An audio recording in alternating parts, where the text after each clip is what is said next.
The Antisocial Conspiracy. By Abbé Barruel. Preliminary Observations. On the Illumines 1 and on the different works whereon these memoirs are grounded.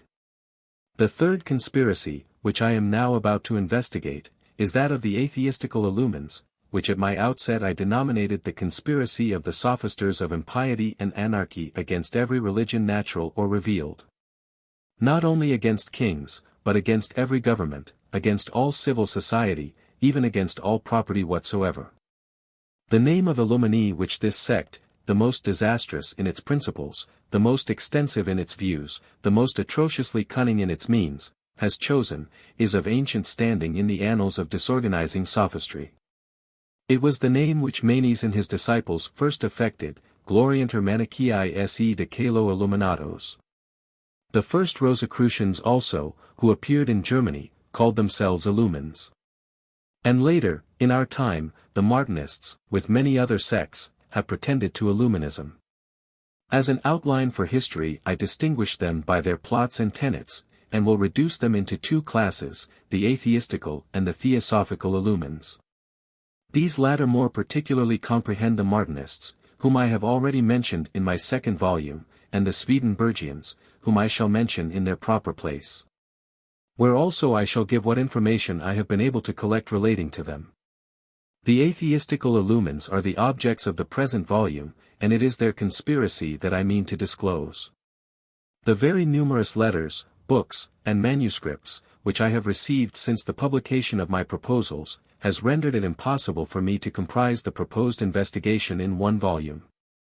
The baleful projects of the sect and the laws for their execution are so strangely combined, that I thought it necessary to begin by making my reader perfectly acquainted with its code. That is to say, with the regular progression of its degrees, mysteries, and government. This alone requiring an entire volume, I am reduced to the necessity of giving a fourth, in which I shall develop the history of Illuminism, and make an application of the triple conspiracy to the French Revolution.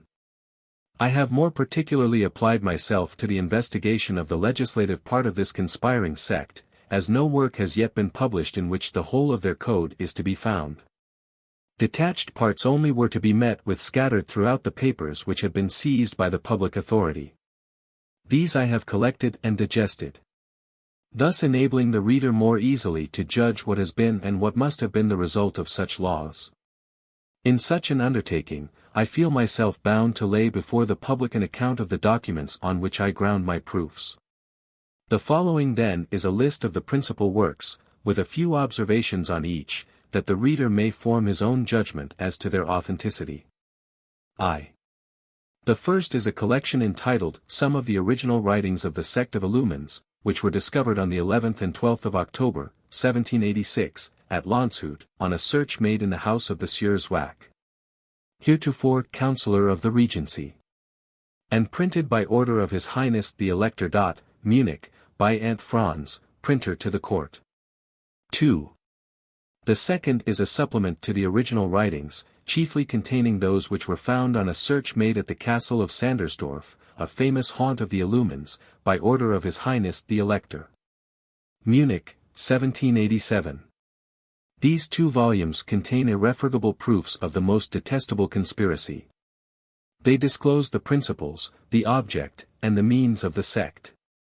The essential parts of their code, the diligent correspondence of the adepts, particularly that of their chief, and a statement of their progress and future hopes. The editors indeed have carried their attention so far, as to mention by whose hand the principal documents or letters were written. At the beginning of the first volume, and on the frontispiece of the second, is seen the following remarkable advertisement by order of the Elector: those who may harbor any doubt as to the authenticity of this collection have only to apply to the office where the secret archives are kept at Munich, and where orders are left to show the originals. I entreat that my readers will recollect this advertisement whenever they shall see the original writings cited. 3. The True Illumini, or the Real and Perfect Ritual of the Illumini. Comprehending the preparation, the novitiate, the minor vow degree, that of the minor and major Illumini, all without addition or omission. With respect to the authenticity of this work, we need only quote the testimony of the Baron Nig, surnamed Philo, the most famous of the Illumines after the founder of the sect. And who was actually the chief compiler of its code, as he tells us himself, "All these degrees," says he, "such as I composed them, have been printed this year at Edes, Frankfurt on the Main, under the title of the True Illumini. I am ignorant of the author, but they appear exactly as they flowed from my pen, that is to say, as I compiled them." This certainly is an authenticated document on the sect, and recognized by the compiler himself. 4. I now proceed to a work which was published by this same Philo, under the title of Last Observations, or Last Words of Philo, and Answers to Diverse Questions on My Connections with the Illumines. In this work Philonig gives us an account of himself and of his Illuminism, of his agreements with the chiefs of the sect, and of his labors for it. His vanity, however, makes this narrative fulsome. The reader will observe in his writings one of those pretended philosophers who treat all religious objects with that contempt which they themselves deserve. This is of no consequence, he attempts to justify his own conduct. His avowals may therefore be received in testimony against the sect. The last works of Spartacus and Philo, die Nussen Arbeiten de Spartacus und Philo. Except the original writings, this is the most intelligent and important work that has been published on the Illumines. It contains the 2 degrees of the greatest consideration both on account of the mysteries revealed in them by the sect, and of the laws laid down for the adepts. Not a shadow of doubt can be maintained as to the authenticity of this work. These degrees and laws are published with a certificate of Philo attesting their conformity with the original, and under the seal of the order. This certificate was scarcely necessary. Whoever can read must easily perceive that these degrees and these laws are no other than a compilation, and often, in the most essential parts, but a copy of the discourses, precepts, and principles, contained in the original writings. The publisher is a man who has passed through all the degrees of Illuminism. More dexterous than Philo, he makes himself master of his secret, and of that of the whole sect. The better to unmask Illuminism, he becomes an Illumini. And he has so well succeeded, that no member of the order was better acquainted with it than himself. 6. The same writer has published a critical history of the degrees of Illuminism, a valuable work, in which everything is proved from the very letters of the grand adepts. 7. The Directing Illumini, or the Scotch Knight. This may be said to be the counterpart of the last works of Philo and Spartacus. It is a description of the most important intermediary degree of Illuminism. The editor does not indeed publish it under the signet of the order. But when the reader has compared it with the original writings, and even with the criticism on it by the chief, who was not much pleased with the compiler, he will soon decide that the grand seal of the order is not necessary to authenticate it. 8. Remarkable depositions respecting the Illumines. These are 3 juridical depositions on oath, and signed first by Mr. Cossandi, canon and professor at Munich, 2 delay by Mr. Renner, priest and professor of the same academy, 3 delay by Mr. Utzkneider, counselor of the electoral chamber, 4 thly by Mr. George Grumberg, a member of the Academy of Sciences, and professor of mathematics. As everything is juridical in these depositions, it would be useless for me to insist on the weight they must carry with them. These were 4 pupils, who did not wait to be initiated in the grand mysteries of the sect to form their judgment on, and to quit the sect. They were cited at a tribunal to declare all they knew, and they answered with moderation and truth. Their depositions will find a place in the historical part of this work. 9. The apologies published by some of the leaders of the sect are also to be classed among the incontrovertible evidence which we have acquired. These gentlemen will not be expected to have aggravated their own wickedness. The list would be endless were I to subjoin all the works that have been written against the sect. But I must distinguish in this place the works of Mr.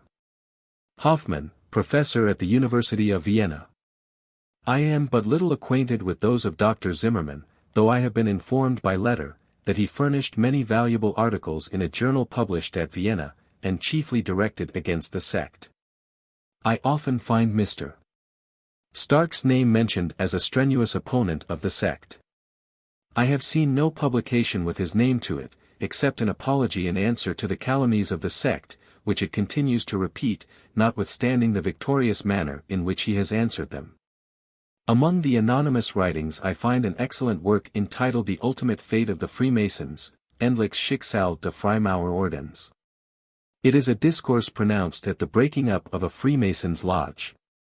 The writer of this discourse gives an excellent statement of the reasons why the lodges should suspend their labors since Illuminism had intruded itself into Masonry. I believe he would have pronounced this discourse much sooner, had he known that all lodges were not so pure as his own. I have also perused the biographical fragments of the Sieur Bode, a famous Illuminee. These will be very useful in our historical volume. As to numberless other works which I have read on the same subject, it will suffice to give the titles of them when quoted. I have said more than enough to show that I am not in the dark with respect to the subject on which I am writing. I could wish to express my gratitude to those virtuous men who, by their correspondence, and the memorials which they have sent me, have greatly advanced my undertaking. But open expressions of such a gratitude would prove fatal to them. To have contributed to the public utility is a sufficient reward for their virtue, and if my work is not so perfect as it ought to be, it arises not from any want of energy in their endeavors. I find myself much against my will obliged to answer certain objections which my translator has made, and which will, doubtless, be repeated by many other readers, grounded on the work of Mr.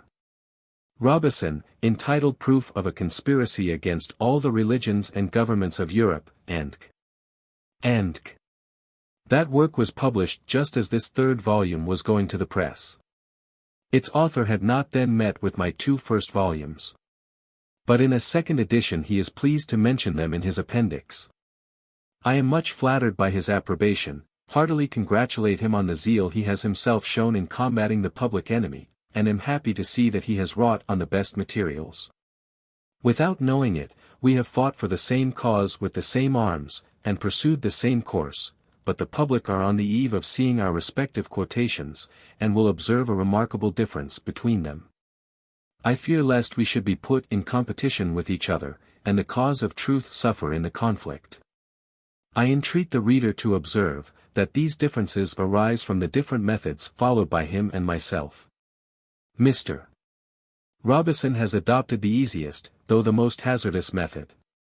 He combines together in one paragraph what his memory may have compiled from many, and sometimes makes use of the expressions of the German author when he thinks it necessary. Beside, he has seen much, and read much, and relates it all together in the paragraphs marked by inverted commas. The warning he has given in his preface will not suffice to remove the objections of some readers. In some passages he has even adopted as truth certain assertions which the correspondents of the Illumines evidently demonstrate to have been invented by them against their adversaries, and which in my historical volume I shall be obliged to treat in an opposite sense. Nor will I pretend to say, that Illuminism drew its origin from Masonry. For it is a fact demonstrated beyond all doubt, that the founder of Illuminism only became a Mason in 1777, and that 2 years later than that he was wholly unacquainted with the mysteries of Masonry. I know perfectly well, that this will not make Illuminism less disastrous, nevertheless I am obliged to differ from Mr. Robison when treating on that subject, as well as on some other articles. So much for objections, here is my reply. In the first place, Mr. Robison and I always agree as to the essential facts and the conspiracy of the Illuminized lodges, we also agree on their maxims and degrees, and this must be sufficient to convince the reader. In the next place, in his general view of the sect he has observed its detestable and most dangerous principles. Like a traveler he has seen the monstrum horrendum, in form, ingens. But he has not described its forms, its manners, and its habits. Nor would it be very prudent to reject his narrative because some few circumstances are not perfectly authenticated, or because here and there some want of order may be observable. In short, if we accept 1 or 2 letters, which may be said to be translations, all the other quotations, though in the form of letters, cannot be called so, for they are not to be found in the letters of the Illumines. They are extracts from different parts, all brought together under one head. Mr. Robison has given them to the public in his own style, and sometimes makes the Illumines speak in clearer terms than is done in the originals. His edition in the translation of the famous letter from Spartacus to Marius, page 165-6, has given rise to numberless questions, how the even D was expressed in the German text. A parenthesis follows, can this mean death?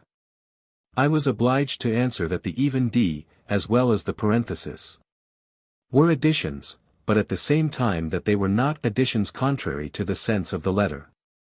I could willingly have attributed these deviations to a difference in the additions of the original writings, but a new work must be supposed, as well as new letters, to justify the quotations, and all Germany must have noticed such changes. In the first place, the court of Bavaria would have protested against such a supposition, as the original writings could not have coincided with an edition so dissimilar. Next, the Illumines who have not spoken in such clear language, though clear enough in their letters, in fine, the authors who have combated Illuminism, and whose quotations all exactly agree with the edition of Munich. The pages may change in different editions, but whole letters and discourses cannot. Especially when the public may, as we have seen above, have access to the originals. As for myself, whose name cannot be expected to have such authority as Mr. Robeson's, I have taken all the precautions of which I felt myself to stand in need. Point 2. I never make a quotation but with the original before me. And when I translate any passage which may stagger the reader, I subjoin the original, that each may explain and verify the text. I follow the same line of conduct when I compare the different testimonies. I never mention a single law in the code without having the original before me, or the practice of it to vouch for my assertion. Hence it will be perceived, that we are not to be put in competition with each other, Mr. Robeson taking a general view while I have attempted to descend into particulars. As to the substance we agree. I heartily congratulate him on his zeal in combating the monster. And though we do not agree in certain particularities, we both evince the monstrous nature of the sect, and the certainty of its horrible conspiracies. How do you find this book? Any thoughts about the book or the author? Any suggestion for improvement? Please take a moment to share your thoughts in a comment. If you like it, share it with your friends who might enjoy it as well. Subscribe to keep in touch. Visit CompleteAudiobooks.com for more quality content. Spartacus Weishaupt, founder of the Illumines. There sometimes appear men formed with such unhappy dispositions, that we are led to consider them in no other view than as emanations from the evil genius, bereft by the avenging God of the power of doing good. Imbecile in the sphere of wisdom, such men are only efficient in the arts of vice and destruction. They are ingenious in those conceptions, skillful in that cunning, and fruitful in those resources which enable them despotically to reign in the schools of falsehood, depravity, and wickedness. In competition with the sophisters, these men will surpass them in the arts of exhibiting error in false and delusive colors, of disguising the vicious passions under the mask of virtue, and of clothing impiety in the garb of philosophy. In the den of conspirators they are preeminent by the atrocity of their deeds, they excel in the arts of preparing revolutions, and of combining the downfall of the altar with that of empires. If their career be ever impeded, it is only when they approach the paths of virtue and of real science. When heaven in its wrath permits a being of this species to appear on the earth, it has only to put nations within the sphere of his activity, and it will be awfully avenged. With such qualities, and under such auspices, was born in Bavaria, about the year 1748, Adam Weishaupt, better known in the annals of the sect by the name of Spartacus. To the eternal shame of his serene protector, this impious man, heretofore professor of law at the University of Ingolstadt, but now banished from his country as a traitor to his prince and to the whole universe, peacefully at the court of Ernest Louis, Duke of Saxe-Gotha, enjoys an asylum, receives a pension from the public treasury, and is dignified with the title of honorary counselor to that prince. An odious phenomenon in nature, an atheist void of remorse, a profound hypocrite, destitute of those superior talents which lead to the vindication of truth.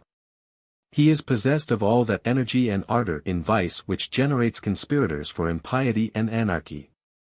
Shunning, like the ill-boding owl, the genial rays of the sun, he wraps around him the mantle of darkness, and history shall record of him, as of the evil spirit, only the black deeds which he planned or executed.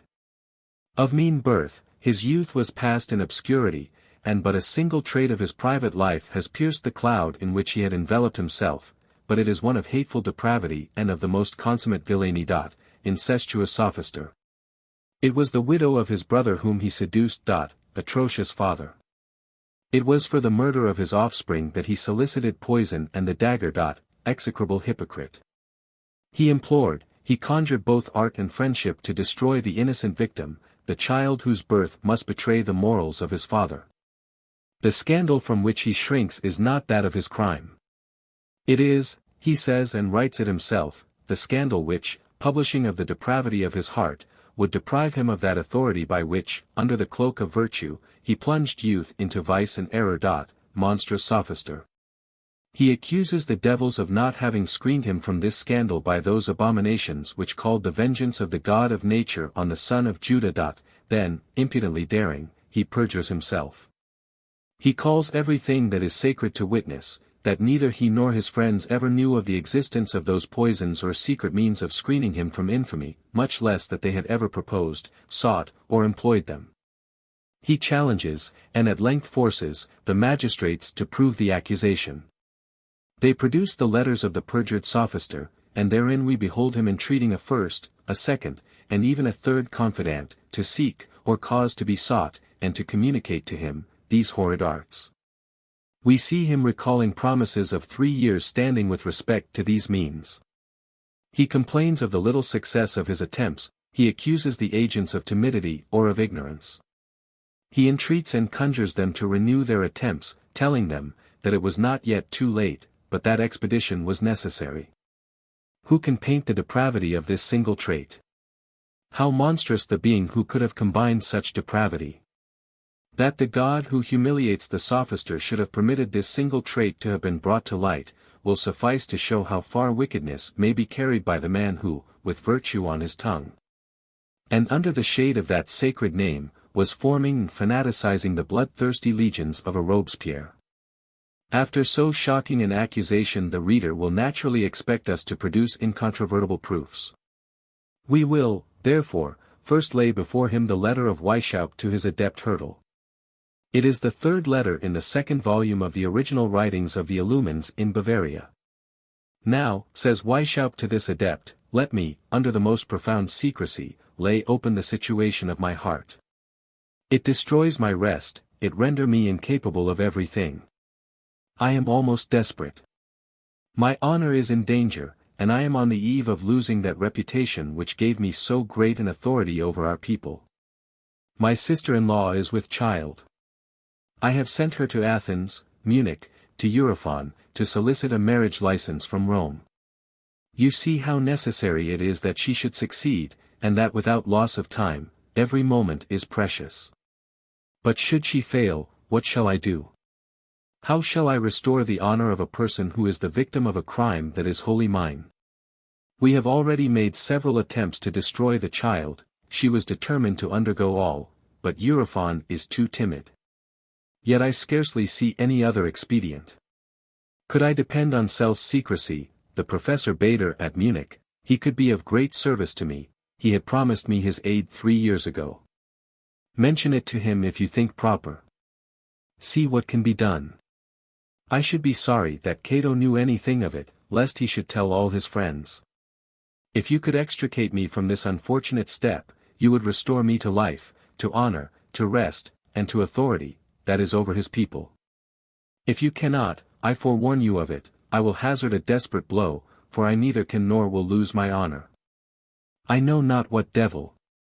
Here decency obliges us to be silent, but he continues, as yet nobody knows anything of it but Eurofon.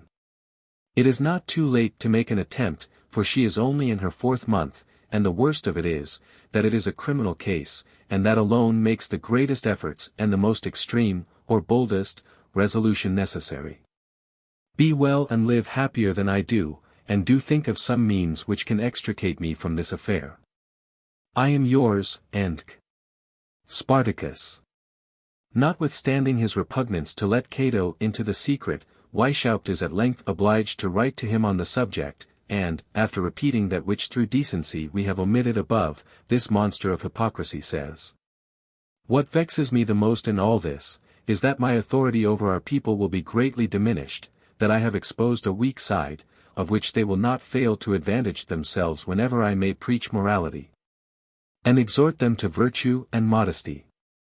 Now let us observe the same Weishaupt barefacedly saying in his Apology, "I think and declare before God, and I wish this writing to be looked upon as a most solemn declaration, that in all my life I have never heard of those secret means, of abortion, nor of those poisons.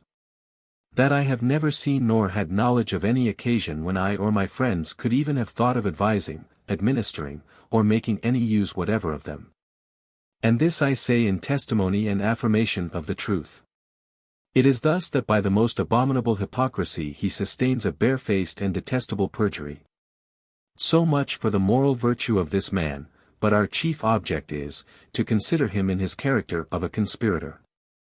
Let us then descend into that baleful abyss, and observe him in the schools of impiety, rebellion, and anarchy. Here again he appears to have been ignorant of the gradations of crime, of the space that lies between the slightest deviation from rectitude and the most profound wickedness. Here, scarcely have the magistrates cast their eyes upon him when they find him at the head of a conspiracy which, when compared with those of the clubs of Voltaire and d'Alembert, or with the secret committees of d'Orleans, make these latter appear like the faint imitations of puerility, and show the sophister and the brigand as mere novices in the arts of revolution. It is not known, and it would be difficult to discover, whether Weishaupt ever had a master, or whether he is himself the great original of those monstrous doctrines on which he founded his school. There exists, however, a tradition which on the authority of some of his adepts we shall lay before the reader. According to this tradition, a Jutland merchant, who had lived some time in Egypt, began in the year 1771 to overrun Europe, pretending to initiate adepts in the Antient mysteries of Memphis. But from more exact information I have learned that he stopped for some time at Malta, where the only mysteries which he taught were the disorganizing tenets of the Antient illumines, of the adopted slave.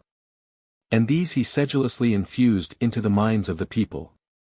These principles began to expand, and the island was already threatened with revolutionary confusion, when the knights very wisely obliged our modern Illumini to seek his safety in flight. The famous Count, or rather Mountebank, Cagliostro is said to have been a disciple of his, as well as some other adepts famous for their Illuminism in the county of Avignon and at Lyons. In his peregrinations, it is said, he met with Weishaupt, and initiated him in his mysteries. If impiety and secrecy could entitle a person to such an initiation, never had any man better claims than Weishaupt. More artful and wicked than Cagliostro, he knew how to direct them among his disciples to very different ends. Whatever may have been the fact with respect to this first master, it is very certain that Weishaupt needed none. In an age when every kind of error had taken root, he did what is naturally to be expected from men who, guided by their unhappy bias, both in religious and political opinions, always select the most abominable. He must have had some notion of the ancient illumines, for he adopted their name, and the disorganizing principles of their horrid system. These notions were then strengthened, without doubt, by his favorite application to the disorganizing mysteries of Manichaeism, since we may observe him recommending the study of them to his disciples as a preparatory step for, and as having a close connection with, those for which he was preparing them. But perfect atheist as he was, and scorning every idea of a god, he soon despised the twofold god of Antient Illuminism, and adopted the doctrines of Manes only inasmuch as they threatened every government, and led to universal anarchy. He was acquainted with the systems of the modern sophisters, but, notwithstanding all their democracy, he did not think they had given sufficient latitude to their systems of liberty and equality. He only adopted their hatred for God, or pure atheism. One class led to the destruction of all civil and political laws, the other to the overthrow of all religion. He combined them both, and formed a monstrous digest, whose object was the most absolute, the most ardent, the most frantic vow to overthrow, without exception, every religion, every government, and all property whatsoever. He pleased himself with the idea of a distant possibility that he might infuse the same wish throughout the world. He even assured himself of success. With the talents of a vulgar sophister, such a hope would have been the summit of folly. But with a genius like that of Weishaupt, formed for great crimes, it was the confidence of unlimited wickedness. The Bavarian sophister knew his powers, he believed no crime impossible. He only sought to combine them all to reduce his systems to practice. The mediocrity of his fortune had obliged him to consecrate the latter years of his education to the study of the laws. Whether by dissimulation he concealed the plans fostered in his breast, or whether he had not as yet digested them all, he however found means of getting himself named to the chair of laws in the University of Ingolstadt, before he had attained his 28th year. On the 10th of March, 1778, he writes to Zwack that he was not yet 30 years of age, and in the same letter he informs him, under secrecy, of his future projects on Illuminism, which he had founded 2 years before. He must have known himself possessed of profound dissimulation, he must have been master of strange resources, to ground his plans for the subversion of all laws throughout all empires, on the very function of public interpreter of the law. It was nevertheless at the College of Ingolstadt that Weishaupt, affecting the greatest zeal for his duty, conceived himself to be admirably situated for forming and conducting by invisible means the great revolution which he had planned.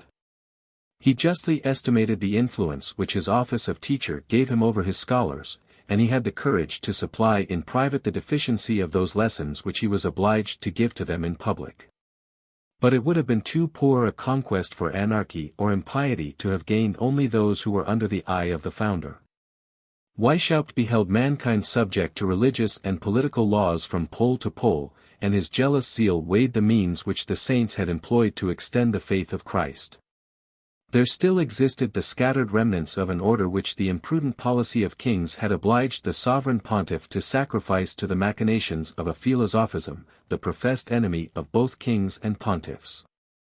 Weishaupt knew how to appreciate the support which the laws had acquired from men who were heretofore spread throughout all Catholic countries, and who, in the towns and villages, publicly taught youth, thundered from the pulpit against vice, directed Christians toward the path of virtue, and went to preach the faith of Christ to idolatrous and barbarous nations.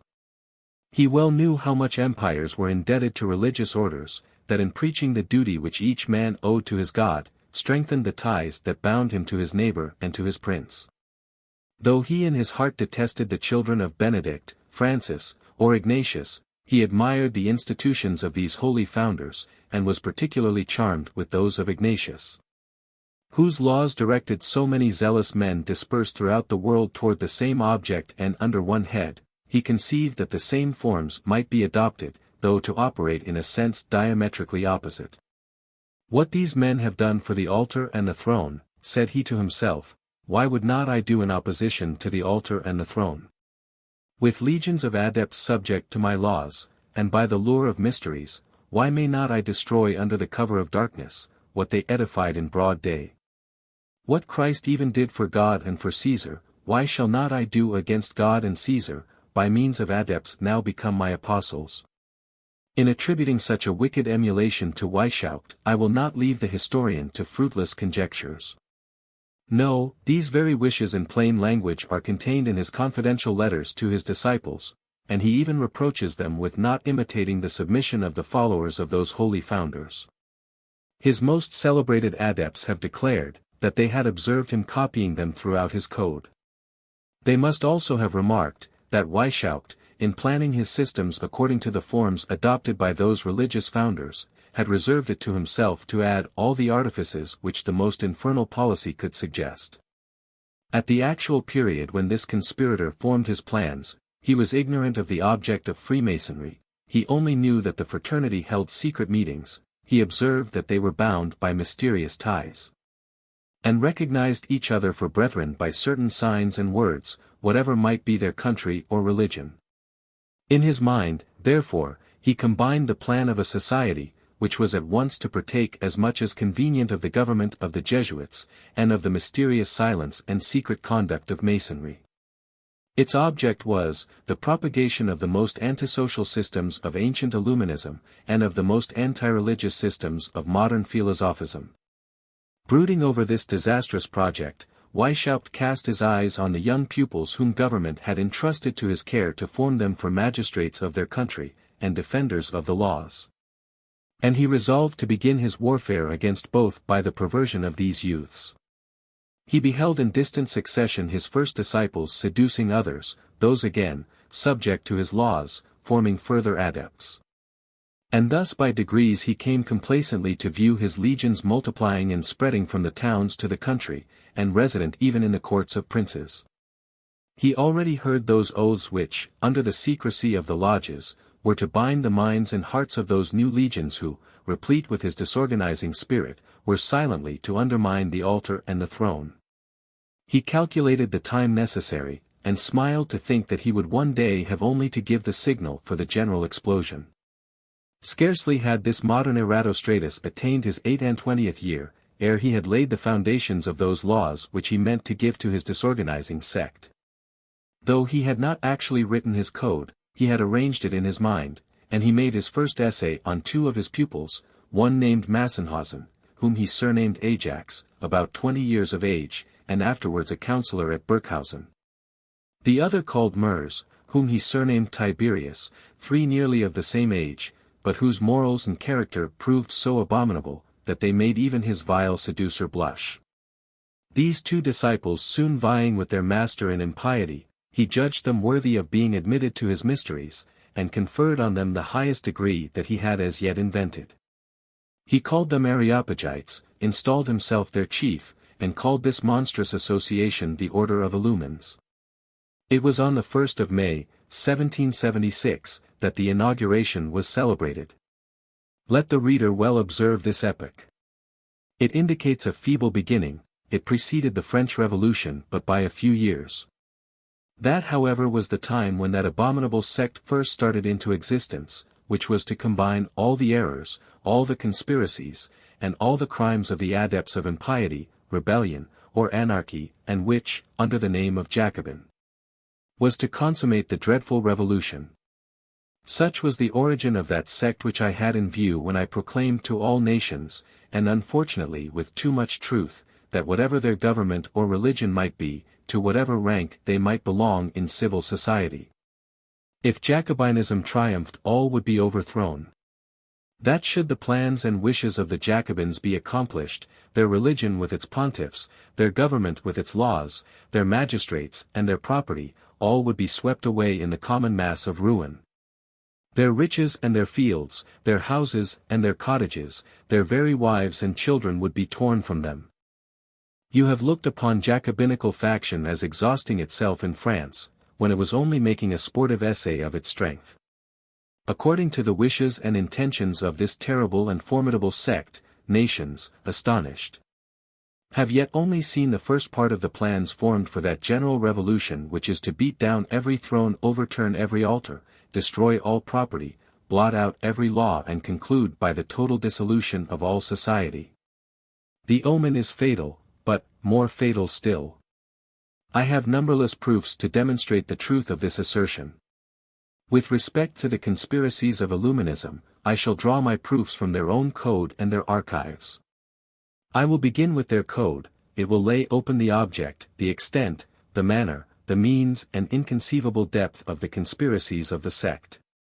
This first part will comprehend the plan of their conspiracies, the extract and analysis of the code of laws which they had constructed for attaining their ends. The second part will show their progress and their successes from their first origin, till that period when, powerful in revolutionary legions, without leaving their secret dens, they unite and confound themselves with the Jacobins. And in unison with them prosecute that war of desolation which menaces with total ruin the altar of every god, the throne of every monarch, the law of every society, and the property of every citizen. Oh! That I could in delineating what the sect has done, what it is doing, and what it still meditates to do, that I could but teach nations and the chiefs of nations what they themselves ought to do, to avert the impending danger. Those, I say, who have mistaken these disasters for a sudden explosion, while they are in fact but an essay of the strength of the sect, and the commencement of their general plan. 2. Code of the Illumines, General System, and Division of the Code. By the code of the sect of Illumines I mean the principles and systems which it had formed to itself on religion and civil society. Or rather against all religion and civil society whatever. I mean the government and the laws which it has adopted to realize its plans, and to guide the adepts in bringing the whole universe into its systems. This was not so much a code springing from an ardent mind, and an enthusiastic zeal for a great revolution, as the offspring of reflection on the means of rendering it infallible. For no sooner had Weishaupt conceived a plan, than he foresaw the obstacles which might thwart its success. Though he decorated the first pupils whom he had seduced with the title of his profound adepts, yet he did not dare unfold to them the vast extent of his plans. Pleased with having laid the foundation, he did not hurry the elevation of that edifice, which might have been exposed to fall for want of the proper precautions. No, he wished it to be as durable as time itself. For 5 whole years he meditated. And he foresaw that he should still have to pause for many a tedious day on the means of securing the success of his plans. His plotting head silently ruminated and slowly combined that code of laws, or rather of cunning, of artifice, of snares and ambushes by which he was to regulate the preparation of candidates, the duties of the initiated, the functions, the rites, the conduct of the chiefs, and even his own. He watched every means of seduction, weighed and compared those means, tried them one after the other. And when he had adopted any of them would still reserve the power of changing them, in case he should happen to fall upon any that would be more disastrous. Meanwhile his first disciples, now his apostles, gained him many partisans. He seduced many himself, and directed their conduct by letter. His advice was adapted to circumstances, and, artfully husbanding his promises, he kept the minds of his disciples perpetually in suspense as to the last mysteries. To his trusty adepts he promises systems of morality, of education, and of polity, all entirely new. And they might easily surmise that this future code would be no other than that of a morality without restraint, of a religion without a God, and of a polity without laws or any dependence whatsoever. Though he did not dare entirely to throw away the mask. But his laws appeared imperfect, his snares were not sufficiently concealed, and he was convinced that time and experience alone could perfect the work on which he had so long meditated. Such are the colors, at least, in which we see him representing himself when his adepts, impatient to be initiated in the last mysteries, reproach him with the slowness of the proceedings. It is from time and experience, says he, that we are to learn. I daily put to the test what I made last year, and I find that my performances of this year are far superior. Give me then time to reflect on what may forward and on what may delay the execution of our plans. To weigh what may be expected of our people left to themselves or led and conducted by us. Remember that what is done in haste, speedily falls to ruin. Leave me then to myself, let me act alone, and believe me, time and I are worth any other two. Let not the reader imagine that these meditations of Weishaupt alluded to the object of his views, that never varied. The destruction of religion, the destruction of society in the civil laws, the destruction of property, that was the point at which he always aimed, and this impious man too well knew his crime, not to be alarmed. We see him writing to his confidant, "You know the situation in which I stand. I must direct the whole by means of 5 or 6 persons.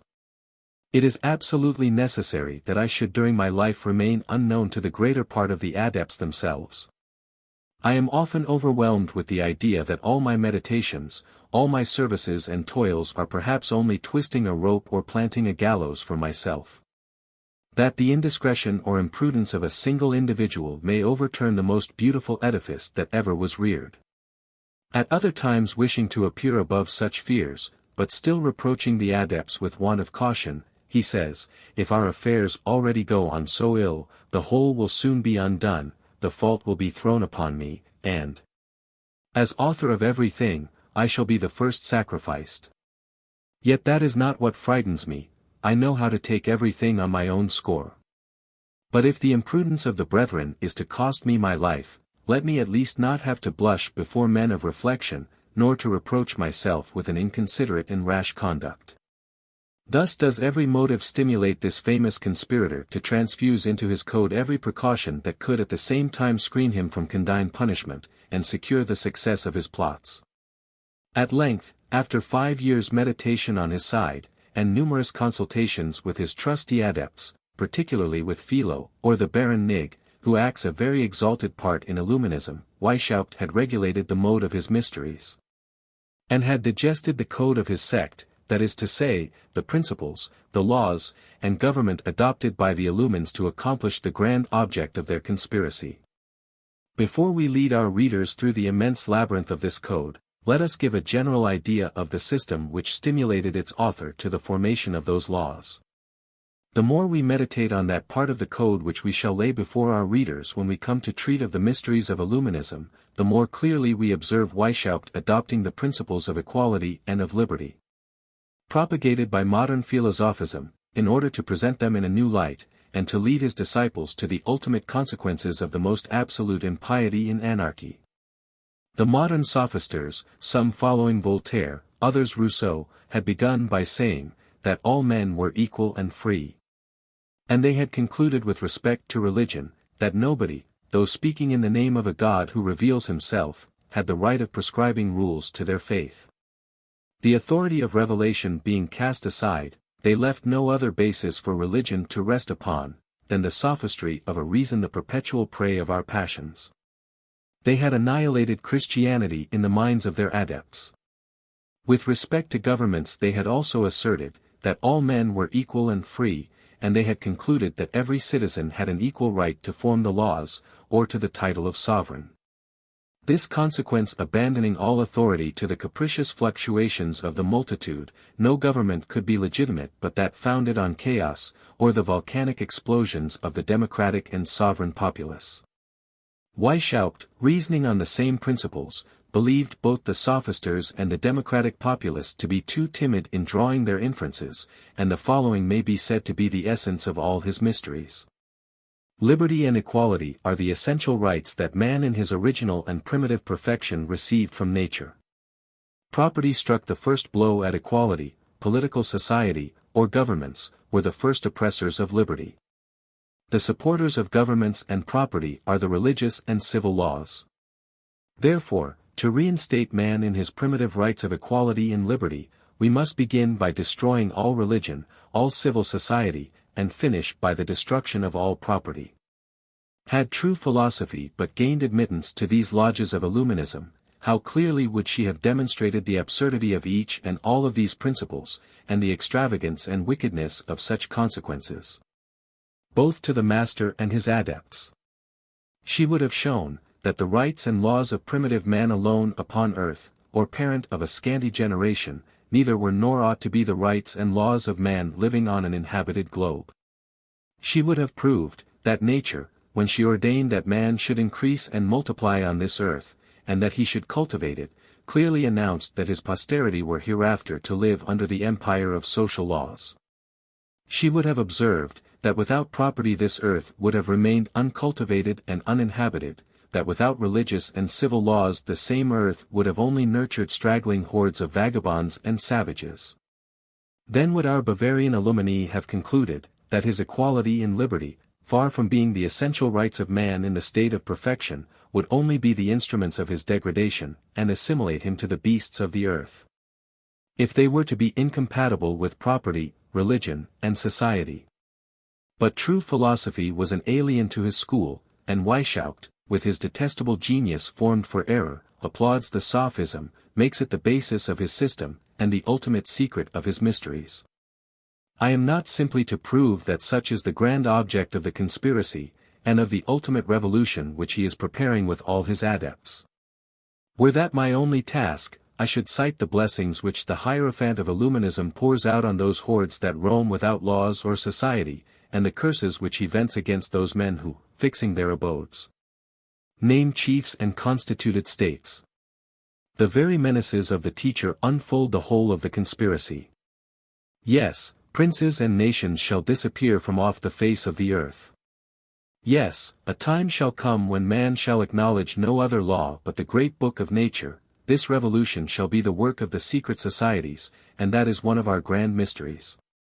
This single passage of the code is sufficient to demonstrate both the object of the conspiracy and the extent of the projects of the sect, but though the conspiracy should be clearly proved, still that would be doing little for the public good. Instead of a terrible and formidable sect, nations and chiefs of nations might mistake the Illumines for a band of senseless madmen, plotting without means a chimerical revolution. Therefore little to be feared, and too despicable to deserve notice. Thus would wickedness find a cloak in its excesses. The sect would prosecute its hellish plots more actively, more confidently, and more successfully, merely because their object was supposed impossible. Society would be dissolved. Our laws, our religion, and our property, would be wrested from us, because we believed them proof against any attempt. Nations would tranquilly slumber on the brink of the precipice, and be plunged into destruction while they considered the fatal cause as the delusion of delirium, and smiled on the plots of Illuminism. And its founder foresaw this, for he says to his adepts, "Let the laughers laugh, let the scoffers scoff, he that compares the past with the present, will see that nature continues its course without the possibility of diverting it. Its progress is imperceptible to the man who is not formed to observe it, but it does not escape the attention of the philosopher. Society then calls upon me to develop more than the existence, or even the extent of the plots of the sect. I say, it calls on me loudly to proclaim the dangers which threaten us. Yes, the evils which threaten all society must be clearly shown. A manner of proceeding and an artful cunning big with crime, which will speedily plunge nations into those disasters which they may believe chimerical, is to be clearly ascertained. I have to unfold the whole of a system, an entire code, in which each institute, each maxim, each regulation, is a new step towards a universal revolution which shall strike society a mortal blow. I am not then about to inform each citizen that his religion, his country, his property, that every society, people, or nation, are menaced. Unfortunately that would be a task too easily performed. But I am bound to say, in this horrible plot, such are the dangers which threaten your country, and such the perils that hang over your persons. I must show extensive resources combined with consummate villainy, where you imagine that nothing existed but the delirium of modern philosophism, destitute of means. Weishaupt, like yourselves, had foreseen numerous obstacles to his conspiracy. And it appears that he had even exaggerated them. That for which his most famous adepts seem to despise their countrymen, should be mentioned here as redounding to their honor. Weishaupt, surrounded by the faithful Bavarians, faithful to their God and to their country, rather speculating on the human heart from his books, than closely observing men in the common intercourse of life, was not aware of how very much philosophism had forwarded his systems. The generation which had attained the age of manhood appeared too much infected with the antiquated ideas on religion and government. But, unfortunately, facts soon undeceived him. And this error only served, by deferring his hopes, to turn his mind to farther precautions and meditations, which sooner or later were to render his success infallible. He would say to himself, he would say to his trusty brethren, according to my views, I cannot employ men as they are, I must form them, each class of my order must be a preparatory school for the next. And all this must necessarily be the work of time. But to accelerate the time he cast his eyes on that class of young men, which, just entering the world, easily fall a prey to error, because at that age they are under the influence of their passions. I shall hereafter show what it was that both shortened the time, and abridged their education, in presenting him with whole legions of adepts ready formed to his mysteries.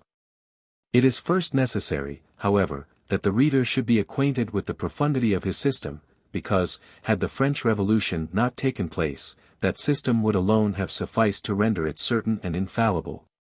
For, could the French Revolution be done away at the present moment, and the ancient regimen be restored, this code would furnish Illuminism with all the means of effectuating one that should be still more disastrous. Let us then study it, let us dissipate the cloud in which it is enveloped. Reader, your own interest requires that you should follow our steps, and observe all the snares that have been laid for you. See with what art its disciples are beguiled, with what precaution it chooses, calls, and disposes its adepts. Its proceedings appear indeed to be slow, but they are nevertheless sure. It seems to exhaust all its art to acquire a single proselyte, but the same allurements attract whole legions. Its springs are secret, but the reader must know their power and with what constancy they move toward and direct the common ruin. He has seen the people agitated, animated, and even misled to ferocity, but he must also be informed how those adepts were created who fanaticized the people and rendered them ferocious. Weishaupt lays down as an invariable and infallible principle, that, the grand art of rendering any revolution whatsoever certain, is to enlighten the people. And to enlighten them is, insensibly to turn the public opinion to the adoption of those changes which are the given object of the intended revolution. When that object cannot be promulgated without exposing him that has conceived it to public vengeance, he must know how to propagate his opinion in secret societies. When the object is an universal revolution, all the members of these societies, aiming at the same point, and aiding each other, must find means of governing invisibly, and without any appearance of violent measures.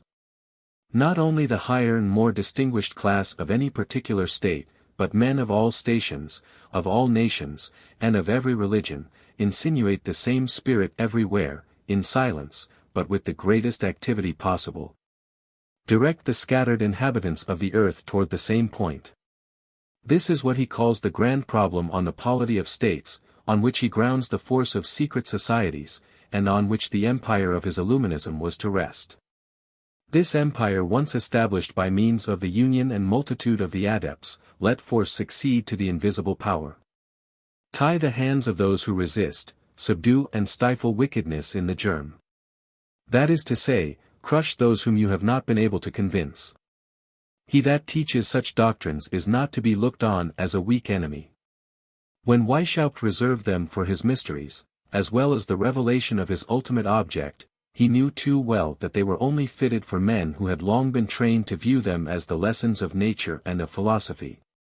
And should he meet with any who had anticipated them, it would only abridge their novitiate. But he needed nothing less than a whole generation. It was therefore to multiply the number of adepts, to dispose them by insensible degrees to receive his doctrines. By an invisible hand to direct their ideas, their wishes, their actions, and their combined efforts, that the code of laws which he framed for Illuminism constantly tended. According to these laws, the sect is divided into two grand classes, and each of these again subdivided into lesser degrees proportionate to the progress of the adepts. The first class is that of preparation. It contains 4 degrees, those of novice, of minor val, of minor illumini or illuminatus minor, and of major illumini or illuminatus major. Some intermediary degrees belong to the class of preparation, which may be called of intrusion. Such are those which the sect have borrowed from Freemasonry as a means of propagation. Of these Masonic degrees the Code of Illumines admit the 3 first without any alteration. It adapts more particularly to the views of the sect the degree of Scotch Knight as an ultimate preparation for its mysteries. And it is styled the degree of directing illumini or illuminatus dirigens. The second class is that of the mysteries, and this is subdivided into the lesser and greater mysteries. The lesser comprehend the priesthood and administration of the sect, or the degrees of priests and of regents or princes. In the greater mysteries are comparized the 2 degrees of magi or philosopher, and of the man-king. The elect of the latter compose the council and the degree of Areopagites. In all these classes, and in every degree, there is a part of the utmost consequence, and which is common to all the brethren. It is that employment known in the code by the appellation of brother insinuator or recruiter. For the whole strength of the sect depends on this part. It is that which furnishes members to the different degrees, and Weishaupt, well knowing the importance of the task, turned all his genius toward it. Let us therefore begin by directing our attention to the discovery of it. 3. First part of the Code of the Illumines, of the brother insinuator, or the recruiter. By the appellation of brother insinuator, is to be understood the illumini whose peculiar office is to make proselytes for the sect. Some brethren were more particularly instructed for that end. They might, indeed, be called the apostles or missionaries of the order, being those whom the superiors sent to the different towns and provinces, and even into distant countries, to propagate its doctrines and to establish new lodges. These had received, in addition to the common rules, farther instructions peculiar to the higher degrees.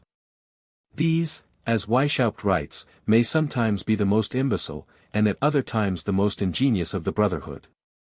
From the former he can depend on a blind obedience to the rules he lays down, which are never to be deviated from.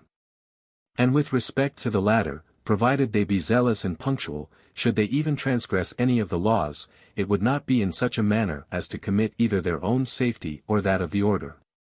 And they would soon make amends for their indiscretion by some new artifice. But, whatever may be the sense of the Illumini, he is obliged once or twice in his life to act the part of brother insinuator, and that with a certain success, by the acquisition of 2 or 3 proselytes, under pain of perpetually remaining in the lower degrees. Some brethren of high rank may have been dispensed from this formality, but as to the generality of them there exists a positive law on that point. To stimulate the zeal of the brethren, the insinuator is by the laws of the code established superior over every novice that he has gained to the order. It is expressed as follows: every Illumini may form to himself a petty empire, and from his littleness, emerge to greatness and power. Such then is the first duty imposed upon every Illumini for the propagation of the sect. And this is the part which first claims our attention, in order that we may be able to form an idea of the immeasurable powers of Weishaupt for seduction. This part may be said to be subdivided into 3.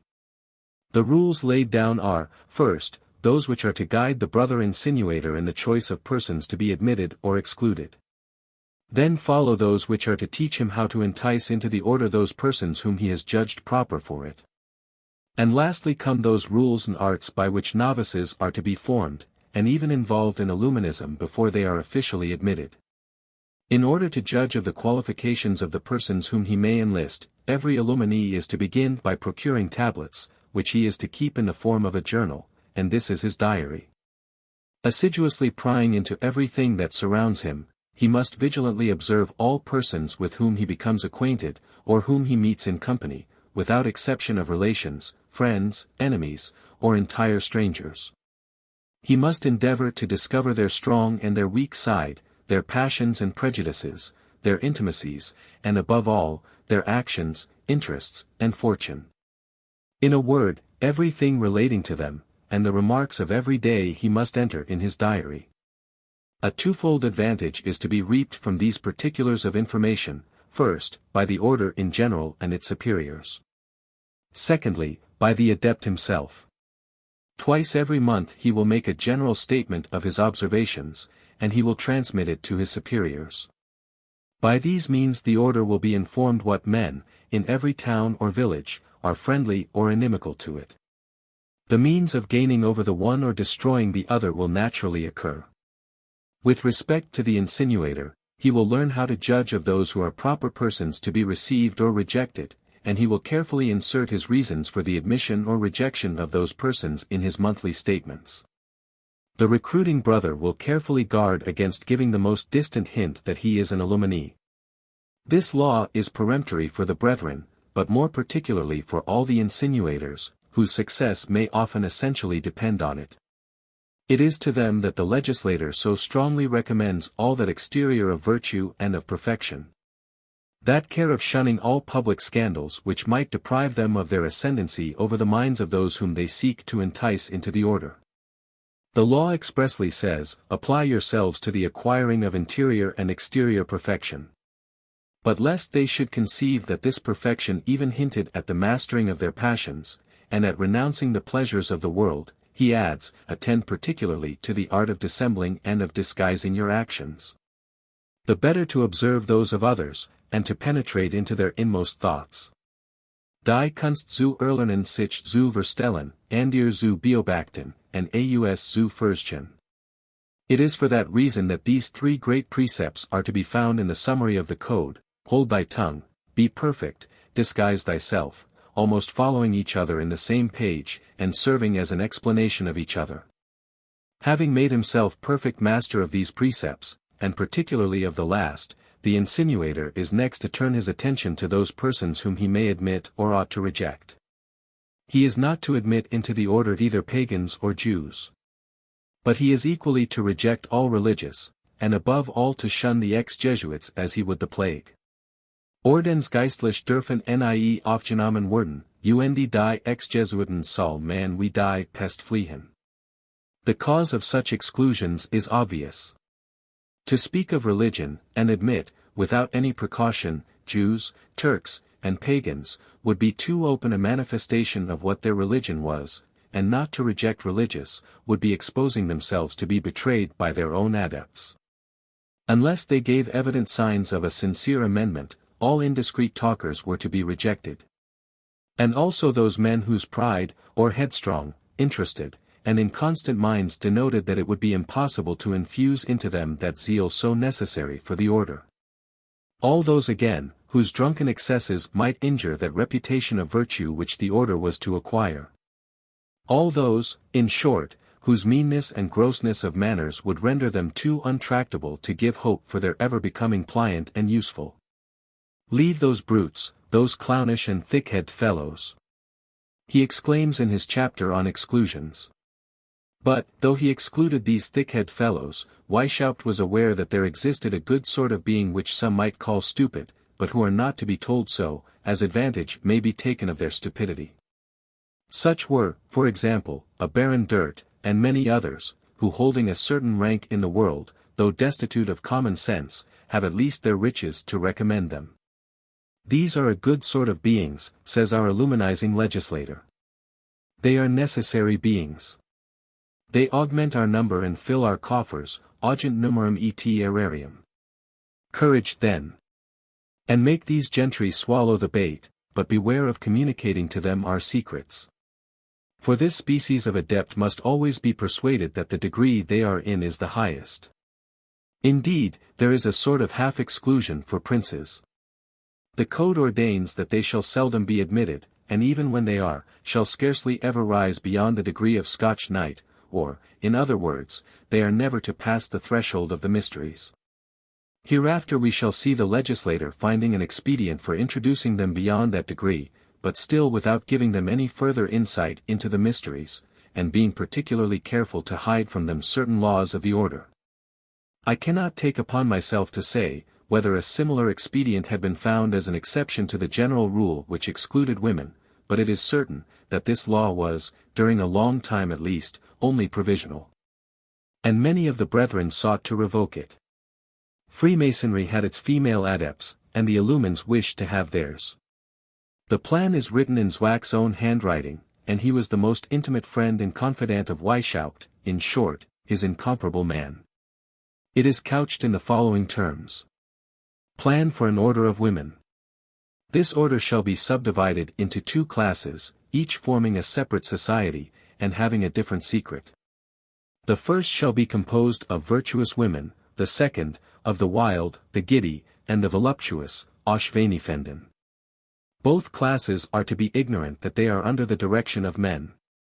The 2 superiors are to be persuaded that they are under a mother lodge of the same sex, which transmits its orders. Though in reality these orders are to be transmitted by men. The brethren who are entrusted with this superintendence shall forward their instructions without making themselves known. They shall conduct the first, by promoting the reading of good books, but shall form the latter to the arts of secretly gratifying their passions, durch Begnügung ihrer Leidenschaften im Verborgenen. A preliminary discourse prefixed to this plan points out the object and future services of these illuminized sisters. The advantages which the real order would reap from this female order would be, first, the money which the sisterhood would pay at their initiation. And, secondly, a heavy tax upon their curiosity, under the supposition of secrets that are to be learned. And this association might moreover serve to gratify those brethren who had a turn for sensual pleasure. A list and description of 85 young ladies of Mannheim accompanied this project of Zwack, very properly surnamed the Cato of Illuminism, from among whom, in all probability, the founders of these 2 classes were to be chosen. Circumstances not having favored our modern Cato's views, we observe several other adepts proposing similar plans. An assessor of the imperial chamber at Wetzlar of the name of Ditfurt, known among the Illumines by that of Minus, and who rose to the degree of regent, and to the dignity of provincial, seemed to dispute the honor of this invention. Both with Brother Hercules and even with Cato himself, we must allow, at least, that nobody was more anxious for the execution of the project than he was. He had already submitted his ideas to the Baron Nig, and he applies anew to Weishaupt. He even despairs of ever bringing men to the grand object of the order without the support of the female adepts. Indeed, so ardent is his zeal, that he makes an offer of his own wife and his 4 daughters-in-law to be the first adepts. The eldest was exactly the person for the philosophized sisterhood. She was 24 years of age, and with respect to religion her ideas were far above those of her sex, they were modelled on her father's. He had attained to the degrees of regent and prince of the Illumines, and she would have been regent and princess. In the higher mysteries, together with Ptolemy's wife, we should have seen the one corresponding with her father, the other with her husband. These illuminized princesses would be the only 2 persons of the order who should know that they were all under the direction of men.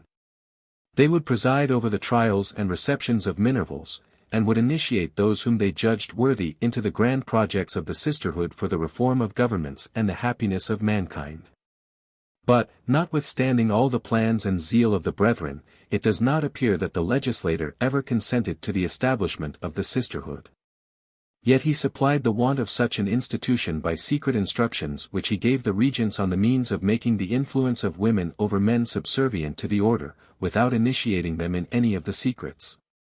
He says, that the fair sex having the greatest part of the world at their disposition, no study was more worthy of the adept than the art of flattery in order to gain them. That they were all more or less led by vanity, curiosity, the pleasures, or the love of novelty, that it was on that side they were to be attacked, and by that they were to be rendered serviceable to the order. He nevertheless continued to exclude great talkers and women from all the degrees, nor was the 6th article of his instructions for the insinuator rescinded. Notwithstanding all these exclusions, the legislator leaves a sufficient scope wherein the insinuator may exercise his zeal. He recommends generally young men of all stations from 18 to 30. But more particularly those whose educations were not completed, either because he thought they would more easily imbibe his principles, or would be more grateful and more zealous for doctrines for which they were indebted solely to him. But this preference is not an exclusion for men of a certain age, provided they are not past service, and are already imbued with the principles of Illuminism. This, however, chiefly regards those persons whose rank in life can give consequence and afford protection to the order. The recruiters are particularly instructed to insinuate themselves into the good opinion of such persons, and if possible to entice them into the order. There is yet another species of men, who have speech as it were at command. Such are attorneys, counselors, and even physicians. Those are worth having, says Weishaupt, but they are sometimes real devils, so difficult are they to be led, they however are worth having when they can be gained over. The insinuator is also to admit artists, mechanics of all professions, painters, engravers, whitesmiths and blacksmiths, but above all booksellers, those who keep post-horses, and schoolmasters. Hereafter the reader will see the use for which these men were intended. To yet another class of men our legislator often calls the attention of the insinuator. Seek me out, for example, says Weishaupt, the dexterous and dashing youths. We must have adepts who are insinuating, intriguing, full of resource, bold and enterprising. They must also be flexible and tractable, obedient, docile, and sociable. Seek out also those who are distinguished by their power, nobility, riches, or learning, nobiles, potentes, divots, doctos, quirite, spare no pains, spare nothing in the acquisition of such adepts. If heaven refuse its aidance, conjure hell. Flectura es iniquius superos, accarantum avito. With respect to religions, he prefers the disciples of Luther and Calvin to the Roman Catholics, and greatly prefers the former to the latter.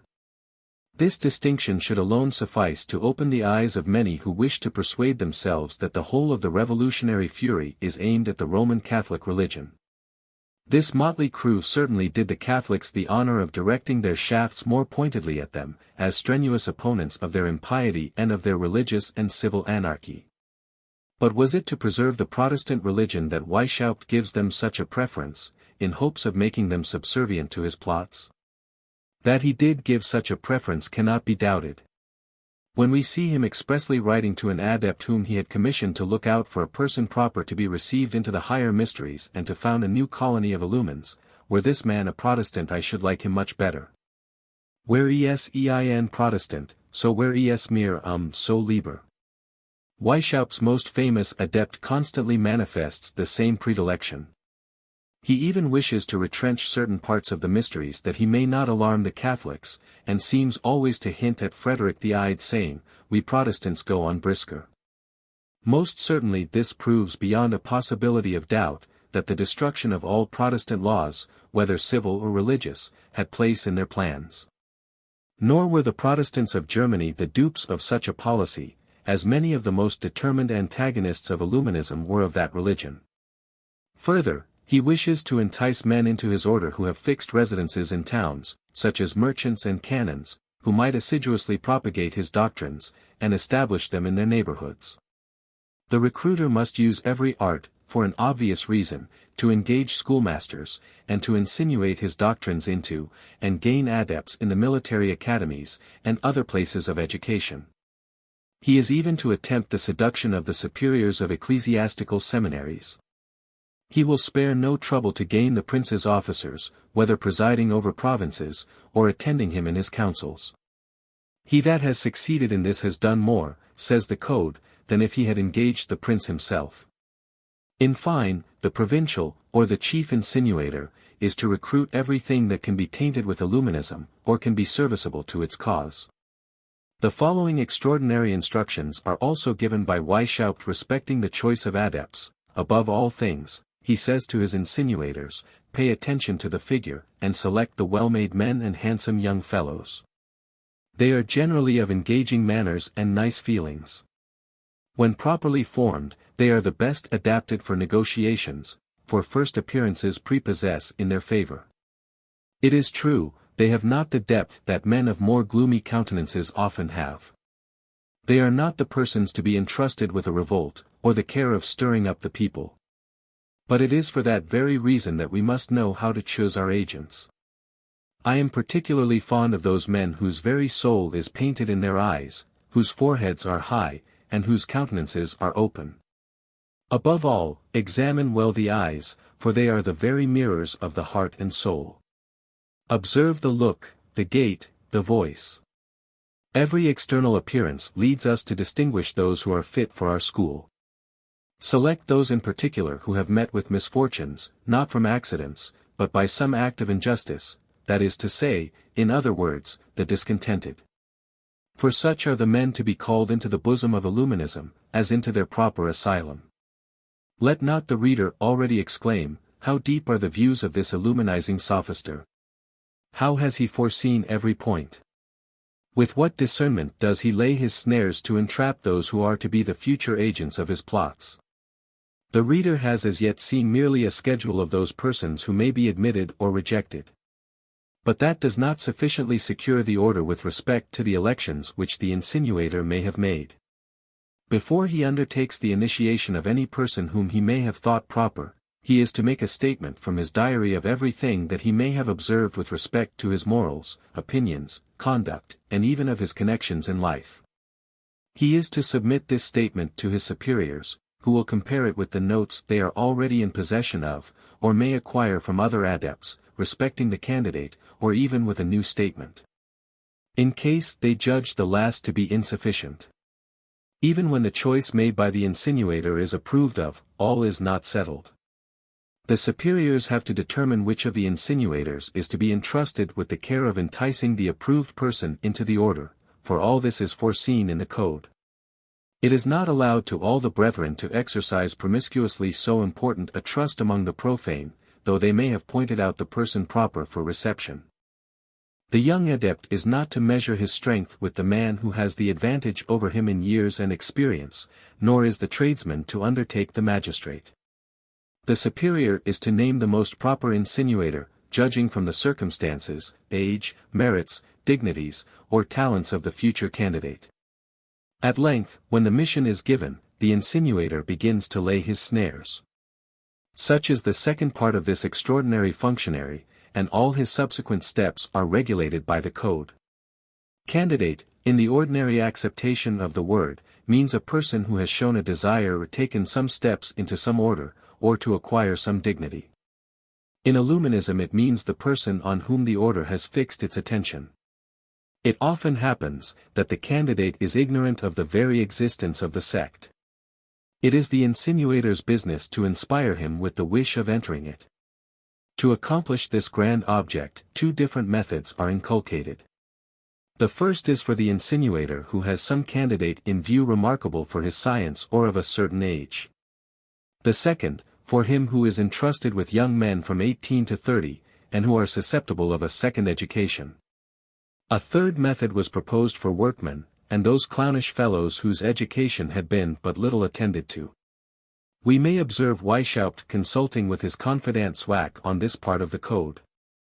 But whether it was never digested, or that he saw the insinuators could easily supply the defect, no further mention is made of the third method. Let us then examine the essence of the first two.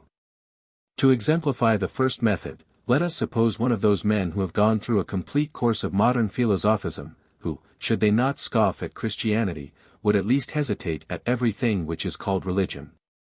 For the code forewarns the insinuator, that his efforts would be vain should he attempt to seduce philosophers of another stamp, men of sound judgment, and who would never be partisans of doctrines which could not endure the light of broad day. But when he shall have discovered one of the former who has already pretty well imbibed the principles of the sect, he will assume the character of a philosopher well versed in the mysteries of antiquity. He will have little difficulty in acting such a part, as he will find ample instructions in the code. To follow those instructions faithfully, he must begin by descanting on the supreme felicity of being versed in sciences which few can approach, of walking in the paths of light while the vulgar are groping in darkness. He must remark, that there exist doctrines solely transmitted by secret traditions, because they are above the comprehension of common minds. In proof of his assertions he will cite the gymnosophists in the Indies, the priests of Isis in Egypt, and those of Eleusis and the Pythagorean school in Greece. He will select certain sentences from Cicero, Seneca, Aristides, and Isocrates. And, lest he should ever be taken unawares, he will learn those by heart which the legislator has carefully inserted in the code. Though it would be very easy to demonstrate from those very authors, that the ancient mysteries laid down no fixed principles on the important points of the providence of God, and of the origin and order of the universe. The insinuator is nevertheless to quote those texts to prove that there exists a secret doctrine on these objects, and above all a doctrine calculated to render life more agreeable, and pain more supportable. And to enlarge our ideas on the majesty of God.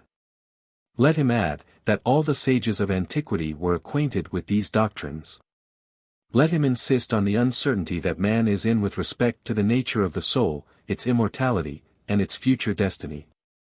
He will then sound his candidate, to know whether he would not rejoice at having some satisfactory answers on objects of such great importance.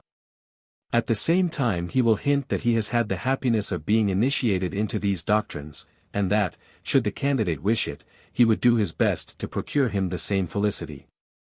But that it was a science gradually imparted, and that certain men possessed the talent of guiding him from a distance, of leading him to the discovery of this new world, and that without being ever in his presence. When the insinuator has by such language succeeded in exciting the curiosity of his candidate, he must then ascertain his opinions on some particular articles. He will propose the discussion of certain questions in writing, and of certain principles, as the groundwork on which they are in future to proceed. The code does not determine what these questions are to be, because they vary according to the political and religious dispositions which the insinuator may have observed in the candidate. Should these dissertations no way agree with the principles of the sect, the insinuator will abandon his prey. Should the sophisticated candidate, or the man of importance, be found properly disposed, he will be admitted to the very threshold of the mysteries. The insinuator will simply explain the inferior degrees to him, and mention the divers trials which the order has dispensed with in consideration of his merit. Notwithstanding the artifice observable in this method, it is still reserved for those who need only to be acquainted with Illuminism to adopt its tenets. But should the insinuator be entrusted with a young candidate, or with one whose principles no way coincide with those of the sect, and who is yet to be formed, it is then that Weishaupt developer that immense theory of art and cunning by which he is insensibly to ensnare his victims. Let your first care, he says to the insinuators, be to gain the affection, the confidence, and the esteem of those persons whom you are to entice into the order. Let your whole conduct be such that they shall surmise something more in you than you wish to show. Hint that you belong to some secret and powerful society, excite little by little, and not at once. A wish in your candidate to belong to a similar society, certain arguments and certain books which the insinuator must have, will greatly contribute to raise such a wish. Such are, for example, those which treat of the union and strength of associations. The legislator then carefully adds a list of those books, and the order charges itself with the care of furnishing a certain number of them to the adepts.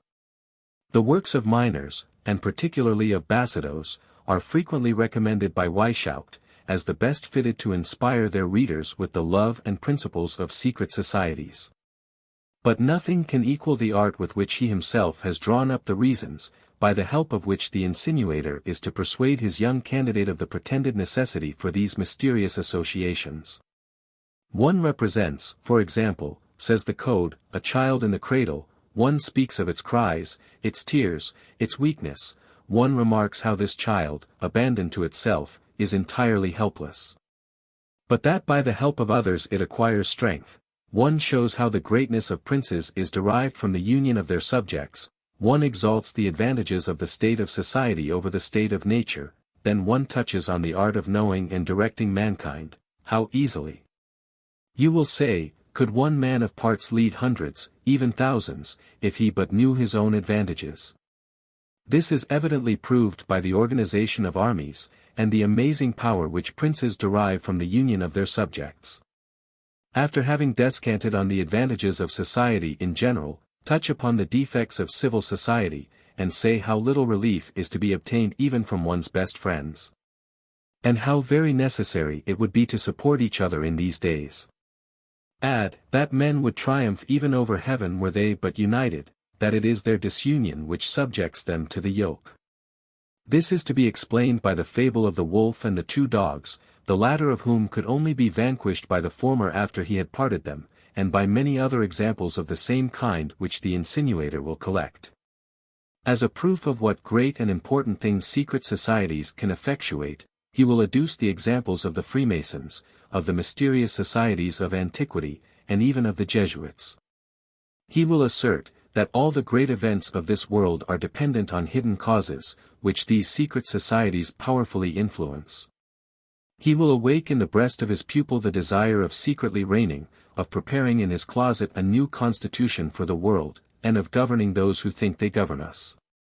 When you shall have got thus far, says the code, begin to show, as it were unguardedly, that you are not entirely ignorant of those secrets. Throw out some half-sentences which may denote it. Should your candidate take the hint, press him, and return to the charge, until you see him betray symptoms of a desire instantaneously to unite with such a society. The insinuator, however, who has thus far succeeded in inspiring his pupil with such a wish, has not played off every engine with which the code has furnished him. To sound the very bottom of his mind, he will pretend to consult him as if he had been entrusted with certain secrets. He will make objections on the secrecy of these societies, but should they make too much impression he will resolve them himself. At other times, to stimulate the curiosity of his pupil, he will hold a letter in his hand written in cipher, or he will leave it half open on his table, giving his candidate sufficient time to observe the cipher, and then shut it up with all the air of a man who has important correspondences to keep secret. At other times, studying the connections and actions of his pupil, he will tell him of certain circumstances which the young man will think he has learned by means of these secret societies, from whom nothing is hidden, though they are concealed from all the rest of the world. These artifices may be greatly abridged, according as the friendship or communicative disposition of the candidate shall have laid him more open. But on the other hand, should they not suffice, the insinuator is not on that account to abandon his purpose. Let him try to accomplish by others what he has failed in himself, let him examine his own conduct, and see if he has not neglected some one or more of the rules prescribed in the code, let him redouble his attention and his complaisance. Should it be necessary to humble himself in order to command, let not the insinuator forget the formal precept of his legislator, learn also to act the valet in order to become master. Auch zu wählen den Knecht gemacht, Dienst zu werden. After such a long series of condescensions and discussions the candidate at length must pronounce. If he submit to all these insinuations, he is admitted among the novices of the order. But should he persist in his refusal, let him learn the fate which awaits him from those who have experienced it. Unhappy, supremely wretched is the youth whom the illumines have sought in vain to entice into their sect. Should he even escape their snares, do not let him flatter himself with being proof against their hatred, and let him take care. The vengeance of secret societies is not a common vengeance, it is the hidden fire of wrath. It is irreconcilable, and scarcely ever does it cease the pursuit of its victims until it has seen them immolated. Such at least is the account which history gives us of those who have been guarded enough to withstand the insinuations of the sect, and particularly of those who, after having gone the first steps with the insinuator, have refused to proceed any farther with him. I could cite diverse examples. Though I once thought that I had met with one of a quite opposite nature, in the person of Camille de Jordan. The same deputy who was to have been involved in the sentence of transportation against Barthélemy and Pichegru after the revolution of the 4th of September, but who luckily escaped from the grasp of the triumvirate. I hear him speaking in the highest terms of one of these insinuators, who had for a long time endeavored to entice him into the order. He was much astonished at hearing me speak of these men as consummate in all the artifices of the most villainous hypocrisy. He maintained that his illuminee was mild, modest, and moderate. Full of respect for the gospel, in a word, one of the most virtuous men he had ever known. In reply, I enumerated all the proceedings of the insinuator, and the artifices he had played off before he quitted his prey. To all that Mr. Camille answered, "It is true, such was his behavior, but it was his zeal for the sect which blinded him, and made him have recourse to such expedients in order to work what he called my conversion. Yet, with all that, it was impossible for any body to speak of virtue and religion in so impressive a manner as he did without being at least an honest man." "Well," said I will venture to assert, that the last attempt of your insinuator was as follows. He proposed to you to give your thoughts in writing on certain questions, you did so, your opinions proved directly opposite to his. He never saw you after, became your implacable enemy, and has never since ceased calumniating you. All that again, answered Mr. Camille, is very true, nor was it his fault that I did not lose both friends and fortune. Before that affair he used to praise me, afterwards, however, he represented me as a most dangerous man. You cannot conceive what lies he invented about me, and I was unfortunate enough to observe that they had made impression. Is it possible to be believed? Mr. Camille could not yet be persuaded but that his insinuator was a virtuous man, so profound are the arts of hypocrisy which are to be imbibed from Weishaupt's laws. I was acquainted with 2 bishops, who had as completely mistaken the characters of their insinuators as Mr. Camille de Jordan. But I will cite the example of Mr. Stark. I never could conceive what this Mr. Stark was whom I saw perpetually abused by the illumines. Nicolai and Mirabeau spared no pains to render him odious to the Protestants in Germany. They said he had received the Catholic orders of priesthood privately, though everything seemed to denote that he was a Protestant. I took some pains to inform myself who this Mr. Stark was, and I found him one of the most learned Protestant ministers in Germany, that his zeal for his religion had acquired him the degree of doctor, and had preferred him to be Grand Almoner and Councillor to the Landgrave of Hesse-Darmstadt. But that in common with several other learned men, such as Hoffmann and Zimmermann, he had had the misfortune of being sought after by the illumines, that he would not hearken to them.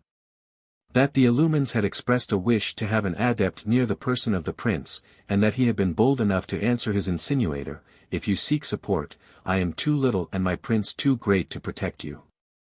And every candidate who will make the same resolute stand against the agents of the order must expect to be repaid with similar calumnies. The law of the order is invariable and precise, particularly with respect to those whose talents may be obnoxious to Illuminism.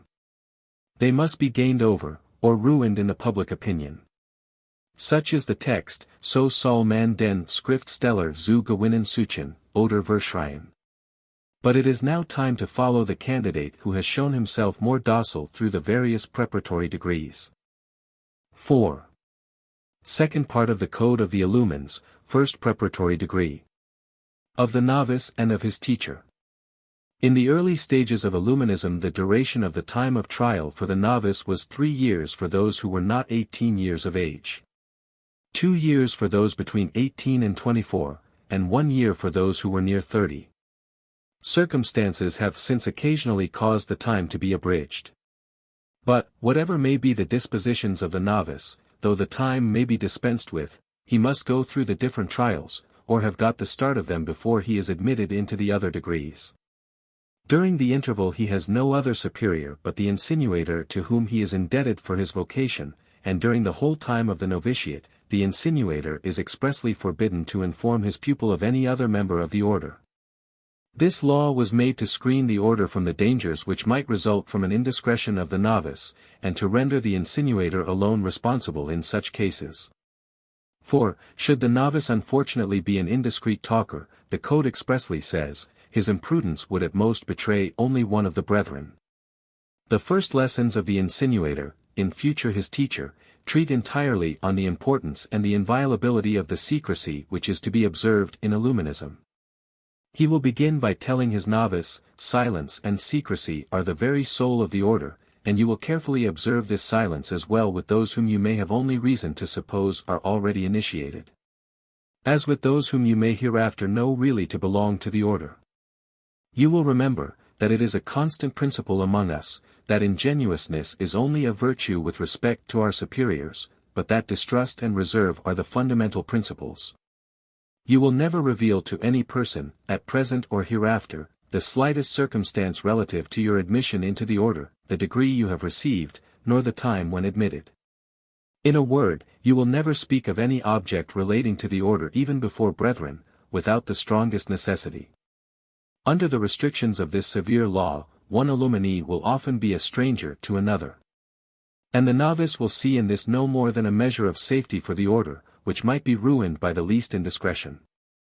More certainly to assure himself of the discretion of the novice, the insinuator will give him no further insight, nor entrust him with any writing relative to the order, until he has obtained the following declaration: I, the undersigned, promise upon my honor, and without any reservation, never to reveal either by words, signs, or actions, or in any possible manner, to any person whatever, either relations, allies, or most intimate friends, anything that shall be entrusted to me by my introducer relative to my entrance into a secret society.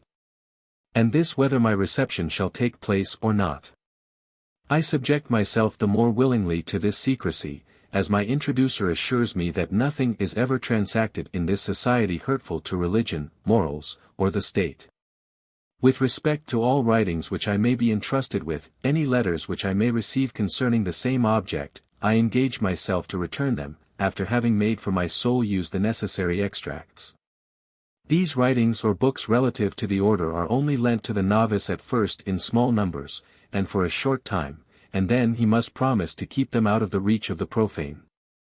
But as he is promoted in rank, he may preserve them for a longer time, and is entrusted with a larger quantity.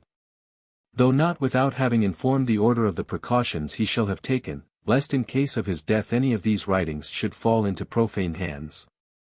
He will afterwards learn, that the brotherhood take many other precautions for secrecy, not only respecting the statutes, but even with regard to the very existence of the order. He will see, for example, in its laws, that should any of the brotherhood fall sick, the other brethren are assiduously to visit him, in the first place to fortify him, that is to say, to hinder him from making any declarations at the hour of his death. And secondly, to carry away whatever writings relative to the order the sick man may have had in his possession, as soon as any symptoms of danger appear. He will at length learn, that to frustrate all attempts to trace even their very existence, the order does not exist everywhere under the same name, but that they are to assume the name of some other order, perhaps even of a literary society. Or meet without any name which can attract the attention of the public. The first writing delivered to the novice, to accustom him to profound secrecy, is what may be called the Dictionary of Illuminism. He must begin by learning the language of the sect, that is to say, the art of communicating with the superiors and other adepts without the possibility of being understood by the profane. By means of this language, the illumines are to be able to correspond with each other, without running the risk of its being discovered of what brother they speak. From what place, in what language, at what period, and to whom, or by whom the letter is written. To avoid the discovery of persons, the novice will learn, that no brother bears the same name in the order which he does in the world.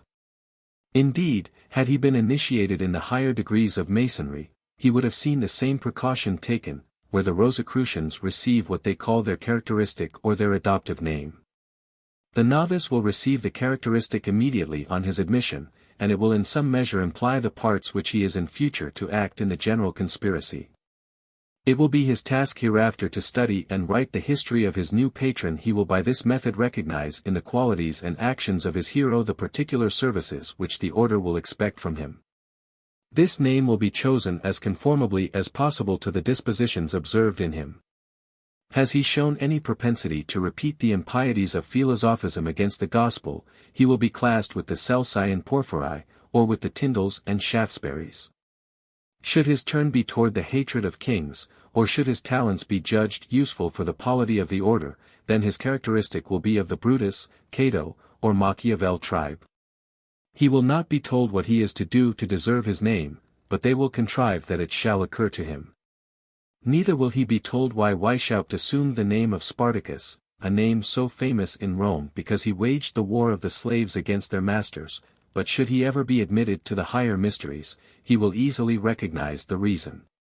The place from whence they write, as well as the persons of whom or to whom they write, is in like manner to be kept secret. A new geography is therefore taught the novice.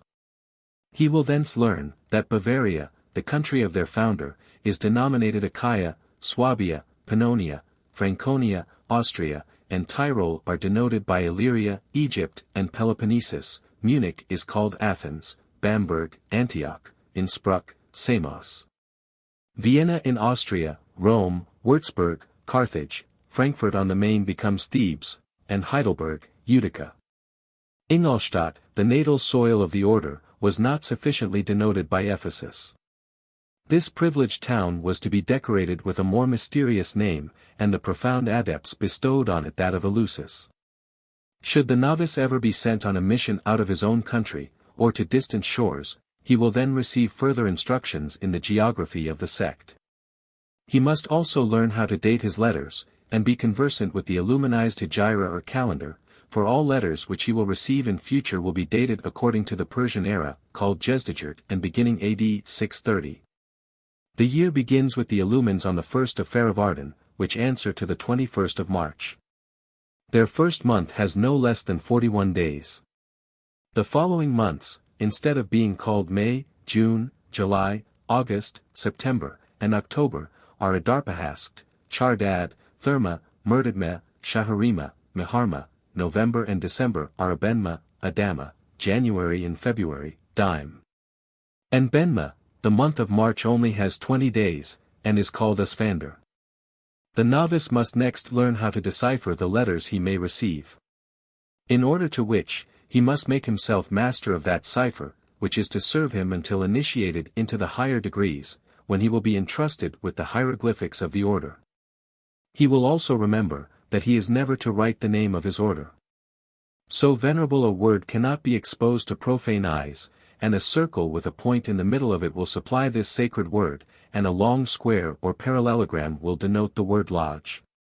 After these preliminary studies, the young brother receives a part of the code, under the title of Statutes of the Illumines. But these first statutes are nothing more than a snare, and the young novice, with pleasure no doubt, sees them begin with the following words. For the tranquility and security of all the brethren, whether novices or active members of the society, and to prevent all ill-grounded suspicions, or disagreeable doubts, the Venerable Order declares, that it absolutely has in view no project, enterprise, or undertaking hurtful to the state, to religion, or to good morals. And that it favors nothing of that nature in any of its members. Its designs, all its toils, solely tend to inspire men with a zeal for the perfection of their moral characters, to impregnate them with humane and sociable sentiments, to counteract the plans of the wicked, to succor oppressed and suffering virtue, to favor the advancement of men of merit, and to render those sciences universal which are as yet hidden from the generality of men. Such is not the colored pretext, but the real object of the order. Even should the novice not have entirely laid aside all suspicions respecting the intentions of the order, still so positive a declaration he must think would guarantee him as to all obligations which might be imposed upon him. His grand aim is to form his heart in such a manner as to gain not only the affection of his friends but even of his enemies. He is positively ordered to endeavor with all his might to acquire both interior and exterior perfection. It is true, he is soon after as positively ordered to study the arts of dissimulation and disguise. But then the brother insinuator is at his elbow to explain to him how that art coincides with true perfection, and thus suppress any suspicions which might arise from a comparison of these two injunctions. Beside, the novice has many other duties to fulfill, which will deprive him of opportunity for such reflections. He is next told, that the brethren must have but one mind, one will, and similar sentiments. That, to effectuate this, the order has made choice of certain works, to which he must apply with the greatest attention.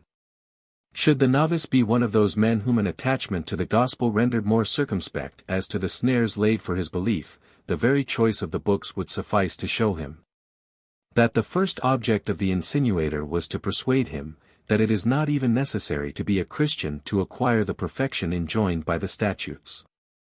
The morality he is taught is that of Epictetus, Seneca, Antoninus, and Plutarch, all foreign to Christianity. He will also receive the works of modern sophisters, such as Wieland, Minors, and Basidos, who by no means make perfection to consist in Christianity. Under the soothing and mellifluous language of a moderate and specious philosophy, he will be led to lubricity and impiety, traced by the sophisticated pen of Helvidius in his celebrated work de l'Esprit. But the insinuator must previously have sufficiently studied the dispositions of his pupil to know whether such propositions would any longer startle him. Beside, nothing is better calculated to dissipate all such fears, than the constant application that is required to those books which are put into the hands of the novice, added to the care taken to deprive him of all such as might inspire him with contrary ideas. The teacher is carefully to attend to all the rules laid down in the code on this subject, and to see that his novices fulfill the intentions of the order in this respect. He is frequently to converse with them. He is to mark out their occupations for them, he is even to make them unexpected visits to surprise them, and thus to see in what manner they apply to the code and other writings with which the order has entrusted them. He is to require an account of what they have read, and extracts from the different works, he will assist them by his explanations. In short, nothing is to be neglected which can secure their progress in the spirit and morals of the order. An object of far greater importance next attracts the attention of the novice. It is that which the code calls the greatest of all, it is, the knowledge of men.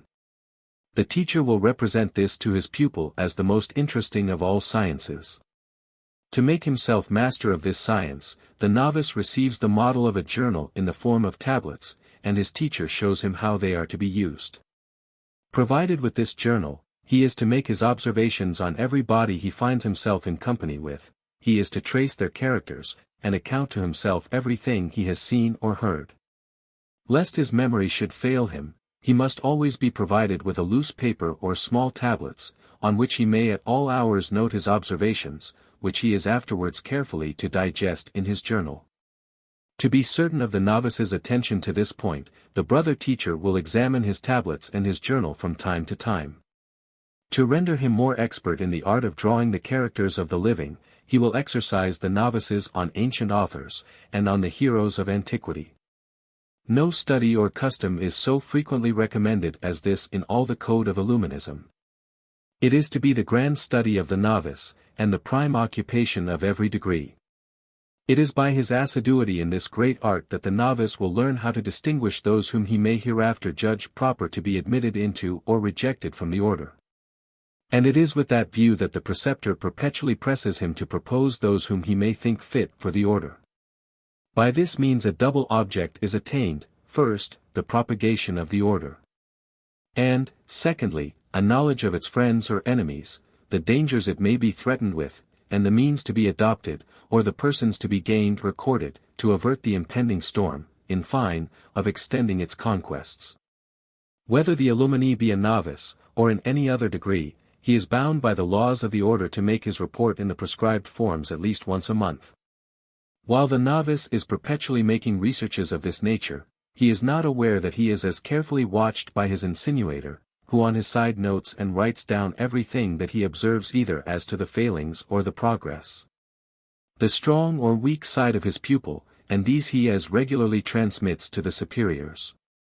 The pupil little suspects that the grand object of his insinuator is to bind him in such a manner to Illuminism, even long before he is acquainted with its secrets, that it shall be impossible for him to break those bonds which fear and terror shall have imposed upon him, should he ever wish to shrink from the horrid plots and systems which he might thereafter discover. This profound policy of binding the novices to Illuminism consists, first, in giving them a magnificent idea of the grandeur of the projects of the sect, and, secondly, in a vow of blind obedience to the superiors in everything which they judge conducive to the ends of the order, which vow the insinuator is to find means of extorting from his pupil. It is here particularly that Weishaupt appears to wish to assimilate the government of his sect to that of the religious orders, and especially to that of the Jesuits, by a total sacrifice of their own will and judgment, which he exacts of the adepts. And to the exercising of the novices in this point, he expressly adverts in his instructions to the insinuators. But this is precisely the place to remark on the amazing difference between the Illuminized and the religious obedience. Of that immense number of religious who follow the institutes of Saint Basil, Saint Benedict, Saint Dominic, or St. Francis, there is not one who is not thoroughly convinced that there exists a voice far more imperious than that of his superior, the voice of his conscience, of the gospel, and of his God. There is not one of them who, should his superior command anything contrary to the duties of a Christian, or of an honest man, would not immediately see that such a command was a release from his vow of obedience. This is frequently repeated and clearly expressed in all religious institutes, and nowhere more explicitly or positively than in those of the Jesuits. They are ordered to obey their superior, but in cases only where such obedience is not sinful, ubi non cerneriter peccatum. It is only in cases where such obedience can have no sinful tendency whatever, ubi definiri non possit aliquad peccati genus intercedere. And, as if this were not sufficiently expressed, we hear their founder, at the very time when he recommends obedience to his religious, expressly saying, "But remember that your vow is binding only when the commands of man are not contrary to those of God, ubi Deo contraria non praecipit homo." All those persons therefore who, like Mirabeau, surmised certain coincidences, or as he calls them points of contact, between the religious institutes and the code of the Illumines, should have begun by observing that religious obedience is in its very essence an obligation of doing all the good which may be prescribed without the least taint of harm. It was easy for them on the contrary to demonstrate, that the obedience sought for by Weishaupt's code was a disposition to obey every order received from the superior in spite of conscience, and unheedful of the most iniquitous guilt, provided it tended to the good of the order. Our society, for such are the expressions of the code, exacts from its members the sacrifice of their liberty, not only with respect to all things, but absolutely with respect to every means of attaining its end. Yet the presumption on the goodness of the means prescribed is always in favor of the orders given by the superiors. They are clearer sighted on this object, they are better acquainted with it. And it is on this very account that they are nominated superiors. It is their business to lead you through the labyrinth of errors and darkness, and in such a case obedience is not only a duty, but an object for grateful acknowledgement. Such is the obedience of the illumines, nor is there a single exception to be found in all their code. We shall see the novice, before he terminates his trials, obliged to explain himself explicitly with respect to orders which he may receive from his superiors, and which he may think contrary to his conscience. In the first place his teacher is to entangle him, and make himself perfectly master of his most secret thoughts. Under the pretense of knowing himself better, while studying the art of knowing others, the novice is to draw a faithful picture of himself, to unfold his interests and connections, as well as those of his family. Here again the insinuator furnishes him with the tablets in the requisite form, that he may give this new proof of confidence to the order, but this will neither be the last nor the most important one for which he will be called upon. On these tablets, the novice is to write down his name, age, functions, country, and abode, the species of study in which he occupies himself, the books of which his library is composed, and the secret writings of which he may be in possession. His revenue, his friends, his enemies, and the reason of his enmities, in fine, his acquaintances and his protectors. To this table he is to subjoin a second, explaining the same objects with respect to his father, his mother, and all their other children. He is to be very explicit with respect to the education they received, to their passions and prejudices, to their strong and weak sides. We will exemplify this second table by an extract from the original writings, by which the reader will perceive that parents are not very much favored. The novice, Francis Antonius T. aged 22, represents his father as violent, and of soldier-like manners, his mother as a little avaricious, the weak side of both to be flattery and interest, both living after the old fashion, and with an antiquated frankness. In their devotion, headstrong, arrogant, with difficulty abandoning an ill-conceived project, and still more unforgiving to their enemies, that they nevertheless were little hated, because little feared. And hardly in the way of doing anybody any harm. While the novice is thus occupied in revealing all his secrets, and those of his family, the insinuator on his side is drawing up a new statement of everything he has been able to discover during the whole time of his pupil's trial, either with respect to him or to his relations. On comparing the two statements, should the superior approve of the admission of the novice to the last proofs, he is then to answer the grand questions. It is by these questions that the novice is to judge of the extent of the sacrifice he is about to make, and of the awful subjection of his whole will, conscience, and person, to Illuminism, if he wishes to gain admittance. The questions are 24 in number, and couched in the following terms. I. Are you still desirous of being received into the order of the Illumines? 2. Have you seriously reflected on the importance of the step you take, in binding yourself by engagements that are unknown to you? 3. What hopes do you entertain, or, by what reasons are you induced to enter among us? 4. Would you still persevere in that wish, though you should find that we had no other object or advantage whatever in view but the perfection of mankind? V. What would be your conduct should the order be of new invention? 6. Should you ever discover in the order anything wicked, or unjust to be done, what part would you take, when uninstandig, ungerecht saken vorkomen, we er sich verhalten word? 7. Can you and will you look upon the welfare of the order as your own? 8. We cannot conceal from you, that members, entering into our order without any other motive than to acquire power, greatness, and consideration, are not those whom we prefer. In many cases one must know how to lose in order to gain. Are you aware of all this? 9. Can you love all the members of the order, even such of your enemies as may be members of it? X. Should it so happen that you should be obliged to do good to your enemies who are of the order, to recommend them, for example, or extol them, would you be disposed to do so? 11. Do you, moreover, grant the power of life and death to our order or society? On what grounds would you refuse, or recognize in it such a right, aber dieser Gesellschaft, oder auch das just vitae et nieces, aus was gründen, oder nicht suggesti? 12. Are you disposed on all occasions to give the preference to men of our order, over all other men? 13. How would you wish to revenge yourself of any injustice, either great or small, which you may have received from strangers or from any one of our brethren? 14. What would be your conduct should you ever repent of having joined our order? 15. Are you willing to share with us happiness and misfortune? 16. Do you renounce the idea of ever making your birth, employment, station, or power, serve to the prejudice or contempt of any one of the brethren? 17. Are you, or have you any idea of becoming a member of any other society? 18. Is it from levity, or in hopes of soon being acquainted with our constitution, that you so easily make these promises? 19. Are you fully determined to observe our laws?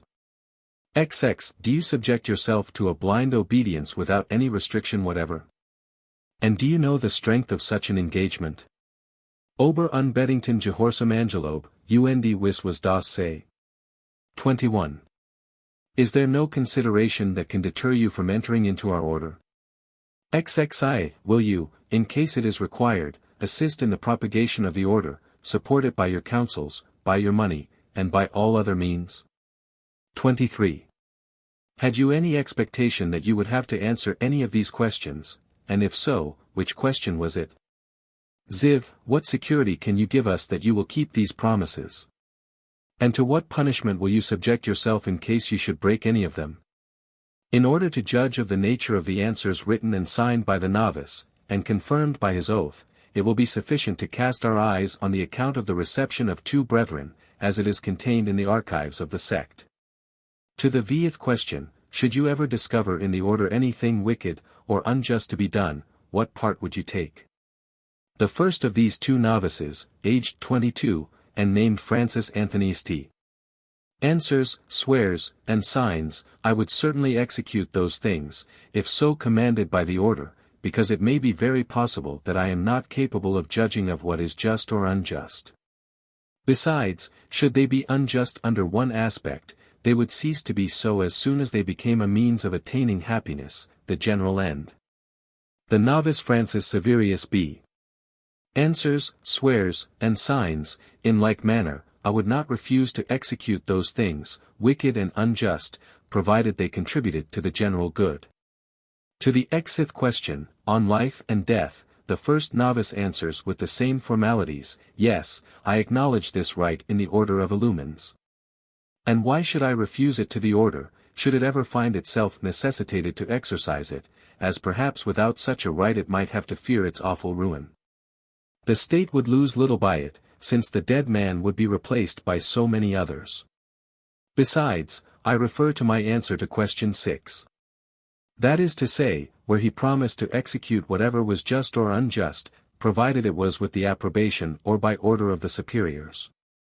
The second answers, swears, and signs to the same question, the same reason which makes me recognize the right of life and death in the governors of nations, leads me to recognize most willingly the same power in my order, which really contributes to the happiness of mankind as much as governors of nations ought to do.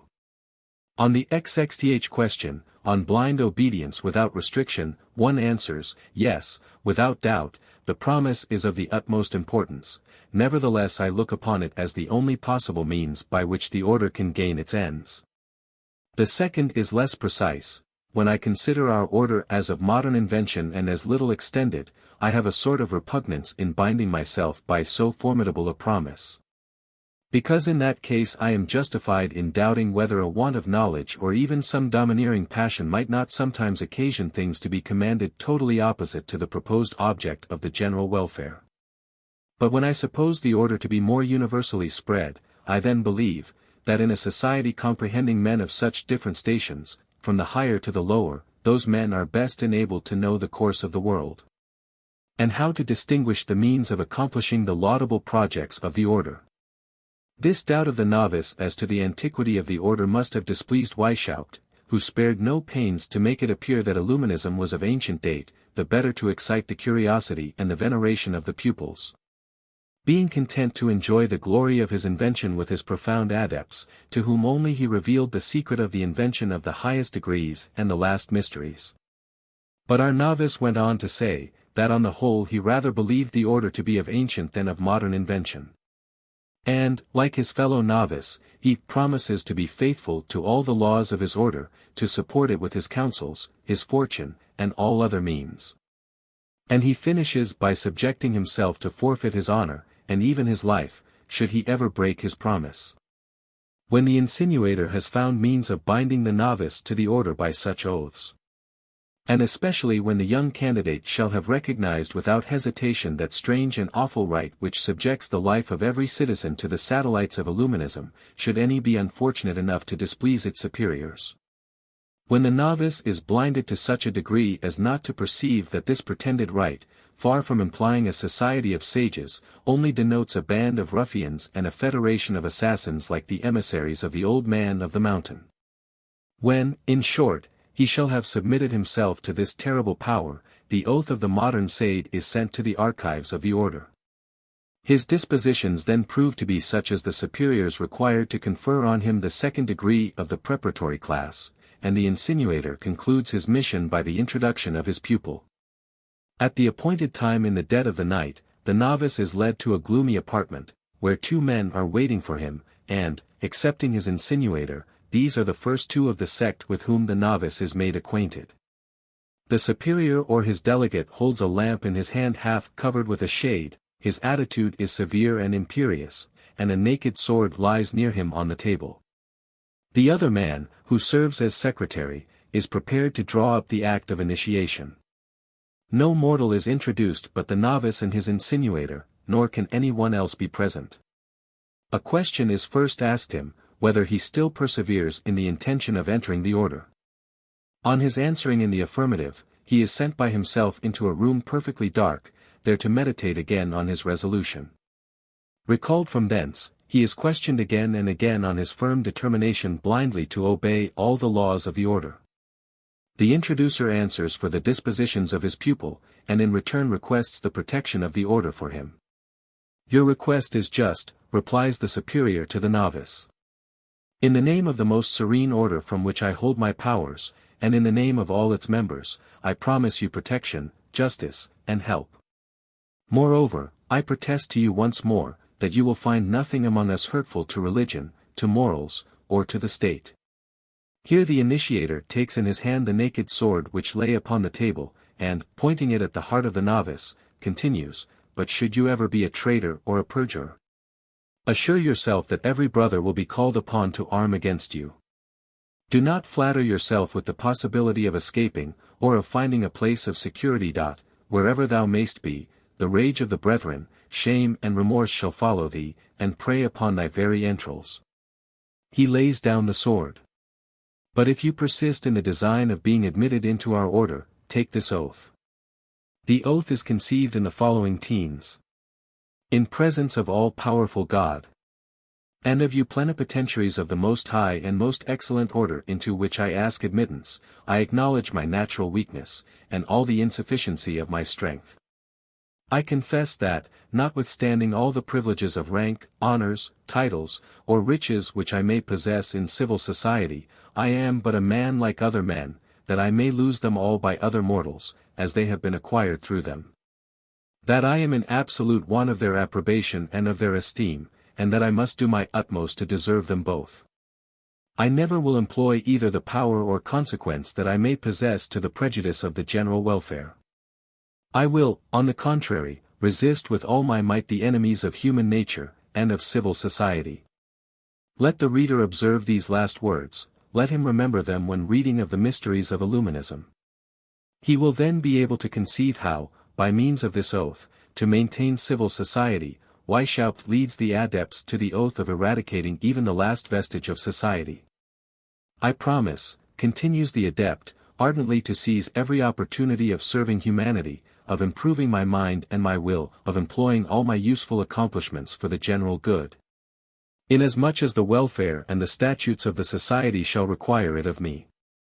I vow, ich gelobe, an eternal silence, an inviolable obedience and fidelity to all my superiors and to the statutes of the order. With respect to what may be the object of the order I fully and absolutely renounce my own penetration and my own judgment. I promise to look upon the interests of the order as my own.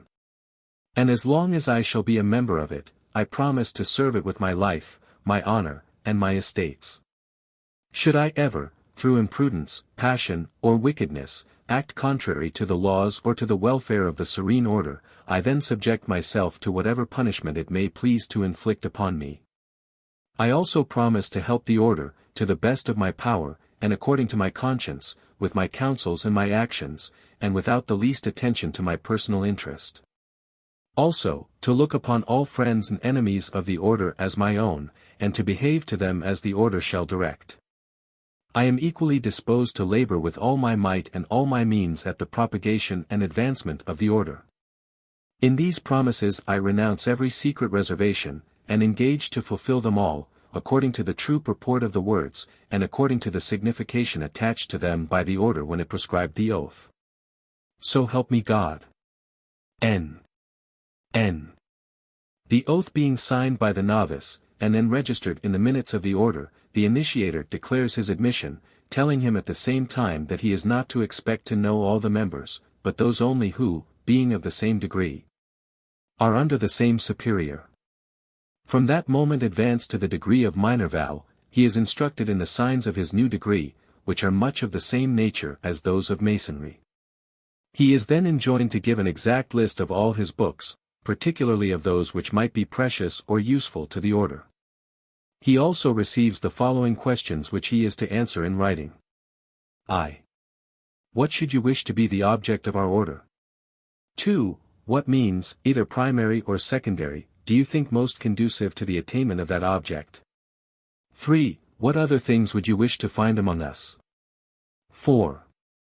What men do you either hope to meet, or not to meet, among us? The answers given to these questions will enable the superiors to judge how far the young adept has imbibed the principles of the order. But other helps are preparing for him, that he may be able to demonstrate by his answers both the progress he has made and that which he may be expected to make. Thus admitted to the degree of minor vow, he will find himself in future a member of the academy of the sect. Let us then observe well both the scholars and their masters, for they still belong to the class of preparation. V. Third part of the Code of the Illumines, second preparatory degree, the Academy of Illuminism, or the Brethren of Minerva.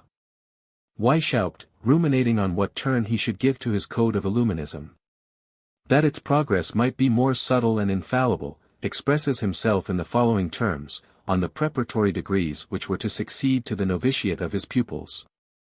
I am thinking of establishing, in the next degree, a sort of an academy of literati. My design would include the study of the ancients, and an application to the art of observing and drawing characters, even those of the living. And treatises and questions, proposed for public compositions, should form the occupations of our pupils. I should wish, more especially, to make them spies over each other in particular, and over all in general. It is from this class that I would select those who have shown the greatest aptness for the mysteries. My determination, in short, is, that in this degree they shall labor at the discovery and extirpation of prejudices. Every pupil, for example, shall declare, at least once a month, all those which he may have discovered in himself, which may have been his principal one, and how far he has been able to get the better of it. Ever influenced by a bitter hatred against the Jesuits, he does not blush to say, I mean that this declaration shall be among us, what confession was among them. Her was, however, unfortunate in his application. For in the order of the Jesuits, no superior could ever hear the confessions of the inferiors. And thus their very institutes rendered impossible the horrid abuse, under which Weishaupt affected to cloak the abominable breach of confidence with respect to his pupils, when he says, by these means I shall discern those who show dispositions for certain special doctrines relative to government or to religion. The statutes of their minor vow degree are drawn up with a little more circumspection, and simply declare, that the order in that degree wishes to be considered only as a learned society or academy, consecrating its toils to form the hearts and minds of its young pupils both by example and precept.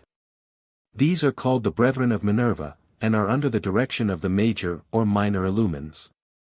The academy properly so called is composed of 10, 12, and sometimes 15 minervals, under the direction and tuition of a major illuminee.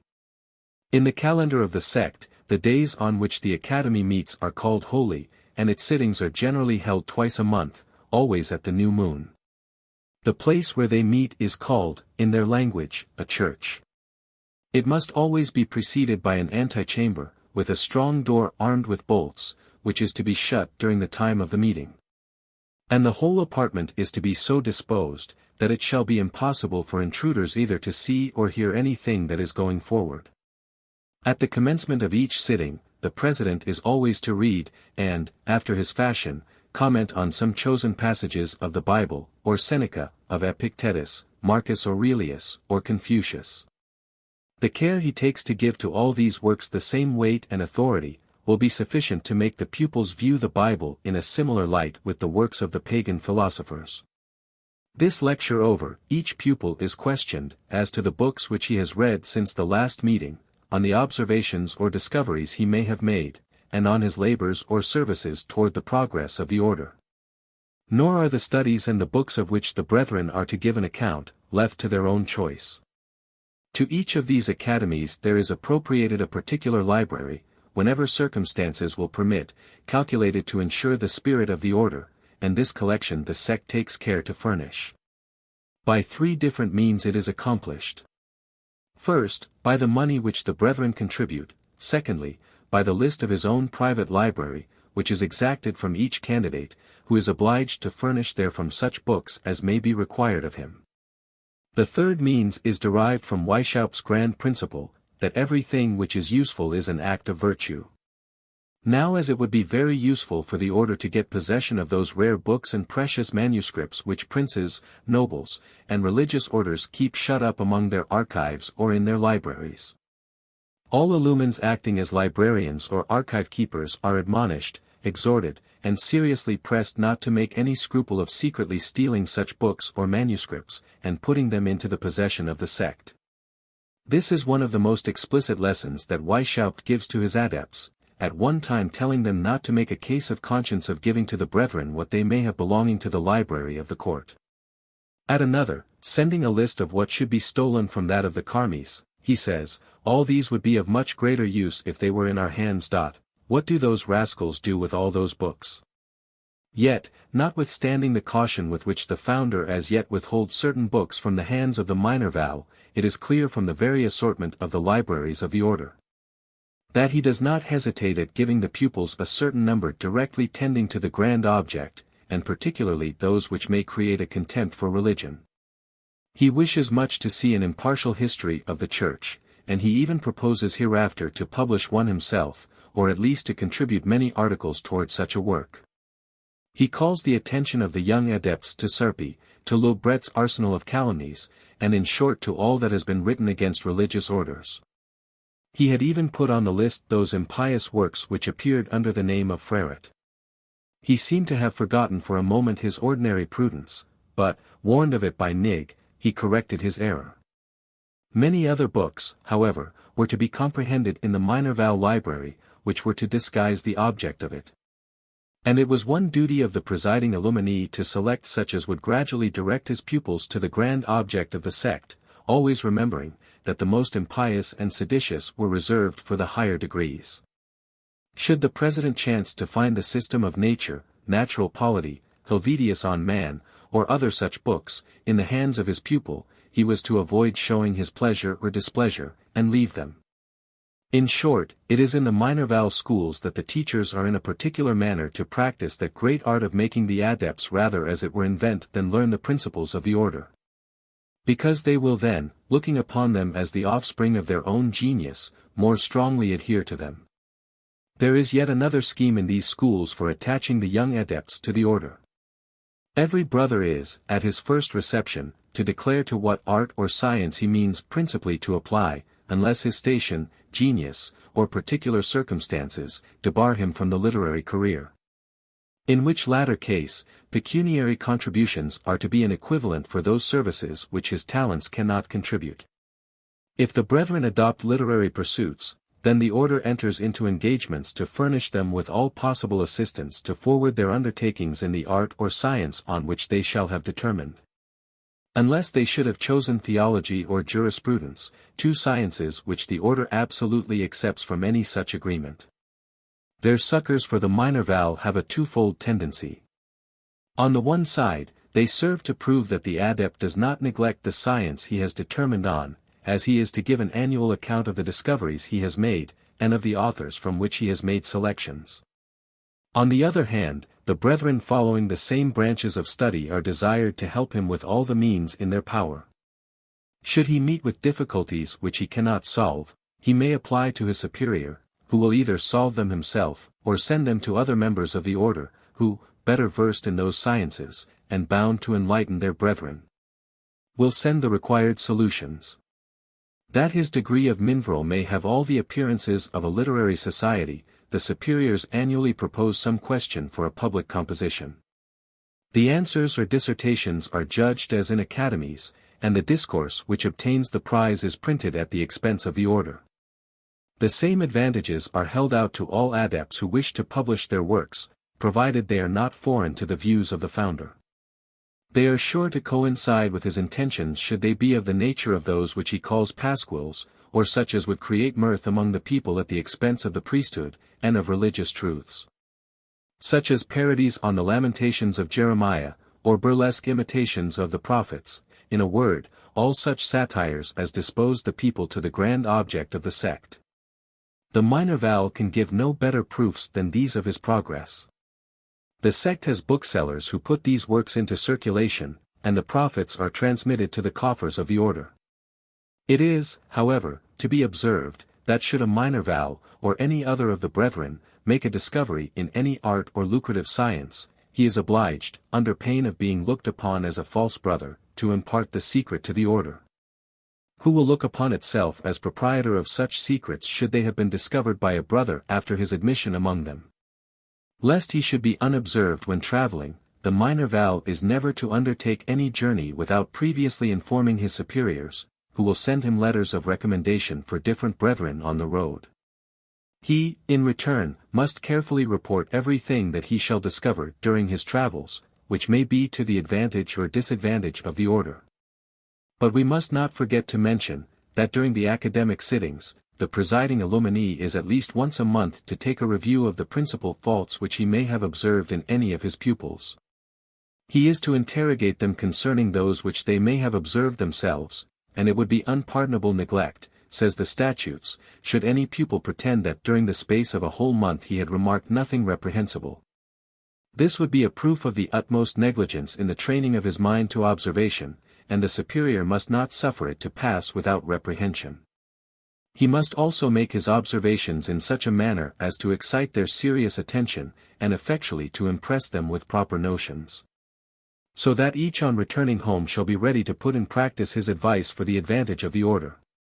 Beside, the superior is as much as possible to avoid letting a day pass without seeing his pupils, either he visiting them, or they him. But what can be the object of such vigilance, such unremitting attention to the minor vow academy? A single word from the adept who, under the inspection of Weishaupt, organized its laws, will explain the enigma. It is, to adopt Nigg's expressions, by the works required of the young academicians that the order will be able to judge whether they are of that sort of stuff, that is to say of that turn of mind, susceptible of all the principles of impiety and anarchy, which is necessary for the higher degrees. After all these labors, should the minor vow adept still retain any of what they call religionist inclinations, he will then receive the 3 first Masonic degrees.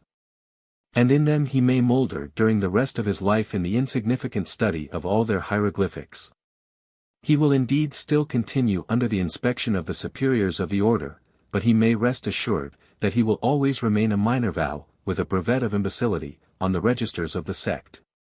On the contrary, should he have shown a sufficient want of attachment to religion or to his prince, should he enthusiastically imbibe the principles of Illuminism, he will certainly be promoted to higher degrees. During his academical course the sect has had unerring means of judging him, viz. by the questions he has solved, and which were put by the order, not so much with a view of exercising his talents as of prying into his opinions, and by the statements delivered in by the scrutators. of the impression made by the different principles which they had disseminated either in the shape of conversation, or by way of refutation, to try the young Minerval. The questions which he has had to investigate during his course sometimes regarded the secret of the sect, at others, the security of the adepts, and of the superiors. To envelop the chiefs in impenetrable darkness, and that their asylum may be proof against all attempts, death itself is to be divested of its horrors. The Minerval must not finish his academical course till he has shown how far such fears have lost their influence over him. He shall declare whether he is ready to submit to every torture, rather than give the least information concerning the order, or even evade the temptation by poison or suicide. A dissertation upon Cato, for example, will be given him as a task, and his management of it will show whether he is ready to fall by his own hand for the preservation of the brethren. The patet exodus, or the exit is free, that is to say, that every man is free to leave this life at his pleasure, is one of those grand principles which must be advanced. It must be commented on and discussed by the young adept. And should any of those puerile ideas appear, which lead to believe in a God the avenger of suicide, he is not the man to be entrusted with the secret, and he shall be rejected.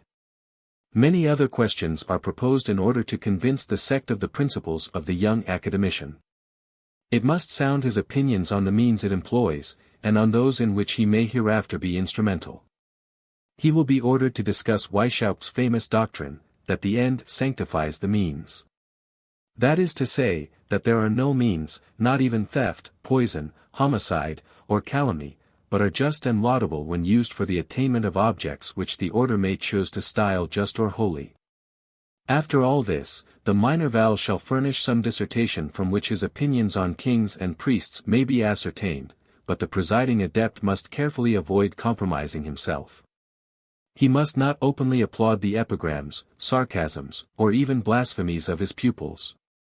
That must be left to the brethren visitors, who will insinuate and encourage them without ever hinting that they are in perfect unison with the mysteries of the order. He must not fail, however, to observe which of his pupils are the most zealous for such doctrines, and who complacently repeat these sarcasms or blasphemies, those, in short, who enthusiastically blend them in their academical compositions. This accomplished, they have run their academic career, and are next promoted to the degree of minor illumini.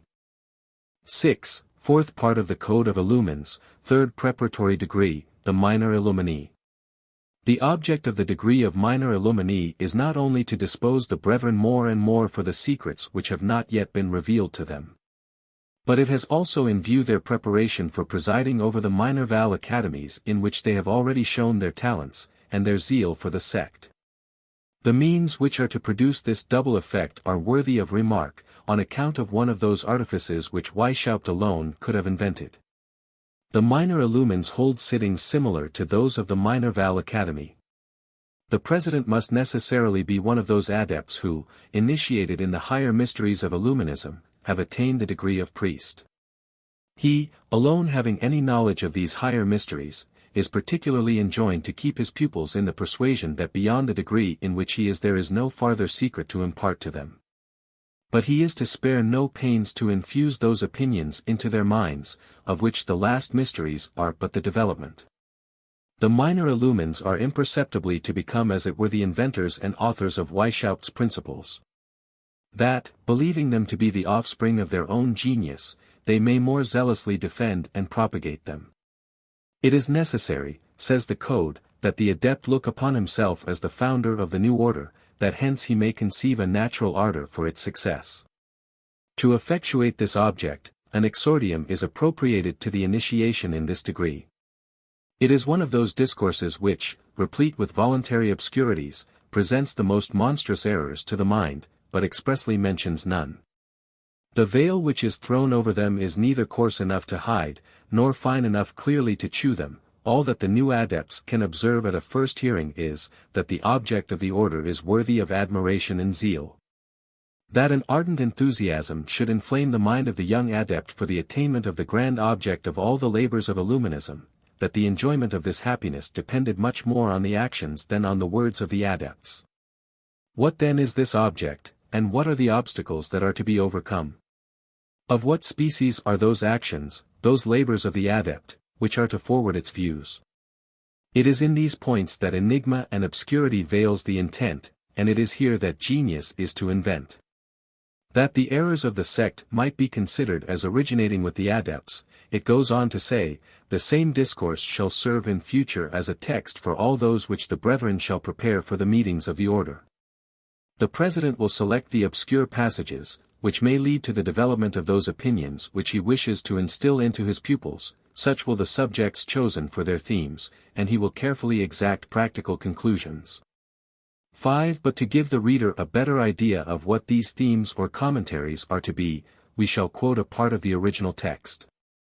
There certainly exist in the world public crimes which every wife and honest man would wish to suppress. When we consider that every man in this delightful world might be happy, but that their happiness is prevented by the misfortunes of some, and by the crimes and errors of others, that the wicked have power over the good. That opposition or partial insurrection is useless, that hardships generally fall upon men of worth.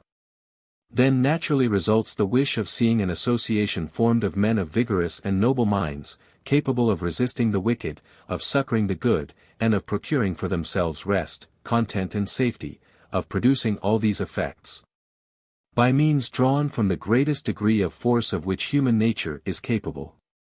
Such views actuating a secret society would not only be innocent, but most worthy of the wise and well-inclined man.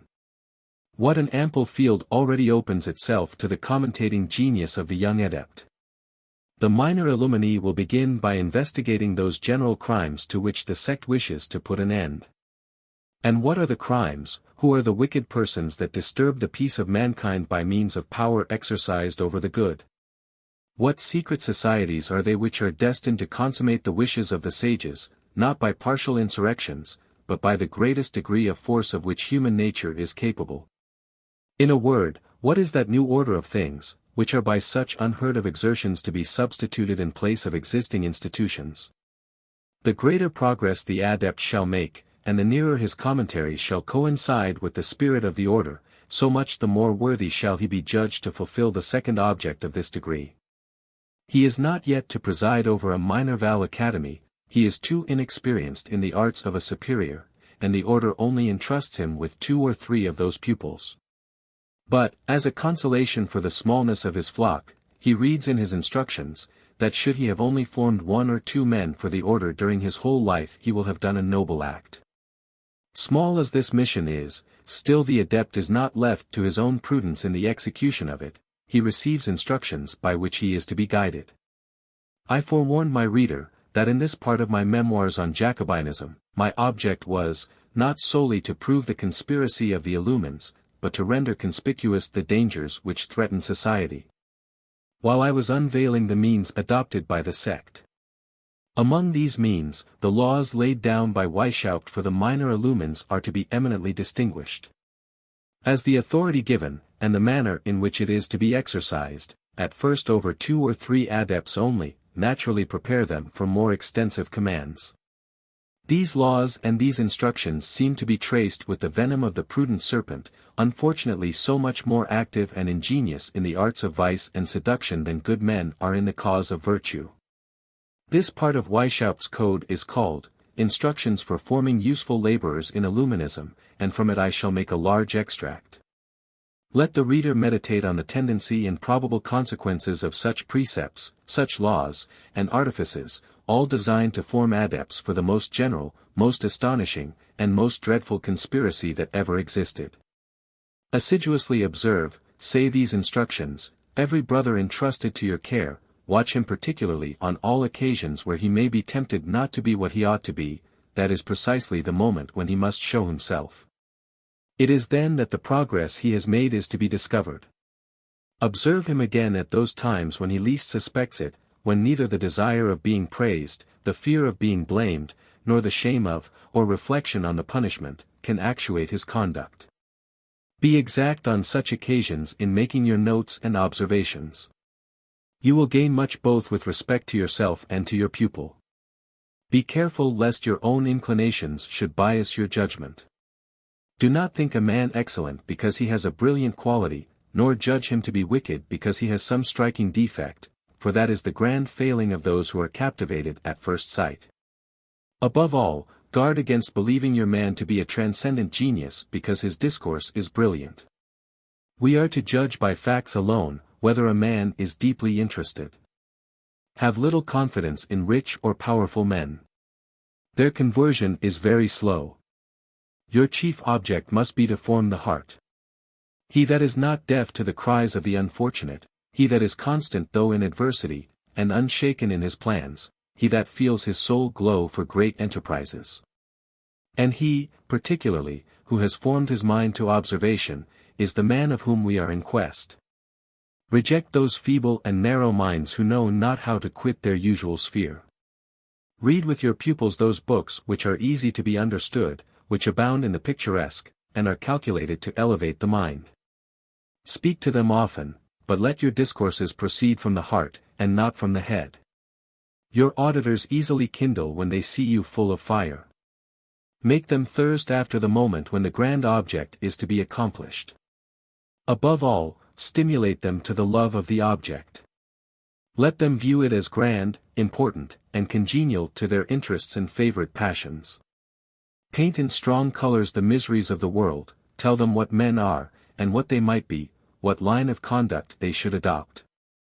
How little they know their own interests, how anxiously our society labors for them, and desire them to judge what they may expect from it, by what we have already done in the first degrees. Shun familiarity on all occasions where your weak side may be seen, always speak of Illuminism in a dignified style. Inspire esteem and respect for our superiors, and dwell strongly on the necessity of obedience in a well-organized society.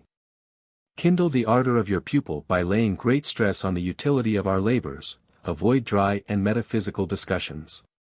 Let what you require of your pupils be within their means.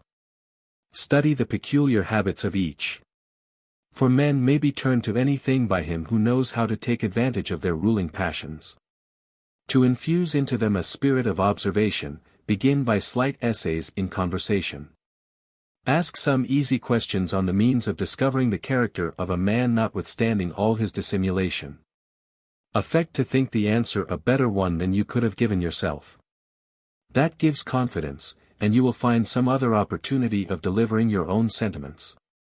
Inform them of what observations you may have made concerning their voice, gait, or physiognomy. Tell them also, that they have the best dispositions, and that they only want practice. Praise some in order to stimulate others. Having thus become acquainted with the immense difficulty attending on the art of bringing men to the point whither you wish to lead them, neglect no occasion of disseminating the good principles wherever you can. And of inspiring your pupils with courage and resolution, but never forget, that he who wishes to convert too many at once will convert nobody. In the towns where you reside, divide the task with the other illumines of the same degree as yourself. Choose one or two, at most 3, minervals among those over whom you have the greatest influence or authority. But spare neither labor nor pains. You will have accomplished a great undertaking if, during your whole life, you form but 2 or 3 men. Let those whom you have selected be the constant object of all your observations. When one method does not succeed, seek out another, and so on, till you have found a proper one. Study to find out what your pupil is best fitted for. In what intermediary principles he may be deficient, and therefore inaccessible to the fundamental ones. The grand art consists in profiting of the right moment, at one time it is warm, at another cool reasoning which will persuade. Let your pupil always think that it is to himself, and not to you, that he is indebted for the progress he makes. If he falls in a passion, never contradict, hearken to him though he be in the wrong. Never controvert the consequences, but always the principle. Wait for a favorable moment when you may explain your sentiments without appearing to contradict his. The best method is to agree with another person, whom you will pretend to attack on those subjects. While the candidate whom you really wish to convince is only a stander-by and takes no part in the dispute, then support your arguments with all the vigor of which you are capable. Whatever failings you wish to correct in him, speak of them as if they were not his, tell the story as if somebody else had been guilty of them, then take his advice on the subject, and by these means he becomes his own judge. All this, it is true, requires time, hurry nothing, it is solidity and facility of action that we want in our adepts. Often to read, meditate, hearken to, see the same thing, and then to act, is what gives that facility which soon becomes natural. Do you wish to draw forth his opinion? Propose a dissertation on certain questions relative to your object, as it were merely to exercise his genius. He thus learns how to meditate on the principles while you make a discovery of those which it is your object to eradicate from his mind. Instruct, advise. But beware of cold declamations, drop a few words to the purpose when you shall perceive his mind to be in a proper state to receive them. Never ask too much at once, let your conduct be provident, paternal, and solicitous. Never despair. For one may do what one pleases with men. Make yourself master of the motives of the principles your pupil has acquired from his education. If they be not consonant with our views, weaken then by insensible gradations, and substitute and strengthen others. But great prudence is necessary to operate this.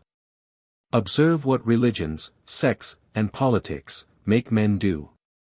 One may enthusiastically wed them to follies, it is therefore in the manner of leading them that the whole art of giving the upper hand to virtue and truth consists. Only employ the same means for a good purpose which impostors employ for evil, and you will succeed. If the wicked are powerful, it is because the good are too timid and too indolent. There may be circumstances also, under which it will become necessary to show displeasure, and even anger, in defense of the rights of man. Tell your pupils, that they are only to attend to the purity of the views which actuate the order. And that antiquity, power, or riches, should be perfectly indifferent to them. Tell them, that should they find elsewhere a society which would lead them with greater speed or with more certainty to the desired end, the order would eternally regret the not having been acquainted with it before, that in the meantime we obey the laws of our superiors, laboring in peace, and persecuting no man. Follow these rules of conduct, and once more remember, that you will have rendered an essential service to the world, though you should form but 2 men according to our principles. Carefully profit of those moments when your pupil is discontented with the world, and when everything goes contrary to his wishes. Those moments when the most powerful man feels the want of the support of others, to attain a better order of things. It is then that you must press the swelling heart, stimulate the sensibility, and demonstrate how necessary secret societies are, for the attainment of a better order of things. But be not too easy in your belief with respect to the reality or constancy of such feelings. Indignation may be the effect of fear, or of the fleeting hopes of some passion which one wishes to gratify. Such feelings are not naturalized. Men are not perfect in so short a time, prepare for the worst, and then insist. A heart which easily melts easily changes. Never promise too much, that you may be able to perform more than you promise. Rekindle exhausted courage.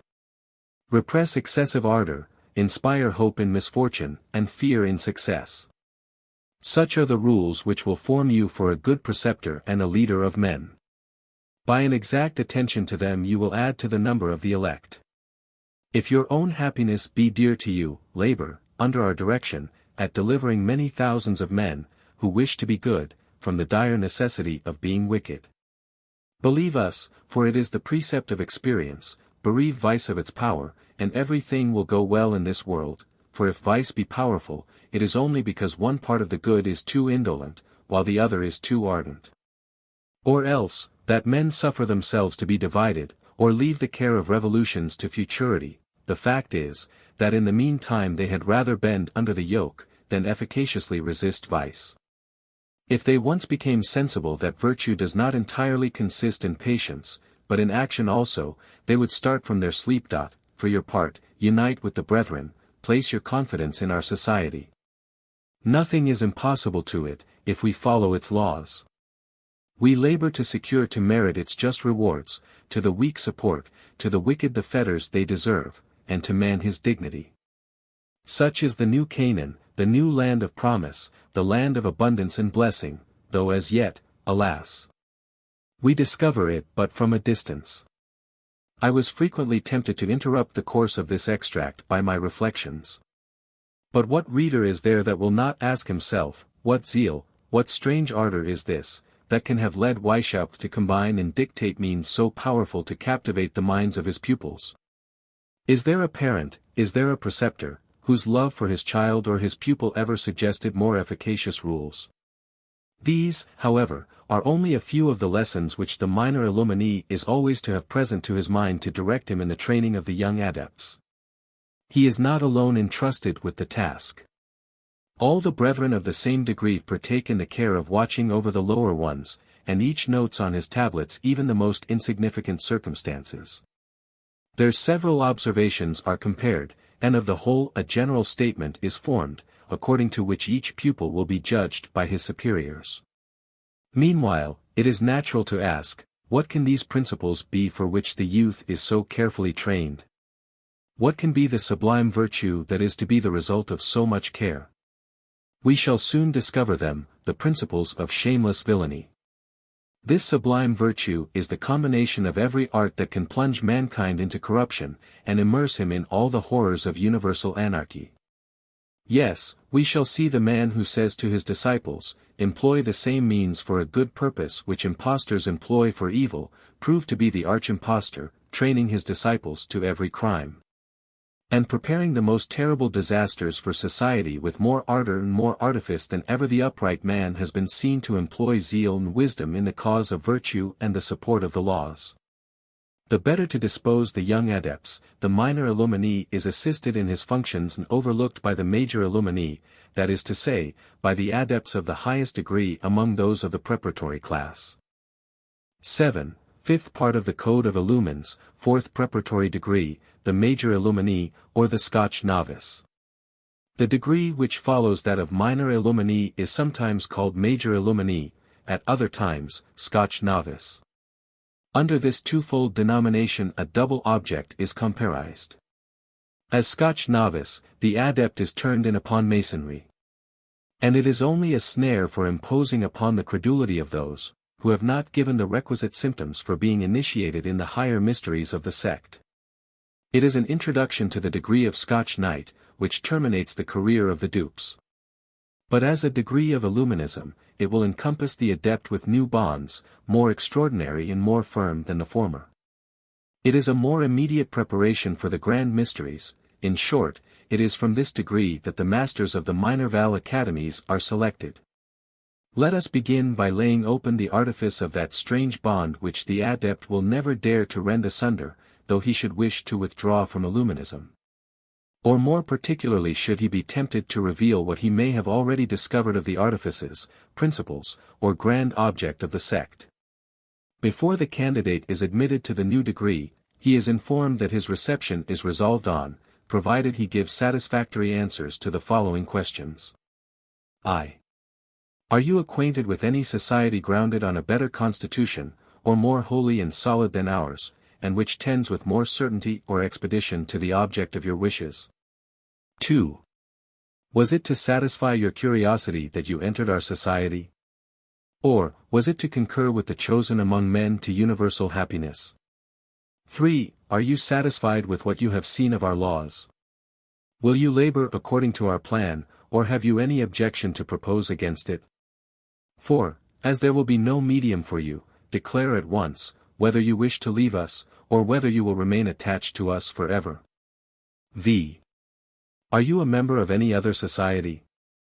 6. Does that society impose anything detrimental to our interests, for example, the discovery of our secrets, or, does it require you to labor for itself exclusively?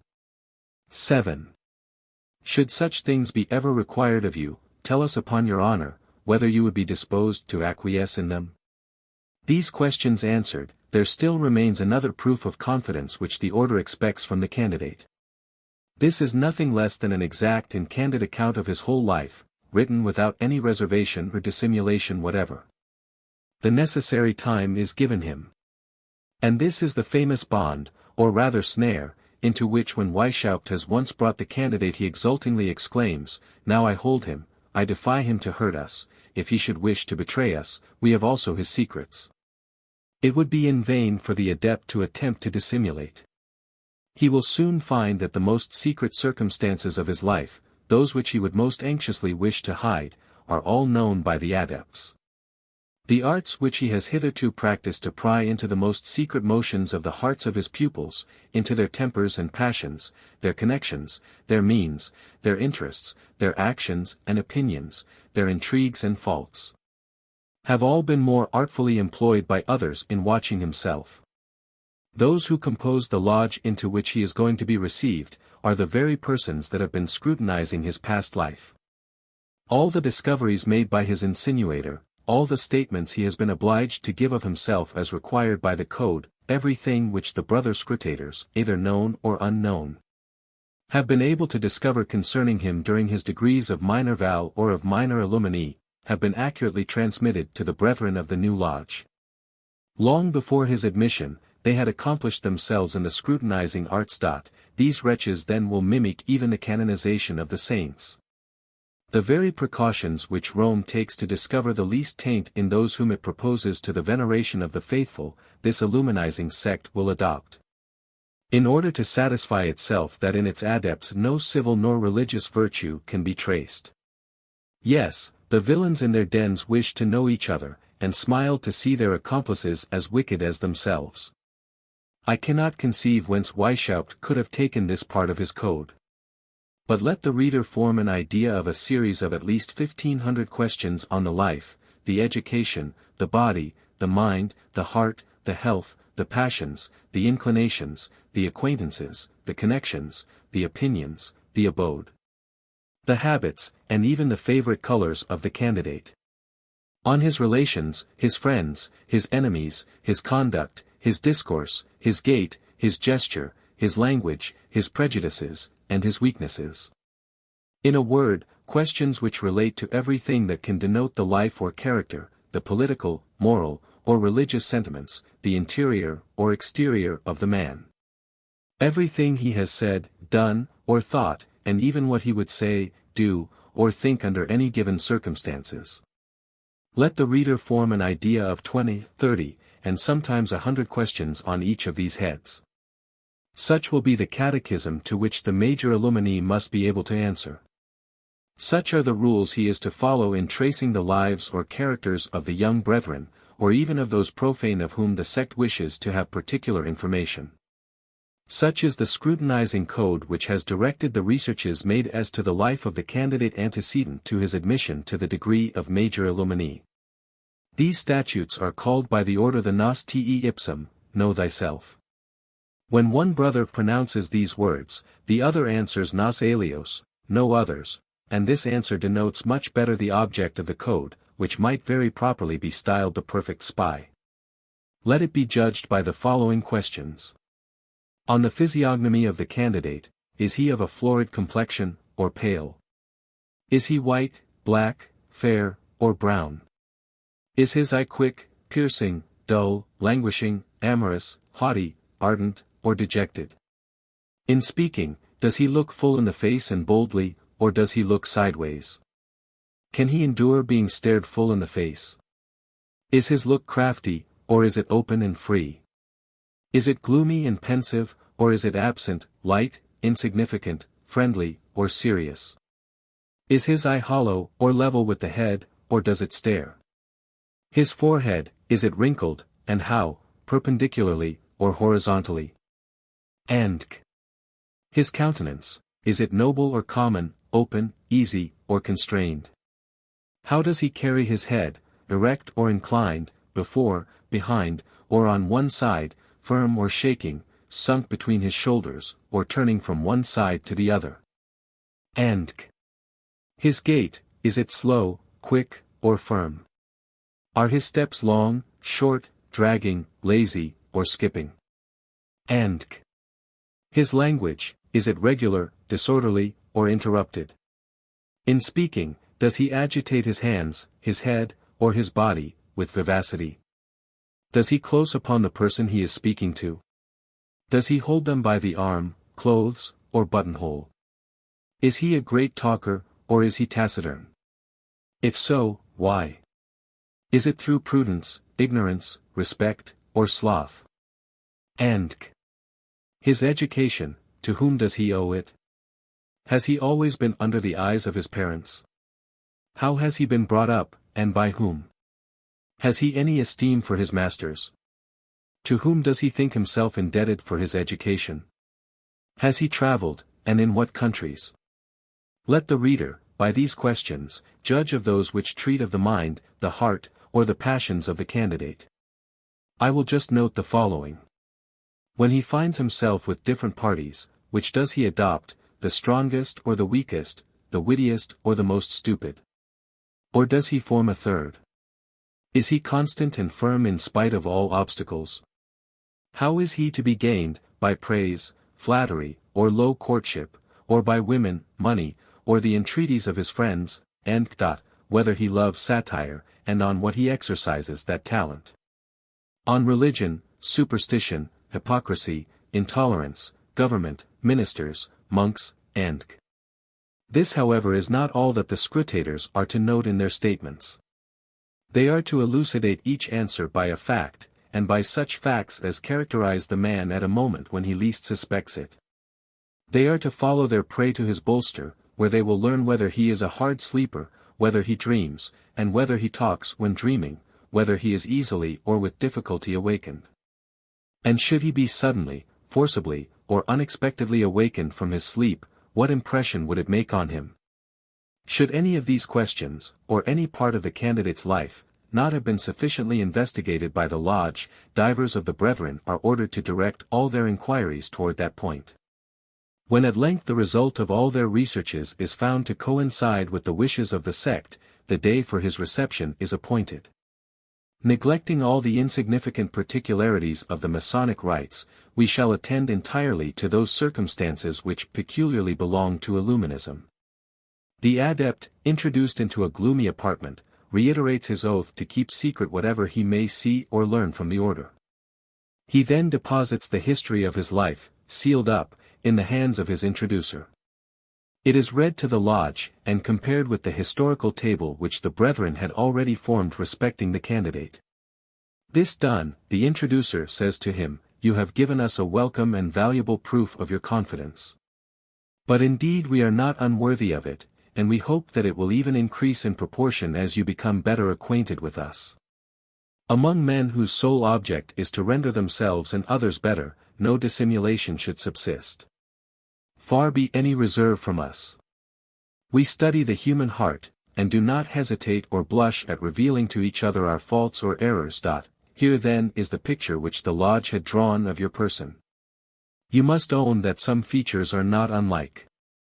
Read, and then answer, whether you still wish to belong to a society which, such as you are represented here, opens its arms to receive you. Could indignation operate more powerfully on the mind of the candidate at the sight of his having been so treacherously watched, than the fear of abjuring a society which henceforth possesses such arms against him? He would not hesitate at asking for his dismission. But he sees the consequences of such a step, and feels that it might cost him very dear. Beside, he is so familiarized with the scrutinizing system, that he can scarcely be offended with it, though operating on himself. He is left for a certain time to his meditations. The desire of acquiring a new degree works upon him and at length turns the scales. He is introduced to the lodge of the brethren. And there the veil which hides the secrets of the sect is partly raised, or, rather, he is himself still more unveiled, that the sect may discern whether all his views and wishes coincide with theirs. After a suitable preamble, the initiator tells him, that he has still some few questions to answer, relative to objects on which it is absolutely necessary that the opinions of candidates should be known. The reader is desired to pay particular attention to these questions, as it will enable him, when he shall come to read of the mysteries, more clearly to observe the succession and gradation with which such principles are infused into the mind of the adept, as if he had invented and conceived them all himself. Do you find that, in the world we live in, virtue is rewarded and vice punished? Do you not on the contrary observe, that the wicked man is exteriorly more comfortable, more considered, and more powerful, than the honest man?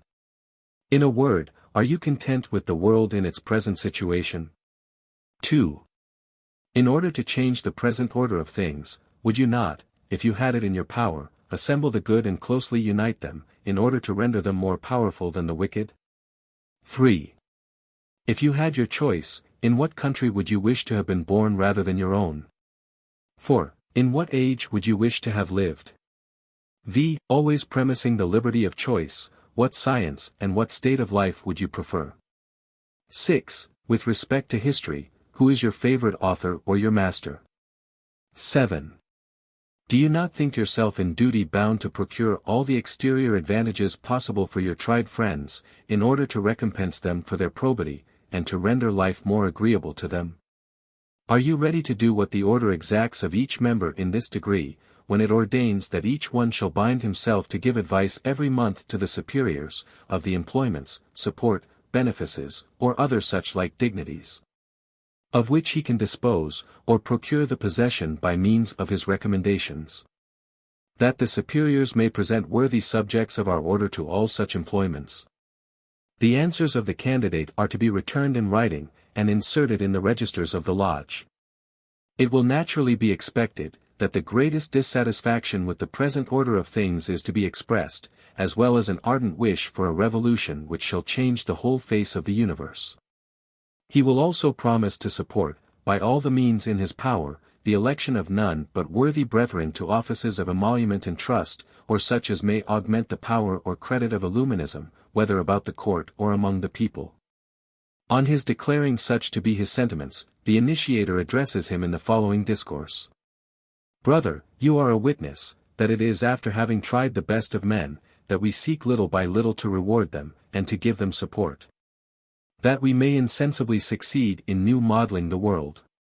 Since you are convinced how imperfectly men have fulfilled their real destiny, how everything has degenerated in their civil institutions, how little the teachers of wisdom and of truth have enhanced the value of virtue, or given a happier disposition to the world, you must be persuaded, that the error lies in the means which the sages have hitherto employed. Those means, therefore, must be changed, in order to reinstate in its rights the empire of truth and wisdom. And this is the grand object of the labors of our order. Oh, my friend! My brother! My son! When here convened, far from the profane, we consider to what an extent the world is abandoned to the yoke of the wicked, how persecution and misfortune is the lot of the honest man, and how the better part of human nature is sacrificed to personal interest. Can we at such a sight be silent, or content ourselves with sighing? Shall we not attempt to shake off yoke? Yes, my brother, rely upon us. Seek faithful cooperators, but seek them not in tumults and storms, they are hidden in darkness. Protected by the shades of night, solitary and silent, or reunited in small numbers, they, docile children, pursue the grand work under the direction of their superiors. They call aloud to the children of the world, who pass by in the intoxication of pleasure, how few hearken to them. He alone who has the eye of the bird of Minerva, who has placed his labors under the protection of the star of night, is sure of finding them.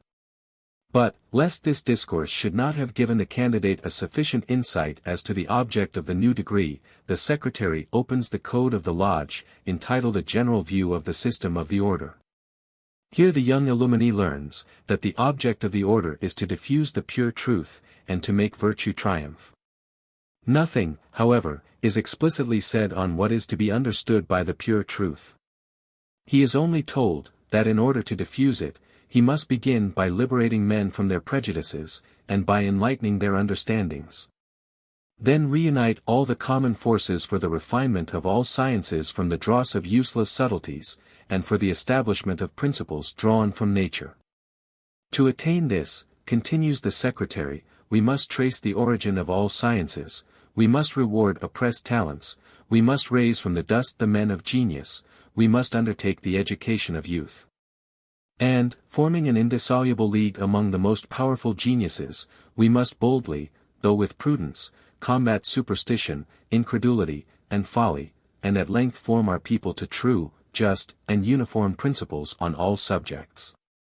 Such is the object of our minor val schools, and of the inferior degrees of masonry, over which our order wishes to acquire all the influence possible, in order to direct it towards our object. We also have our superior degrees, where the brethren, after having passed through all the preparatory degrees, become acquainted with the ultimate result of the labors and of all the proceedings of the order. To obtain the completion of that result, it will be necessary to divest vice of its power, that the honest man may find his recompense even in this world, but in this grand project, we are counteracted by the princes and the priesthood. The political constitutions of nations oppose our proceedings. In such a state of things then what remains to be done? To instigate revolutions, overthrow everything, oppose force to force, and exchange tyranny for tyranny? Far be from us such means. Every violent reform is to be blamed, because it will not ameliorate things as long as men remain as they are, a prey to their passions, and because wisdom needeth not the arm of violence. The whole plan of the order tends to form men, not by declamation, but by the protection and rewards which are due to virtue. We must insensibly bind the hands of the protectors of disorder, and govern them without appearing to domineer. In a word, we must establish an universal empire over the whole world, without destroying the civil ties. Under this new empire, all other governments must be able to pursue their usual process, and to exercise every power, excepting that of hindering the order from attaining its ends and rendering virtue triumphant over vice. This victory of virtue over vice was formerly the object of Christ, when he established his pure religion. He taught men, that the path to wisdom consisted in letting themselves be led for their greater good by the best and wisest men. At that time preaching might suffice, the novelty made truth prevail, but at present, more powerful means are necessary. Man, a slave to his senses, must see sensible attractions in virtue. The source of passions is pure. It is necessary that every one should be able to gratify his within the bounds of virtue, and that our order should furnish him with the means. It consequently follows, that all our brethren, educated on the same principles, and strictly united to each other, should have but one object in view. We must encompass the power of the earth with a legion of indefatigable men, all directing their labors, according to the plan of the order, towards the happiness of human nature, but all that is to be done in silence. Our brethren are mutually to support each other, to succor the good laboring under oppression, and to seek to acquire those places which give power, for the good of the cause. Had we a certain number of such men in every country, each might form 2 others. Let them only be united, and nothing will be impossible to our order. It is thus that in silence it has already performed much for the good of humanity. You behold, brother, an immense field opening to your activity. Become our faithful and worthy co-operator, by seconding us with all your might, and remember, that no service will pass without its just reward. After this lesson, 2 chapters directly treating on the functions of the major illuminee are read to him. With the first he is already acquainted, it is the code of the insinuator or brother recruiter. He is also now entrusted with it, as it is part of his duty in future to judge of the pupils of all the insinuators. The second treats of the duties of the scrutator. This is also delivered into his care, because he must particularly exercise that art while presiding over the minor Val academies, and he must necessarily learn how his new brethren found means of tracing so exact an historical portrait of himself, and of penetrating even more successfully than he could into the interior recesses of his heart. He must also learn to distinguish such pupils as, with dispositions similar to his own, are worthy of being admitted to his new degree. He now has but one more degree to go through, before he is admitted into the class of the mysteries, and this is termed by the sect the Scotch Knight. 6. 8. Sixth part of the Code of the Illumines, intermediary class, the Scotch Knight of Illuminism. Or directing illuminee. Under the appellation of intermediary class of Illuminism might be comprehended all the degrees which Weishaupt had borrowed from Freemasonry. In that case we should comparize under this denomination the 3 degrees of apprentice, fellowcraft, and master. But it has been already said, that these degrees are simply a passport for the sect into the Masonic lodges. And that its object may be less conspicuous, it leaves them in their original Masonic state. This, however, is not the case with the higher degrees of Scotch Masonry. The sect shrewdly surmised that the views of these degrees coincided with their own. Beside, it wanted some of these superior degrees, either for the direction of those Masonic lodges which it composed of its own members, or who were to gain admittance, dominate, and preside over other lodges which were not devoted to Illuminism. The great veneration in which the Scotch Knights are generally held by Masons, more strongly determined the Baron Nig to make himself master of this degree, and engraft it on Illuminism. The sect has constituted this into both an intermediary and a stationary degree. It is stationary for those into whom it despairs of ever infusing the principles required for a further admission to the mysteries. But it is only intermediary for those who have shown dispositions more accordant with the pursuits of the sect. Whatever may be his destiny, no brother is ever admitted into this new degree, until he has previously given proofs of the progress he has made in the arts of scrutator, whose code must have been his chief study since his admission to the degree of Major Illumini. The secret chapter of the Knights has had the precaution to propose certain questions to him to ascertain how far he is capable of judging of the state of the mind by exterior appearances. He will have had to answer, for example, to the following ones: what is the character of a man whose eyes are perpetually in motion, and whose countenance is changeable? What features denote voluptuousness, melancholy, and pusillanimity? As a further proof of the progress he has made, he is to transmit to his superiors another dissertation on the life of the hero whose name he bears for his characteristic. The history of his own life, which he had delivered in the antecedent degree, had laid open the whole of his existence, and all his actions through life. This new dissertation will show the order what he admires or disapproves of in others, and will particularly demonstrate whether he has discovered those qualities in his patron which the order wished he should imbibe and imitate when it gave him his characteristic. Should any part of his life have escaped the vigilance of the scrutators, he is still at liberty to give a new proof of his confidence in the order, and this is described as a meritorious act. But he may reserve it for the cognizance of the superior of the order only. He is then to declare under his handwriting, that he looks upon the superiors of Illuminism as the secret and unknown though legitimate superiors of Freemasonry. That he adheres and always will adhere to the Illuminized system of Masonry, as the best and most useful existing, that he utterly renounces every other association. That he is, in short, so persuaded of the excellence of Illuminism, that he fully adopts its principles, and firmly believes himself bound to labor, under the direction of his superiors, at the object and according to the intentions of the order for the happiness of mankind.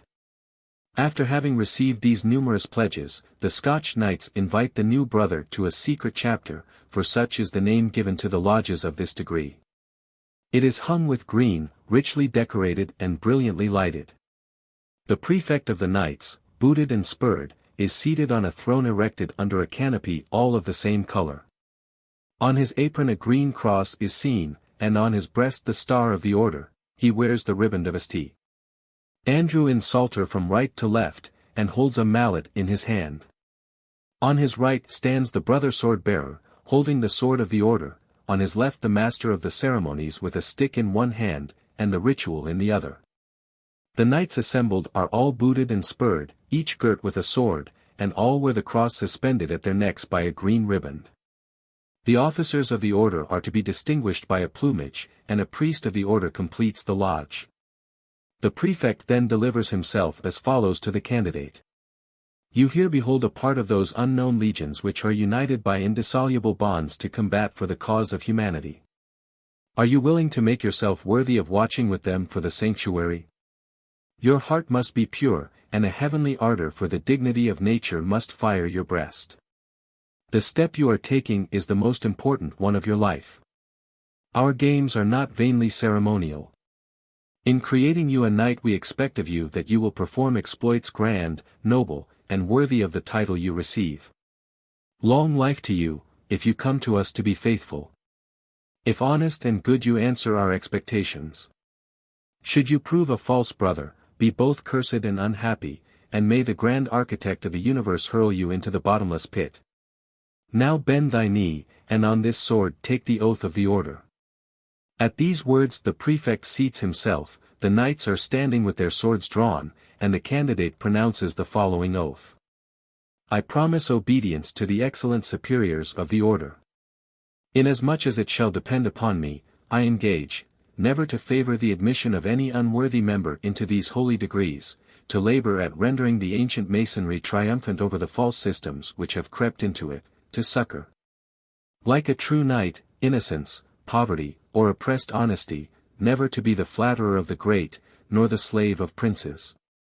To combat courageously, though prudently, in the cause of virtue, liberty, and wisdom, to resist boldly, both for the advantage of the order and of the world, superstition and despotism. I never will prefer my own private interest to that of the order. I will defend my brethren against calumny. I will dedicate my life to the discovery of the true religion and real doctrines of Freemasonry, and I will impart my discoveries to my superiors. I will disclose the secrets of my heart to my superiors as to my best friends. So long as I shall remain in the order, I shall look upon the being a member of it as a supreme felicity. I also engage to look upon all my domestic, civil, and social duties as most sacred. So help me God, both for the happiness of my life, and for the peace of my mind. In return for this oath the prefect declares to the candidate that he is going to create him a Knight of St. Andrew, according to the ancient usage of the Scotch. Rise, he says, and in future beware of ever bending thy knee before him who is only man like thyself. To these ceremonies the adept Nig added a certain number of others which were mere derisions of the rites of the Church. Such, for example, was the triple benediction which the priest pronounced over the new knight, such the atrocious mockery of the Last Supper, which terminated the ceremony. But, impious as is the imitation, Weishaupt declares it to be disgusting because it is still religious, theosophical, and borrowed from superstition. But what perfectly coincided with the views of the Bavarian founder were, the instructions given to the new knight. He is enraptured with that discourse, where one may observe the illuminizing orator selecting the most impious, artful, and disorganizing systems of masonry, to make them at once the mysteries of their Masonic lodges, and an immediate preparation for those of Illuminism. Let the reader recall to mind what was said in the second volume of these memoirs concerning the apocalypse of the Martinists, entitled Of Errors and of Truth. He will there have read of a time when man, disengaged from the senses and free from matter, was still more free from the yoke of the laws and from political bondage, to which he was only subjected by his fall. He will there have seen, that the daily efforts of man should tend to the overthrow of governments, that he may recover his former purity in ancient liberty, and thus retrieve his fall. I might there have demonstrated that absurd idealism reducing our senses to vain fictions, that the prostitution of them might be but a chimerical crime. 7. There, in short, I might have shown, according to the Martinist, that in all ages this system of corruption and disorder has been the doctrine and secret of true philosophy. This intermediary degree was destined by Weishaupt to serve as a point of union between the Masonic lodges and Illuminism. It was but natural that they should have selected the most monstrous and most artful system of the craft. Let not the reader therefore be astonished when he sees the antitheosophist, the atheist, the materialist Weishaupt borrowing in this degree the doctrines of the Martinists on the twofold principle or double spirit. But let it be also remembered, that whenever, in consequence of this artifice, he is obliged to use the word spirit or soul, he informs the candidate, that such words are employed in the code only to conform to the vulgar expression. This precaution taken, the initiator may without apprehension repeat the sophisticated lessons on the twofold principle. And indeed one might be tempted to think, that the doctrines he lays down as the grand object of Freemasonry had all been copied from the Martinist system. He begins by deploring a great revolution which had in former ages deprived man of his primitive dignity. He then represents man as having had the faculty of recovering his ancient splendor, but that by the abuse of his faculties he had again immersed himself still deeper in his defiled and degraded station. The very senses are blunted, and said to lead him into error on the nature of things. Everything that he beholds in its actual state is falsehood, show, and illusion. And he lays particular stress on those schools of sages which had, ever since the time of the Grand Revolution, preserved the secret principles of the antique doctrines, or of true Masonry. Nor does the monstrous Hierophant blush at placing Jesus of Nazareth among those sages, and blasphemously numbering the God of the Christians among the grand masters of Illuminism. But soon was the doctrine of Christ falsified, and priests and philosophers raised on these divine foundations an edifice of folly, prejudice, and self-interest. Soon also does the tyranny of priesthood and the despotism of princes coalesce in the oppression of suffering humanity. Freemasonry opposes these disastrous attempts, and endeavors to preserve the true doctrine. But it has overburdened it with symbols, and its lodges gradually subside into seminaries of ignorance and error. The Illumines alone are in possession of the real secrets of Masonry. Many of them are even still to be the objects of their researches, and the new knight is to devote all his attention to their discovery.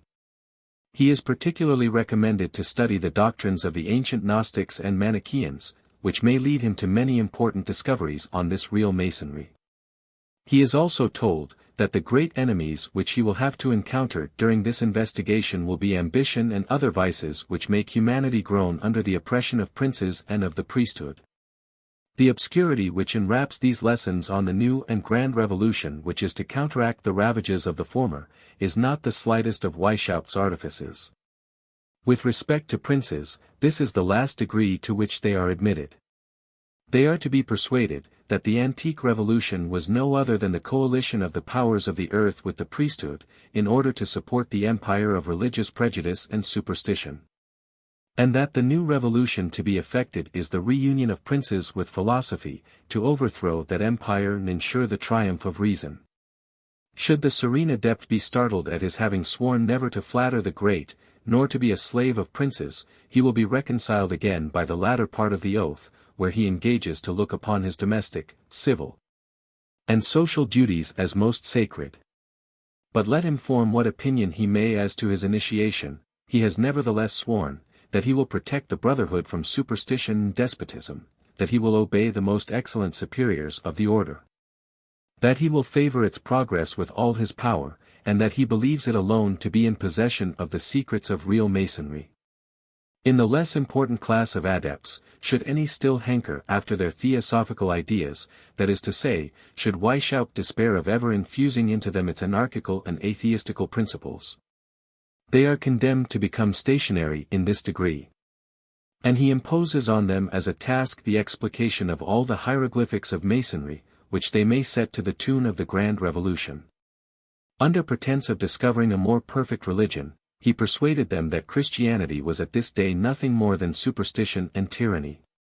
He has infused into them his hatred for the priesthood and the existing forms of government. That will suffice to procure him agents of destruction. As to re-edification, he has not so much as mentioned it to them. But should there be found among the number of knights men who of themselves dive into the meaning of that great revolution which only deprived man of his primitive dignity by subjecting him to the laws of civil society, should they have comprehended the meaning of this other revolution, which is to restore everything by re-establishing man in his primitive independence, such men will be pointed out by the scrutators. It is at them that the code particularly aims when it says, let the Scotch knights seriously reflect, that they are presiding over a grand establishment, whose object is the happiness of mankind. In short, these knights have to act the parts of superiors in the order, they are the inspectors or the directors of all the preparatory class. They have on that account assemblies peculiar to themselves, called secret chapters. The first duty of these chapters is to watch over the interests of the order within their district.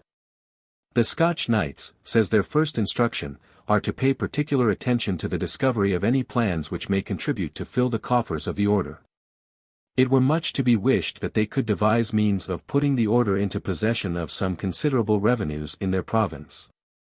He that shall have rendered so signal a service must never hesitate at believing that these revenues are employed in the most noble purposes. The whole must labor with all their might to consolidate the edifice little by little within their district, until the finances of the order shall be found to be competent to its views. The second part of the code entrusts these knights with the government of the preparatory class. Each knight is to correspond with a certain number of brethren who have the direction of the minor val academies.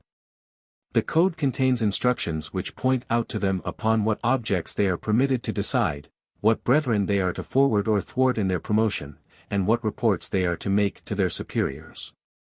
In their correspondence with their inferiors they make use of the common cipher, but when they write to the chiefs they employ a peculiar character which may truly be called hieroglyphic. They are particularly charged with the inspection of the major illumines.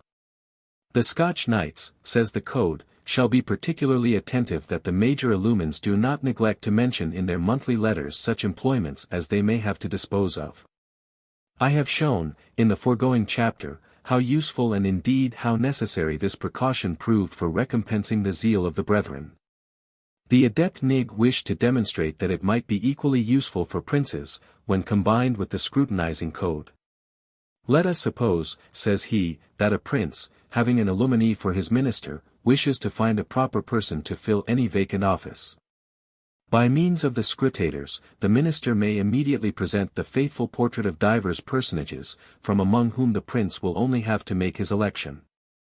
But every reader, I hope, will recollect, that in consequence of the oath that has been taken by the minister to dispose of all places in favor of the brethren, and that according to the direction of the knights, he will only present such adepts for those offices as the order shall have chosen.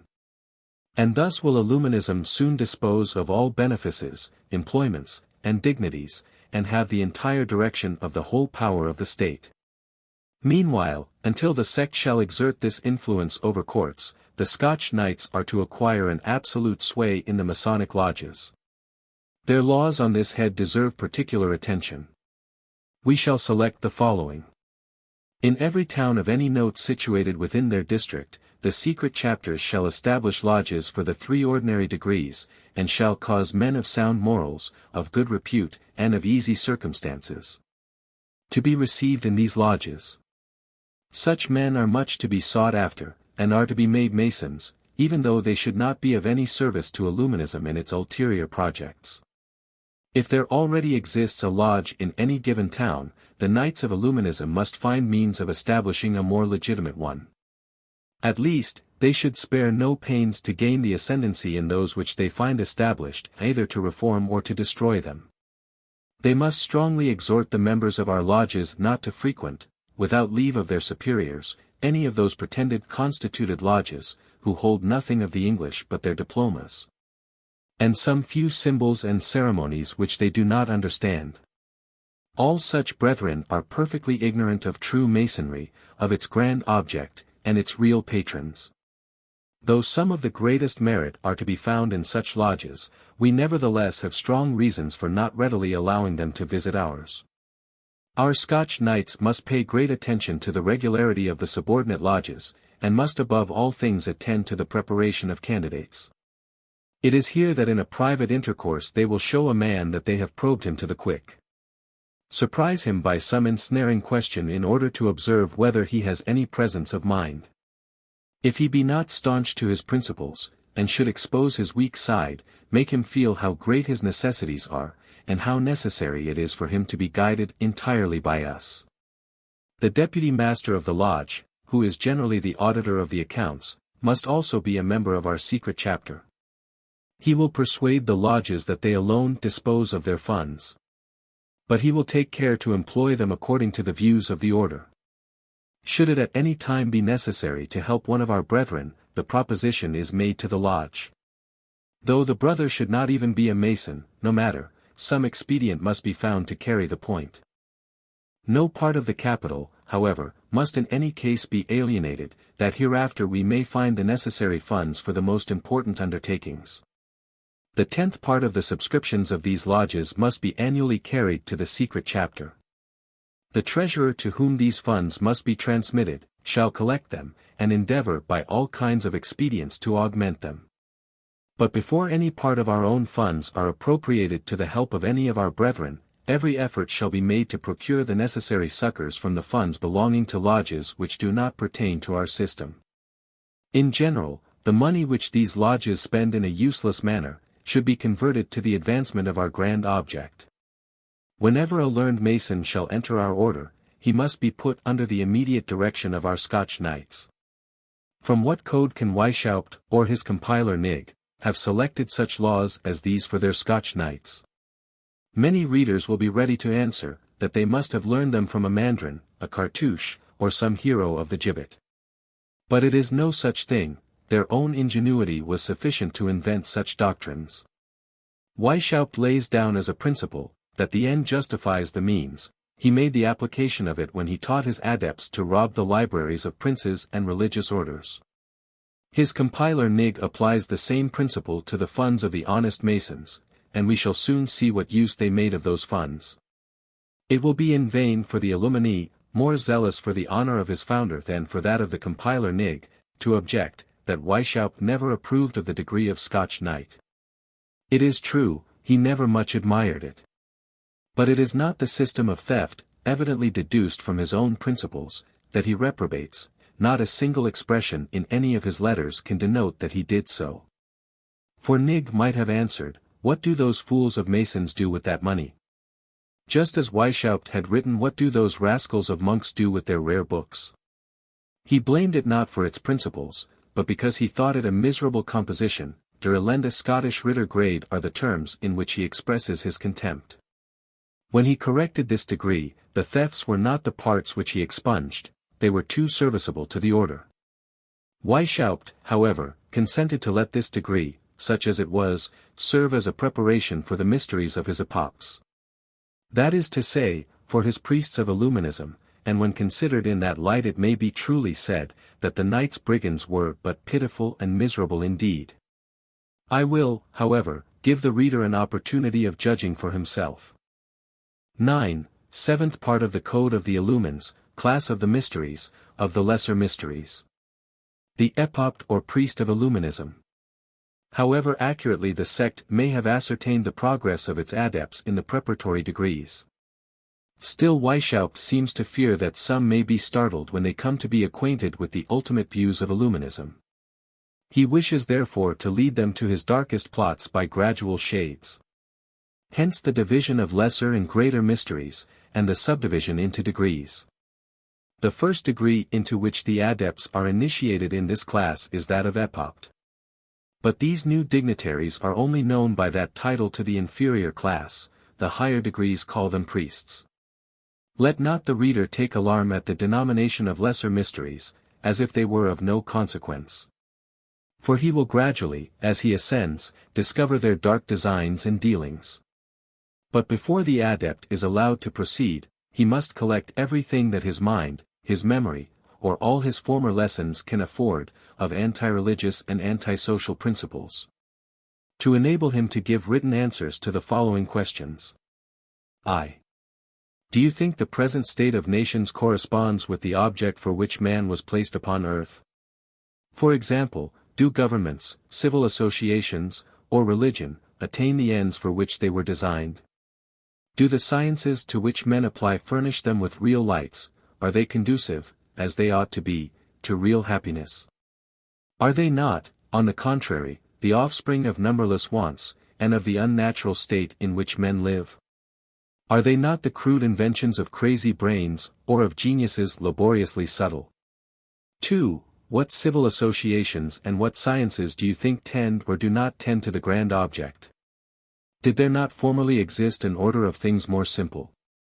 What sort of an idea can you form of that ancient state of the world? 3.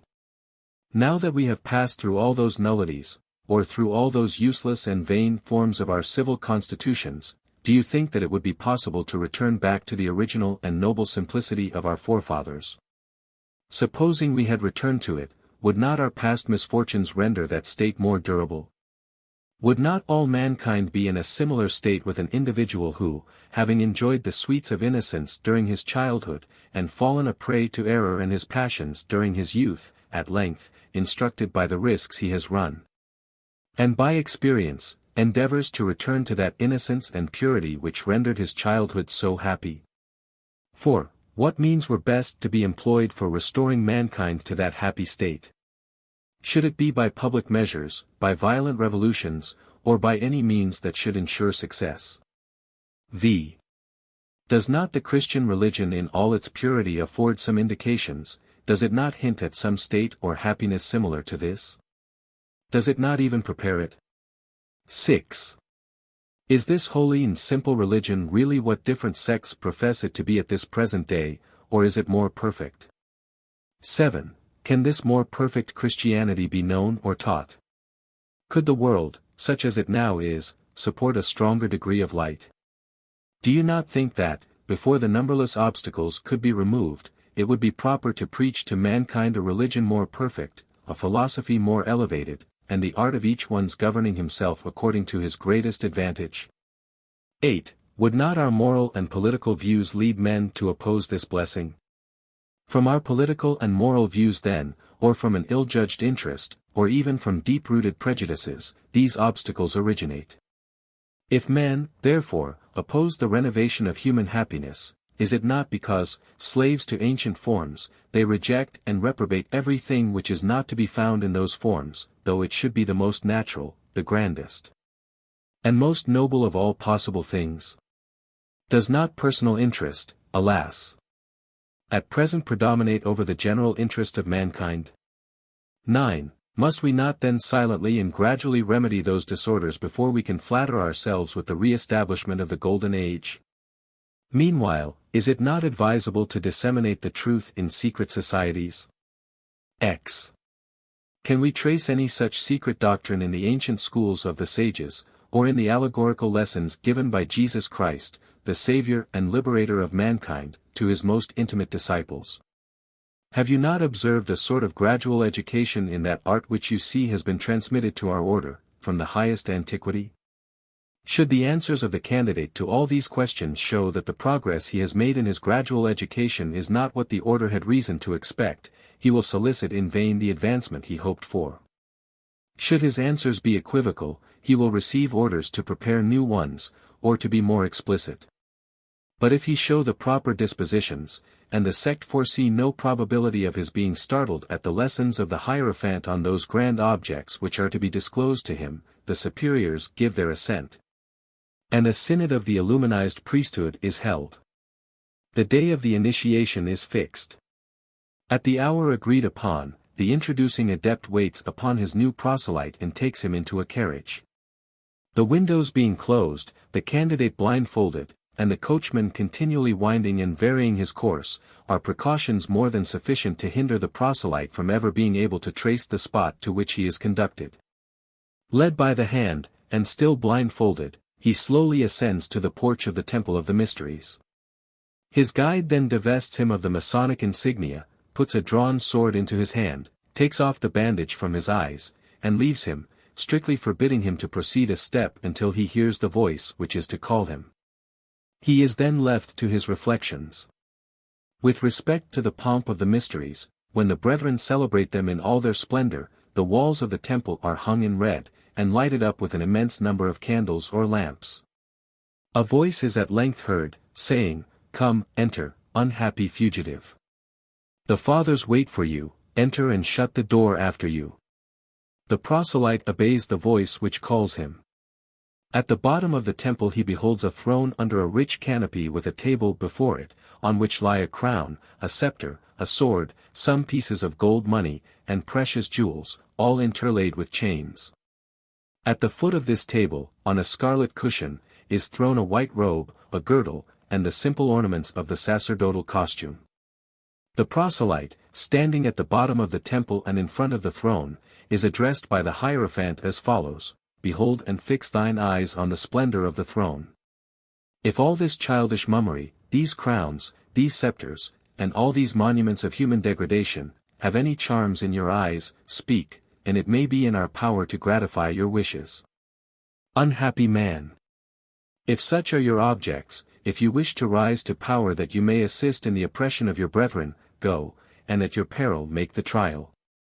Are you in quest of power, of force, of false honors, and of such superfluities, we will labor for you. We will procure such transient advantages for you, we will place you as near the throne as you can desire, and will leave you to the consequences of your folly, but observe, our sanctuary shall be forever shut against you.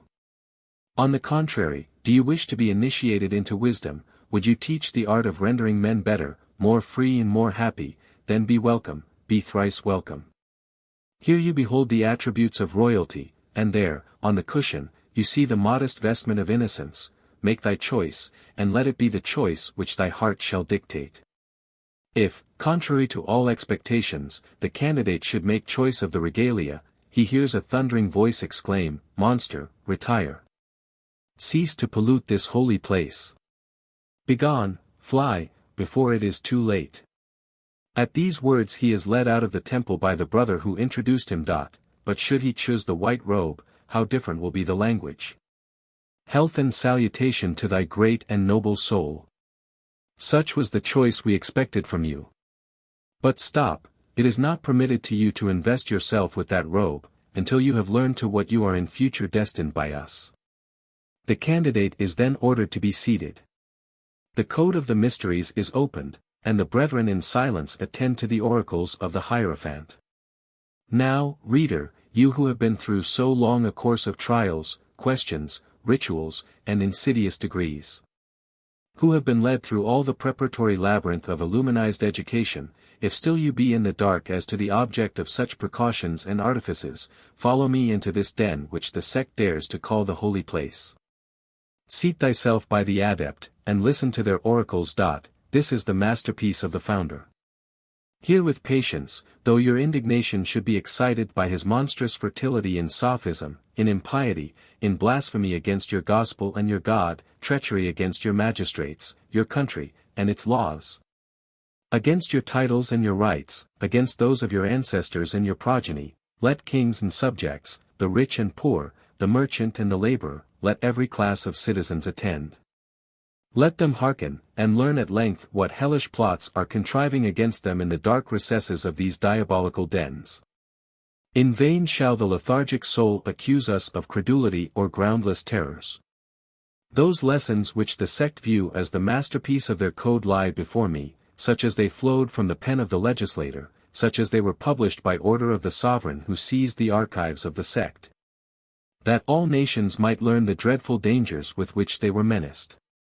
I have them again embellished by the compiler of the sect, corrected and reviewed by the council of the Areopagites, attested by the compiler as true and conformable to the copy signed and sealed with the signet of the sect. Read then, and rock thyself to sleep in the cradle of voluntary ignorance if thou canst, content with having assured thyself that every conspiracy against the existence of civil society or of all government whatever, every conspiracy against the existence of property, can be but a chimera. It is to the candidate, and in presence of the brethren already initiated to these mysteries, that the illuminizing president addresses the following discourse. Discourse of the Hierophant for the degree of priest or epopt of the Illumines. 8. At length, he says, the time of your reward succeeds to the trials of an assiduous preparation.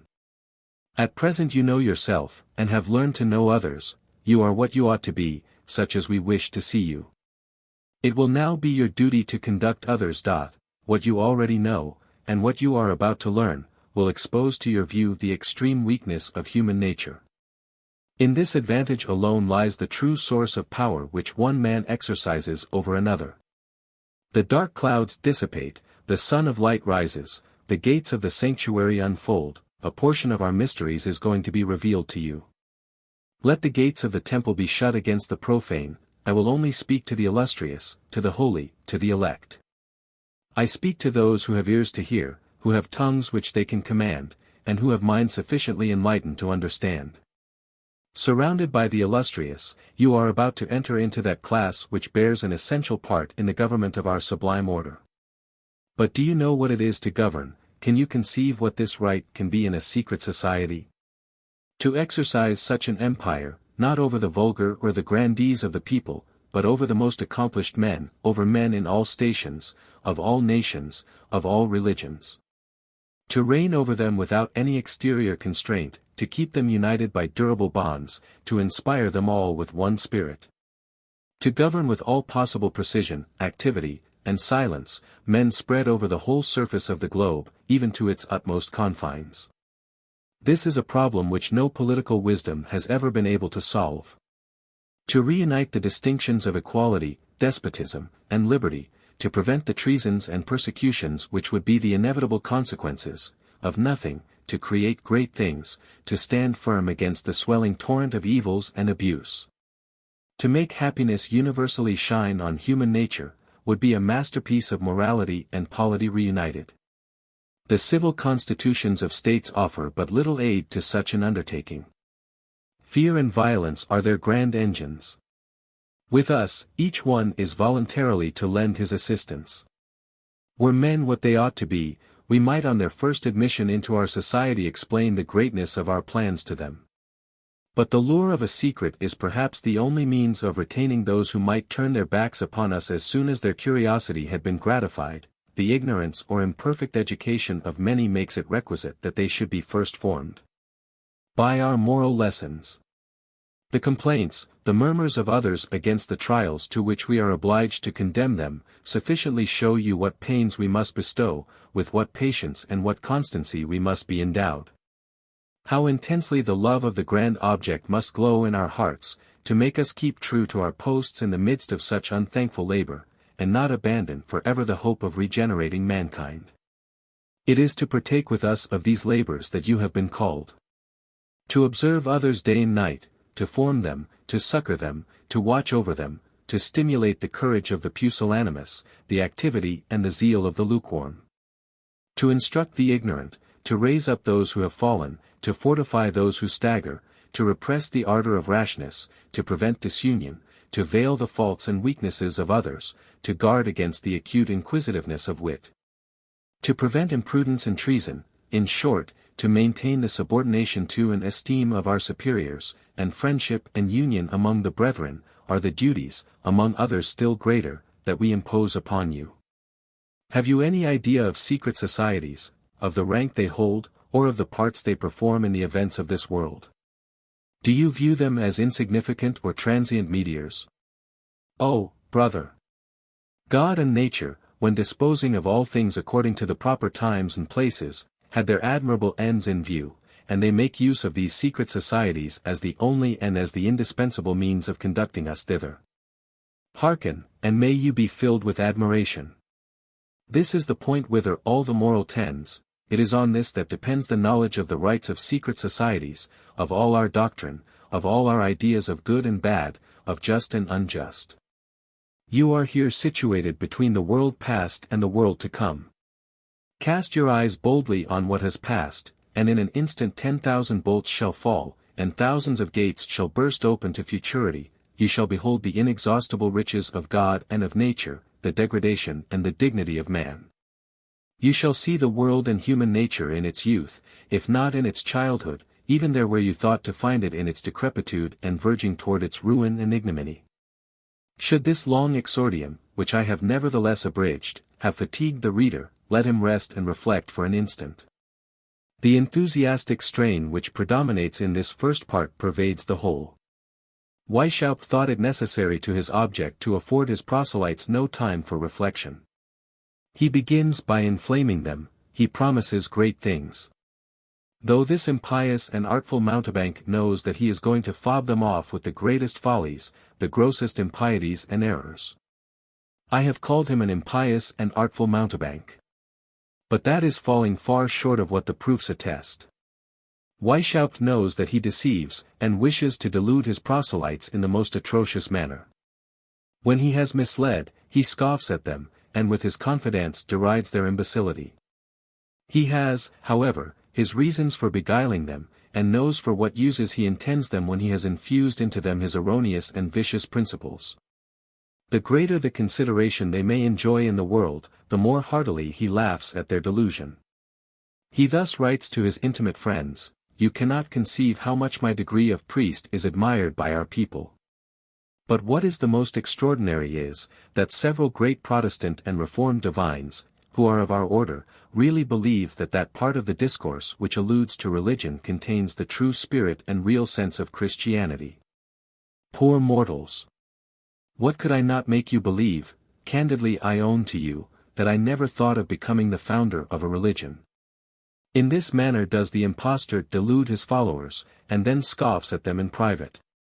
These great divines were probably of that class among the Protestants which we should, among us, call apostates, a size or an Otten, for example. For it is impossible that any man endowed with common sense or candor could avoid seeing that the whole tendency of this long discourse is the total overthrow of all religion and of all government. A second observation well worthy the notice of our readers is, the extreme importance which the sect gives to secret societies, and what mighty expectations it grounds on their mysterious existence. Let nations and chiefs of nations examine themselves, reflect whether they have ever calculated the means and importance of these secret societies so well as those who founded them. And say, whether fear and diffidence on the one side should not keep pace with the expectations and confidence of the other. But let us return to the lodge wherein Weishaupt initiates his adepts. Continuing his enthusiastic strain, the Hierophant informs the proselyte, that nature, having a great plan to develop, begins by the lesser and most imperfect parts. That she then regularly proceeds to the middle terms, to bring things to a state of perfection, which state may serve as a point whence she may again depart, to raise them to a higher order of perfection. Nature, says he, makes us begin at infancy, from infancy she raises us to manhood. She at first left us in the savage state, but soon brought us to civilization, perhaps that we might be more sensible, more enraptured and tenacious of what we are, from viewing the contrast of what we were. But to what changes, and those of an order infinitely more important, does our future destiny lead us? Were the candidate master of his own reason, he must conclude from these principles, that human nature had acquired perfection when passing from the savage state to that of civil society, that if he is still to acquire perfection it can never be by returning to his primitive state. But sophisters have their tortuosities, and the adepts are involved in a folly and blindness, with which the Almighty God permits them to be stricken, since they prefer error to truth, and impiety to Christianity. As has the individual man, continues the Hierophant, so human nature in the aggregate has its childhood, its youth, its manhood, and its old age. At each of these periods mankind learn and are subject to fresh wants, hence arise their political and moral revolutions. It is at the age of manhood that human nature appears in all its dignity.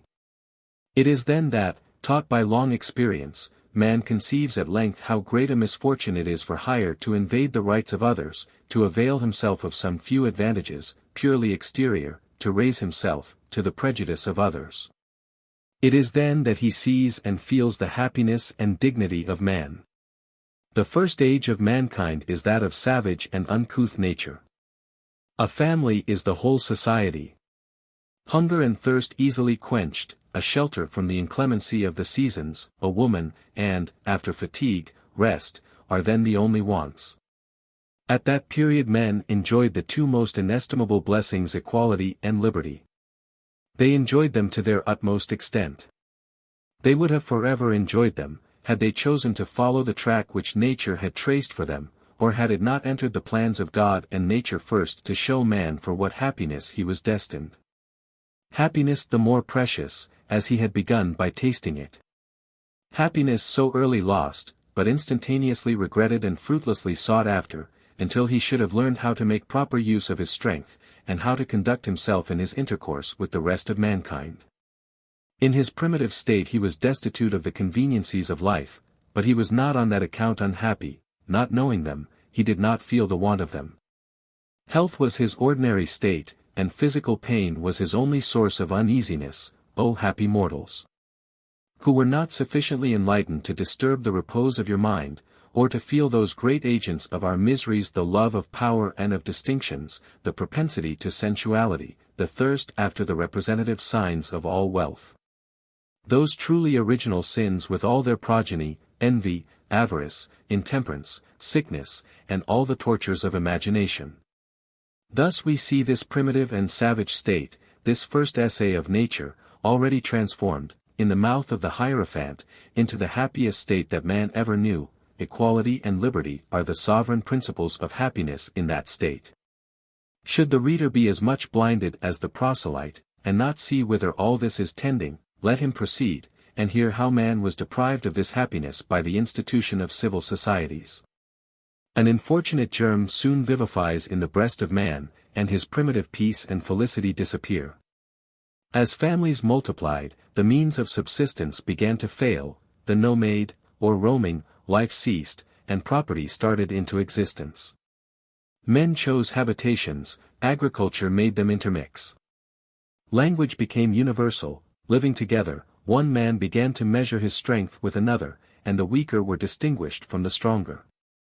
This undoubtedly created the idea of mutual defense, of one individual governing diverse families reunited, and of thus defending their persons and their fields against the invasion of an enemy. But hence liberty was ruined in its foundation, and equality disappeared. Oppressed with wants unknown until that period, man perceived that his own powers were no longer sufficient. To supply this defect, the weakest imprudently submitted to the strongest or to the wisest, not however to be ill-treated, but that he might be protected, conducted, and enlightened. All submission, therefore, even of the most unpolished mortal, has an existence only inasmuch as he wants the person to whom he subjects himself, and on the express condition that that person can succor him. His power ceases when my weakness no longer exists, or when another acquires superiority. Kings are fathers, the paternal power is at an end when the child has acquired his strength. The father would offend his children if he pretended to prolong his rights beyond that term. Every man having attained to years of discretion may govern himself. When a whole nation therefore is arrived at that period, there can exist no further plea for keeping it in wardship.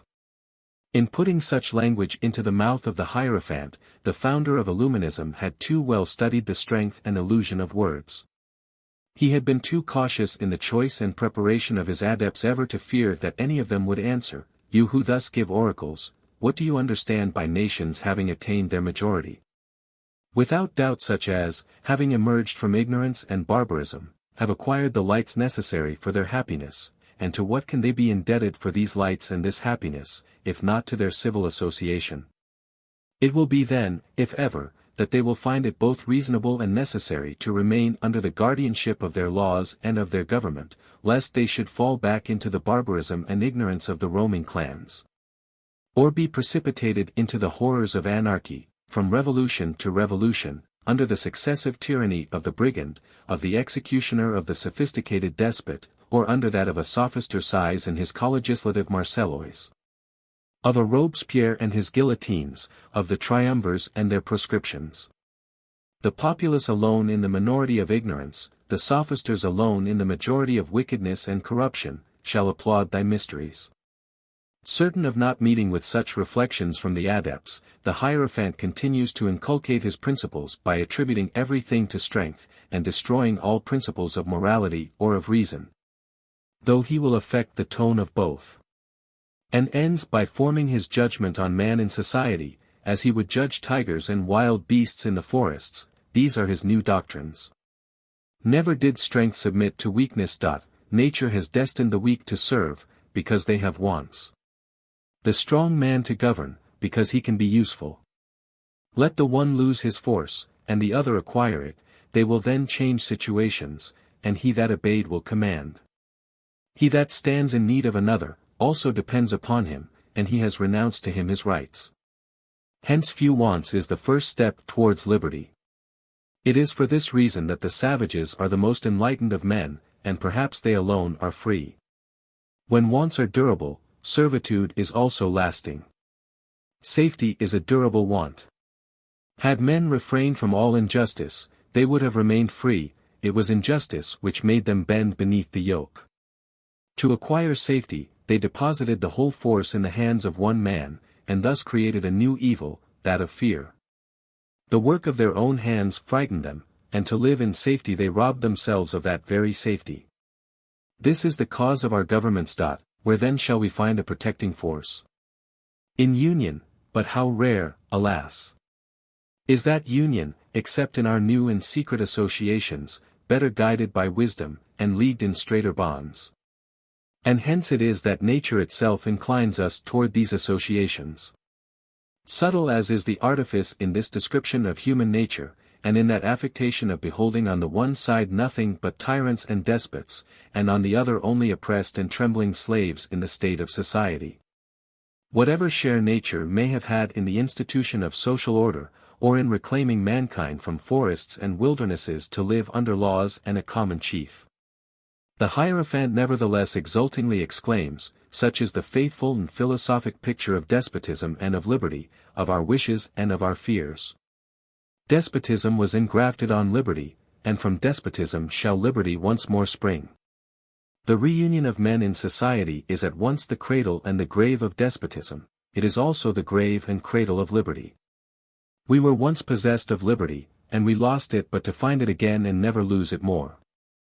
To learn by the very privation of it the art of better enjoying it in future.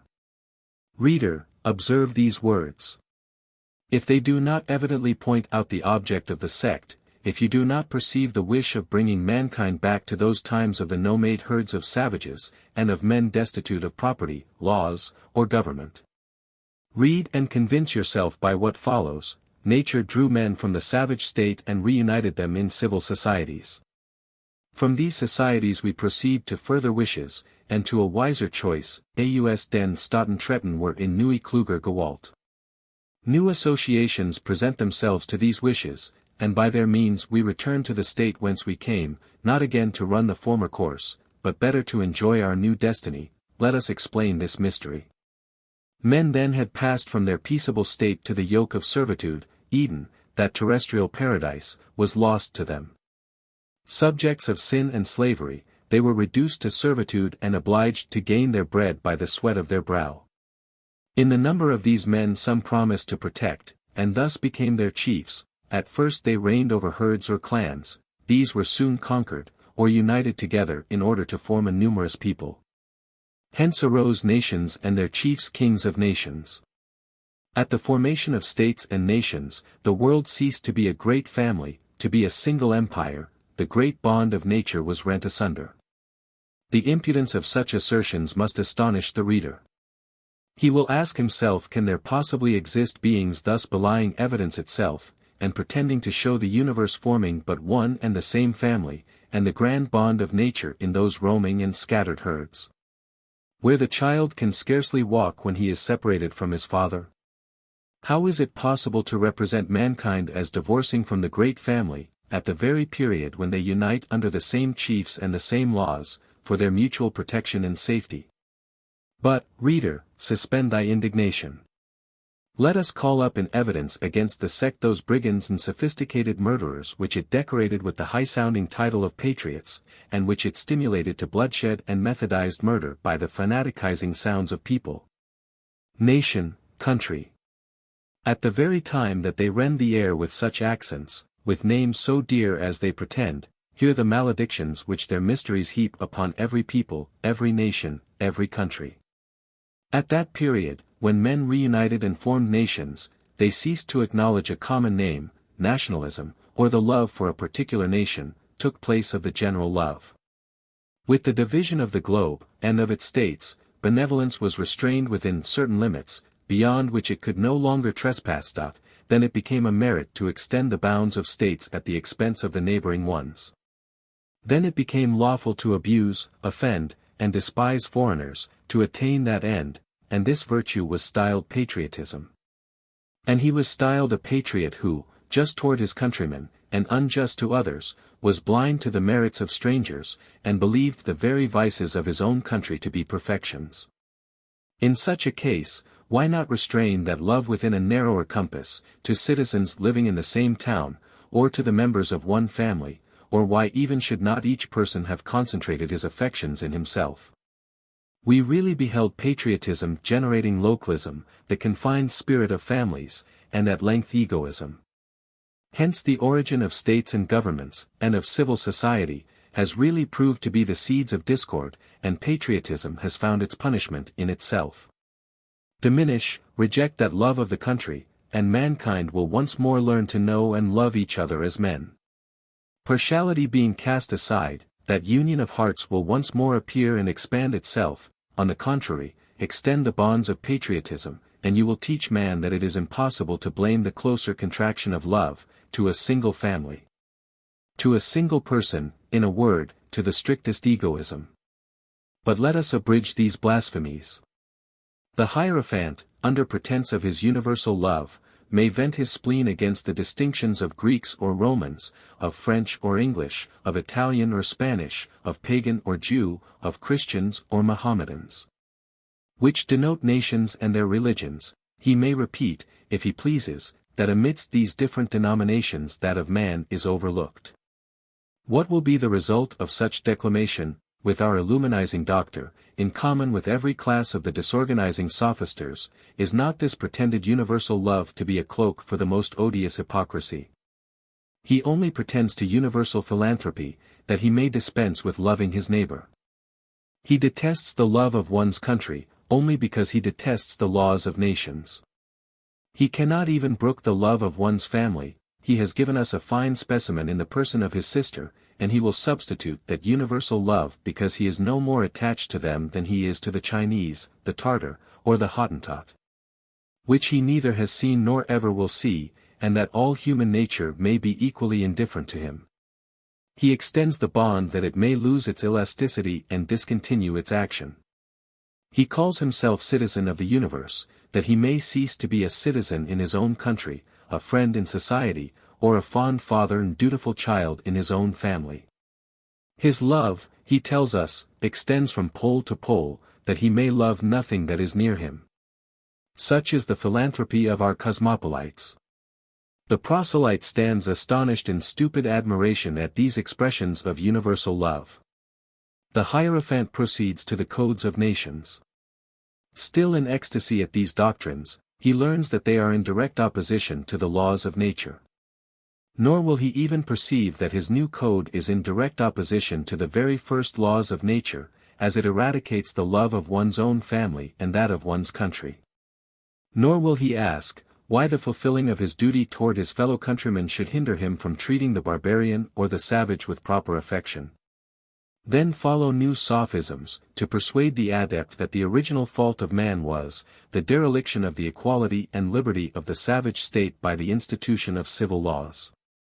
Here, more than ever, are calumny and hatred blended with enthusiasm by the Hierophant, who, reviewing the different ages of the world since the existence of civil institutions, pictures nations as groaning under oppression, despotism, and slavery, or glutted with the blood of wars and revolutions, which always terminate in tyranny.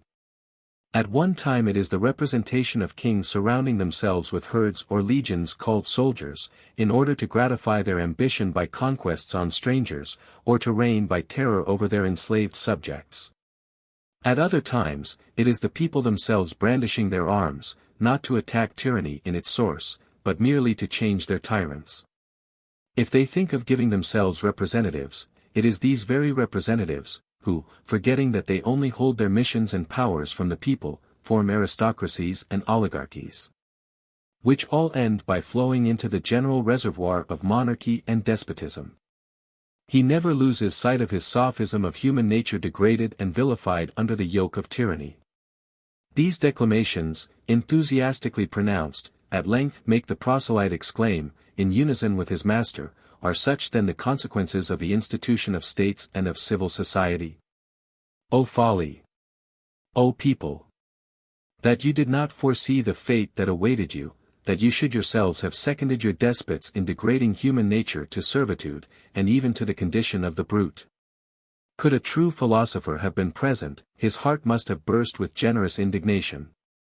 He would have abruptly challenged the Hierophant to declare whence he had learned to metamorphose the annals of society into those of brigands and monsters. Is the history of man then reduced to the records of plagues, famines, storms, tempests, or of convulsed elements? Have no serene days shone on man? Shall the sun be represented as a malevolent object, because it is sometimes obscured by fogs or clouds? Are we to fly from our habitations because many have been destroyed by fire? Shall we curse life and health because we are subject to pains and infirmities? Why else this fable painting of the disasters which have in the course of ages befallen civil society? Why are we to be silent on the misfortunes from which it has preserved us, or on the advantages which it has heaped on man, in reclaiming him from the forests?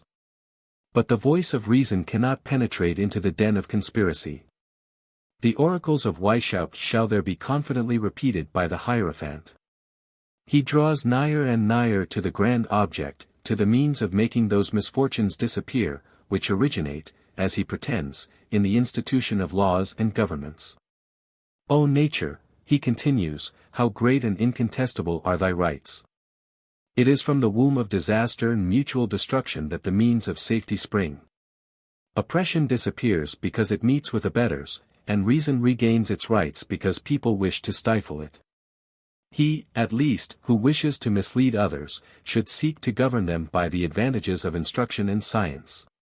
Kings themselves at length perceive, that there is little glory in reigning over ignorant herds, legislators begin to acquire wisdom, and they favor property and industry, perverse motives propagate the sciences.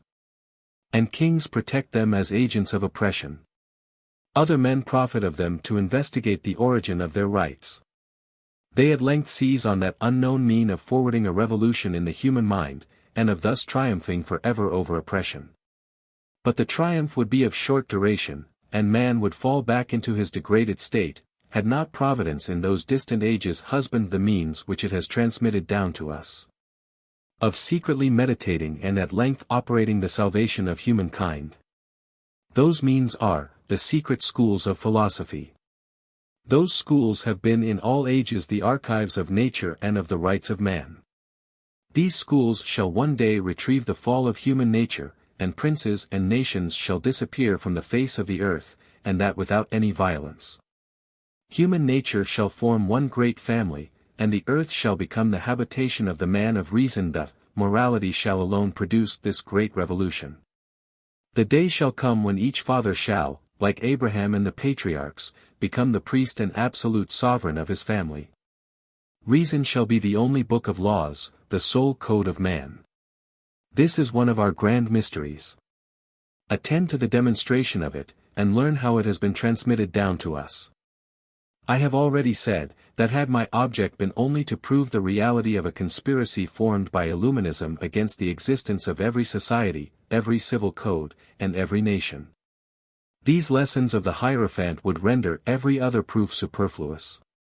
But that the reader may know the full extent of the dangers which threaten us, it is necessary that he should be shown how those plots of frenzy become really transformed into plots of profound wickedness. That he should be acquainted with the means employed enthusiastically to inflame the minds of whole legions of adepts. Let us then attend to the Hierophant. If patience be necessary to follow him, greater still has it been necessary to enable me to transcribe such doctrines. What strange blindness can have induced men to imagine that human nature was always to be governed as it has hitherto been? Where shall we find a man acquainted with all the resources of nature? Who dare prescribe limits, and say thus far shalt thou proceed, and no farther, to that nature, whose law is unity in the variegated infinite? Whence shall issue the command, that it shall always run the same course, and for ever renew it again? Where is the being who has condemned men, the best, the wisest, and the most enlightened of men, to perpetual slavery? Why should human nature be bereft of its most perfect attribute, that of governing itself? Why are those persons to be always led who are capable of conducting themselves? Is it then impossible for mankind, or at least the greater part, to come to their majority? If one be enabled to do it, why should not another? Show to one person what you have taught another. Teach him the grand art of mastering his passions and regulating his desires. Teach him, that from his earliest youth he stands in need of others, that he must abstain from giving offense if he wishes not to be offended, that he must be beneficent if he wishes to receive favors. Let him be patient, indulgent, wise, and benevolent. Let these virtues be made easy to him by principles, experience, and examples. And you will soon see whether he needs another to conduct him. If it be true, that the greater part of mankind are too weak or too ignorant to conceive these simple truths, and to be convinced by them, oh, then our happiness will be at an end, and let us cease to labor at rendering mankind better, or at seeking to enlighten them. O prejudice! O contradiction of the human mind! Shall the empire of reason, the capacity of governing ourselves, be but a chimerical dream for the greater number of men, while on the other hand prejudice leads us to believe that such is the inherent right of the children of kings, of reigning families, and of every man whom wisdom or particular circumstances render independent. What horrid artifice is contained in these sentences?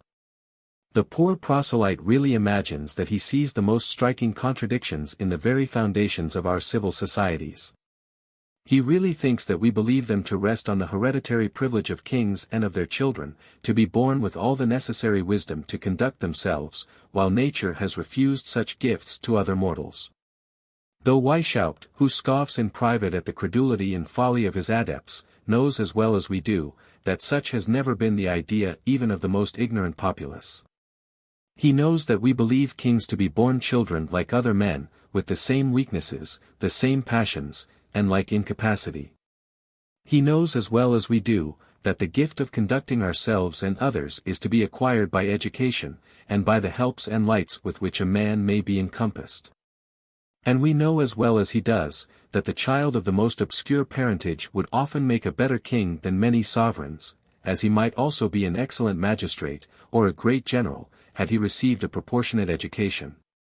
But does there hence follow any contradiction in civil society, because, uncertain as to the persons who would be the most proper for governing, but certain of the intrigues and broils which would accompany the election of kings? It has obviated those inconveniencies by hereditary crowns and empires. And after all, what is the meaning of that sophisticated pretense founded on the power of being able to conduct oneself? Question the most prudent and the wisest of men, and he will readily say, though I do not stand in need of laws, magistrates, or kings, to restrain me from being unjust toward others, or from oppressing and plundering, I yet want their assistance to secure me from being oppressed or plundered. The less I am inclined to injure others, the more I need the protection of the law from all injury. You are pleased to call my submission to the law's slavery. I, on the contrary, look to it as my safety, and as the guarantee of that liberty which enables me to do good and to live happy and at peace in society. I have never heard of laws which forbade me to live like an honest man. It is the wicked man only who recognizes liberty, but in the impunity of his crimes, I scorn such liberty, and bless the hand that deprives me of it. You call him a tyrant and a despot, I call him my king and my benefactor. The better I know how to conduct myself with respect to others, the more thankful I am to him who hinders others from behaving ill to me. The reader must pardon me these reflections, I know they are superfluous to those who think. But may not this work fall into the hands of persons as credulous as the unhappy proselyte? In exposing the envenomed weapons of the sect, let it not be said that I withhold the antidote. Should any be still blind enough not to perceive the tendency of all these sophisms of Illuminism, let them hearken to the sect ardently declaring their hopes. The Hierophant continues. Are we then fallen from our dignity so low as not even to feel our chains, or to hug them, and not cherish the flattering hope of being able to break them, or to recover our liberty? Not by rebellion or violence, for the time is not yet come, but by force of reason. Because a thing cannot be accomplished tomorrow, should we despair of ever being able to effect it? Abandon such short-sighted men to their own reasonings and their own conclusions, they may conclude again and again. But nature will continue to act. Inexorable to all their interested remonstrances, she proceeds, and nothing can impede her majestic course. Some events may take place contrary to our wishes, but they will all rectify of themselves. Inequalities will be leveled, and a lasting calm shall succeed the tempest. The only conclusion to be drawn from all these objections is, that we are too much accustomed to the present state of things, or perhaps self-interest has too great sway over us. To let us own that it is not impossible to attain universal independence, let then the laughers laugh and the scoffers scoff. He that observes and compares what nature has done with what she does at present, will soon see, that in spite of all our intrigues she tends invariably toward her object. Her proceedings are imperceptible to him who reflects but little. They are visible only to the sage whose mind's eye penetrates even to the womb of time. From the summit of the mount he discovers in the horizon that distant country, the very existence of which is not surmised by the servile multitude of the plain. The principal means which Weishaupt offers to his adepts for the conquest of this land of promise, this soil of independence, are, to diminish the wants of the people, and to enlighten their minds. Hearken to his lessons, you who, heretofore protected by your laws, peaceably exercised an honorable and lucrative profession, and you who, once rivals of the flourishing commerce of Great Britain on the immensity of the ocean, are now but the sorrowful and dejected coasters of the Texel, imprudent disciples of a disorganizing sect. Learn, that it is in the secret hatred sworn against you by the sect and its mysteries that you are to seek the destruction of Lyons, the pillage of Bordeaux, the ruin of Nantes and Marseilles, the fate, in short, of so many other towns flourishing in commerce, even the fate of Amsterdam itself. And then let your aching eye glance on your trees of equality and liberty. At the very time when you thought that you were seconding the views of the sect against the nobles, priests, and monarchs, only to reinstate the people in their rights of equality and liberty.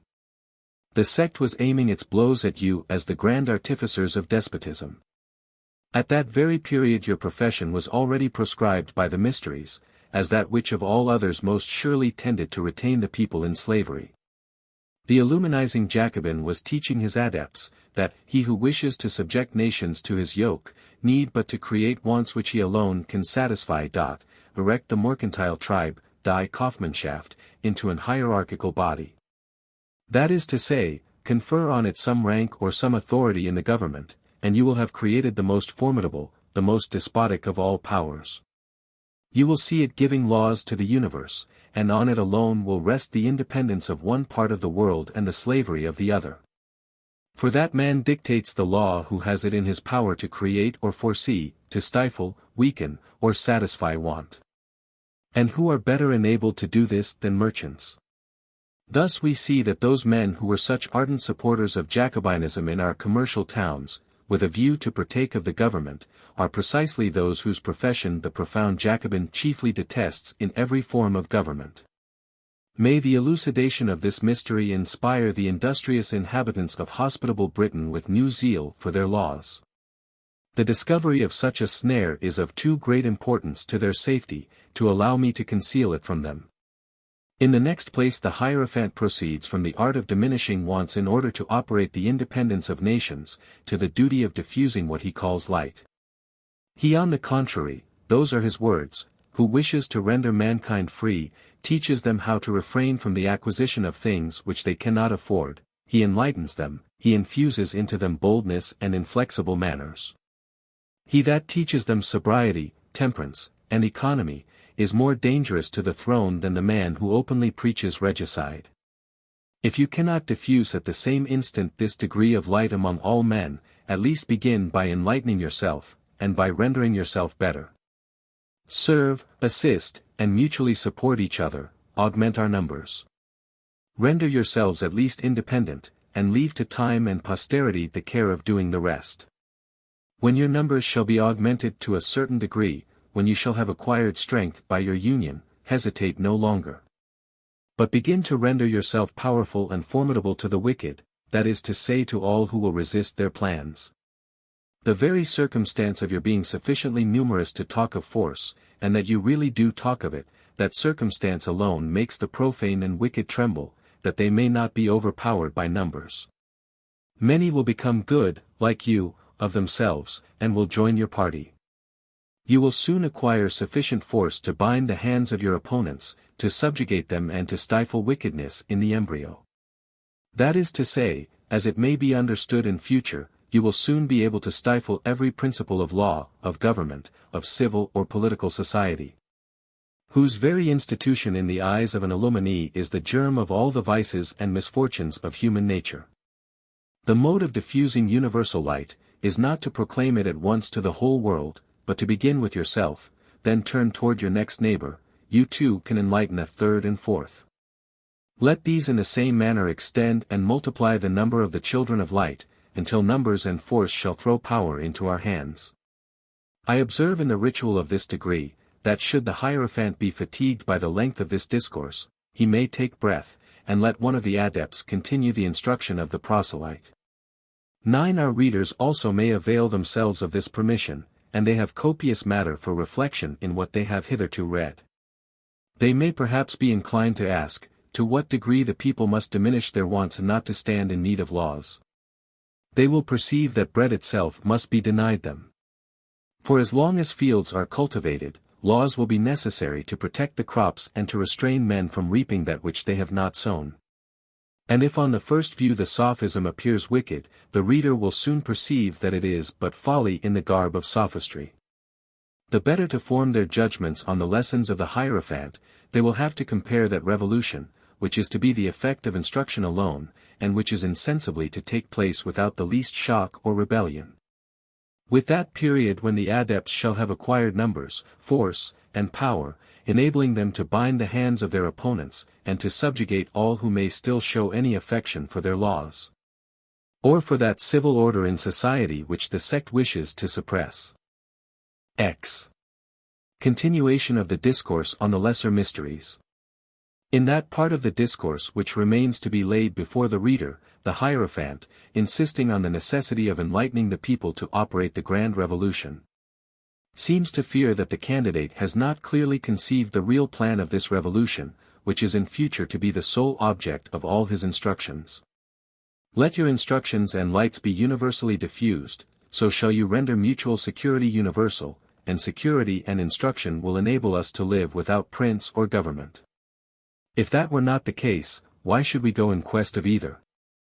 Here then the candidate is clearly informed of the grand object towards which he is to direct all his future instructions. To teach the people to live without princes or governments, without laws or even civil society, is to be the general tendency of all his lessons. But of what nature must these lessons be to attain the desired object? They are to treat of morality, and of morality alone. For, continues the Hierophant, if light be the work of morality, light and security will gain strength as morality expands itself. Nor is true morality any other than the art of teaching men to shake off their wardship, to attain the age of manhood, and thus to need neither princes or governments. When we shall see the sect enthusiastically pronouncing the word morality, let us recollect the definition which it has just given us of it. Without it, we could not have understood the real sense of the terms honest men, virtue, good or wicked men. We see that, according to this definition, the honest man is he who labors at the overthrow of civil society, its laws, and its chiefs, for these are the only crimes or virtues mentioned in the whole code. Presupposing that the candidate may object that it would be impossible to bring mankind to adopt such doctrines, the Hierophant anticipates the objection, and exclaims, "He is little acquainted with the powers of reason and the attractions of virtue. He is a very novice in the regions of light, who shall harbor such mean ideas as to his own essence, or the nature of mankind. If either he or I can attain this point, why should not another attain it also? What? When men can be led to despise the horrors of death, when they may be inflamed with the enthusiasm of religious and political follies, shall they be deaf to that very doctrine which can alone lead them to happiness? No, no. Man is not so wicked as an arbitrary morality would make him appear. He is wicked, because religion, the state, and bad example, perverts him. It would be of advantage to those who wish to make him better, were there fewer persons whose interest it is to render him wicked in order that they may support their power by his wickedness. Let us form a more liberal opinion of human nature. We will labor indefatigably, nor shall difficulties affright us. May our principles become the foundation of all morals. Let reason at length be the religion of men, and the problem is solved. This pressing exhortation will enable the reader to solve the problem of the altars, the worship, and the festivals of reason, in the French Revolution. Nor will they be any longer at a loss to know from what loathsome den their shameless goddess rose. The candidate also obtains the solution of all that may have appeared to him problematic in the course of his former trials. Since such is the force of morality and of morality alone, says the Hierophant, since it alone can operate the grand revolution which is to restore liberty to mankind, and abolish the empire of imposture, superstition, and despotism.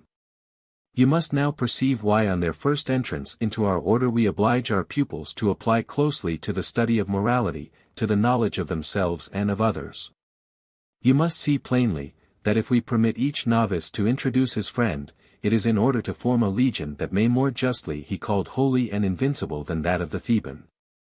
Since the battles of the friend fighting by the side of his friend are those which are to reinstate human nature in its rights, its liberty, and its primitive independence.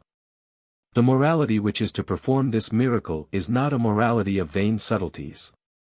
It is not that morality which, degrading man, renders him careless of the goods of this world, forbids him the enjoyment of the innocent pleasures of life, and inspires him with the hatred of his neighbor. It must not be a morality favoring the interests only of its teachers, which prescribes persecution and intoleration, which militates against reason, which forbids the prudent use of the passions. Whose virtues are no other than inaction, idleness, and the heaping of riches on the slothful.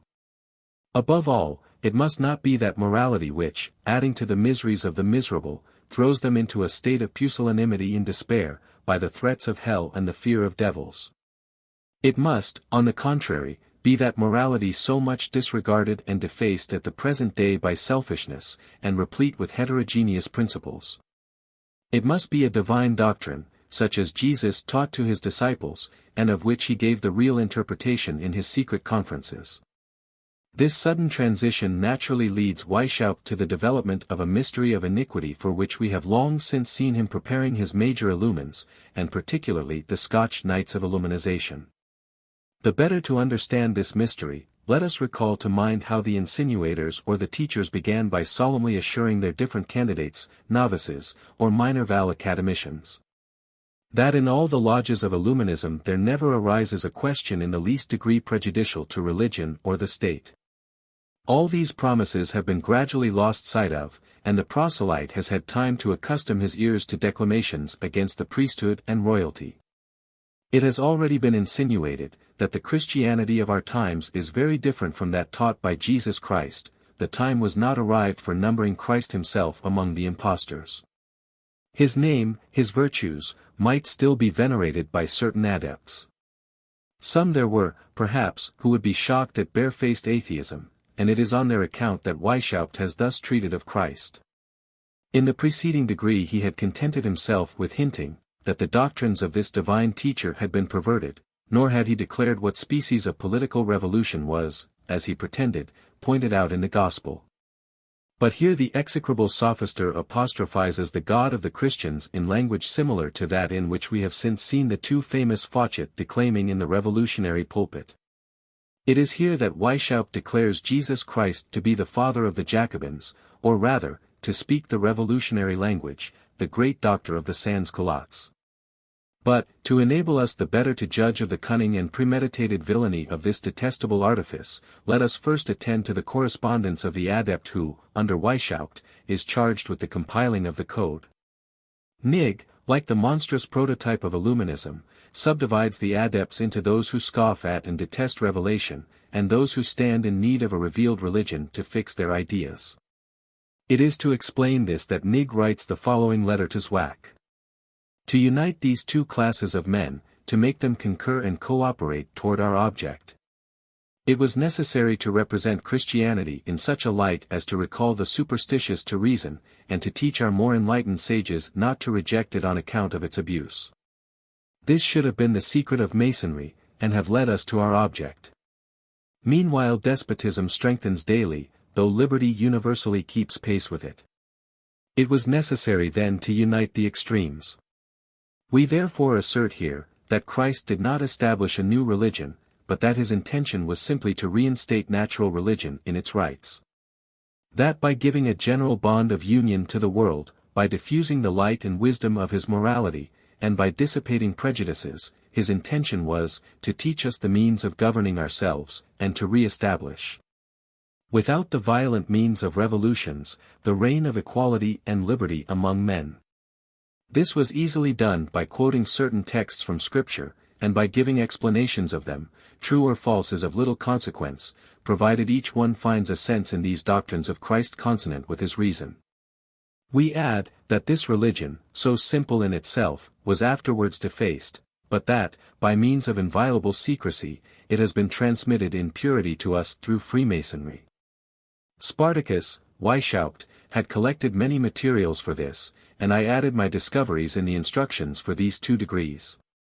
Our people, therefore, being convinced that we alone are possessed of the real secrets of Christianity, we have but to add a few words against the clergy and princes. In the last mysteries we have to unfold to our adepts this pious fraud, and then by writings demonstrate the origin of all religious impositions, and their mutual connection with each other. If the reader be not too much disgusted with this pious fraud, but can still attend to the declamations of the Hierophant, let us once more enter that den of demons wherein presides the triple genius of impiety, hypocrisy, and anarchy. The Hierophant is about to say, that their grand and ever-celebrated Master, Jesus of Nazareth, appeared in an age when corruption was universal.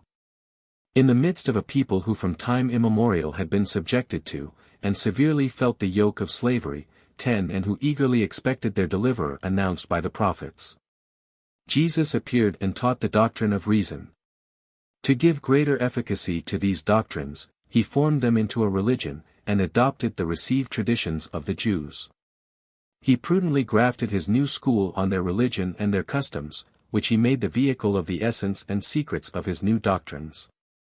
He did not select sages for his new disciples, but ignorant men chosen from the lowest class of the people, to show that his doctrine was made for all, and suitable to everyone's understanding. To show too, that the knowledge of the grand truths of reason was not a privilege peculiar to the great. He does not teach the Jews alone, but all mankind, the means of acquiring their liberty, by the observation of his precepts. He supported his doctrines by an innocent life, and sealed them with his blood. His precepts for the salvation of the world are, simply, the love of God and the love of our neighbor. He asks no more. Nobody ever reduced and consolidated the bonds of human society within their real limits as he did, no one was ever more intelligible to his hearers, or more prudently covered the sublime signification of his doctrine. No one, indeed, ever laid a surer foundation for liberty than our Grand Master, Jesus of Nazareth. It is true, that on all occasions, in Gonzen, he carefully concealed the sublime meaning and natural consequences of his doctrines. For he had a secret doctrine, as is evident from more than one passage of the Gospel. It was during the time that he was writing this hypocritical history of the Messiah, that Weishaupt was turning the credulous proselyte into ridicule. As to the other adepts, he well knew that they anticipated such explanations, or at least would be delighted with them. Hence that impudence with which he falsifies the Scriptures. To prove the existence of this secret school, the doctrines of which are reserved for the initiated alone, he cites these words of Christ, "To you is given to know the mystery of the kingdom of God. But to them that are without, all things are done in parables." But he carefully avoids mentioning the order which Christ gives to his disciples, "That which I tell you in the dark, speak ye in the light. And that which you hear in the ear, preach ye upon the housetops." Weishaupt then proceeds to these words, "And their princes have power over them, but it is not so among you, but whoever will be greater shall be your minister." This precept, as well as all those on Christian humility, he transforms into principles of disorganizing equality inimical to all constituted authorities. With equal ease he avoids all those lessons so often repeated both by Christ and his apostles, on the obligation of rendering to Caesar what is Caesar's, of paying tribute, and of recognizing the authority of God himself in that of the law and of the magistrates. If Christ has preached the love of our neighbor, or fraternal love, his words are immediately perverted by Weishaupt into a love of his equality. If Christ exhorts his disciples to contemn riches, the impostor pretends it is to prepare the world for that community of riches which destroys all property. In fine, the conclusions drawn from these impious and deriding explanations, and from many others of a similar nature, are contained in the following words. If therefore the object of the secret of Jesus, which has been preserved by the institution of the mysteries, and clearly demonstrated both by the conduct and the discourses of this divine Master, was to reinstate mankind in their original equality in liberty, and to prepare the means. How many things immediately appear clear and natural, which hitherto seemed to be contradictory and unintelligible. This explains in what sense Christ was the Savior and the Liberator of the world. Now the doctrine of original sin, of the fall of man, and of his regeneration, can be understood.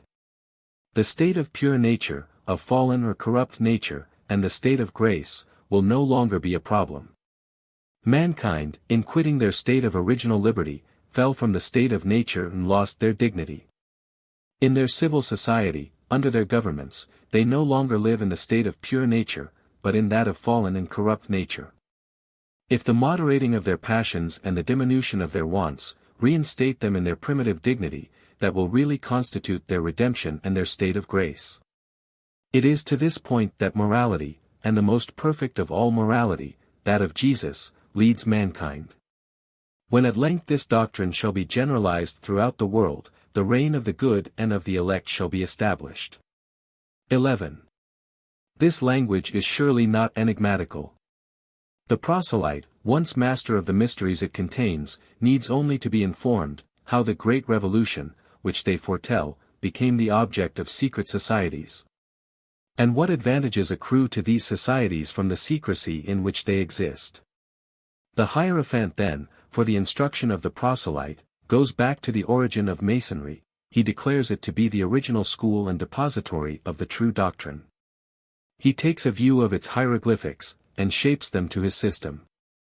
The rough stone of Masonry becomes the symbol of the primitive state of man, savage but free. The stone split or broken is the state of fallen nature, of mankind in civil society, no longer united in one family, but divided according to their states, governments, or religions. The polished stone represents mankind reinstated in its primitive dignity, in its independence. Yet Masonry has not only lost these explanations. But the illuminizing orator goes so far as to say, the Freemasons, like priests and chiefs of nations, have banished reason from the earth. They have inundated the world with tyrants, impostors, specters, corpses, and men like to wild beasts. Should any reader be surprised at seeing the Hierophant give this account of Masonry, let him reflect on the hatred which Weishaupt had sworn against every school where the name of any deity was preserved. The Jehovah or the Grand Architect of Masonry, the twofold god of the Rosicrucian magicians, still render the occult lodges a school of some sort of theosophy. But how reserved soever the Hierophant may be with regard to atheism, the proselyte must, nevertheless, foresee, that should he be admitted to one degree higher, neither the Grand Architect or the twofold God will meet a better fate than the God of the Christians. And therefore it is that Weishaupt declaims against those spirits, apparitions, and all the superstitions of Freemasonry. Hence the Theosophic Masons are involved in the general malediction pronounced against the priesthood and the throne. It can be easily conceived, that Weishaupt must represent true Masonry, or the pretended real Christianity, as solely extant in Illuminism. But the Hierophant enjoins the proselyte not to think that this is the only advantage which the order and the whole universe draw from this mysterious association. Here let magistrates, the chiefs of nations, every man who still retains any regard for the support of laws and empires, and of civil society, let them, I say, read and meditate on these other advantages. The lesson is of the utmost importance. Whoever you are, all honest citizens, whether Masons, Rosicrucians, Mopses, hewers of wood, knights, all you who thirst after the mysteries of the lodges, cease to accuse me of conjuring up chimerical dangers. I am not the man who speaks, it is he who of all others has been the best acquainted with your association, and has known what advantages could be drawn from them by able and patient conspirators. Read. And tell us which is the most impressive on your mind, the pleasures you may find in your lodges, or the dangers of your country. Read. And if the name of citizen be still dear to you, reflect whether yours should remain inscribed on the registers of a secret society. You were ignorant of the dangers. The most monstrous of conspirators will lay them open to you, and he will call them advantages. He literally says, though these mysterious associations should not attain our object, they prepare the way for us. They give a new interest to the cause, they present it under points of view hitherto unobserved, they stimulate the inventive powers and the expectations of mankind, they render men more indifferent as to the interests of governments. They bring men of divers nations and religions within the same bond of union, they deprive the Church and the State of their ablest and most laborious members, they bring men together who would never otherwise have known or met each other. By this method alone they undermine the foundation of states, though they had really no such project in view. They throw them together and make them clash one against the other. They teach mankind the power and force of union. They point out to them the imperfection of their political constitutions, and that without exposing them to the suspicions of their enemies, such as magistrates and public governments. They mask our progress, and procure us the facility of incorporating in our plans and of admitting into our order, after the proper trials, the most able men, whose patience, long abused, thirsts after the grand ultimatum. By this means they weaken the enemy, and though they should never triumph over him, they will at least diminish the numbers and the zeal of his partisans. They divide his troops to cover the attack. In proportion as these new associations or secret societies, formed in different states, shall acquire strength and prudence at the expense of the former ones, that is to say, of civil society, the latter must weaken, and insensibly fall. Beside, our society originates, and must naturally and essentially deduce its origin from those very governments whose vices have rendered our union necessary. We have no object but that better order of things for which we incessantly labor. All the efforts, therefore, of princes to stop our progress will be fruitless. The spark may long remain hidden in the ashes, but the day must come in which shall burst forth the general flame. For nature nauseates always to run the same course. The heavier the yoke of oppression weighs on man, the more sedulously will he labor to throw it off, and the liberty he seeks shall expand itself. The seed is sown whence shall spring a new world, the roots extend themselves. They have acquired too much strength, they have been too industriously propagated, for the day of harvest to fail us. Perhaps it may be necessary to wait thousands and thousands of years. But sooner or later nature shall consummate its grand work, and she shall restore that dignity to man for which he was destined from the beginning. Reader, you have heard them. These conspirators have said more than I should have dared to hint at on the nature and danger of these associations. It would be useless for me to rest longer on that point. I shall end by showing by what artifices the Hierophant endeavors to tranquilize the consciences of those adepts who may have been startled at these predictions. Notwithstanding all that he has said of those times when Illuminism shall find means of binding hands and subjugating. Notwithstanding all that aversion against governments which he seeks to infuse into the adepts, he concludes in a hypocritical strain peculiar to his wickedness. We are here at once the observers and the instruments of nature. We do not wish to precipitate her steps. To enlighten men, to correct their morals, to inspire them with benevolence, such are our means. Secure of success, we abstain from violent commotions. To have foreseen the happiness of posterity, and to have prepared it by irreproachable means, suffices for our felicity. The tranquillity of our consciences is not troubled by the reproach of aiming at the ruin or overthrow of states and thrones. Such an accusation could with no more propriety be preferred against us, than it might against the statesmen who had foreseen and foretold the impending and inevitable ruin of the state. As assiduous observers of nature, we admire her majestic course, and, burning with the noble pride of our origin, we felicitate ourselves on being the children of men and of God. But carefully observe and remember, that we do not impose our opinions, we do not oblige you to adopt our doctrines. Let the truth you can acknowledge be your only guide. Free man, exercise here thy primitive right, seek, doubt, examine. Do you know of, or can you find elsewhere, anything that is better? Make us acquainted with your views, as we have exposed ours to you. We do not blush at the limits of our understandings, we know that we are but men. We know that such are the dispositions of nature, such the lot of man, that he is not to expect to attain perfection at his outset, he can attain it but by degrees. It is by gaining experience from our errors, by profiting of the lights acquired by our forefathers, that we shall become at once the children of wisdom, and the parents of a still wiser progeny. If, therefore, you think that you have found truth in the whole of our doctrine, adopt the whole. Should you perceive any error to have stolen in with it, remember that truth is not the less estimable on that account.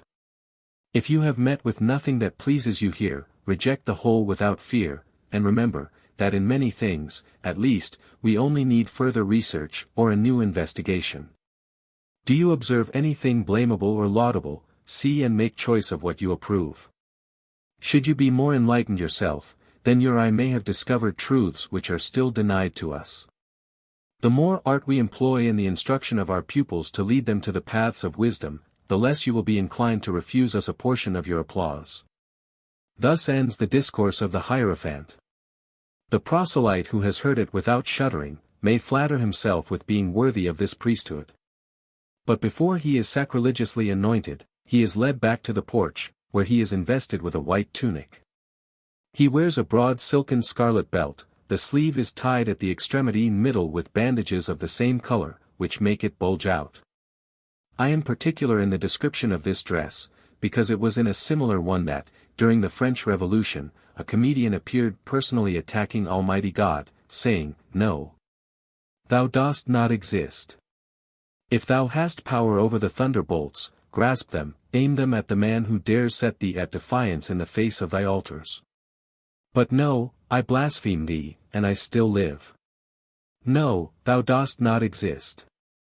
In the same costume, and to prepare him for the same blasphemies, the epopt is recalled into the temple of mysteries. He is met by one of the brethren, who does not permit him to advance till he has told him that he is sent to inquire whether he, the proselyte, has perfectly understood the discourse which has been read to him, whether he has any doubts concerning the doctrines which are contained in it, whether his heart is penetrated with the sanctity of the principles of the order, whether he is sensible of the call, feels the strength of mind, the fervent will, and all the disinterestedness requisite to labor at the grand undertaking, whether he is ready to make a sacrifice of his will, and to suffer himself to be led by the most excellent superiors of the order. I will spare the reader the disgusting impiety of the ceremonial which immediately follows. The rites of the preceding degree were in derision of the Last Supper, these are an atrocious mimicry of the sacerdotal ordination. A curtain is drawn, and an altar appears with a crucifix upon it. On the altar also is a Bible, and the ritual of the order lies on a reading desk, on the side a censer, and a phial full of oil. The dean acts the part of a bishop, and he is surrounded with acolytes.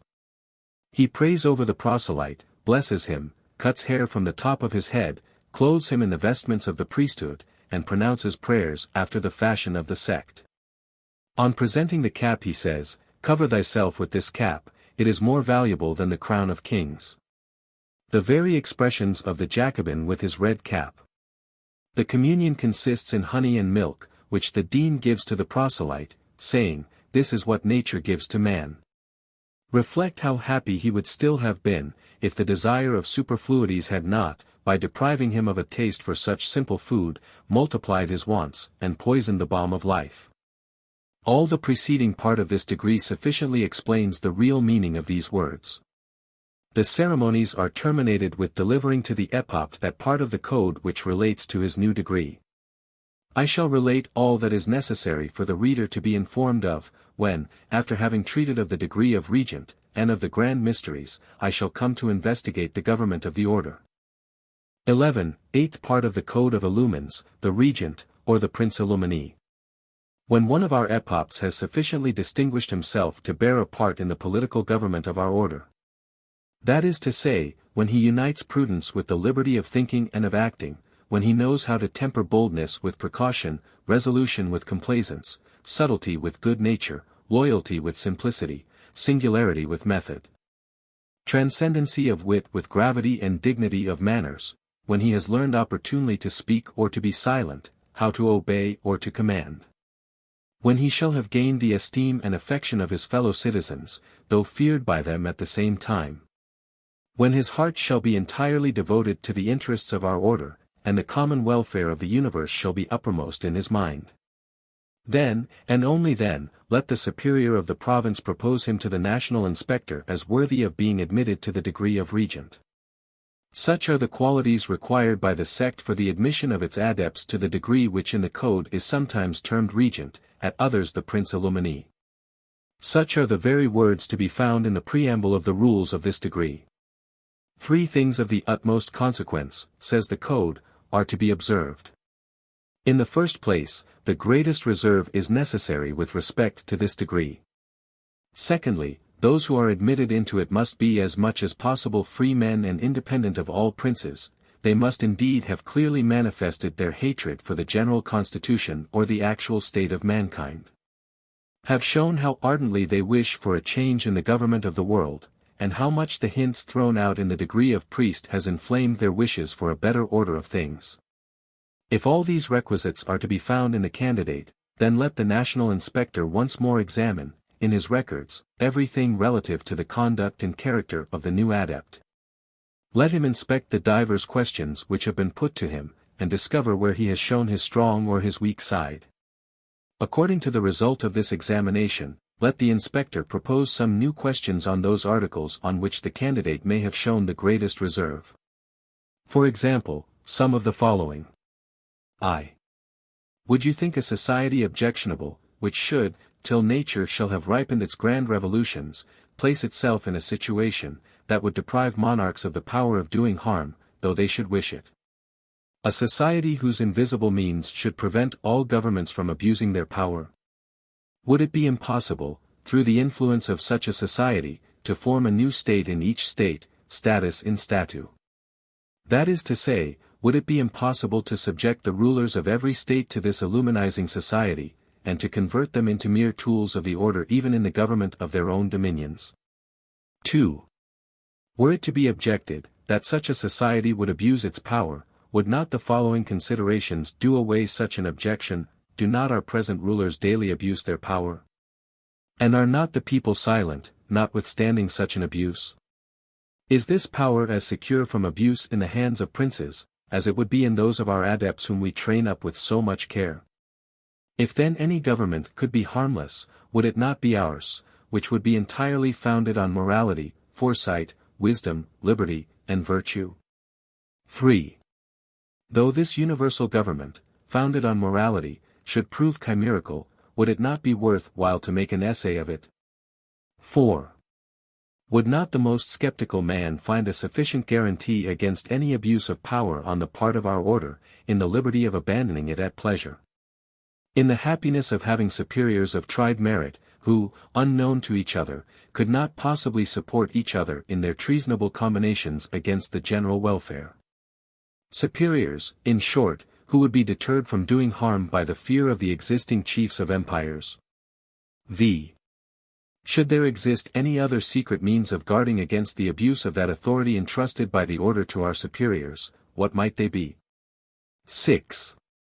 Supposing despotism were to ensure, would it be dangerous in the hands of men who, from the very first step we made in the order, teach us nothing but science, liberty, and virtue? Would not that despotism lose its sting, in the consideration that those chiefs who may have conceived dangerous plans will have begun by disposing a machine in direct opposition to their views? To understand the tendency of these questions, let us reflect on the meaning given by the sect to liberty and general welfare. Above all, let us not forget the lesson already given to the adepts on morality. The art of teaching men to shake off the yoke of their minority, to set aside princes and rulers, and to learn to govern themselves.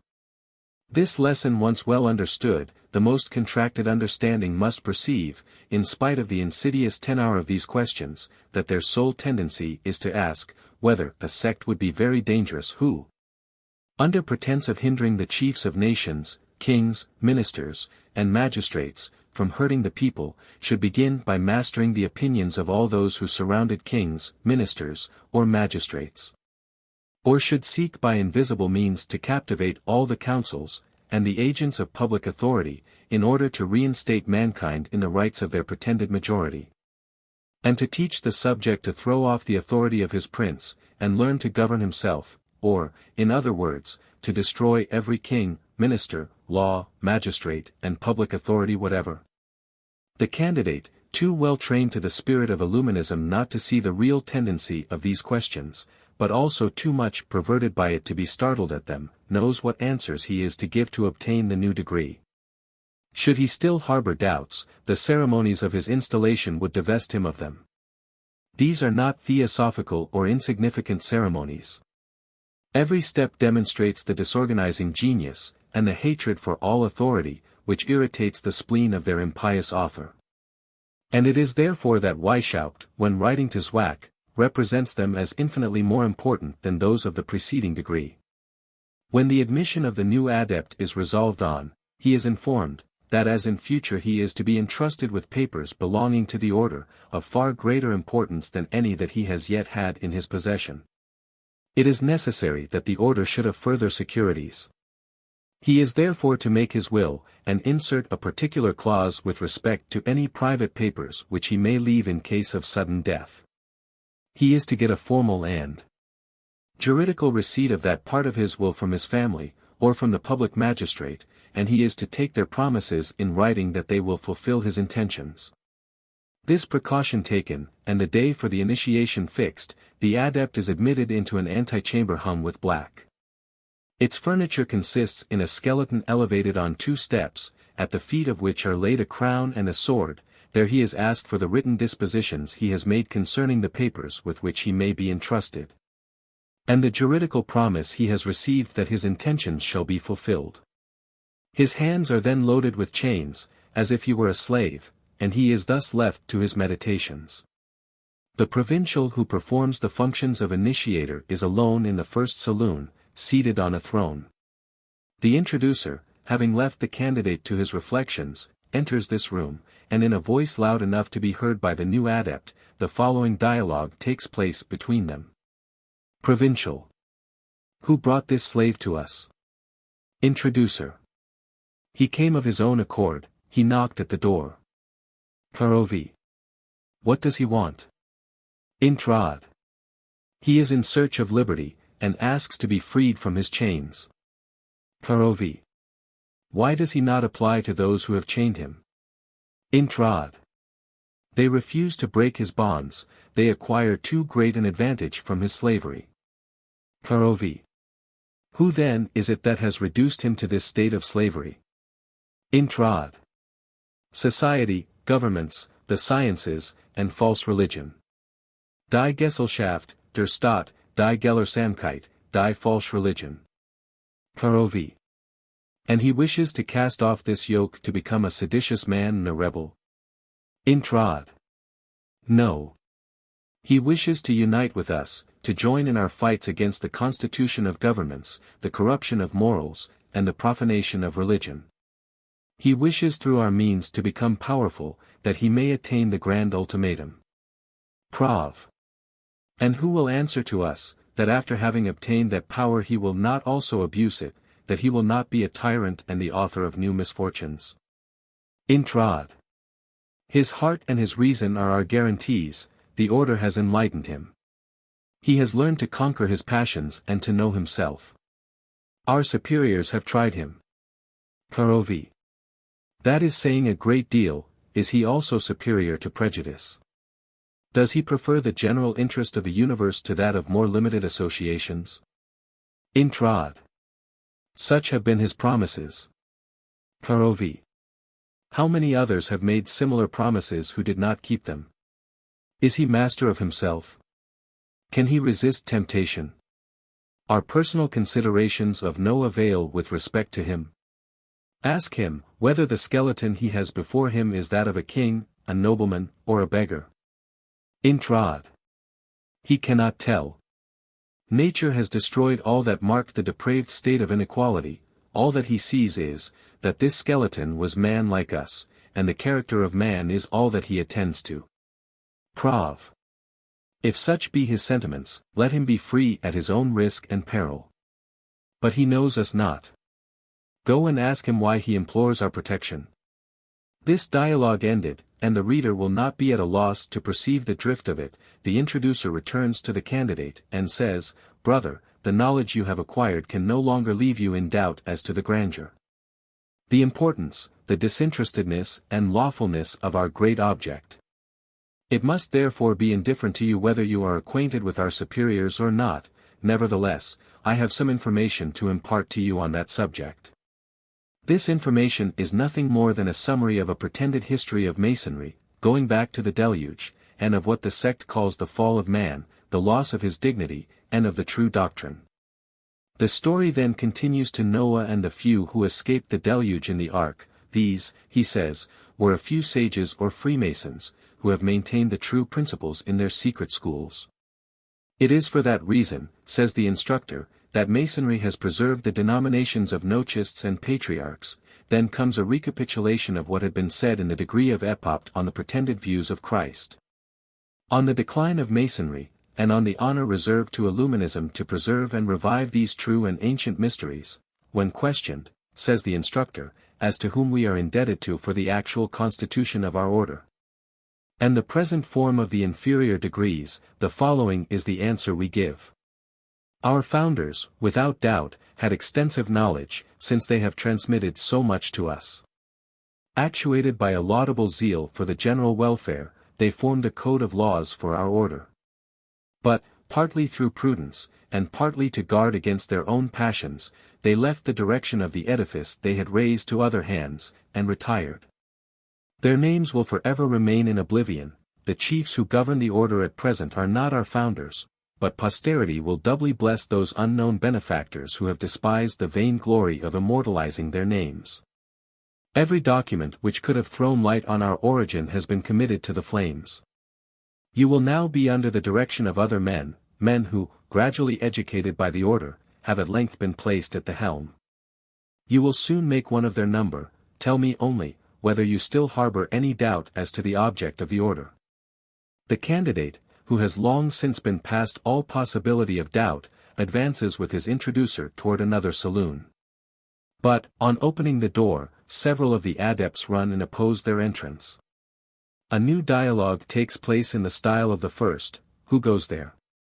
Who are you? Is it a slave who fled from his masters?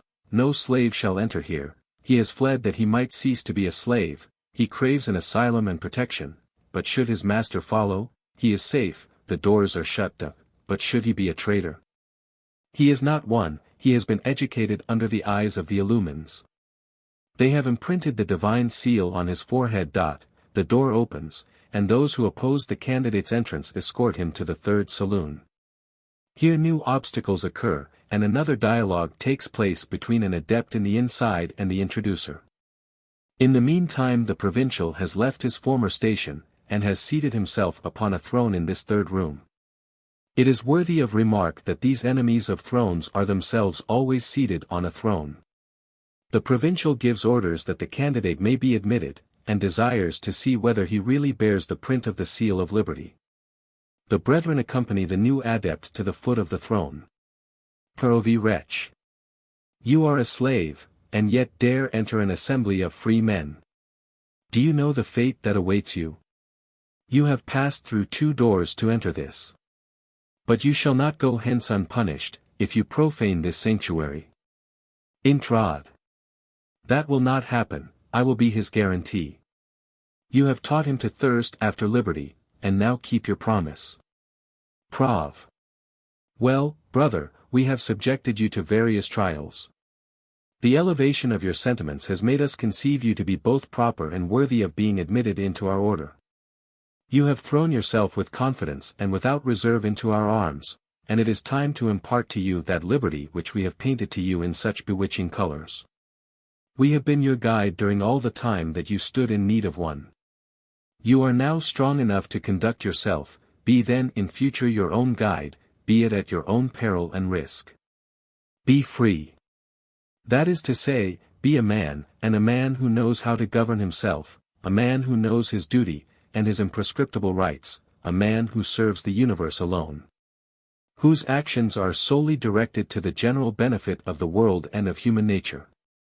Everything else is injustice. Be free and independent, in future be so of yourself. Here, take back the engagements you have hitherto contracted with us. To you we return them all. As he pronounces these words, the provincial returns him all the writings which concern him, such as his oaths, his promises, the minutes of his admission to the preceding degrees, the history of his life which he had transmitted to the superiors, and all the notes taken by the scrutators concerning him. This perhaps is one of the most delicate traits of policy of the sect. The chiefs have had full leisure to pry into the most secret recesses of his heart, and the scrutators have no further discoveries to make. The candidate may take back his oaths and his secrets, but recollections, perhaps copies, still remain, and the initiator may well continue, in future you will owe us nothing but that which your heart shall dictate. We do not tyrannize over men, we only enlighten them. Have you found contentment, rest, satisfaction, happiness, among us? You will not then abandon us. Can we have mistaken you, or can you have mistaken us? It would be a misfortune for you. But you are free. Remember only that men free and independent do not offend each other, on the contrary, they assist and mutually protect each other. Remember, that to offend another man, is to give him the right of defending himself. Do you wish to make a noble use of the power we give to you? Rely on our word, you shall find zeal and protection among us. Could a disinterested zeal for your brethren glow in your heart, then labor at the grand object, labor for unfortunate human nature, and thy last hour shall be blessed. We ask nothing else from you, we ask nothing for ourselves. Question your own heart, and let it say whether our conduct to you has not been noble and disinterested. After so many favors, could you be ungrateful, your heart should avenge us, and chastise you. But no. Many trials have proved you to be man of constancy and resolution.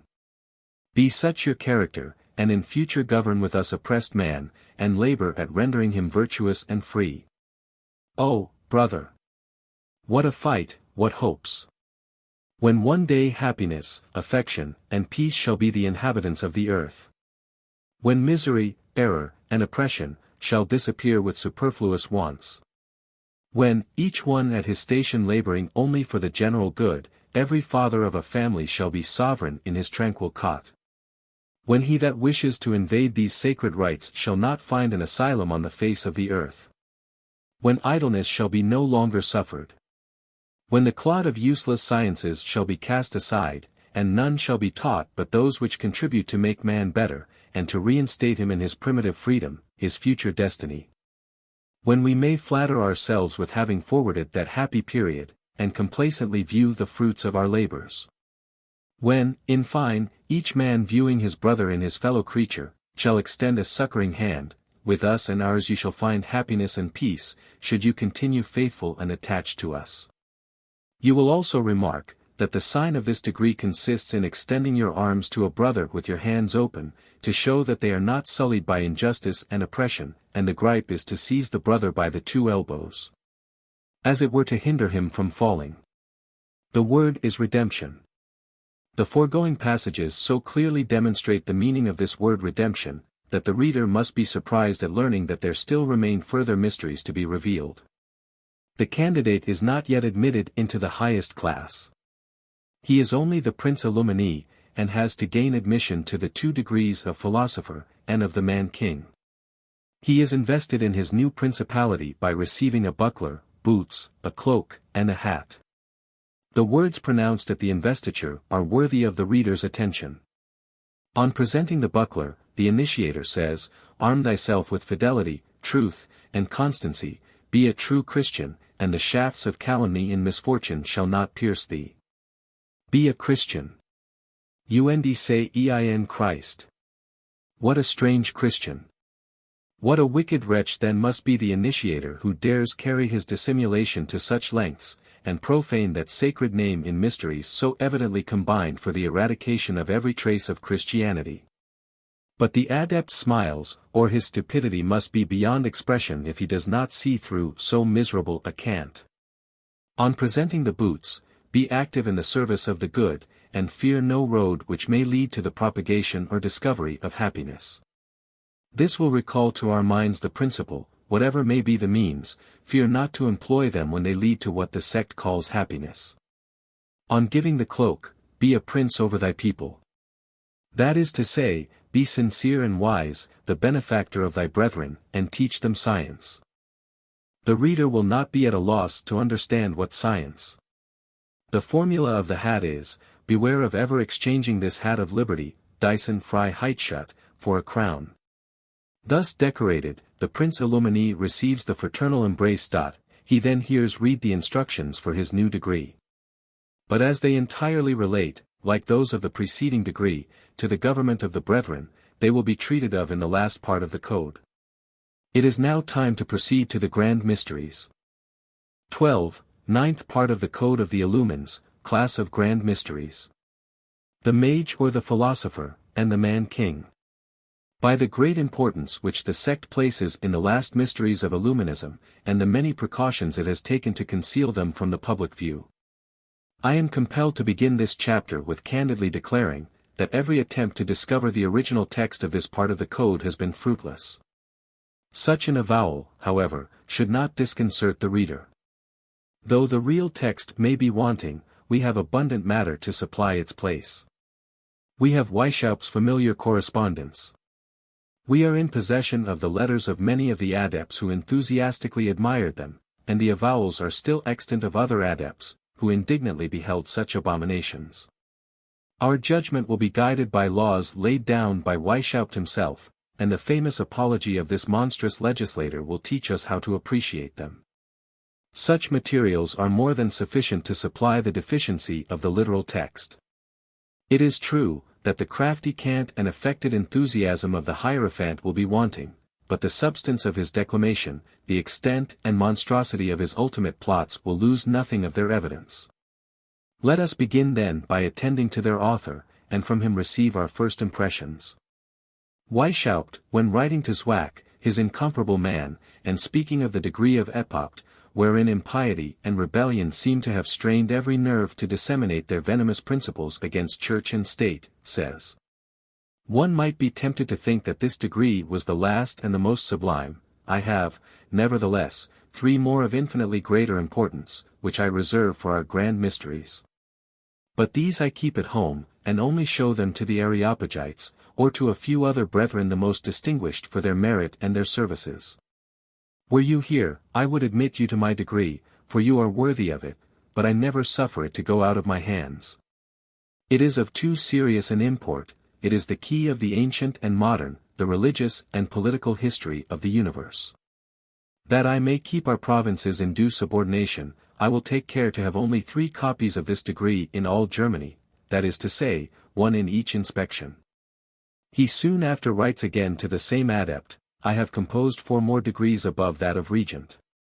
And with respect to these 4, even the lowest of them, our degree of priest will be but child's play, wogen den schlechtesten der Priester grad Kinder Spiel sein soll.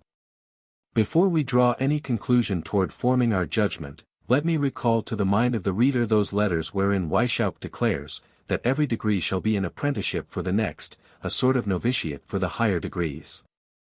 That these degrees were always to be in crescendo, in fine, that in the last class of the mysteries a perfect statement of the maxims and polity of Illuminism was to be given. Folgt die Total Einsicht in die Politik and Maximen de Ordens. After such letters, the text of these mysteries is scarcely necessary. I know that these degrees were reduced to 2 for the last class of the mysteries. I know, from the agreement made by the founder and his intimate adepts, that the first was the mage, or philosopher, the other, the man-king. I will start from these data, and shall not hesitate to say, that this monster of impiety and of wickedness imposes on himself when he speaks of degrees infinitely more important for the higher mysteries. Or when he pretends that those of epoch and regent are but puerile in comparison with those which he reserves for his intimate adepts. His execrable pride may flatter him with surpassing even the devils themselves, in his wicked inventions for sending forth the pestiferous blast. But their combined efforts could not suggest more hideous plots than those in which Weishaupt glories when calling them his lesser mysteries. What? The vow of annihilating every idea of religion, even to the very name of a god. The plan for overthrowing every government, even to the obliteration of every vestige of laws, authority, or civil society. The wish of destroying our arts and sciences, our towns, and even villages, that they may realize their systems of equality in liberty. The desire of exterminating the greater part of human nature, to work the triumph of their vagabond clans, over the remaining part of mankind. These vows and wishes, these plots and plans, have already appeared in the lesser mysteries, and his adepts must have been as stupid as he wishes them to be impious and wicked. If they have not seen through the web that veils from their sight the baleful abyss. And, after all, it is not the object or the substance of their plots which is thus slightly veiled, the terms alone are concealed. There only remains to say, that all religion shall be destroyed for the adoption of atheism. Every constitution, whether monarchical or republican, shall be overthrown in favor of absolute independence, property shall be annihilated, science and arts shall be suppressed. Towns, houses, and fixed habitations, reduced to ashes, for the re-establishment of the roaming and savage life, which the hypocrite, in his cant, calls the patriarchal life. Such are the terms. And the scroll of this hideous pantomime needed only to be unrolled, to tell the names of those who were to appear on the gloomy stage of the last mysteries. The adept had long since inhaled the deleterious air with which Weishaupt had spared no pains to surround him, and could he nauseate this, or turn away from these disastrous machinations, the gates of the mysterious pit were shut against him. At such a sight nature shudders, the reader will cry out, none but monsters could have conceived or abetted such plots. Be it so, I will not contradict him, I only wish to name these monsters. Behold Weishaupt and his profound adepts. The reader will find the proofs of this exclamation in their own writings. Weishaupt, who divided his mysteries into two classes, also distributed his last secrets under two heads. First, religion, which was the object of the mages, the other comprehended what he called his polity, and he reserved it for the man-king. Let us separately investigate each of these degrees, commencing with that principle which he himself lays down, and from which he never deviates, that each degree shall be a preparatory concatenation of principles and doctrines, the ultimate tendency of which was to form the object of the last mysteries. Such a principle is more than sufficient to demonstrate that the secret to be imparted to his mages can be no other than the most absolute atheism, and the total subversion of every religion. The adept, however, has already imbibed such horrid principles. And the secret consists in telling him, in plain terms, that it was toward that point the sect had long since been leading him, and that in future all his thoughts, words, and actions must tend to second the views of the sect in their monstrous undertaking. That in the preceding degrees the name of religion had only been preserved the better to destroy the thing. But that in future the very name would only be the expression of chimeras, of superstition, of fanaticism, supported by despotism and ambition, as a tool for enslaving mankind. This explication is no vain fancy of mine. See Weishaupt confidentially writing to his intimate and incomparable Cadoswach. I firmly believe, that the secret doctrine of Christ had no other object in view than the re-establishment of Jewish liberty, which is the explanation I give of it. I even believe, that Freemasonry is nothing but a Christianity of this sort, at least, my explanation of their hieroglyphics perfectly coincides with such an explanation. In this sense, nobody could blush at being a Christian. For I preserve the name, and substitute reason, den ich lasse den Namen, and substituere ihm die Vernunft. He continues, it is no trivial matter to have discovered a new religion and a new polity in these tenebrous hieroglyphics. And he goes on to say, one might be induced to think that this was my highest degree. I have, nevertheless, three of infinitely more importance, for our grand mysteries.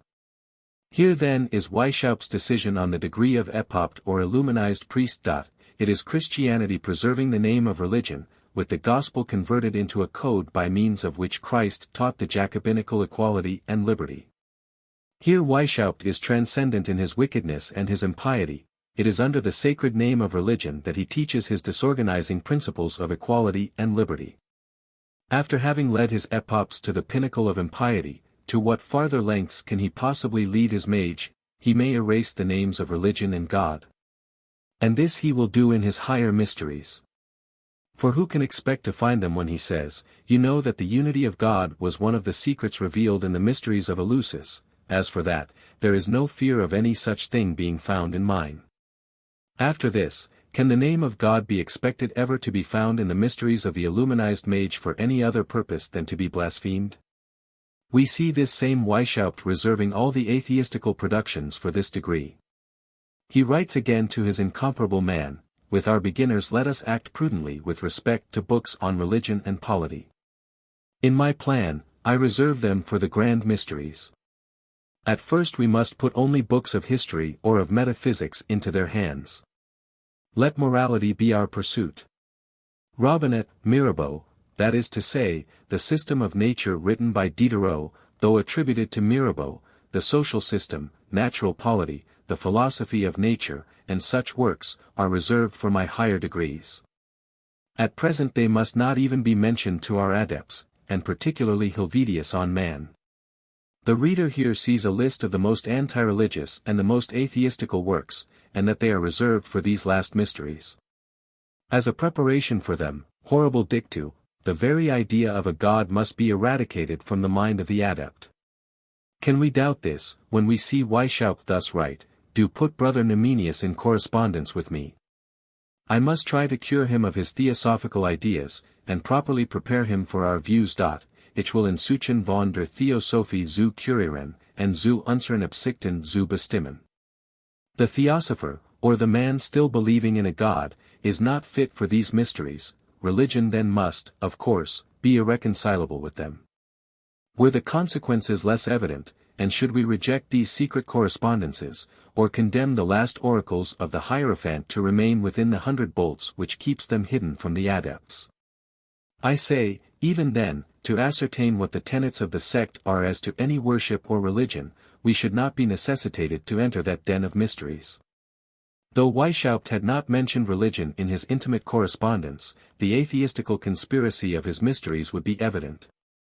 And why seek private documents when he has given us irrefragable proofs of guilt in that which he publishes as his apology? 2 years after his flight, Weishaupt most daringly asserts, that the systems of his Illuminism, as published by the civil powers, are but a mere sketch. A plan as yet too ill-digested for the public to form any judgment either on him or his adepts, from the original writings or his confidential correspondence. He publishes a new code, and calls it the corrected system of Illuminism, with its degrees and constitutions, by Adam Weishaupt, counselor to the Duke of Saxe-Gotha. Here at least we have a right to judge him and his mysteries, both in his apology and his corrected degrees. But the reader will now view him in a new light. He is not only the conspiring infidel, but the insolent sophister, insulting the public with all the haughtiness of the most daring atheist, shrugging his shoulders in disdain at the rest of mankind, and with impertinent pity saying to us all, as he did of the adepts whom he had duped, "Poor creatures! What could one not make you believe?" I deign to cast my eyes on this apology, or the Illuminism corrected. He begins by telling us, that to have supposed him capable of composing so extensive a work in 2 years was doing him the honor of supposing him gifted with most extraordinary talents. And it is in such terms that the sophister informs the public that he takes them for great fools. Let the contempt with which he treats his readers be retorted upon himself. Let neither him nor his accomplices expect to descend to posterity with any other distinction than as the phenomena of vice and infamy. Are we to crouch in token of homage before the men who insolently scoff at their God and at the public weal? I know not whether Weishaupt needed extraordinary talents or not, though I grant him all the art and cunning of the sophister. But most certainly he must have presumed much on the force of impudence when he flattered himself that the public would inevitably find that his corrected code contained no principles but such as would elevate the mind and tend to form great men. What I find is, that it is nothing more than a medley of all the arts of his original code for the education or rather deprivation of his adepts. Did I wish to form a stupid atheist, this would be the work I should choose to put into his hands. As early as the 3rd degree, in place of a God reigning as freely as he does powerfully over this universe, I find the universe transformed into a vast machine, in which everything is held together or put in motion by I know not what fatality. Decorated sometimes by the appellation of God, at other of nature. Again, did I wish to decorate with the name of Providence a destiny which cannot annihilate a single atom without depriving the stars of their support and involving the whole universe in ruin? This would be the work I should recommend, would give it to the narrow-minded adept, who, in a world where everything is said to be necessary, should still pretend to talk of virtue or vices. Or who could comfort himself for all the harm which the wicked could do him, by learning that the wicked like the virtuous man only followed the course which nature had traced for him. And that they would both arrive at the same point as himself in fine, I would put it into the hands of the imbecile, who would call the art of making merry the art of being always happy, ars semper gaudendi. The art of persuading oneself that one's misfortunes are incurable, or that they are all necessary. But what reader will brook the impudence of that conspiring infidel, who, dedicating his mysteries as an apology to the whole world and all mankind, der Welt and den menschlichen Geschlecht, and pretending to prove that his original mysteries are not a conspiracy against religion, puts a discourse in the mouth of his new hierophants, whose very title characterizes the most determined one both against God and religion. He calls it, an instruction for the adepts who are inclined to the fancy of believing in or of adoring a God. I know it may be also translated, an instruction for the brethren inclining toward theosophical or religious enthusiasm. But if both these translations be not synonymous in the language of the sophisters, let the reader judge, from the exordium of the discourse, which is the most accurate. He who wishes to labor for the happiness of mankind, to add to the content and rest of the human species, to decrease their dissatisfaction, these are literally the words of our antitheosophical sophister, must scrutinize and weaken those principles which trouble their rest, contentment, and happiness. Of this species are all those systems which are hostile to the ennobling and perfecting of human nature, which unnecessarily multiply evil in the world, or represent it as greater than it really is, all those systems which depreciate the merit and the dignity of man, which diminish his confidence in his own natural powers, and thereby render him lazy, pusillanimous, mean, and cringing, all those also which beget enthusiasm, which bring human reason into discredit, and thus open a free course for imposture, all the theosophical and mystical systems. All those which have a direct or indirect tendency to such systems, in short, all the principles derived from theosophy, which, concealed in our hearts, often finish by leading men back to it, belong to this class. In the course of his instructions, the reader is not to expect that Weishaupt will make any exception in favor of the revealed religion, not even a hint at such an exception is to be seen.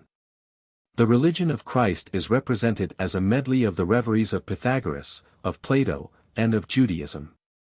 It is in vain for the Israelites to believe in the unity of God, in the coming of a Messiah. It is in vain to assert that such was the faith of their forefathers, of Abraham, Isaac, and Jacob, long before they entered Egypt or Babylon. It is in vain to prove, that the adoration of the golden calf, or of the god Apis, was punished by the Almighty as a prevarication of their religion. Nothing will serve the sophister. He will declare in his corrected code, that the religion of the Jews was but a modification of the reveries of the Egyptians, of Zoroaster, or of the Babylonians.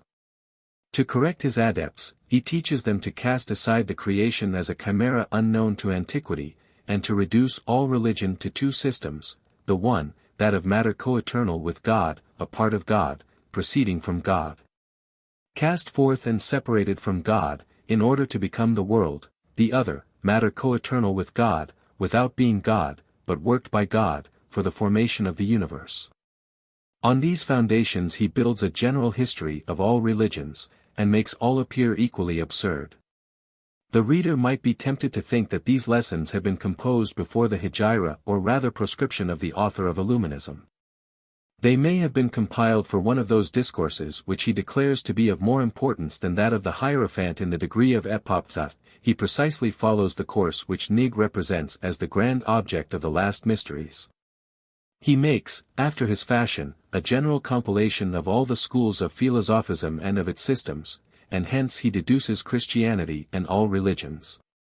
The result of the whole is, that all religions are founded on imposture and chimera, all end in rendering man cowardly, lazy, cringing, and superstitious, all degrade him, and trouble his repose.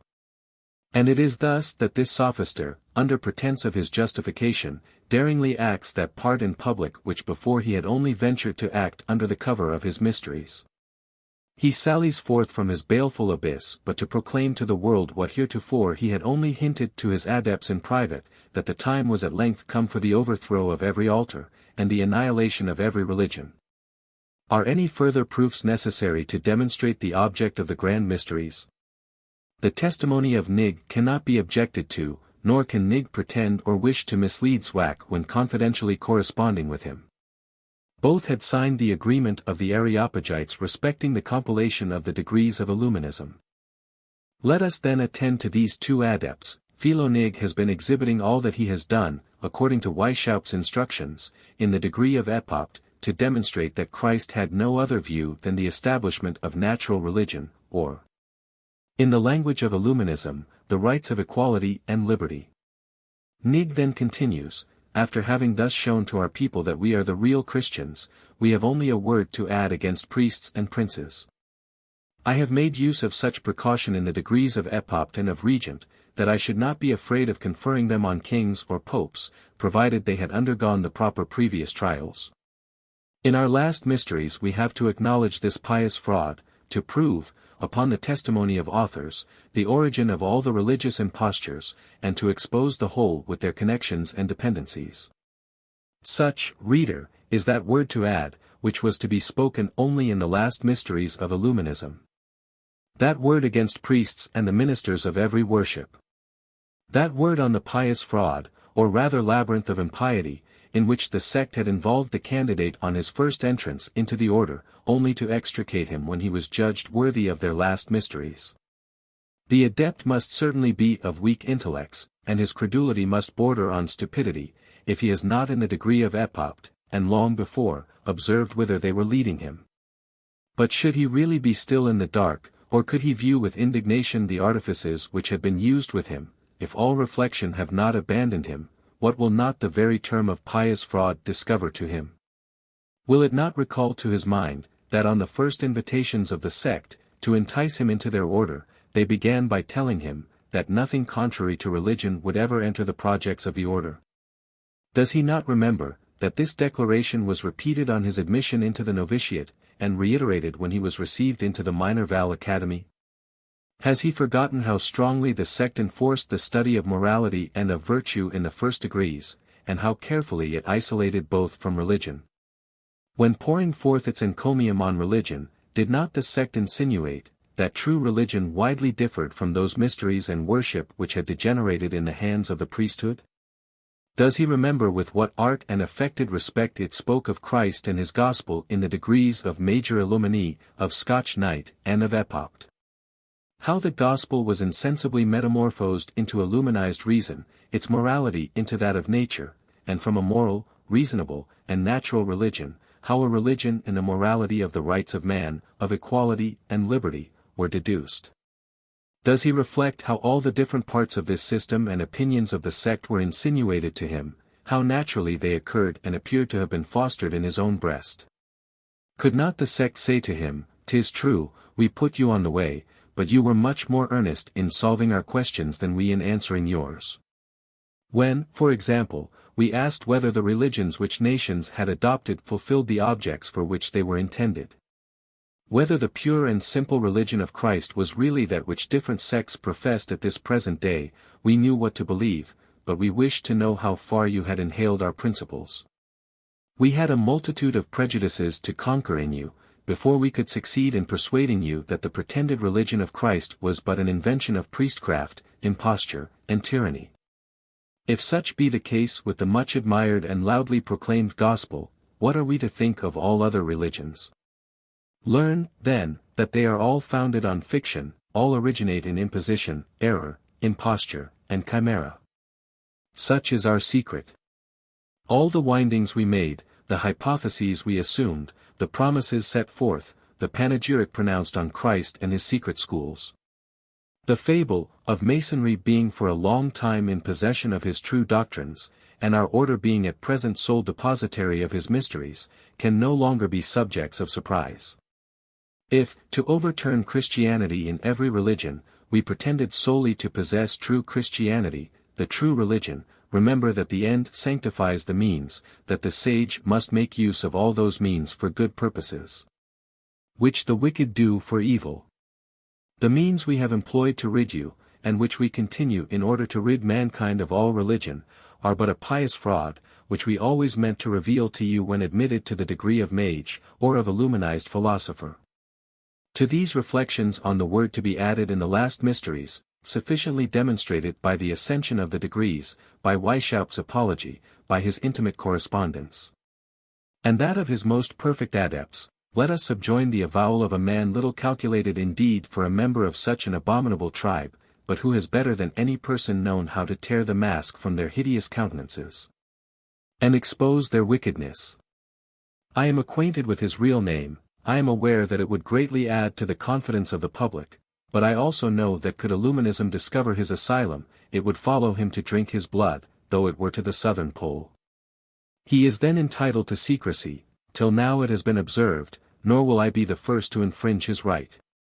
The Germans have paid him homage, and, ignorant of his name, they have surnamed him Biedermann, or Man of Honor. At least, it is under that denomination that his works are generally cited. All that I can say in addition to what the public is already in possession of respecting this gentleman is that nothing could have induced him to continue so disgusting a course, but a zeal for the public welfare, and a just opinion that the only means of preventing the effects of the conspiracy of the sect was to make their machinations public. Having passed through all the degrees, he was at length admitted to the last mysteries. He published those of epopt or priest, and of regent, under the title of Last Works of Philo and Spartacus. He subjoined the instructions belonging to those degrees, with a critical history of all the degrees of Illuminism. Had I no other guarantee of the veracity of his assertions, than their glaring coincidence with the original writings, which is beyond all doubt with the attentive investigator, I should not hesitate in declaring him to be the man that has given the truest account, and was best acquainted with the sect. The certificate at the head of the degree of epopt and regent, for a more perfect knowledge of which the public is indebted to him, I look upon as undoubtedly genuine. I know a person who has seen and read this certificate in the original, in Philonig's own handwriting, and who has seen the seal of the order attached to this certificate. I thus particularize because the public is entitled, in discussions of this importance, to know how far I have extended my researches, and how far the grounds I work upon deserve to be credited. The passage I am about to quote is looked upon as fundamental by all German authors. It is from Biedermann, and occurs near the end of his critical history. With respect to the 2 degrees of mage and of man-king, there is no reception, that is to say, there are no ceremonies of initiation. Even the elect are not permitted to transcribe these degrees, they only hear them read, and that is the reason why I do not publish them with this work. The first is that of mage, also called philosopher. It contains the fundamental principles of Spinozism. Here everything is material, God and the world are but one and the same thing, all religions are inconsistent, chimerical, and the invention of ambitious men. Diverse principles, continues the author, thrown out in the preceding degrees might in some measure point out the object the sect had in view. Certainly nothing could be better grounded than such a surmise, nature, so often united with God, represented active like God, following with the same immensity of power, the same wisdom as God, the course which it had traced.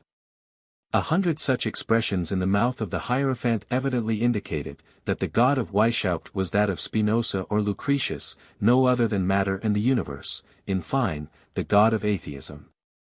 Let the Sieur d'Alembert assert, that nothing can be more opposite to atheism than Spinozism, or let Spinoza say, that, so far from being an atheist, he converts everything into God. Will such an excuse raise pity or indignation in the reader? To deny that there is any other God than the world, is evidently denying the only being that can justly be called God. It is laughing at men, to wish to make them believe, that the person is preserved because they do not dare destroy the name, at the very time that the name of God is only used as an agent for the annihilation of every idea of a deity. I think I have sufficiently demonstrated, that the first object of these grand mysteries of Illuminism, prepared with so much art and cunning, is no other than to plunge the adepts into a monstrous atheism. To persuade all nations that religion is but an invention of ambitious impostors, and that to deliver nations from this despotism of imposture, and recover the famous rights of man, equality, and liberty, they must begin by annihilating every religion, every worship, every altar, and cease to believe in a God. Let us continue the declaration of Biedermann, and the object of the last part of the mysteries, or the degree of the man-king, will be equally clear. The second degree of the grand mysteries, he says, called the man-king, teaches that every inhabitant of the country or town, every father of a family, is sovereign, as men formerly were in the times of the patriarchal life. To which mankind is once more to be carried back. That, in consequence, all authority and all magistracy must be destroyed. I have read these 2 degrees, and have passed through all those of the order. How well authenticated soever this testimony may be, still one is loath to think that there could have existed men at once so absurd and so wicked as to take such exquisite pains to educate their adepts merely to address them in the end to the following purpose: all that we have done for you hitherto was only to prepare you to cooperate with us in the annihilation of all magistracy, all governments, all laws, and all civil society. Of every republic and even democracy, as well as of every aristocracy or monarchy, it all tended to infuse into you and make you insensibly imbibe that which we plainly tell you at present: all men are equal and free. This is their imprescriptible right. But it is not only under the dominion of kings that you are deprived of the exercise of these rights. They are annulled wherever man recognizes any other law than his own will. We have frequently spoken of despotism and of tyranny.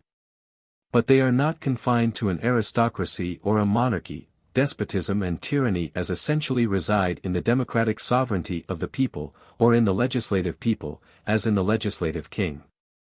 What right has that people to subject me and the minority to the decrees of its majority? Are such the rights of nature? Did the sovereign or legislative people exist any more than kings or aristocratic legislators at that period when man enjoyed his natural equality and liberty? Here then are our mysteries. All that we have said to you of tyrants and despots, was only designed insensibly to lead you to what we had to impart concerning the despotism and tyranny of the people themselves. Democratic governments are not more consonant with nature than any others. If you ask, how it will be possible for men assembled in towns to live in future without laws, magistrates, or constituted authorities, the answer is clear: desert your towns and villages, and fire your houses. Did men build houses, villages, or towns in the days of the patriarchs? They were all equal and free, the earth belonged to them all, each had an equal right, and lived where he chose.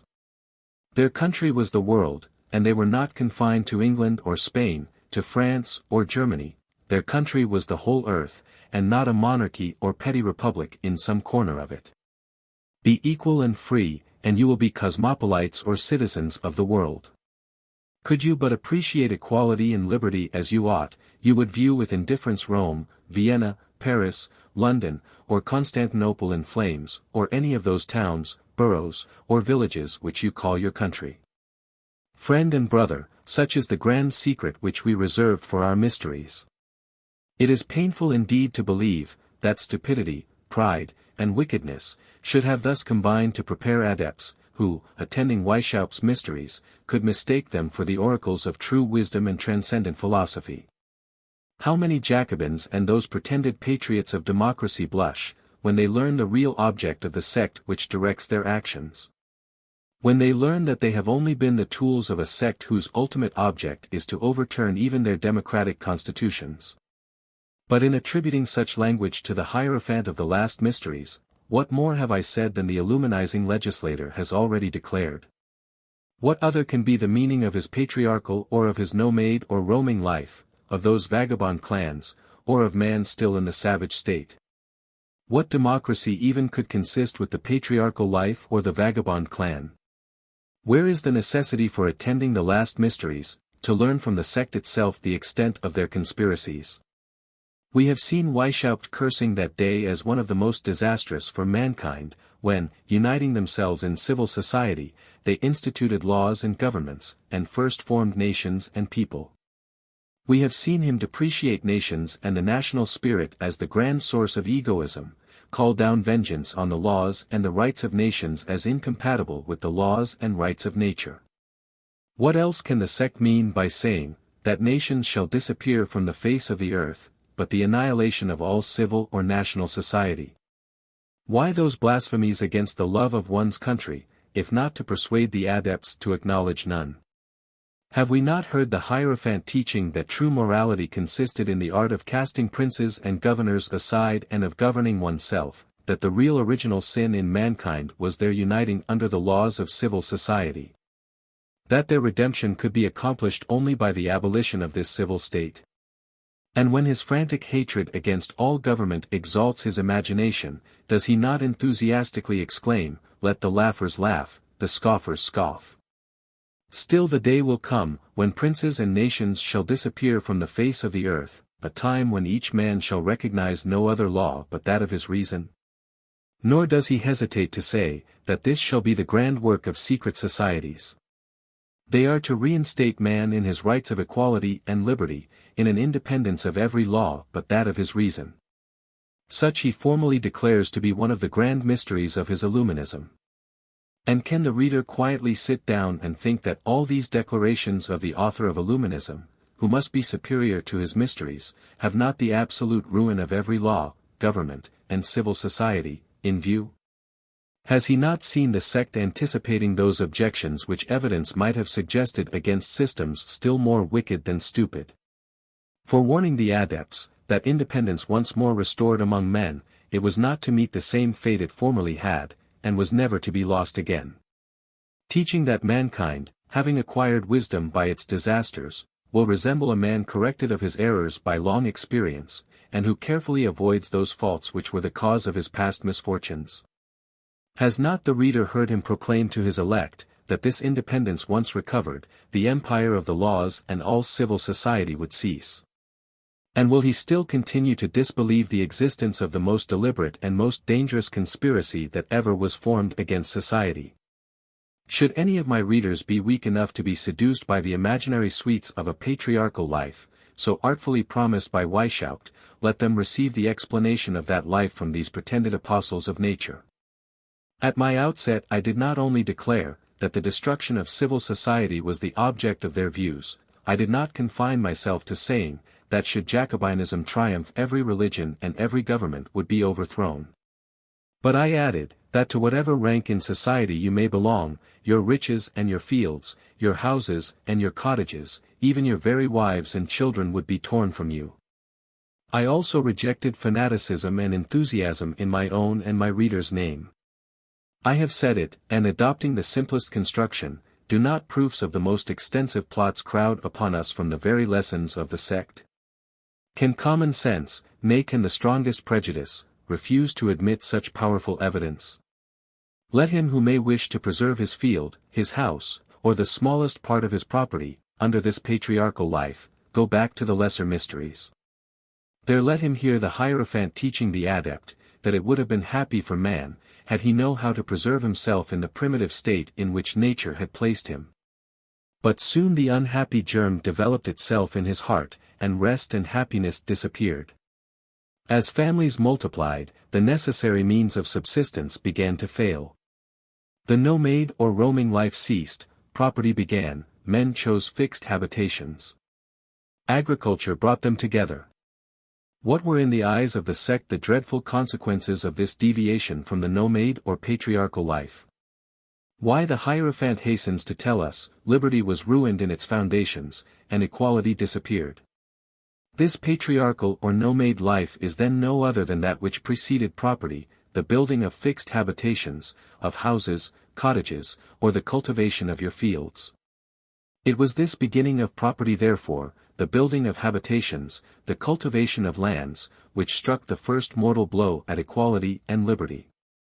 Should any one wish to return to the patriarchal or nomade life with such wretches as these apostles of equality and liberty, let him begin by renouncing his property, let him abandon his house and his field. Let him, in unison with the sect, declare, that the first blasphemy which was uttered against equality and liberty was by the man who first said my field, my house, my property. It must be voluntary blindness, indeed, in the man who will not see the hatred conceived and the conspiracies entered into by the sect against titles or pretensions to, nay against the very existence of property. It will acknowledge none, nor can it in any shape be compatible with their explanations of equality and liberty, or with that primitive state of nature which no more entitles you or me to the possession of this gold or silver, or that field. Then it does a third person. Here it is not simply the question of establishing the agrarian laws, where lands, riches, and other properties are to be equally distributed among all, it is not simply to abolish the distinction of rich and poor. No, every property is to be destroyed, that of the poor like that of the rich. The first man who was weary of the nomade, roaming, vagabond, and savage life, built a cot and not a palace. The first who furrowed the earth was in quest of bread and not of gold, but he nevertheless, according to the principles of the sect, was the man who struck the first deadly blow at equality and liberty. Poor or rich man then, according to the doctrine of the sect, the field you have recovered from the waste, and that you have cultivated, belongs to me equally as to you, or else to nobody. I, though idle, and inactive, am entitled to the fruit of your labors. I have a right to share those fruits which you have raised on the land which I left uncultured. Does not equality disappear, whether it be a poor or rich man who shall pretend to be entitled to or say this field is mine, I have that property? If the poor man has a title to his property, has not the rich man also one? Treasures and palaces are no more property than the cot or cottage. Here an Illumine spies want, their abundance, equality and liberty are everywhere banished, despotism or slavery is universal. Nevertheless, equality and liberty in his eyes are the rights of nature, and he beholds them mortally wounded on the first appearance of property, when man became stationary. Poor or rich, you all imbrued your hands in this foul assassination of equality and liberty when you pretended to property. From that instant you are both involved in the curse pronounced in the mysteries. You are both objects of the conspiracies of the sect from the first instant that you dared assert your right to your habitations whether cots or palaces, to your properties whether fields or domains. But these cannot be the whole of the secrets. They are only those of the lesser mysteries. Weishaupt has revealed them to his epochs, he reserves the grander secrets for his mage and man-king. Then let any man rich or poor harbor, if he can, a hope of seeing the sect respect his property. Or rather, let him behold the sect at present pillaging the rich in favor of the poor. The last mysteries or ultimate conspiracy will take place. And then the poor man will learn, that if Illuminism begins by pillaging the rich, it is only to teach him that he is no better entitled to his property than the rich man was. And that the time is near when he will also be pillaged and fall a victim to the curse which has been pronounced against every proprietor. The progress of this sophism is worthy of remark. If we judge by its present growth, what a gigantic form will it assume for posterity. The Genoese sophister of equality and liberty, anticipating the modern Spartacus, had already dogmatically asserted, that the man who, having enclosed a piece of ground, first took upon himself to say this is mine, and found beings simple enough to believe him, was the true founder of civil society.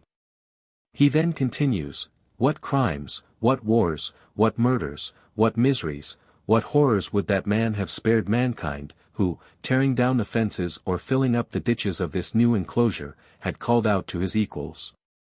Beware of hearkening to this impostor, you are ruined if ever you forget that the fruits belong to all, though the land belongs to none. How many crimes and spoliations would Rousseau have spared the French Revolution, if, contemning so disastrous a paradox, he had said with more judgment and veracity, the first man who enclosed a piece of land and took upon himself to say, this belongs to nobody, I will cultivate it, and from sterile it shall become fertile. I will follow the course which nature shall point out to me, to raise sustenance for me, my wife and children, and this land will become my property. The God of nature, who as yet has given it to nobody, offers and will give it to him who shall first cultivate it in reward for his labor. The first man who held such language, seconding the views of nature, and meeting with beings wise enough to imitate him, was the true benefactor of mankind. He taught his children and his equals, that they were not made to dispute the wild fruits of the earth one with another, nor with the savage beasts of the forest. No, he taught them, that there existed social and domestic virtues far preferable to the roaming and often ferocious life of the nomades. His posterity was blessed, his generations were multiplied.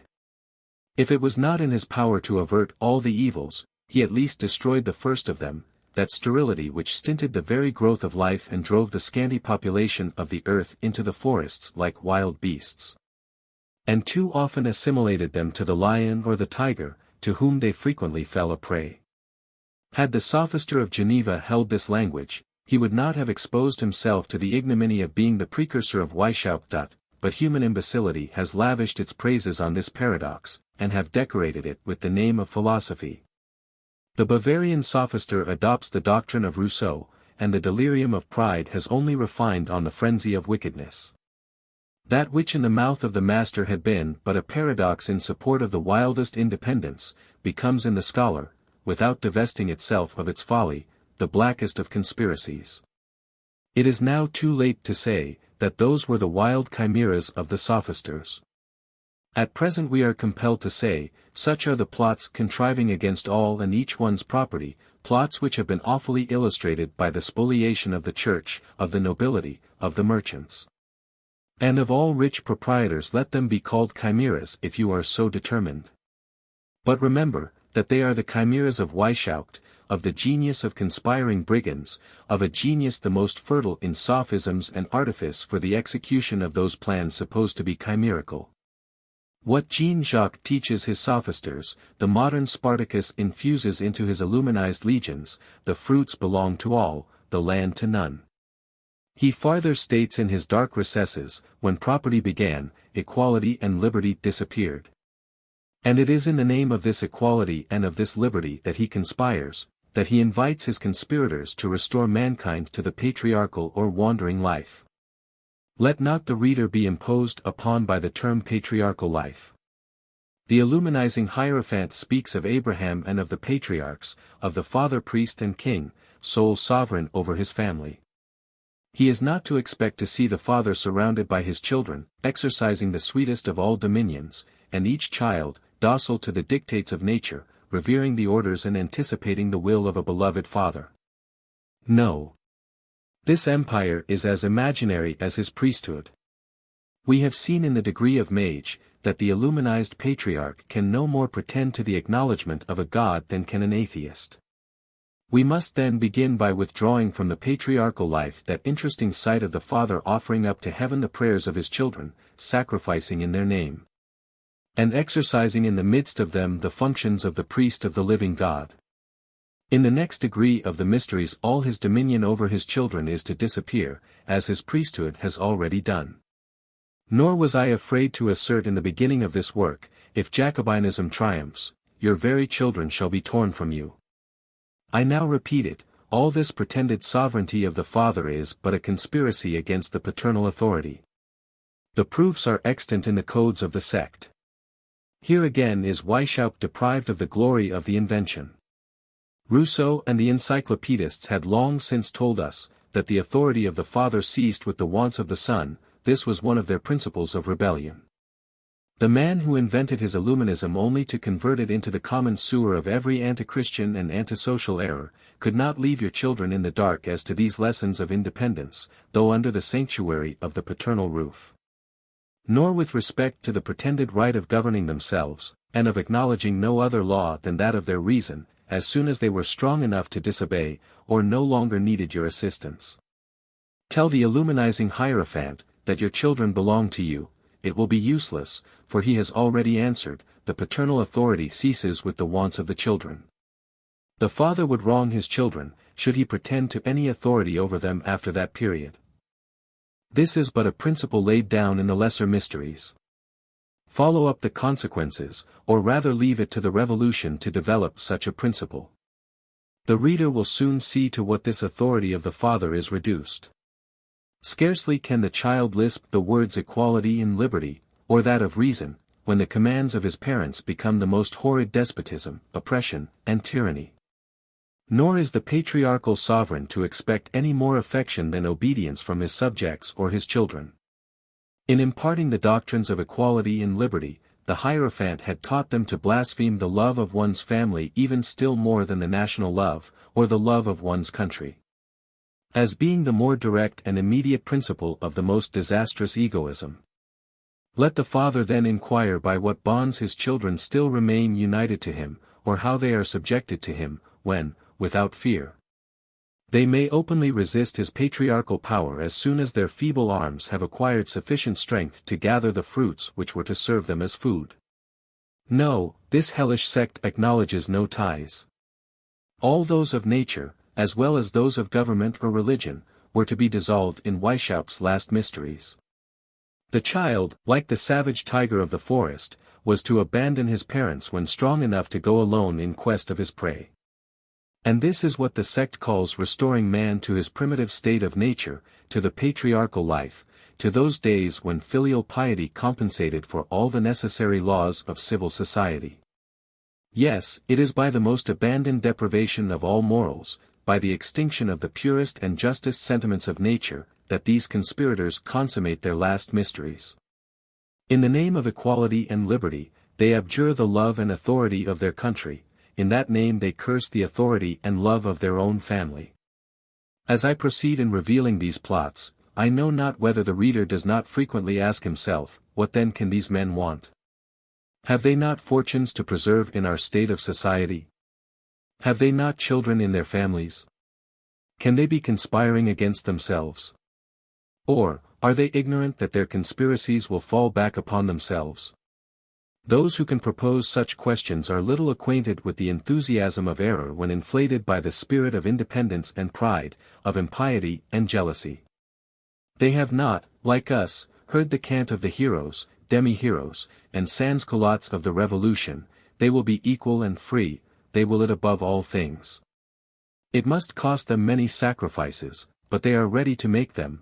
They will lose their fortunes in the pursuit, but you will not preserve yours. He that served will become the equal, nor will he recognize either God or man above him. Have we not seen the prince of the fallen angels exclaiming in his pride? Here at least we shall be free.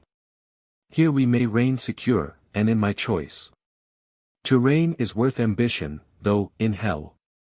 Better to reign in hell, than serve in heaven. It is not to one of Weishaupt's adepts that the ties of nature are to be objects.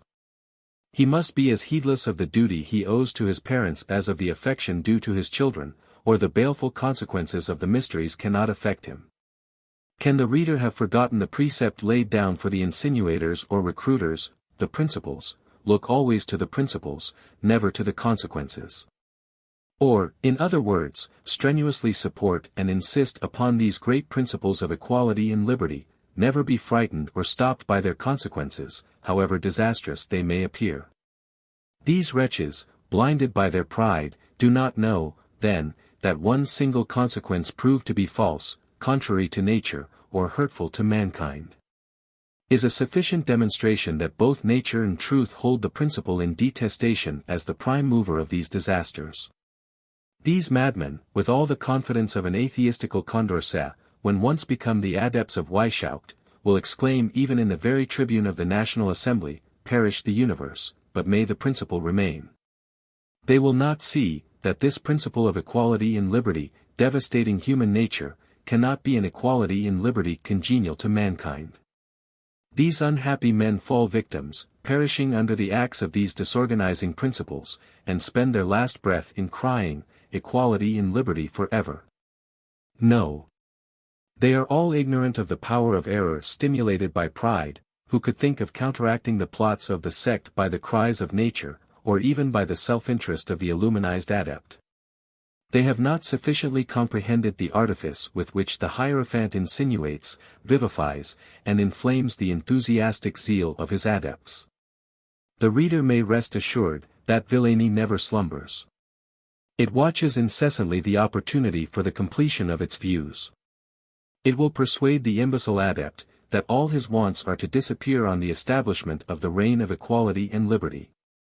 That he will be as free from wants as the savage, that nature shall provide for them, and this heedless adept thirsts after such an equality.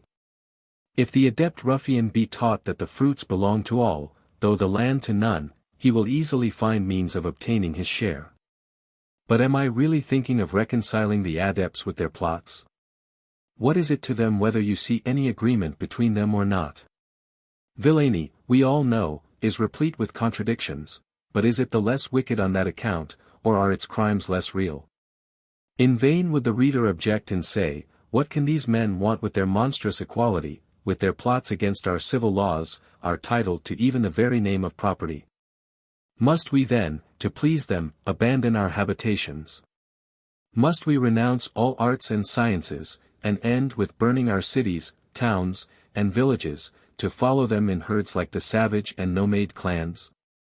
Are half the inhabitants of the globe to be slaughtered, the better to scatter these roaming herds? What can be the object of those arts and sciences, and particularly of those minor val academies of Illuminism? Can it be for the propagation of science, or the involving mankind again in the disasters of barbarism, that all this parade of science is made? Can these Illumines resemble the Goths, Huns, or Vandals? And is Europe once more threatened with an inundation of barbarians like those which formerly sallied from the north? In answering such questions, the reader may expect that I would put certain restrictions on the views of the sect. Nothing like a restriction or qualification. No, you must renounce all the arts, all the sciences. You must begin by firing your habitations, not only your cities, towns, and villages, in short all your fixed habitations, unless you stop the disorganizing career of the sect. Yes, wherever its legions shall be at liberty to act and accomplish the grand object of the sect, there you may expect to see those scenes of plunder, rapine, and devastation, which heretofore traced the awful progress of the Huns, Goths, or Vandals. And this inference is fairly drawn from the very code of the sect. Has not the reader heard the Hierophant insinuating the designs of the sect upon the arts and sciences? Has he not taught the adept to answer, when asked what misfortunes reduced human nature to slavery, that it was civil society, the state, governments, and sciences? Has he not heard him exclaim, when shall the day come when, the clod of useless sciences banished from the earth, man shall recognize no other but the savage or nomade state, and which the sect styles patriarchal, primitive, natural? Has he not declared, that the happiness and glory of the sect would be at its zenith when, beholding those happy days, it could say, this is our work? When die Beschleunigung dieser Periode, unser Werk ist. Are we to be duped by the name of minor val academies, with which the sect decorates its schools? Can we observe there any other study than that of applying the sciences to the subversion of science, as well as to the total annihilation of all religion or society? When we remark the anxiety with which the sect puts the following questions to the adept on his coming out of these academies, wishing to know what progress he has made in its principles before he is admitted to the illuminized priesthood. Do the general and common sciences to which men apply infuse real light? Do they lead to true happiness? Are they not rather the offspring of variegated wants, or of the antinatural state in which men exist? Are they not the invention of crazy brains laboriously subtle? The reader has heard these questions, he has heard the sect blaspheme science, and will he still believe that Illuminism recognizes any other sciences but those of the man-savage equal and free, roaming in the forests? Have not the revolutionary devastations, the multitude of monuments fallen beneath the hatchet of the Jacobin brigand, already demonstrated the frantic hatred of the modern Vandals? But the mysteries elucidate this enigma in a clearer manner. Reader, give vent to your indignation. Ask again, what can this Weishaupt be? What are these adepts of Illuminism? Treat them as barbarians, as Huns, as Ostrogoths. But see him smiling at your contempt, and teaching his adepts to honor themselves by imitating, and glory in the hope of hereafter surpassing, the disastrous devastations of those barbarians. Do you know in what light the illuminizing legislator views these northern clans sallying from their forests and desolating the most flourishing countries of Europe, firing its towns, beating down its empires, and strewing the earth with ruins? He complacently beholds the precious remains of the patriarchal race, the true offspring of nature. It is with their hatchets that he means to regenerate mankind, and shape them out to the views of the sect. I did not note the lessons of the Hierophant on this subject, when lecturing the future epoch. Hear the account which Weishaupt gives of these clans, when he pretends to historify human nature, at that epoch marked in the annals of Europe as a scourge, and called the inundation of the barbarians. Here is his description. At that period when all Europe had fallen prey to corruption, nature, which had preserved the true race of men in its original vigor and purity, came to the assistance of mankind. From distant, but poor and sterile countries, she calls those savage nations and sends them into the regions of luxury and voluptuousness to infuse new life into the enervated species of the south. and with new laws and morals to restore that vigor to human nature which flourished until an ill-extinguished germ of corruption infected even that portion of mankind which originally arrived in so pure a state. Or those barbarians, the pretended regenerators of Europe sent by nature. Such are the encomiums lavished by the sect on the Goths and Vandals. You thought it would be offending this illuminized tribe to compare them to barbarians, whereas they glory in the comparison. History has described these northern clans as carrying everywhere fire and sword, as ravaging countries, firing towns, destroying the monuments of the arts, depopulating empires. Their course is to be traced by ruins and wastes, and in their train appear ignorance and the Iron Age. But in the eyes of the adept this is not the exceptionable part of their conduct.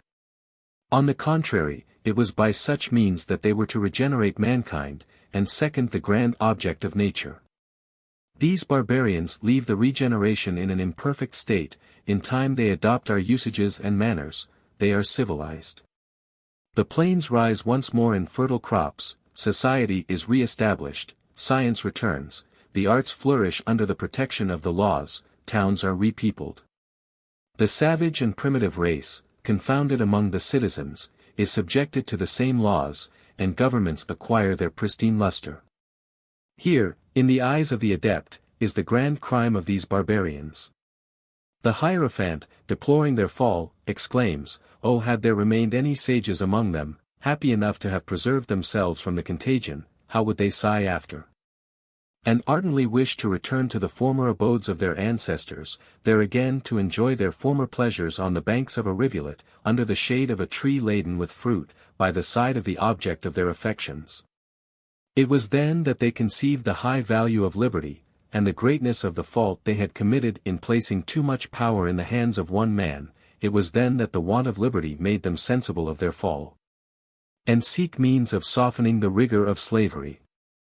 But even then their efforts were only aimed against the tyrant, and not against tyranny. It is thus that the insidious and declaiming sophister, but able conspirator, leads the adept through the labyrinth of his lesser mysteries, not barely to imitate these barbarians, but to surpass their devouring rage, by constancy, perseverance, and the perpetuation of their devastations. Thus are to be explained all those questions on the danger of reconquering equality and liberty only to lose them again. Hence those exhortations, to unite and support each other, to increase their numbers, and to begin by becoming powerful and terrible. You have already done it, for the multitude sides with you, the wicked, who fear you, seek protection beneath your banners, henceforward your strength will be sufficient to bind the remainder of mankind. Subjugate them, and stifle vice in its origin. Such will be the explanation of the revolutionary rage and madness which has leveled beneath its blows such a multitude of majestic and invaluable monuments of the arts and sciences. The cry of indignation rising from every class suspends for a moment the sanguinary crimes of the Jacobin Vandal. And he even pretends to weep. Wait, and the last mysteries shall be accomplished, wait, and you shall see the awful bodings of the Hierophant fulfilled, and with fire and sword shall he annihilate your laws, your sciences and arts, and erase your towns and habitations. Here in particular is to be found the origin of that revolutionary ferocity, that thirst of blood, those insatiable proscriptions, those incessant executions, and finally those banishments more artfully cruel than the relentless guillotine. Yes, the time draws near when they shall bind the hands, subjugate, and crush in their origin, what the sect calls the wicked, or, in other words, all who are proof against their vile efforts. The time for subjugating and destroying every citizen zealous in the cause of religion, or wishing to support the laws, civil society, or property. Like Huns and Vandals, the sect has begun its career. But it will carefully avoid terminating it like them. The devastations of its followers shall be perpetuated, and they will be Vandals to the last, until religion, property, and the laws shall be irrecoverably lost. Such atrocious plots are only the consequences of the lesser mysteries, but trust the author of the sect, the modern Spartacus, for the farther development of them. Has he not told you, that his last mysteries were but the consequences, a clearer and more absolute exposition of the foregoing secrets of the order? He informed you, that nations, together with their laws and social institutions, shall vanish, and that they shall disappear before the all-powerful arm of his adepts or his modern vandals. What new secret then remains to be discovered, unless it be that no time shall blunt the sword or slack the unrelenting fury of his proselytes? That they shall persevere until the end of time in their vandalism, lest religion, society, science, arts, the love of their country, and respect for property, should shoot forth again and overshadow the venomous growth of his illuminized equality and liberty. But Spartacus is not to be contented with these last secrets of the conspiracy. His pride cannot endure that others should usurp the glory of the invention. Hitherto we have seen him play upon the credulity of his adepts, inflame their zeal, and acquire their respect by the pretended antiquity of his order, and successively attribute the honor of instituting his mysteries to the children of the patriarchs, the sages, even to the God of Christianity, and to the founders of the Masonic lodges. But now the time is come when the adept, initiated in the higher mysteries, is supposed to be sufficiently enthusiastic in his admiration of the order for the chiefs no longer to fear to disclose the real history of Illuminism. Here they inform him, that this secret society, which so artfully led him from mystery to mystery, which has with such persevering industry rooted from his heart every principle of religion, all false ideas of love of the country or affection for his family, all pretensions to property, to the exclusive right to riches, or to the fruits of the earth. This society, which took such pains to demonstrate the tyrannine despotism of all that he calls the laws of empires.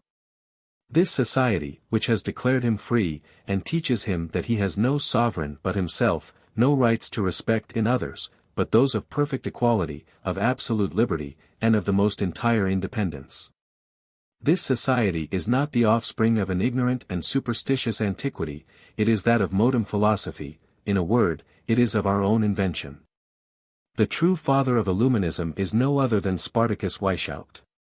We must also perceive by many of Weishaupt's letters, that this latter part of the secret, which attributed to him the whole honor of the invention, always remained a mystery to the greater part of his mages and men-kings. Those alone who, under the title of Areopagites, formed the Grand Council of the order, were to be made acquainted with the real chief and founder, except in certain cases where an adept was judged worthy of so distinguished a mark of confidence. Whatever merit the adept might boast, Weishaupt knew no higher recompense than to tell them in the end, this general overthrow of the altar, of the throne, and of all society, is a conception of my own. To me and to me alone is due the whole glory. I have revealed the disastrous secrets of Illuminism. I have laid open the gradation and progressive degrees, the long chain of artifice, by which the sect prepares its adepts for the last mysteries, to behold them stripped of their veil without shuddering, and to embrace them with enthusiastic ardor. We must either commit the code of the sect to the flames, and deny the truth of its annals, even refuse the evidence of the familiar correspondence of Spartacus Weishaupt the founder, and of Philonig the principal compiler.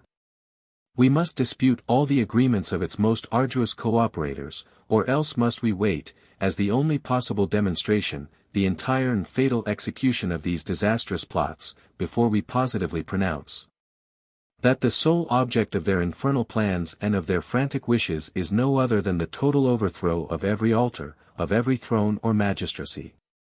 The annihilation of all authority and of all civil or religious society, the destruction of property whether in the hands of the rich or of the poor. And the very arts and sciences which can only be cultivated in civil society are to be banished from the face of the earth.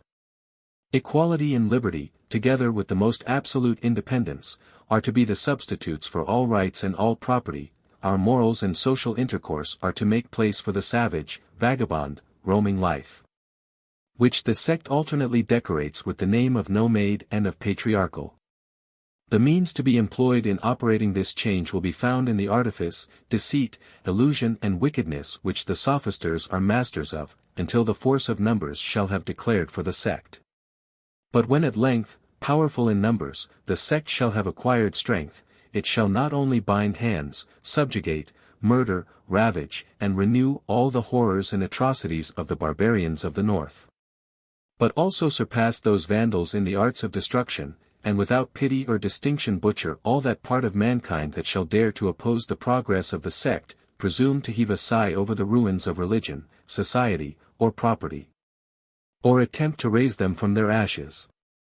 If I have not proved that such are the wishes, the secret machinations of the sect and of its flagitious principles, let me be informed what is to be understood by proof, or what is to be the operation of evidence on the human mind. Were it possible that any of my readers still consoled themselves with the idea that the frantic extravagance of these plots surpassed their wickedness, let them remember that I have still something more to say. I have still to investigate the laws and interior government of the sect, laws adopted for the destruction of every other law or government, and that it might hereafter prove, that however monstrous the object of the plots of the sect may be, it was far from being chimerical.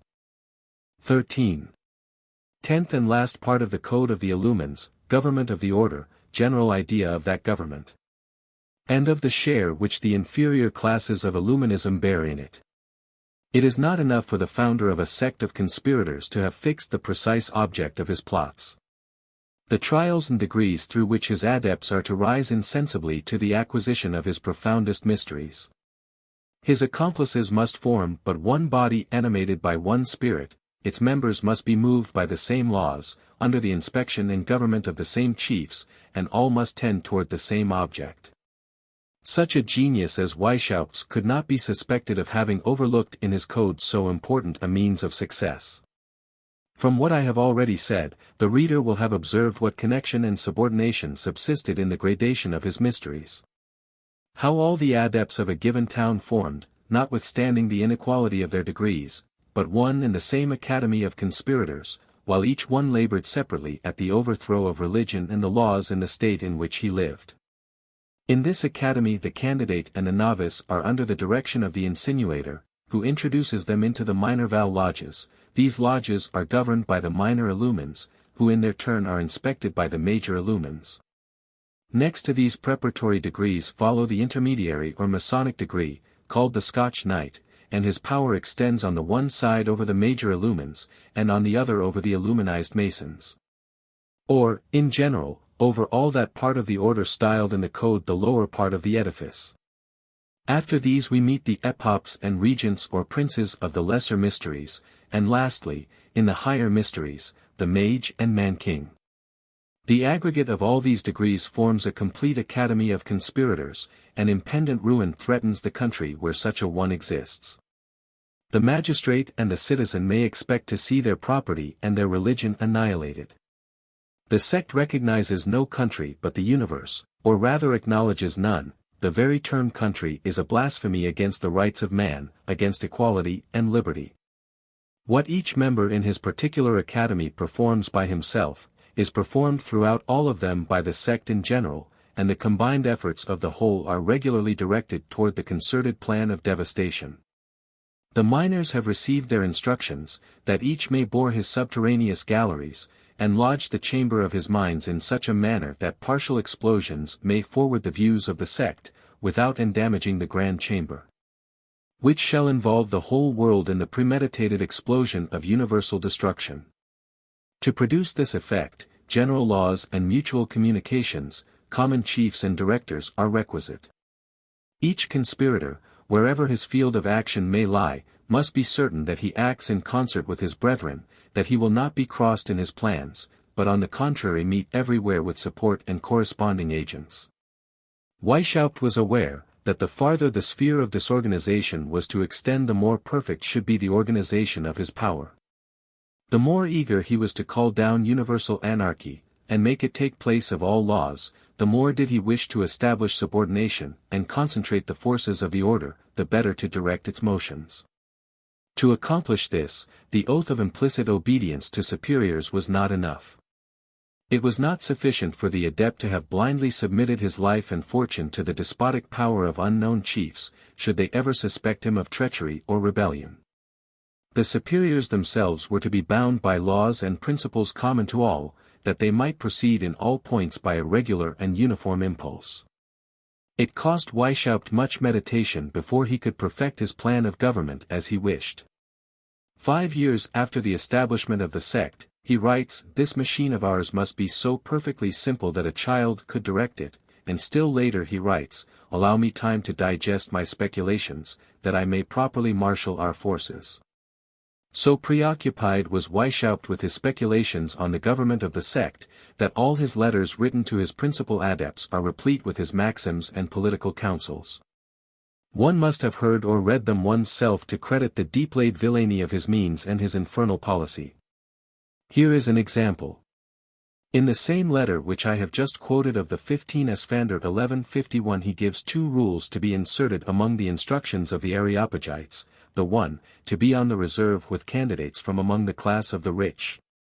Because that sort of men, proud, ignorant, averse to labor, and impatient of subordination, only seek admission to our mysteries in order to make them an object of ridicule and mockery. The other, not to take the smallest pains to prove, that Illuminism is in the sole possession of the true Masonry, because the best possible demonstration is to give none.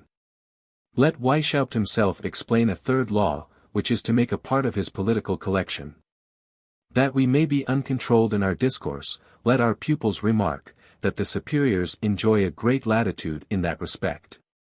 That we sometimes speak in one way, sometimes in another, that we often question with great assurance only to sound the opinions of our pupils, and to give them an opportunity of showing it by their answers. This subterfuge repairs many errors. Let us always say, that the end will discover which of our observations conveys our true sentiments. Thus we may speak sometimes in one way, at others in a quite different one, that we may never be embarrassed, and that our real sentiments may always be impenetrable to our inferiors. Let this be also inserted in the instructions, etiam hoc inserator instructioni. It would still have a better effect, if you gave in charge to our major illumines to vary their conversation with their inferiors, for the above reasons, ex rationibus supradictus. These insertions of Latin are from Weishaupt, who frequently makes use of that language in his letters. It is immediately after having given these principles of government to the Areopagites, the chief superiors of his Illuminism, that Weishaupt adds, "I entreat that the maxims which are so often to be found in my letters may not be lost. Collect them for the use of our Areopagites, as they are not always present in my mind. With time they might form an excellent political degree. Philo has long since been employed about it. Communicate also your private instructions to each other, which may in time grow into an uniform code. Read them attentively, that they may become familiar to you. Though I know them well and practice them, und auch darnach handle, they would take me too much time to digest them systematically. These maxims once engraved in your mind, you will enter better into my plans, and you will proceed more conformably to my mode of operation. Let the reader also profit of these instructions. They must bear evidence in my behalf while revealing all the monstrous artifices of the remaining part of the Illuminized code. From these long-meditated combinations, sprang forth that chain of laws which was to direct each Illuminee in all his proceedings. We first remark in this government, as a means of subordination, a general division of command, as well as of locality. Each department has a particular lodge for its adepts. Each Minerval lodge has a superior from among the preparatory class, under the inspection of the intermediary class. In the second place, we find the division into districts which contain several lodges, all which as well as the prefect are under the direction of the superior of the district whom the order calls dean. He is also subjected to the provincial, who has the inspection and command over all the lodges and deaneries of the province. Next in rank comes the national superior, who has full powers over all within his nation, provincials, deans, lodges, and Then comes the Supreme Council of the Order, or the Areopagites, presided by the real general of Illuminism. The same hierarchy is preserved in their communications. The simple Illuminee corresponds with his immediate superior, the latter with his dean, and thus gradually ascending to the national superiors. These latter are in direct correspondence with the Areopagites. And they alone are acquainted with their residence. In this council there is always a member whose particular office is to receive and answer their letters, and to transmit orders, which gradually descend to the person or persons who are the objects of them. The Areopagites alone are entrusted with the name and residence of the general, excepting in cases which I have already noticed. where particular confidence or remarkable services have gained for an adept the signal honor of knowing and approaching the modern Spartacus. It is easy to perceive, from the very regulations of the first degrees, how voluminous this correspondence must be. Each brother, in the first place, as the natural scriptator of his co-adepts and of the profane, is bound to transmit at least one letter each month, with a statement of all the observations he has made, whether favorable or detrimental to the order. He is also to give an account of the progress which himself and his brethren have made, of the orders he has received, and of their execution. And he is each month to inform his higher superiors whether he is pleased with the conduct of his immediate superior. Each brother insinuator is to report the progress of his candidates, and the prospect he has of adding to their number.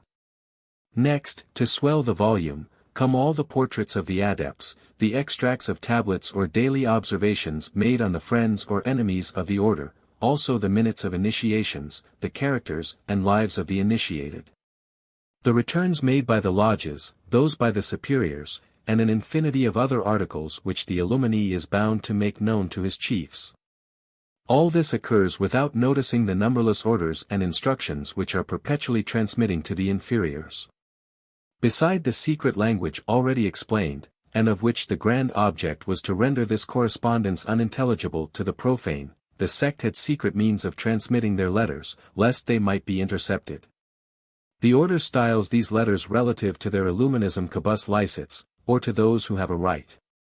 The origin of this appellation is the direction of these letters, which consists of the two words cabus licet or simply the initials Q, L. When, therefore, we find in the original writings, that such an adept has been fined in such a month for having neglected his Q, L, it must be understood that he let such a month pass without writing to his superiors. When the letter contains secrets or complaints which the adept chooses to keep from the knowledge of his immediate superior, he adds to the direction soli or primo, to him alone, to the first.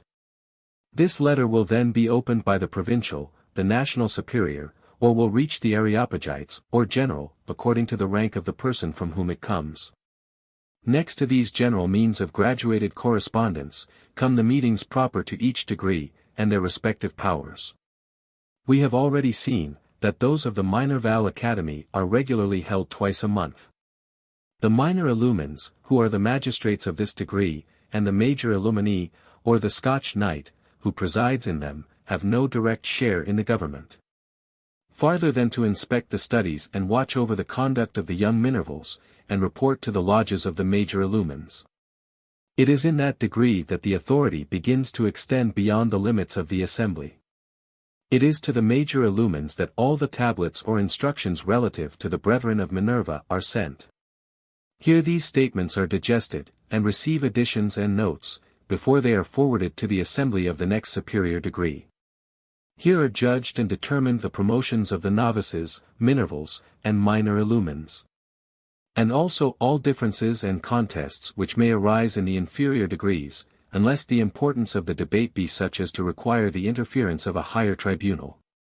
They are the guardians of the first tablets and reversal letters of the brethren. As to what knowledge a major illuminee may have acquired either relative to other secret societies, or to employments or dignities which might be obtained for adepts, he is bound to report it to his lodge, which will note it, and inform the assembly of the directing illumines or Scotch knights. When treating of the intermediary degree of Scotch knight, I gave an account of their particular functions, and especially their charge of superintending the Masonic lodges.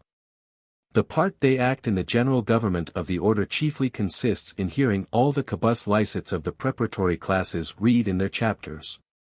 Even those of the novices which had already been opened by the officers of the Minor Val School, the latter having only the power of deciding provisionally on these letters.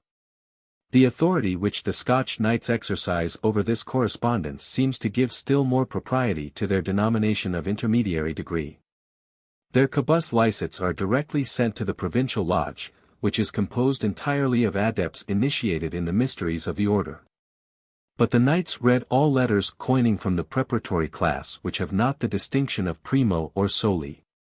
They classify and make extracts from all the cabus licets of lesser importance coming from the inferior degrees, and send the general extract to the provincial. To these extracts they subjoin a circumstantial account of everything that is going forward in the lodges of the preparatory class, to which they transmit all the orders coming from the adepts initiated in the mysteries.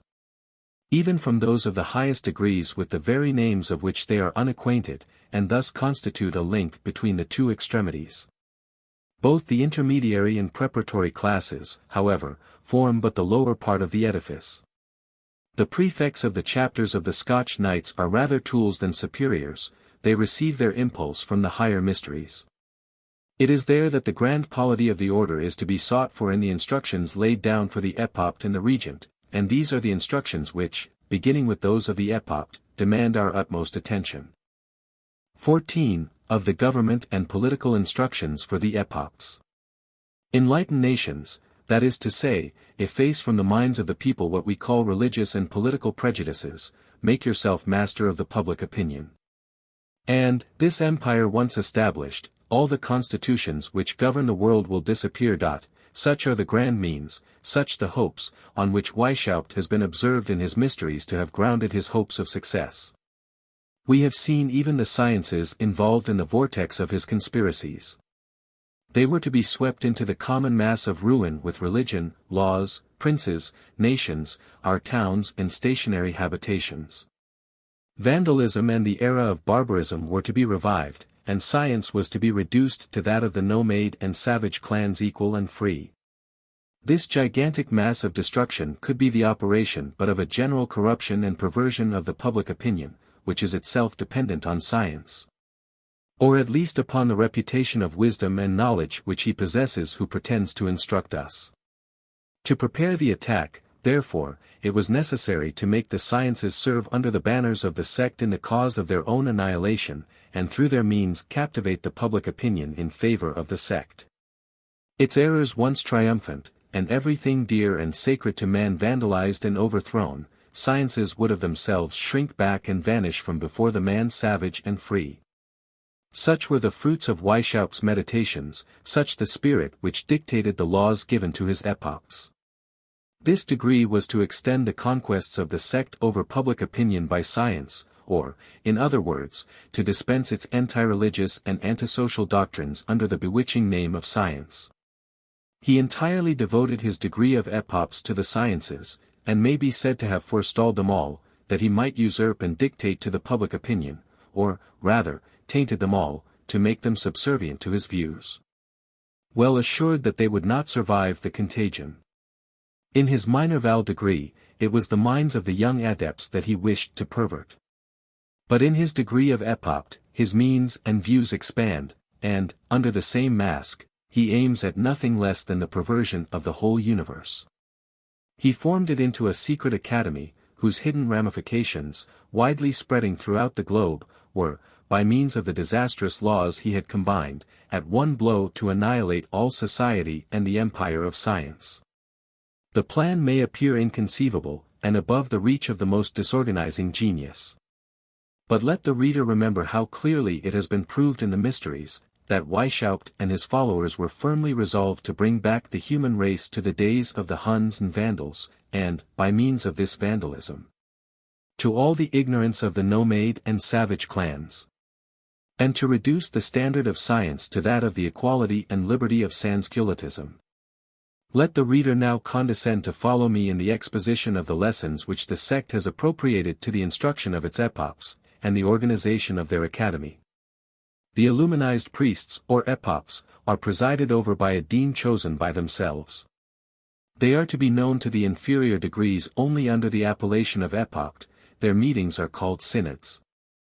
All the epochs within the circle of the same district compose a synod, but each district shall contain no more than 9 epochs, exclusive of the dean and prefect of the chapter. The higher superiors may attend these synods. Of the 9 epochs, 7 preside over the sciences distributed under as many heads in the following order. Physics. Under this head are comprehended dioptrics, catoptrics, hydraulics and hydrostatics, electricity, magnetism, attraction, and 2. Medicine, comprising anatomy, chirurgery, chemistry, and 3. Mathematics. Algebra, architecture, civil and military, navigation, mechanics, astronomy, and 4. Natural history. Agriculture, gardening, economics, the knowledge of insects and animals including man, mineralogy, metallurgy, geology, and the science of the earthly phenomena. V. Politics, which embraces the study of man, a branch in which the major illumines furnish the materials, geography, history, biography, antiquity, diplomatics. The political history of orders, their design, their progress, and their mutual dissensions. This last article seems to have the divers orders of Masonry in view. A nota bene is added in the original, with a particular injunction to attend to this article, which the dissensions of the Illumines and Freemasons had probably rendered of great importance to the sect. 6. The arts. Mechanics, painting, sculpture, engraving, music, dancing, eloquence, poetry, rhetoric, all the branches of literature, the trades. 7. The occult sciences. The study of the Oriental tongues, and others little known, the secret methods of writing, the art of deciphering, the art of raising the seals of the letters of others, and that of preserving their own from similar practices. Hecheften zu Erbrechen, and für das Erbrechen zu bewahren. The study of ancient and modern hieroglyphics, and, once more, of secret societies, Masonic systems, and should the reader feel his indignation roused by the art of raising the seals and violating the secrecy of letters, and at seeing an adept named in each district to preside over this strange science, let him not forget that I am but the translator and transcriber of the code of the sect. The 2 remaining epophs, who in the synod are named to preside over any particular science, are made secretaries to the dean, and serve him as coadjutors. These functions once distributed, the epophs are to renounce all other business political or domestic, and every care but that of perfecting themselves in the branch of science which they are to superintend, and of secretly forwarding the brethren of the inferior degrees in the sciences to which they had devoted themselves. The grand object of this institution is to inspire the pupils with the greatest confidence in the order, from an idea that it will furnish them with all the means and lights necessary for the prosecution of the study they have adopted. The insinuators have held out the promise to them, and the order has engaged to fulfill it. This idea of a scientific society, and of which they have the honor of being members, is to encourage in them a docility and veneration for their chiefs naturally due to men whose precepts appear to be emanations of light and of the most transcendent wisdom. The artifice in some sort answers to the promise. Every novice, on being admitted into the minor vow schools, was to begin by declaring to what art or science he meant to devote himself, unless indeed his pocket was to be assessed for the tax which his genius could not pay. This declaration is transmitted from the inferior lodges to the provincial, who forwards it to the dean, by whom notice of it is given to the epopht who presides over that particular branch of science. And he inscribes his name on the list of those pupils whose labors fall under his inspection. In future, and by the same conveyance, all the essays, discourses, treatises, and which the sect requires of the young minor vow are transmitted to the same epopht. The first advantage accruing to the order from this law is the pointing out to the inspecting epopht those whom the code calls the best heads of the order. Should any doubts arise in the minds of the pupils, any difficulties to vanquish, or any questions to propose, they have been taught that the order is the fountain of science, that they have but to apply to their superiors, and light will instantaneously shine upon them. They are ignorant as to who these superiors may be. But that will not hinder their doubts and questions from reaching the presiding epopht, and he has divers means of solving them, and of never being taken unawares. In the first place the epopht must have prepared himself for certain questions, which he either has or ought to have foreseen. Many of them will have been already solved by his predecessors, by his brother epophs of other districts or even nations. The order is exceedingly careful in collecting all these answers, and putting them into such hands as may employ them according to the views of the sect. Each epopht is particularly enjoined to study those which relate to his branch. He is even to make an alphabetical entry of them on his tablets, that he may always have them at hand whenever he wishes to turn to them. If, notwithstanding all these precautions, the epopt should find himself unprepared or unable to solve the difficulty proposed, he will apply to the dean, who will send the required solution or have recourse to the provincial. But, lest the superiors should find their occupations too often interrupted by such applications, it is expressly enjoined to the epopt not to have recourse to them but in cases of absolute necessity, and not to make the acquisitions of their superiors an encouragement to their own negligence. It may so happen, that the provincial is not able to give the required solution, he will then propose it to all the epopts of his province. If that does not succeed, application is made to the national inspector, and from him it is referred to the Areopagites in general. On such occasions all the learned men of the order are consulted. Before this last appeal, it is ordained in the statutes, that the epopt may propose the questions to the profane. But in so doing he is on no account to discover that the sect has recourse to, or stood in need of their information, nor what use it makes of it. This is particularly enjoined to the presiding epopt in the following terms: as often as your own knowledge and that of your pupils shall not suffice, you may ask the advice of learned strangers, and turn their knowledge to the advantage of our order, but without letting them perceive it, ohne dass es bemerken. This precaution is the more to be insisted on, as one of the grand objects of the epopts must be, to attain such perfection in science, that illuminism shall never be beholden to the profane, but that the latter, on the contrary, shall perpetually stand in need of the lights of the order. That the epopt may not recur too frequently to the superiors, or to the profane, an artifice has been invented by which he may profit of all the acquisitions of the pupils of his district, while he makes them believe that the whole flows from the unknown superiors. This artifice consists in proposing such questions as he is not perfectly master of, to the different lodges, and then studying and combining the various answers that he receives. All the epopts of the province do as much in their several districts. Each one selects those parts which he has judged worthy of notice in the productions of the lodges, these he inspects, and lays them before the provincial and annual assembly. Their other epopts are employed in compiling from these selections, and in preparing the required solutions of the proposed questions, or in commenting on such passages as may elucidate others that may hereafter arise. The same plan is followed in all the provinces, and the reports of the provinces will form a new collection to be digested under the inspection of the national chief, or even of the Areopagites. This will be a new treasure for the secret library of the epopts, and furnish them with new means of maintaining in the minds of their pupils the high idea they have conceived of the knowledge of their superiors. It will also furnish materials for the formation of a systematic code or complete course of study for the use of the sect. Here we cannot but remark how much arts and sciences would be benefited and promoted by the labors of a society which, actuated by quite other views, and despising that affectation of secrecy, should employ the same means and be animated with a similar zeal in the discussion of useful truths.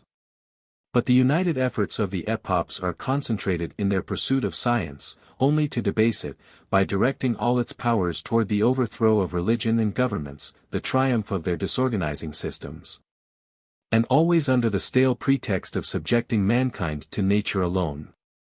Should the reader be curious to know to what uses the epopt turns all the science which he is supposed to acquire daily, let him observe the questions which this presiding illuminee either solves himself, or proposes for the solution of the adepts. Let his judgment on the questions and on their tendency, be guided by the expressions of the code. The epopt, says the code, must keep a list of a very great number of important questions proper for investigation, and which he may eventually propose to the young adepts. In the branch of practical philosophy, for example, he will propose for investigation the question, how far the principle is true, that all means are allowable, when employed for a laudable end. How far this maxim is to be limited to keep the proper medium between Jesuitical abuse, and the scrupulosity of prejudice. Questions of this nature shall be sent to the dean, who shall transmit them to the Minerval schools for the investigation of the young adepts, and their dissertations will swarm with a multitude of ideas, new, bold, and useful, which will greatly enrich our magazine. We despise this infamous aspersion on the Jesuits. Let those pass sentence on them who have learned to judge them by their conduct and by their real doctrines, and not by calumnious assertions, or satires which, in spite of all the powers of genius and irony, have been justly condemned by various tribunals as replete with falsehood and misrepresentation. Let those who have been educated by the Jesuits pronounce on these atrocious imputations of the Illumines. I do not think myself bound to follow the example of the celebrated Hoffmann, professor at the University of Vienna, one of the most formidable adversaries of the Illuminizing sect, by inserting a long justification of that persecuted order. But it is impossible not to observe, that the legislator of Illuminism has not the most distant idea of modifying or limiting this famous principle, the end sanctifies the means. His object is evidently to give rise to ideas, new, bold, and useful to the sect.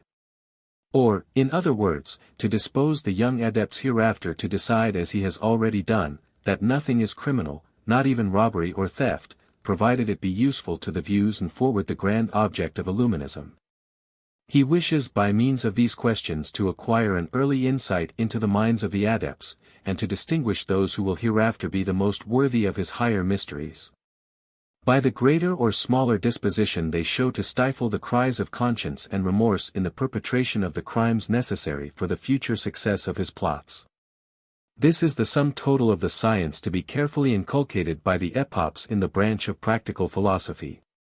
With respect to religion, it is not even admitted among the sciences to be studied by the epophs. The Code has, however, furnished them with a means of traducing and blaspheming it. That the epoch may never be at a loss for questions of this nature to solve or propose, he will have them noted on a register in alphabetical order. For example, says the Code, at the letter C in the Register of Secret Sciences and Hieroglyphics the word cross is to be found, and under it is the following note: for the antiquity of this hieroglyphic, consult such a work, printed such a year. Such a page, or else such a manuscript, signature M. It is not necessary to be endowed with any extraordinary share of perspicacity to see that the whole object of these pretended secret sciences, or hieroglyphics, is merely to teach the young pupils to view the cross in no other light than as an ancient hieroglyphic erected by ignorance and superstition into a symbol of the redemption of mankind. The illuminized explanation of this glorious symbol will, doubtless, long remain buried in the occult sciences of the order. Meanwhile we may defy them to point out in the history of mankind any nation whatever revering the cross as the symbol of salvation anterior to the grand epoch when the Son of Man died on the cross to consummate the triumph of Christianity. The epochs have also their historians and annalists, and their duties are laid down in the Code. The following rules may be remarked: each province of Illuminism must have its historian, in imitation of the ancient annalists and chronologists. He is to keep a journal, in which, beside facts of public notoriety, he will particularly collect, and even give the preference to, anecdotes of secret history. He will endeavor to redeem from oblivion all men of merit, however deep they may have sunk into obscurity. He will make them known to the provincial, who will inform the brethren of their situation. Each provincial will have a calendar of his own, in which, instead of saints, for each day of the year shall be inscribed the name of some man as an object of veneration or execration, according as he has merited or demented of the sect. My name may perhaps be inscribed under the black letter. But I anticipate the glory and consolation of seeing it by the side of that of Zimmermann and of Hoffmann, who, like myself, are entitled to the sable wreath twined by Illuminism for its most strenuous opponents. But how different is that to which the Code declares that all the brethren may aspire, probably, to be seated beside a brother Mirabeau or a Marat. The same laws ordain, that the chronologist shall inform the Minerval lodges of all memorable facts. He will not fail to insert all mean and odious actions, nor to paint them in their proper colors. He will not pass unnoticed those of men occupying the first dignities, or enjoying the highest consideration. Next to the laws of the historian follow those for the epoch who superintends that branch of science relating to politics, and particularly to the knowledge of mankind. The reader has already seen what stress the order lays upon this science, and how much they make it depend on the spirit of observation. Let no brother pretend to the dignity of epoch, nor to the honor of presiding over any branch of science. until he has answered the three following questions. What is the spirit of observation?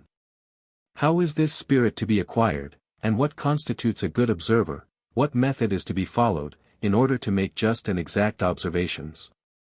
When an epopt has sufficiently distinguished himself by his answers on these heads, to be judged worthy of being chosen the chief of the observers or scrutators, he is entrusted with all those notes which the reader has seen the sect so carefully collecting on the character, the passions, the talents, and history of the brethren.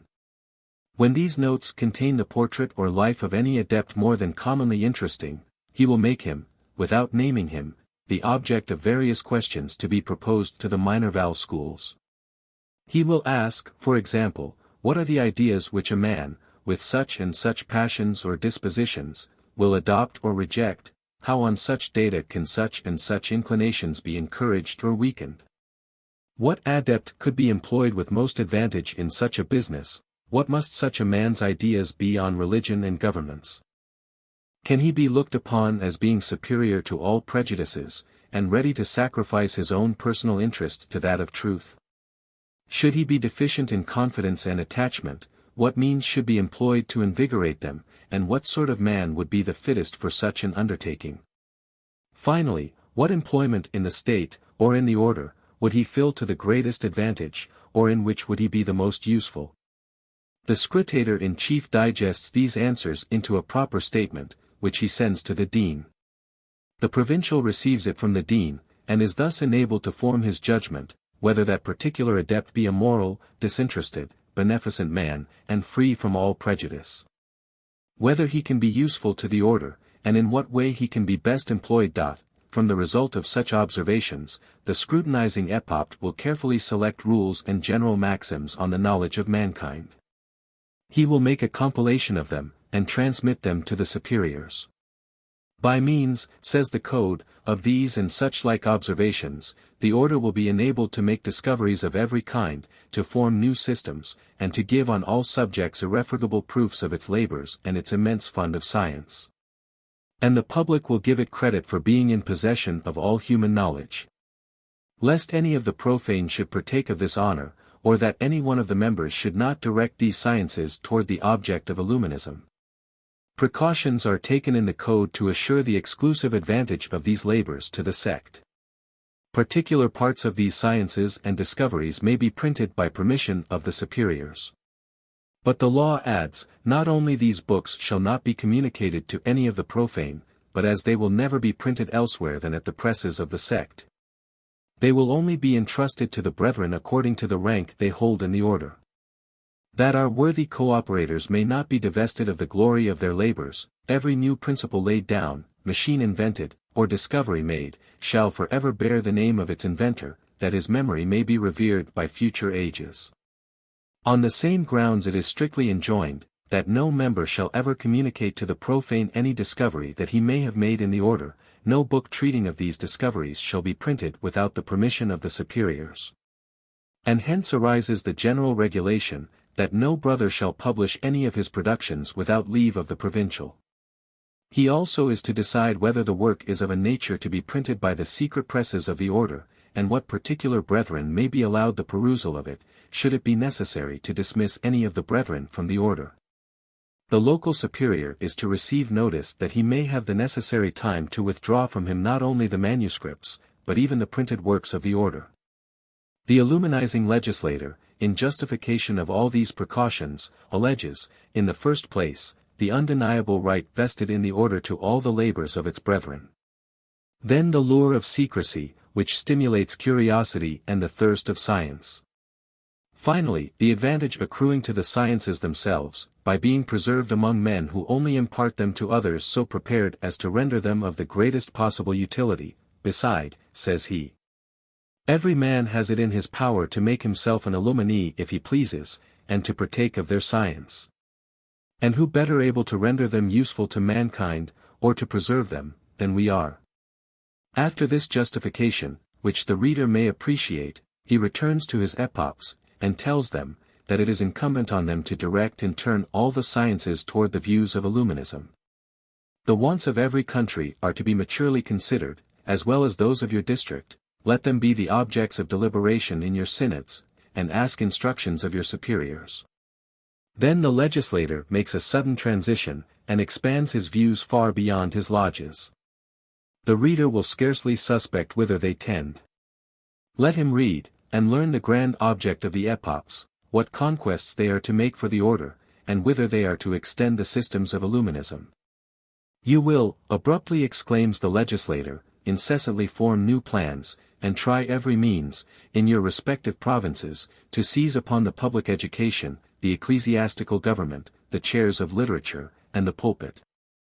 This is one of the grand objects of the sect, and we shall see the code treating of it again in another part. To enhance the merits of his plans, and to insinuate his adepts into the ecclesiastical seminaries, and even into the pulpit, under the shadow of his pretended science. The epoch must find means of acquiring the reputation of a man of transcendent learning. Wherever he appears, whether walking or stopping, sitting or standing, let rays of light encircle his head, which shall enlighten all who approach him. Let every one think himself happy in hearing the pure truth from his lips. Let him on all occasions, combat prejudice, but with precaution, and according to the rules laid down, with dexterity and with all the respect due to the persons he is addressing. Who could believe that these were lessons given to a modern vandal by his disorganizing legislator, whose heart thirsts after the happy period when that encircling light of his epochs shall have vandalized the whole universe, and nations shall have disappeared from off the face of the earth? But the epoch has yet to aim at another conquest, that of the empire over the literary world. In the literary world certain writings generally take the lead for a time, according to the fashion, and inspire feeble minds with admiration. At one time the enthusiastic productions of religion, at another the sentimental novels of wit, or perhaps philosophical reveries, pastorals, romances on chivalry, epic poems, or odes, will inundate the republic of letters. The epoch will turn all his skill toward bringing into fashion the principles of our order, the sole tendency of which is the happiness of mankind. Or, in other words, those baleful principles which, under the pretense of rendering human nature more happy and united in one family, aim at nothing less than destroying every religion, every title to property, every town, every fixed residence, and every nation. Our principles must be made fashionable, that the young writers may diffuse them among the people, and serve the order without intending it. In order to raise the public spirit, he must with the greatest ardor preach up the general interest of humanity, and inculcate the utmost indifference for all associations or secret unions which are only formed among the subjects of one particular nation. Here the impious legislator blasphemously cites for an example Christ, and his pretended indifference for his family. Because Christ died for the redemption of all mankind, because his affection for the most holy of mothers never made him lose sight of that great work, is that a ground on which the illuminizing epoch shall persuade his simple auditory? That to love all mankind is to dissolve the bonds of nations? As a farther rule for acquiring this literary empire, he will take care that the writings of the members of the order shall be cried up, and that the trumpet of fame shall be sounded in their honor. He will also find means of hindering the reviewers from casting any suspicions on the writers of the sect. With respect to the literati, and writers who, without belonging to the order, show principles coinciding with ours, should they be what we call good, class them among those who are to be enrolled. Let the dean have a list of those men, and from time to time he will hand it about among the brethren. Let us now take a cursory view of these laws, and of their gradual tendency to infect the whole literary world. In its minor Val academies the sect begins by forming its pupils, and the care with which its disorganizing principles are instilled into the young adept has already been displayed. Lest any of these principles should swerve from the grand object, the epochs oversee all the schools of the same district. These latter have their provincial assemblies, where everything is prepared, combined, and foreseen. At this assembly the epoch attends, bringing with him his notes and observations on his particular district, and on those means which may there contribute to the advancement or disparagement of the illuminizing principles and science. The minutes of these assemblies are sent to the national inspector, who overlooks the whole, and sees that the original spirit is everywhere preserved. And the Areopagites hold the same line of conduct with respect to all nations that he does within his particular one. Hence then the minor vowel academies, the epops, the provincials, the national inspectors, in a word, the disorganizing whole, form but one and the same invisible academy, spreading its subterraneous ramifications. Everywhere infusing the same principles, actuated by the same spirit, and subjected to the same laws, and these laws, this science, are but the machinations and the forebodings of universal impiety and disorganization. But the union and universality of this conspiring academy is not sufficient for the sect, it extends its views to the public schools and to the pulpit. The man of letters, the transcendent genius, all are to bend beneath its laws, and fashion is to aid its plots. From the child that spells, to the doctor enveloped in mazy science, all are to be subjected to Illuminism. And science itself, so instrumental to the progress of the sect, shall sink beneath the effort of bringing forth that vandalism which is to annihilate the altar and the throne, all laws, individual property, and national society. Let the reader compare the mysteries of the sect with the code of its epochs, and pronounce if such be not the real tendency of this empire of science. Horror impresses the mind, and indignation rises at such a sight. But the monstrous legislator who has compiled them pretends that they are entitled to the admiration of the young adepts, and it is his epops who are to inspire them with this admiration. You must, says he, infuse so great a respect for the sublimity and sanctity of our order, that a promise made by the adepts on the honor of Illuminism shall be more binding than the most sacred oath. At length the atheist has found an equivalent for the name of God. He seeks bonds to bind his followers, and he has broken those of conscience, he appeals to honor, and perverts it into a bond of villainy. He, says Weishaupt, who shall dare violate the oath he shall have sworn on the honor of my society, shall be declared infamous. I care not what his rank may be, his infamy shall be proclaimed throughout the whole order, and it shall be so without remission or hope of pardon. My intention is, that the members should be informed of this, that they should deliberately reflect on the sacredness of this oath in my order, I mean that the consequences of it should be clearly and warmly represented to them. The epops charged with this mission are of a degree too much revered in the order to compromise their dignity. They attend, at pleasure, the meetings of the inferior degrees, but they are never to occupy any office in them, excepting that of prefect of the Scotch Knights. Their presence might overawe and intimidate the young adepts, and thus be detrimental to the observations they are ordered to make, for, so far from constraint, the epopt is to endeavor to study them in their most unguarded moments. He is therefore never to intermix with them but as their equal. There is a particular law forbidding him to disclose the degree or the class to which he belongs, or even his costume. Thus, hiding his superiority, and seated on the same benches beside the young adepts, he exercises his functions of scrutator more freely among them in their mutual intercourse, and he judges better of the talents of each. His lessons, coming apparently from an equal, will sink deeper into their minds, and, without betraying his authority, he will the better observe their progress and their failings. Should any of these pupils have shown a zeal and fidelity beyond all doubt, he may take them into his confidence, he will point them out to the dean, who may call them about his person and make them his acolytes. The dean may even throw a great part of the weight of his correspondence on them, and carry them to the synod of the epops, until they shall have shown themselves worthy of being initiated to all the mysteries reserved for this class. Thus ends that part of the code which is to be communicated to the epops. The following chapters will delineate the laws and instructions which are to guide their conduct and admitted to the degree of regent or prince of Illuminism. 15. Instructions for the regent or prince illumini. On the government of the order. The prominent feature of all the instructions given by the illuminizing legislator to his epops is the consecration of their degree to the perversion of the public opinion, and to the attainment of the empire of sciences, that he may direct them all to the support of his disorganizing equality and liberty and to universal anarchy. This mission of perversion requires an assiduity to which not many men are equal.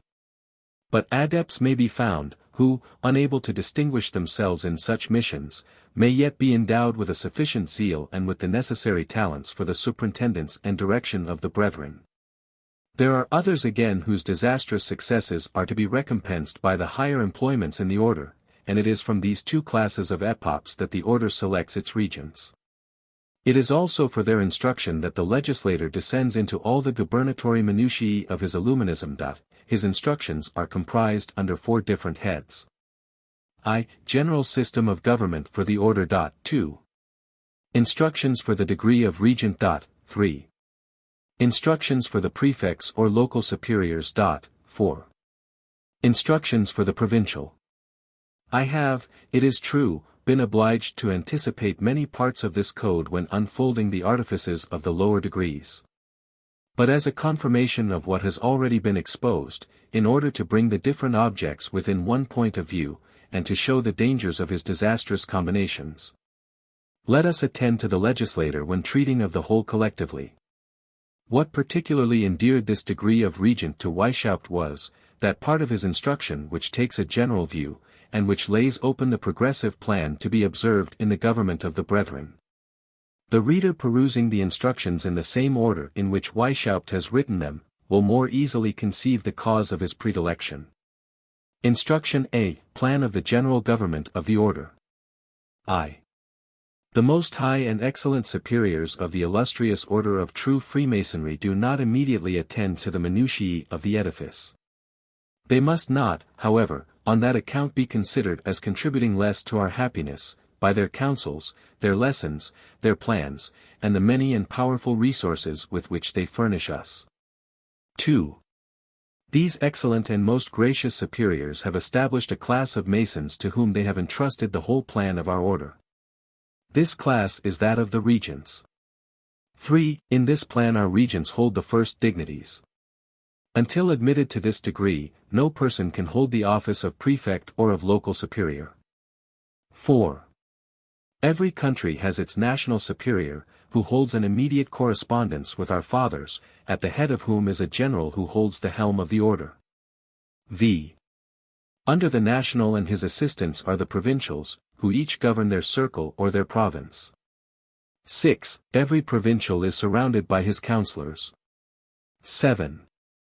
Each provincial also commands a certain number of prefects, who may in like manner have their coadjutors in their districts. All these, as well as the dean, belong to the class of regents. 8. All these offices are for life, excepting in cases of deposition or ejectment. 9. The provincial is to be chosen by the regents of his province and the national superiors, and approved by the national. I do not understand how the code distinguishes between the several national superiors and the national in chief, unless it be, that it denotes in this place as superiors those who are called a little higher up assistants, Geholfen, of this chief. X. The whole success of Illuminism depending on the regents, it is but just that their domestic wants should be provided for. They shall therefore be the first supplied from out of the funds of the order. 11. The regents of each province form a particular body immediately under the provincial, whom they are to obey. 12. The offices of Illuminism not being considered in the light of dignities, nor of places of honor, but as mere employments freely accepted, the regents must be always ready to labor for the good of the order. Each according to his situation and to his talents. Age is never to be set forth as a title. It may often happen, that the youngest is chosen provincial, and the eldest only a local superior or councillor, should the one live in the centre, while the other only inhabits the extremity of the province. Or, should the former, on account of his natural activity or his station in life, be more fitted for the place of superior than the latter, though far more eloquent. In many cases, for example, a regent is not to think it beneath his dignity to offer himself to discharge any of the lesser offices in the minerval churches, lodges, in which he may be useful. 13. That the provincial may not be overburdened with too extensive a correspondence, all the cabus licets, and all the letters of the regents, shall pass through the hands of the prefect, unless the provincial gives orders to the contrary. 14. But the prefect shall not open the letters of the regents. Those he must transmit to the provincial, who will forward them to their proper destination. 15. The provincial has the power of convoking the whole of his regents, or merely those whom he may think proper, considering the exigencies of the province. He who cannot attend according to his summons must give the proper notice at least 4 weeks prior to the meeting. Beside, he is always to be ready to give an account of what he has done for the order until that period, and show willingness to fulfill the intentions of his provincial and of his high superiors. The convocation of regents must take place at least once a year. 16. The following instruction, b, will point out more particularly to the regents those objects to which they must chiefly attend. 17. It has been already observed, that great attention is to be paid to the gradually procuring of funds for the order. This may be accomplished by attending to the following rules. Each province is to be entrusted with the expenditure of its own monies, and only remit small contributions to the superiors for the expenses of postage. Each lodge also is to enjoy the full propriety of its funds, Eigenthumlich, when for any great enterprise the assembly of the regents levy contributions on the funds of the different lodges, they shall be considered but as loans, and shall be made good to the lodges with full interest. Has the illuminizing legislator then forgotten, that it was property which gave the first deadly blow to equality and liberty? Certainly not. But more than one great enterprise will be necessary to prepare the last, which is to annihilate all property whatsoever. Meanwhile the order is glad to enjoy its own, and to make the inferior lodges believe that they are not to be pillaged of anything that belongs to them. The provincial has no fund allotted to him, but he has an exact return of all those of his province. The general receipts will consist, 1 degree. In the contributions paid on the receptions of masons, Framor Receptionsgelder, 2 degrees. In the overplus of the monthly contributions, 3 degrees. In voluntary subscriptions, 4 degrees. In fines, 5 degrees. In legacies and donations, 6 degrees. In our commerce and traffic, Handel und Gewerbe. The expenses are, 1 degree. The expenses of the meetings, postage, decorations, and some few journeys, 2 degrees. Pensions to the poor brethren who have no other means of subsistence, 3 degrees. Sums paid for the promotion of the grand object of the order, 4 degrees. Sums paid for the encouraging of talents, 5 degrees. The expenses of experiments and trials, 6 degrees. For widows and children, 7 degrees. For foundations. Thus terminates the first part of the instructions for the regent. After the reading of this, which takes place on the day of his inauguration, his attention is called to the following. Instruction B for the whole degree of regent. The reader has seen, ut supra, art. 16. The regent forewarned to pay a particular attention to this second part of the instructions. Let the reader also profit of the hint. He will see that many of the arcana of the sect still remain to be revealed. I.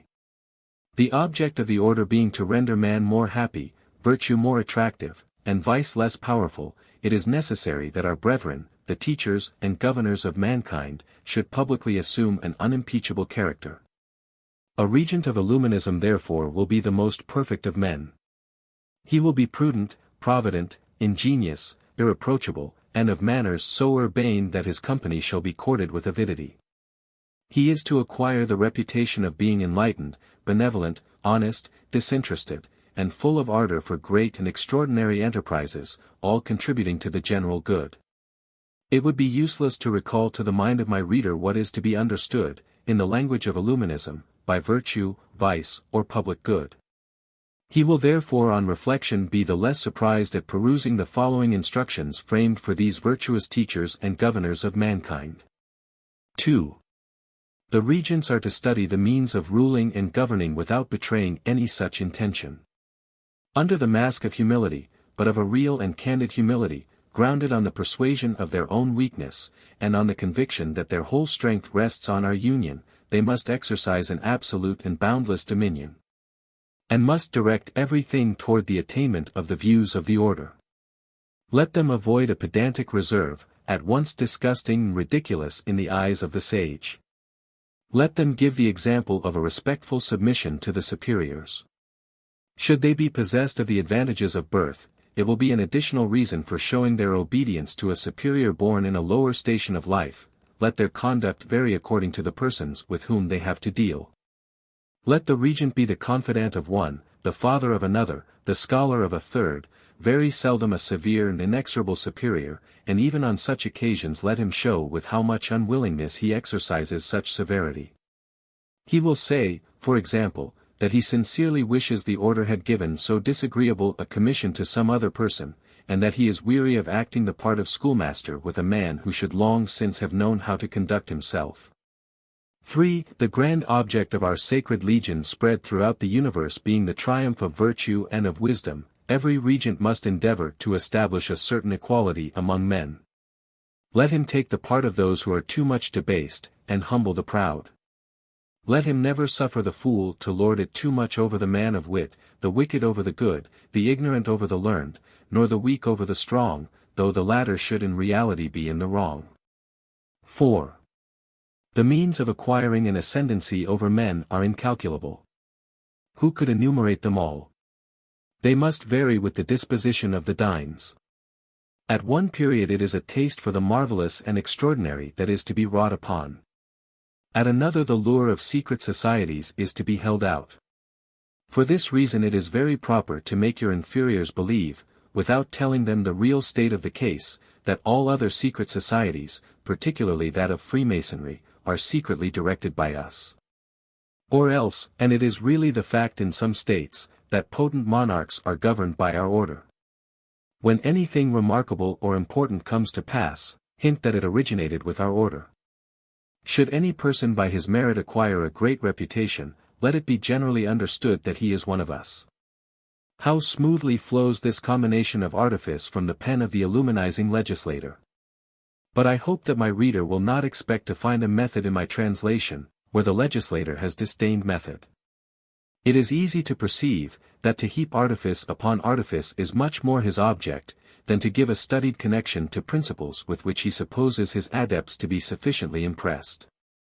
Or may it not be said, that this disorder is the effect of studied art? But let us proceed and trace the steps of Weishaupt.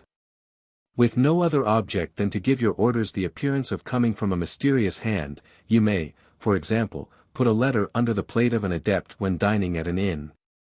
Though it might have been a much less trouble to forward it to him at his own lodgings, you may attend large and commercial towns during the time of fairs in different characters, as a merchant, an officer, an abbé.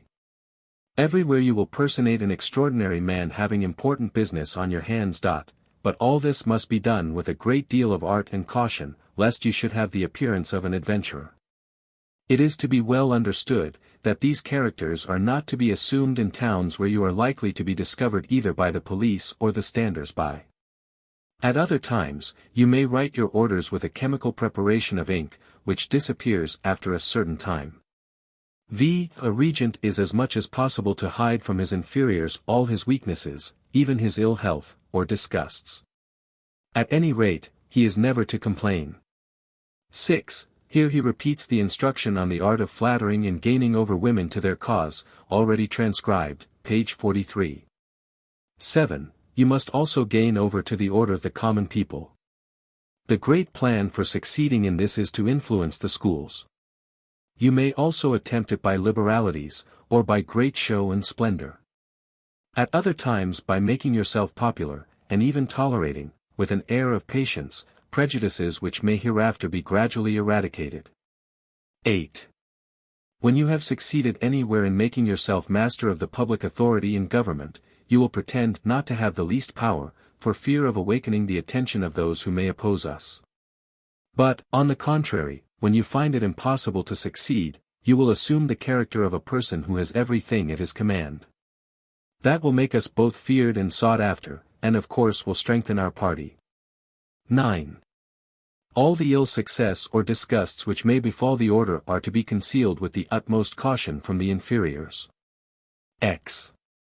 It is the duty of the regents to supply the wants of the brethren, and to procure the best employments for them, after having given the proper intimation to the superior. 11. The regents shall be particularly cautious and discreet in their discourse, but shall carefully avoid anything denoting the least perplexity of mind. There are even some occasions whereon an extensive genius is to be affected. On others, they may pretend that their friendship has made them say a word too much. By these means the secrecy of the inferior is put to the test. They may also spread certain reports among our people, which may prepare them to receive ideas which the order wishes to infuse into their minds. On all doubtful occasions, the regent will consult his superiors by means of a quibus licet. 12. Whatever rank or station a regent may hold in the order, he will seldom answer the questions of the inferiors verbally, but generally in writing, that he may have time to reflect or even consult on the answers he should give. 13. The regents will unceasingly attend to everything relating to the grand interests of the order, to the operations of commerce, or such things as may in any way contribute to augment the power of the order. They will transmit all plans of that nature to the provincial. Should it be a case requiring expedition, he will give him advice of it by some other channel than the quibus licets, which the provincial has not the power of opening. 14. They will follow the same line of conduct with respect to everything that tends to influence the order in general, and find means of putting its united forces in motion at one and the same time. 15. When an author sets forth principles true in themselves, but which do not as yet suit our general plan of education for the world, or principles the publication of which is premature, every effort must be made to gain over the author. But should all our attempts fail, and we should be unable to entice him into the order, let him be discredited by every possible means. 16. If a regent should conceive hopes of succeeding in suppressing any religious houses, and of applying their revenues to our object, for example, to the establishment of proper country schools, he may depend on it, that such a project would be particularly grateful to the superiors. 17. The regents will also turn their attention toward a solid plan for establishing a fund to support the widows of the brethren. 18. One of our most important objects must be, to hinder the servile veneration of the people for princes from being carried too far. All such abject flattery tends only to make those men worse who are already for the most part of very common and weak understandings. You will show an example of the proper conduct to be held in this respect. Shun all familiarity with them. Behave to them politely, but without constraint, that they may honor and fear you. Write and speak of them as you would of other men, that they may be made to recollect that they are but men like other people, and that their authority is a thing purely conventional. 19. When there happens to be a man of merit among our adepts but little known by or entirely unknown to the public, no pains are to be spared to acquire celebrity for him. Let our disguised brethren everywhere sound the trumpet of his praises, and force envy and party spirit to be silent. XX. The essay of our principles and of our schools is most easily and most successfully made in small states. The inhabitants of capitals and commercial towns are too corrupt, too much a prey to their passions, and think themselves too much enlightened, to submit to our lessons. 21. It is useful to send visitors from time to time, or to give a regent that is traveling the commission to visit the meetings, to ask for the minutes, and to call on the brethren in order to examine their papers or journals, and receive their complaints. These plenipotentiaries, presenting themselves in the name of the high superiors, may correct many faults, and boldly suppress abuses which the prefects had not the courage to reform, though ready to enforce the commands of the visitor. 22. If our order cannot establish itself in any particular place with all the forms and regular progress of our degrees, some other form may be assumed. Always have the object in view, that is the essential point. No matter what the cloak may be, provided you succeed, a cloak is however always necessary, for in secrecy our strength principally lies. XCI, for this reason we should always conceal ourselves under the name of some other association. The inferior lodges of Freemasonry are the most convenient cloaks for our grand object, das schicklich Kleid für unser hohes Zweck, because the world is already familiarized with the idea that nothing of importance or worthy of their attention can spring from Masonry. The name of a literary society is also a proper mask for our first classes. Under such a mask, should our assemblies be discovered, we may confidently assert, that the reason of our holding secret assemblies was partly to give a greater interest and charm to our pursuits. Partly to keep off the crowd, and not to expose ourselves to the bantering and jealousy of others, in short to hide the weakness of an association as yet but in its infancy. 24. It is of the utmost importance for us to study the constitutions of other secret societies and to govern them. The regent is even bound, after having obtained leave of his superiors, to gain admittance into those societies, but he must not undertake too many engagements. This is an additional reason why our order should remain secret. 25.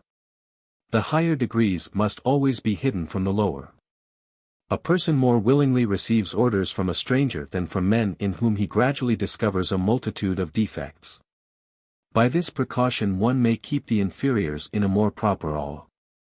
For they naturally pay greater attention to their behavior when they think themselves surrounded by persons who are observing them. At first, their virtue may be the effect of constraint, but custom will soon make it habitual. 26. Never lose sight of the military schools, of the academies, printing presses, libraries, cathedral chapters, or any public establishments that can influence education or government. Let our regents perpetually attend to the various means, and form plans for making us masters of all these establishments. 27. In general, and independent of their particular employment, the grand object of our regents must be an habitual and constant application to everything which can in any way add to the perfection and to the power of our order. That it may become for future ages the most perfect model of government that can enter the mind of man.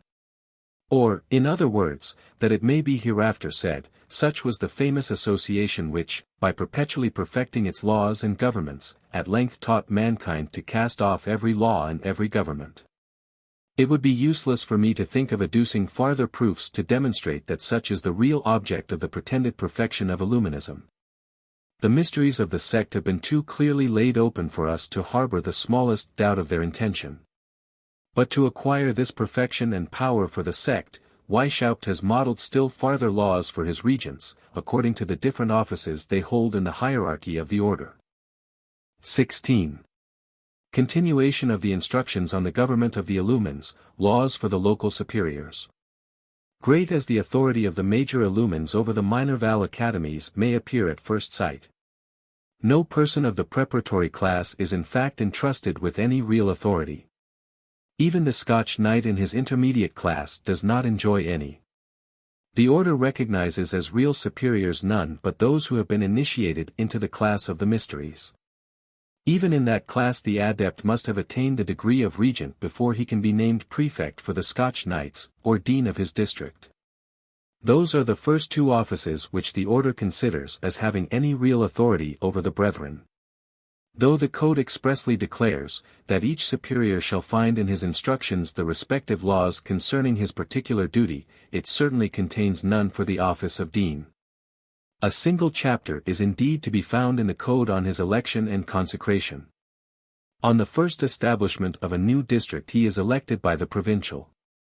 But on his deposition or death the epops assemble and choose a successor by the plurality of votes, the provincial only having the right of confirming such an election. With regard to what the code terms his consecration, Wehung de Decani, it is generally performed by what is called a plenipotentiary, and in a sort of barbarous Latin, extremely inelegant. Were not the impiety of it as abominable as the ceremonial is low, it might form an excellent scene for the theatres of Bartholomew Fair. The illuminizing legislator, a very inferior copyist of Molière's Malade Imaginaire, ridicules St. Paul, Moses, and all religious ceremonies, as Molière did the quack disciples of Hippocrates. Little wit is required to scoff at religious rites, and yet our legislator has only succeeded in being disgustingly impious. Such turpitude is not worthy of our notice, for none but epops can admire it. This nevertheless is all the information the code can give us respecting the dean. 12. The same cannot be said of the instructions for the prefects. These local superiors may have as many as 8 lodges at a time under their command, partly minor Val, and partly Masonic. The prefect is the first regent within his prefecture, and has the direction of all that part of the order styled in the code the lower part of the edifice. All the quibus licets of his district pass through his hands. He opens those of the Scotch knights, and the solis of the novices and minervals, but everything else he transmits to the higher superiors. When he founds new lodges, or receives new brethren, he gives the new geographical names and characteristics, which he selects from the list that he has received from the provincial. He makes a general report to the provincial of everything that has happened within his prefecture once a month. And every 3 months transmits the reversal letters, the tablets sent by the scrutators with notes on their political and moral conduct, and an exact return of the state of the funds belonging to each lodge. He decides on the promotion of the brethren as far as Scotch Knight, but can confer the latter degree only with the consent of the provincial. He has the right once a year of commanding all the adepts under his direction to return whatever writings the order may have entrusted them with. He returns them to those on whose fidelity he has reason to rely, but not to those whom he may have any reason to suspect, or who are intended to be dismissed. The foundation of the edifice rests solely on the vigilance, experience, and zeal of the prefect, and it was to the direction of their conduct in every part of the government that Weishaupt dedicated his lessons under the following heads: I. Preparations. 2. Tuition of the pupils. 3. Spirit or love of the order. 4. Subordination. V. Secrecy. Each of these articles contains a cloud of those artifices which the reader has seen interspersed in divers parts of the code, but which now become the peculiar study of the prefect. I shall only extract the most striking, or those on which the legislator particularly insists, such, for example, as the following, to be found in the first pages of the head preparation. Our strength chiefly consists in numbers. But much will also depend on the means employed to form the pupil. Young people are pliant and easily take the impression. The prefect will therefore spare no pains to gain possession of the schools which lie within his district, and also of their teachers. He will find means of placing them under the tuition of members of our order. For this is the true method of infusing our principles and of training our young men. It is thus that the most ingenious men are prepared to labor for us and are brought into discipline. And thus that the affection conceived by our young pupils for the order will gain as deep root as do all other early impressions. Under the same head are to be found instructions for the prefect equally curious, on the propagation of the order. When a new colony is to be founded, begin by choosing a bold and enterprising adept entirely devoted to the order. Send him some time beforehand to live on the spot where you intend making the new establishment.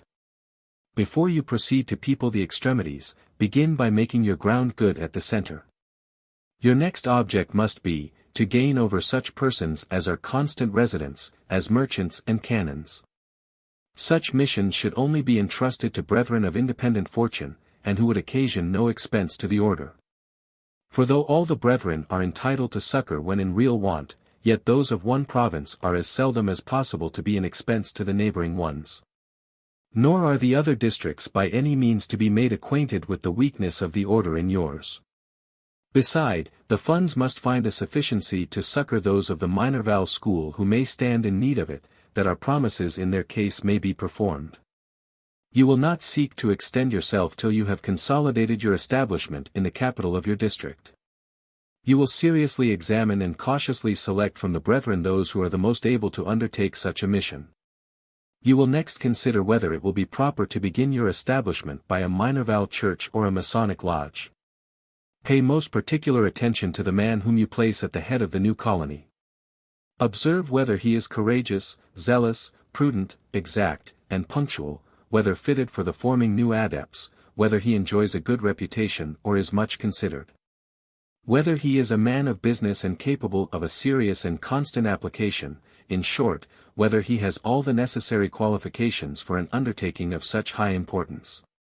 Consider also the locality. Is the place proposed near to or distant from the capital of your district? Is it a dangerous or safe situation for such an undertaking? Is it great or small, more or less populous? By what means can you best succeed, and which can be easiest employed? What time would be requisite for the perfecting of such an establishment? To what persons can you apply on first setting off? If your first applications be ill-made, all future attempts will be fruitless.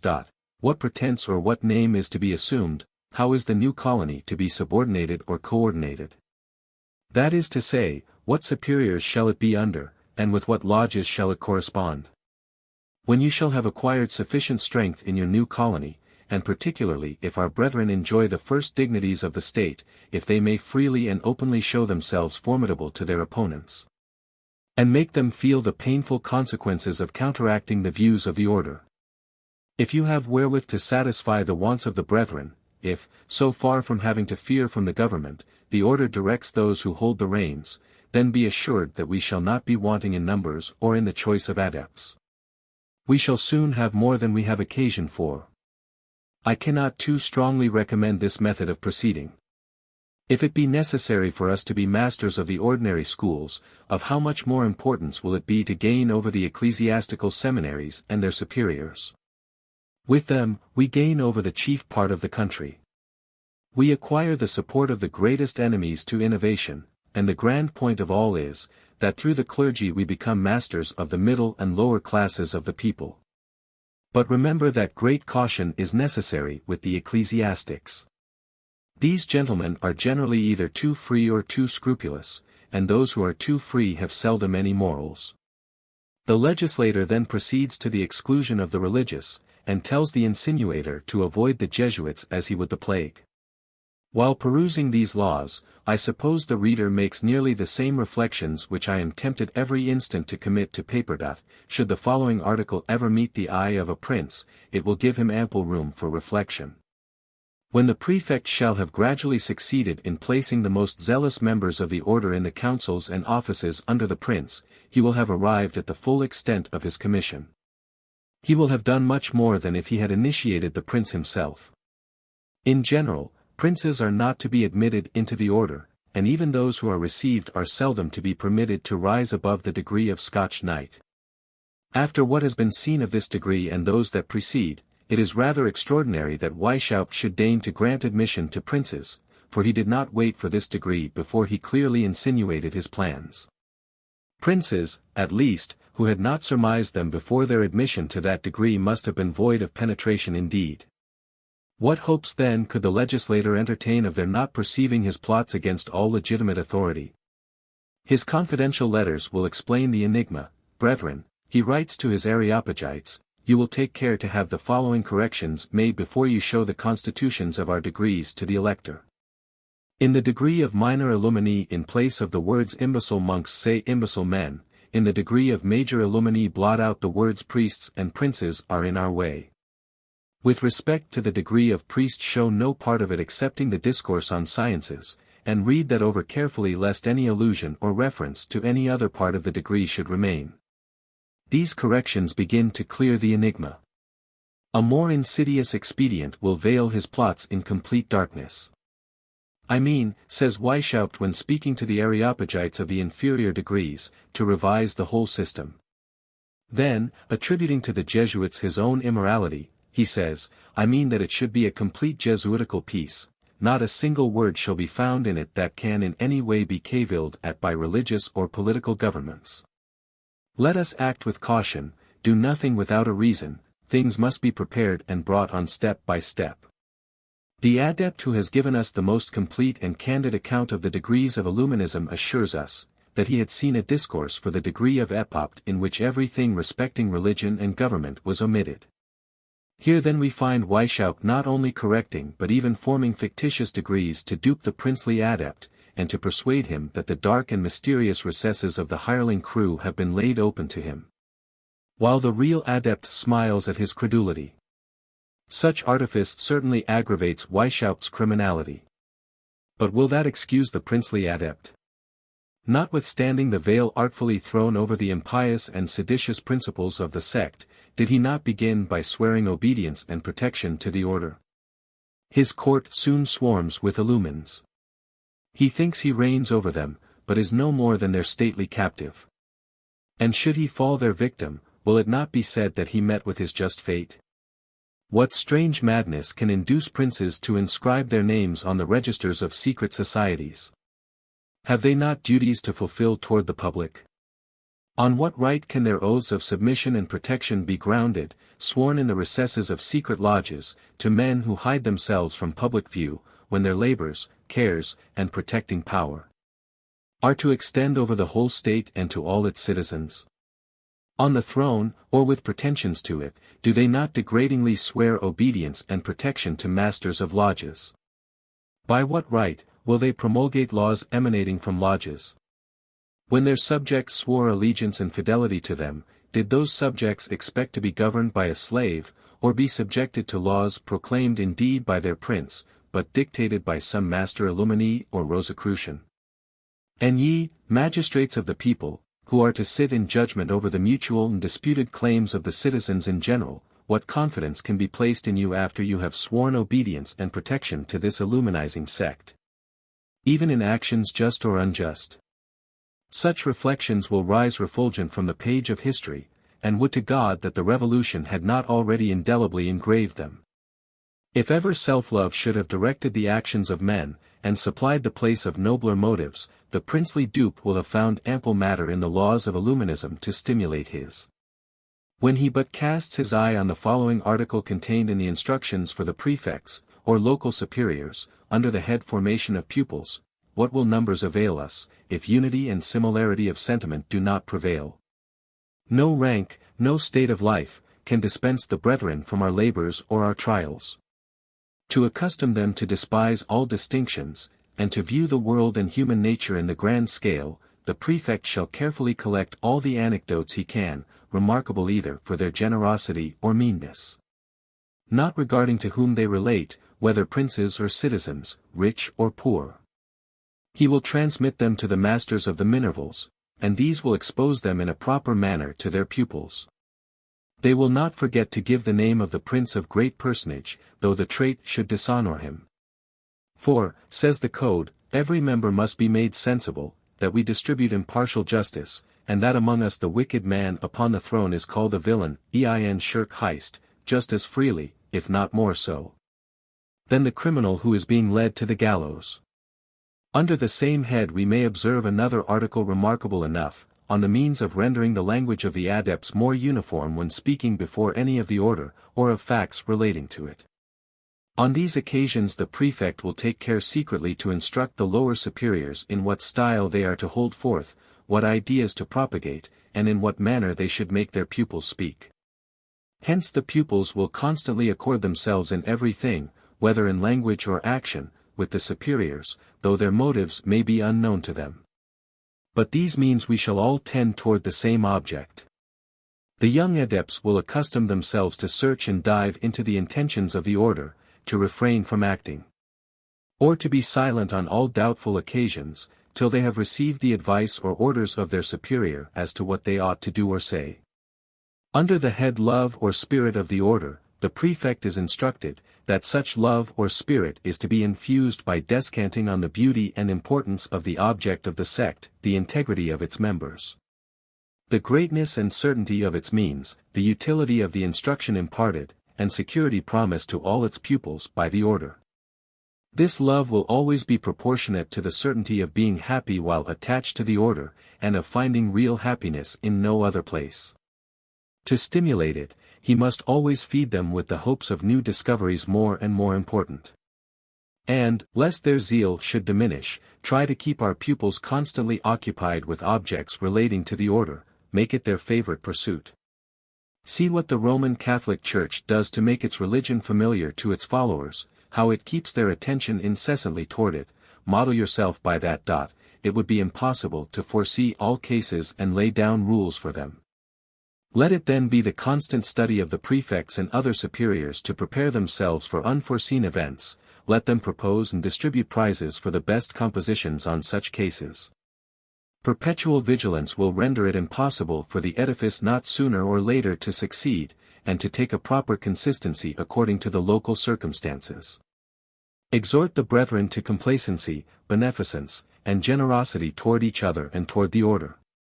The next article treats of obedience.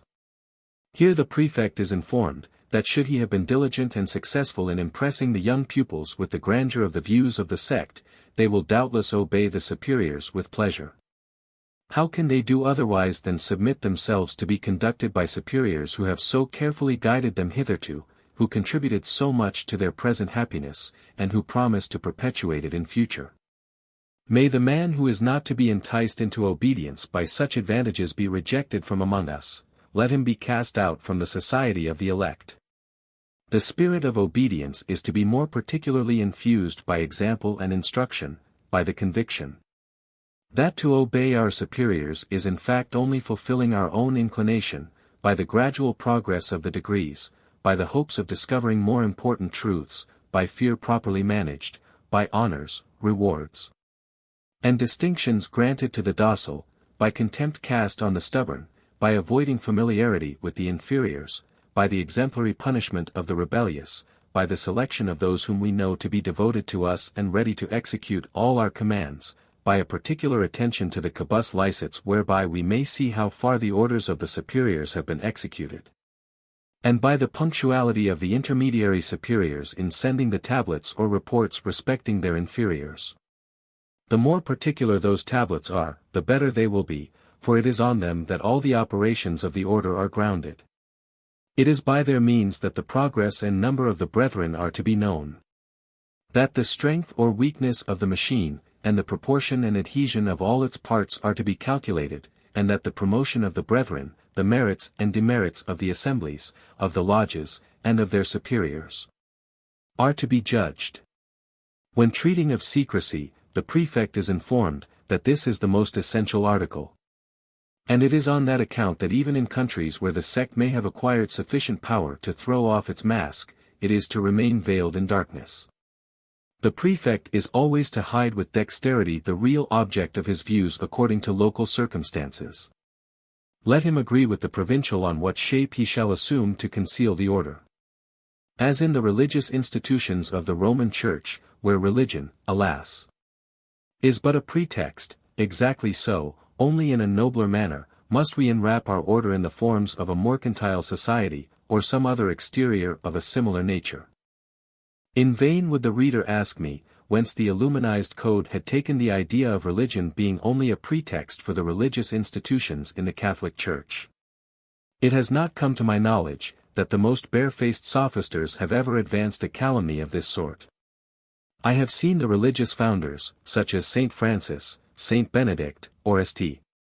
Basil, and other founders of orders, described by the sophisters as superstitious enthusiasts. But even among the apostates who must have been acquainted with the orders they had lived in, we have never heard one pretend that religion was only a pretext either for the institution they abandoned, or for their ancient brethren. Did any of them ever assert, that ambition, avarice, or any pretext beside religion, had given rise to the foundation of the order of the Capuchins, Friars, Benedictines, or Carmelites, and of so many other convents destined for men or women? This, however, is not a calumny originating with Weishaupt. It is not to be found in his instructions sent to Nig, and on which the latter formed the code of laws for the regents and local superiors, though he subjoined many of his own ideas. Nig was totally ignorant of everything relating to religious orders. Weishaupt was born a Roman Catholic, and might indeed, in his impiety, have repeated the ideas of many apostate sophisters, or have left this strange comparison of his Illuminism with the religious institutes.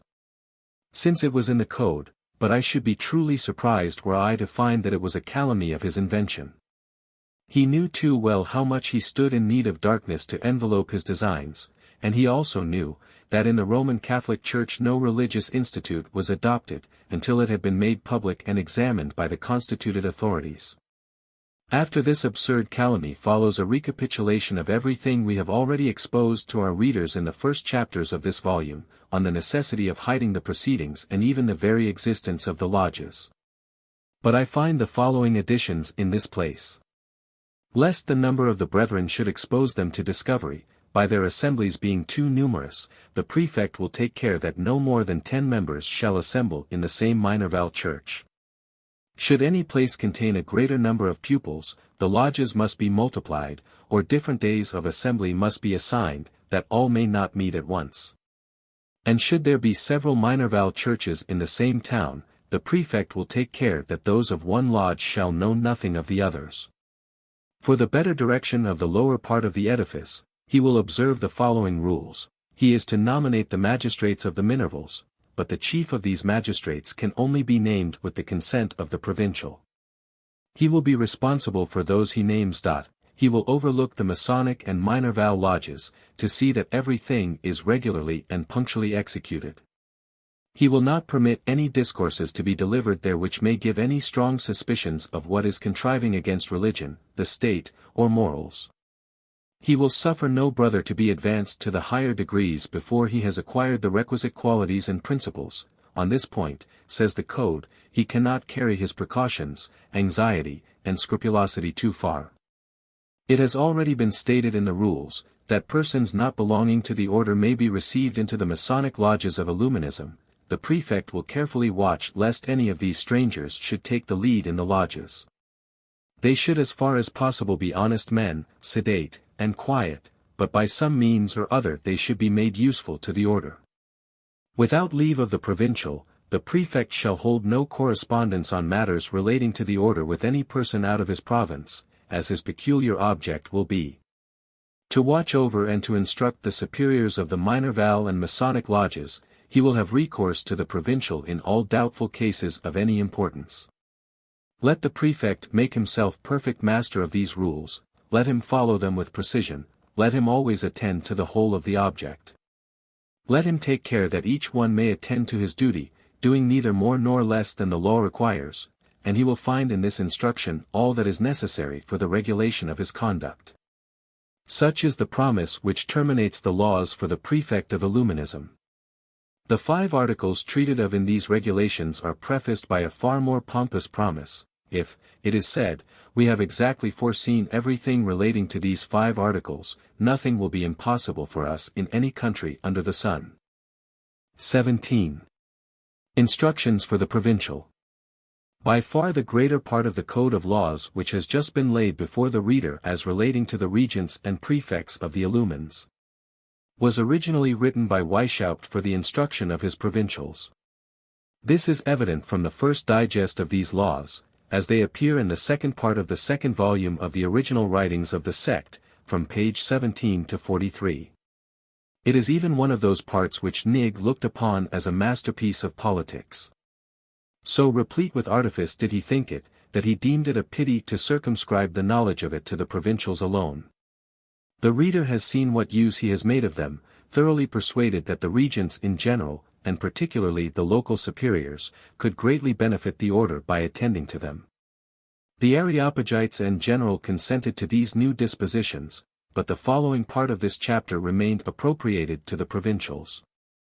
The provincial shall make himself perfect master of the whole constitution of the order.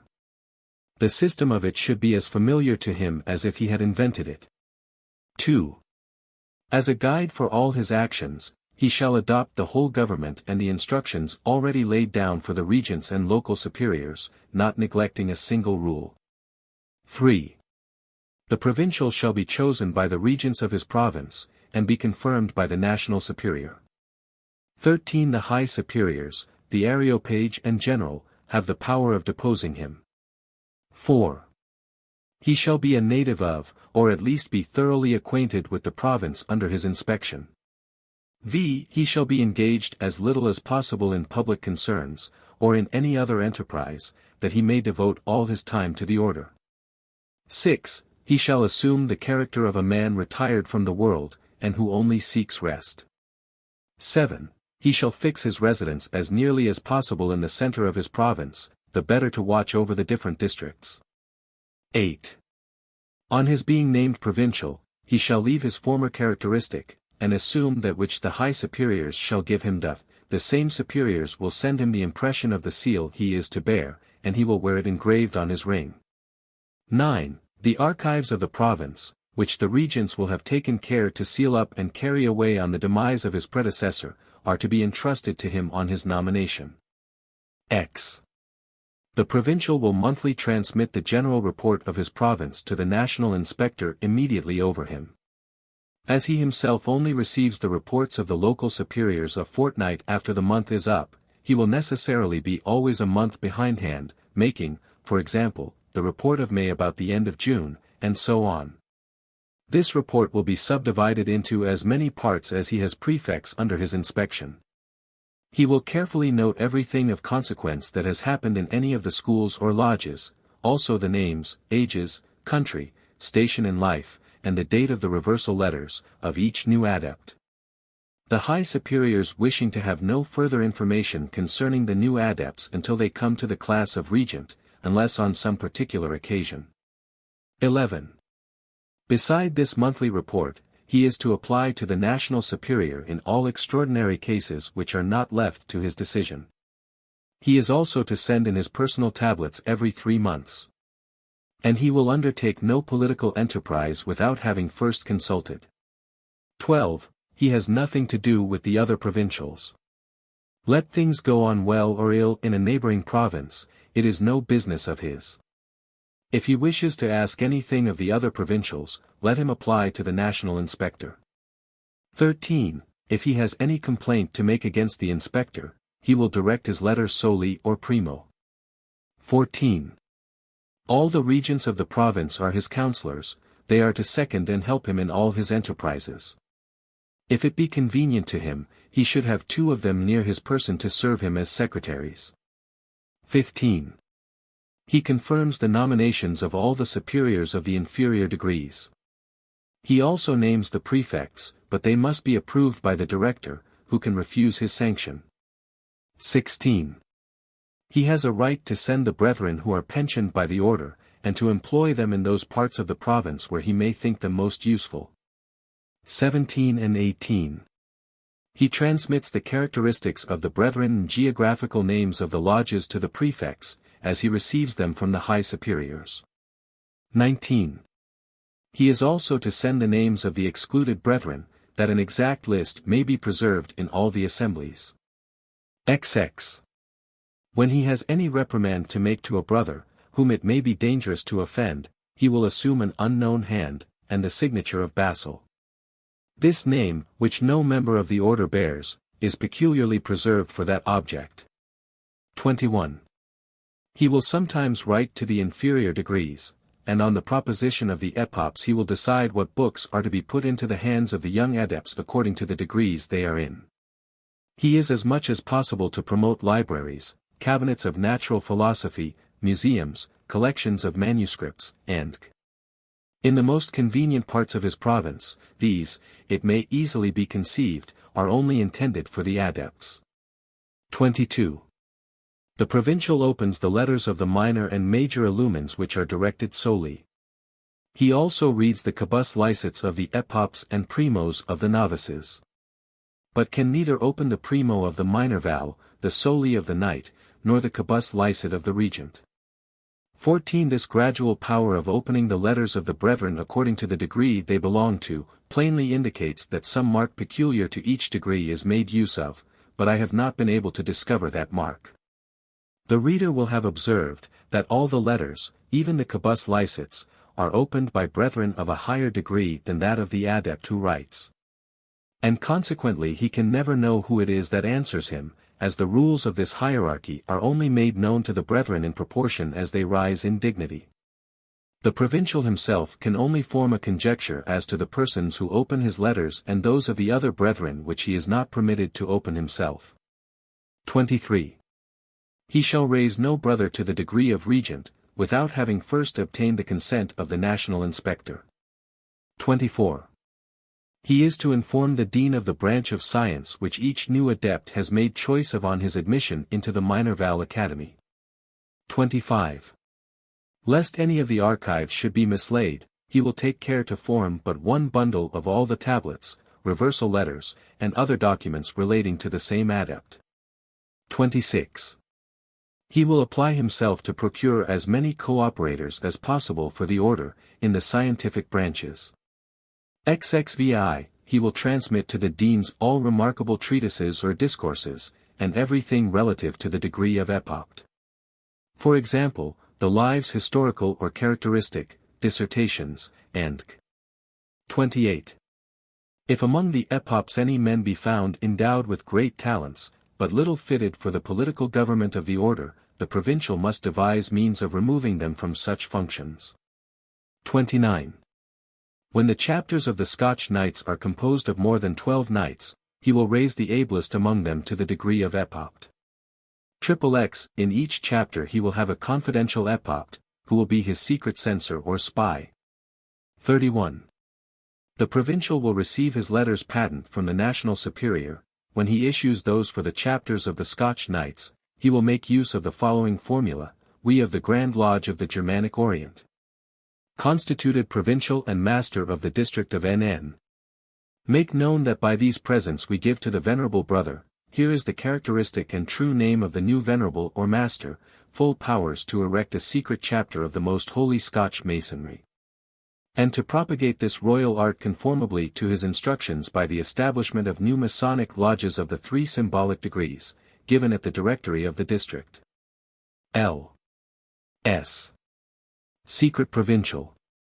Of the Directory. Without any further signature. 32. To say everything in a few words, the provincial has the special charge of putting his province in a proper situation for attempting everything for the general good, and for preventing all evil. Happy the state where our order shall have acquired such power. Nor will it prove a difficult task for the provincial who shall implicitly follow the instructions of his high superiors. Seconded by so many able men deeply versed in moral sciences, submissive and secretly laboring like himself, there can be no noble enterprise which he may not undertake, nor evil design which he cannot avert. Therefore let there be no connivance at faults, no nepotism, no private piques, no views but for the general good, no object, no motives but those of the order. And let the brethren rely upon us, that we shall never create any provincials but such as are capable of fulfilling these duties. But let it be also remembered, that we reserve in our hands all the means necessary for chastising the man who should presume to abuse the power he has received from us. 33. This power must never be employed but for the good of the brethren. We should indeed help all whom we can help, but when the circumstances are similar, the members of our society are always to have the preference. Particularly as to those whose fidelity is proof against all the powers of seduction. In their support let us be prodigal of our toils, our money, our honor, our goods, even our blood, and let the least affront offered to any illuminee be the general cause of the order. Thus terminate the instructions for the provincial.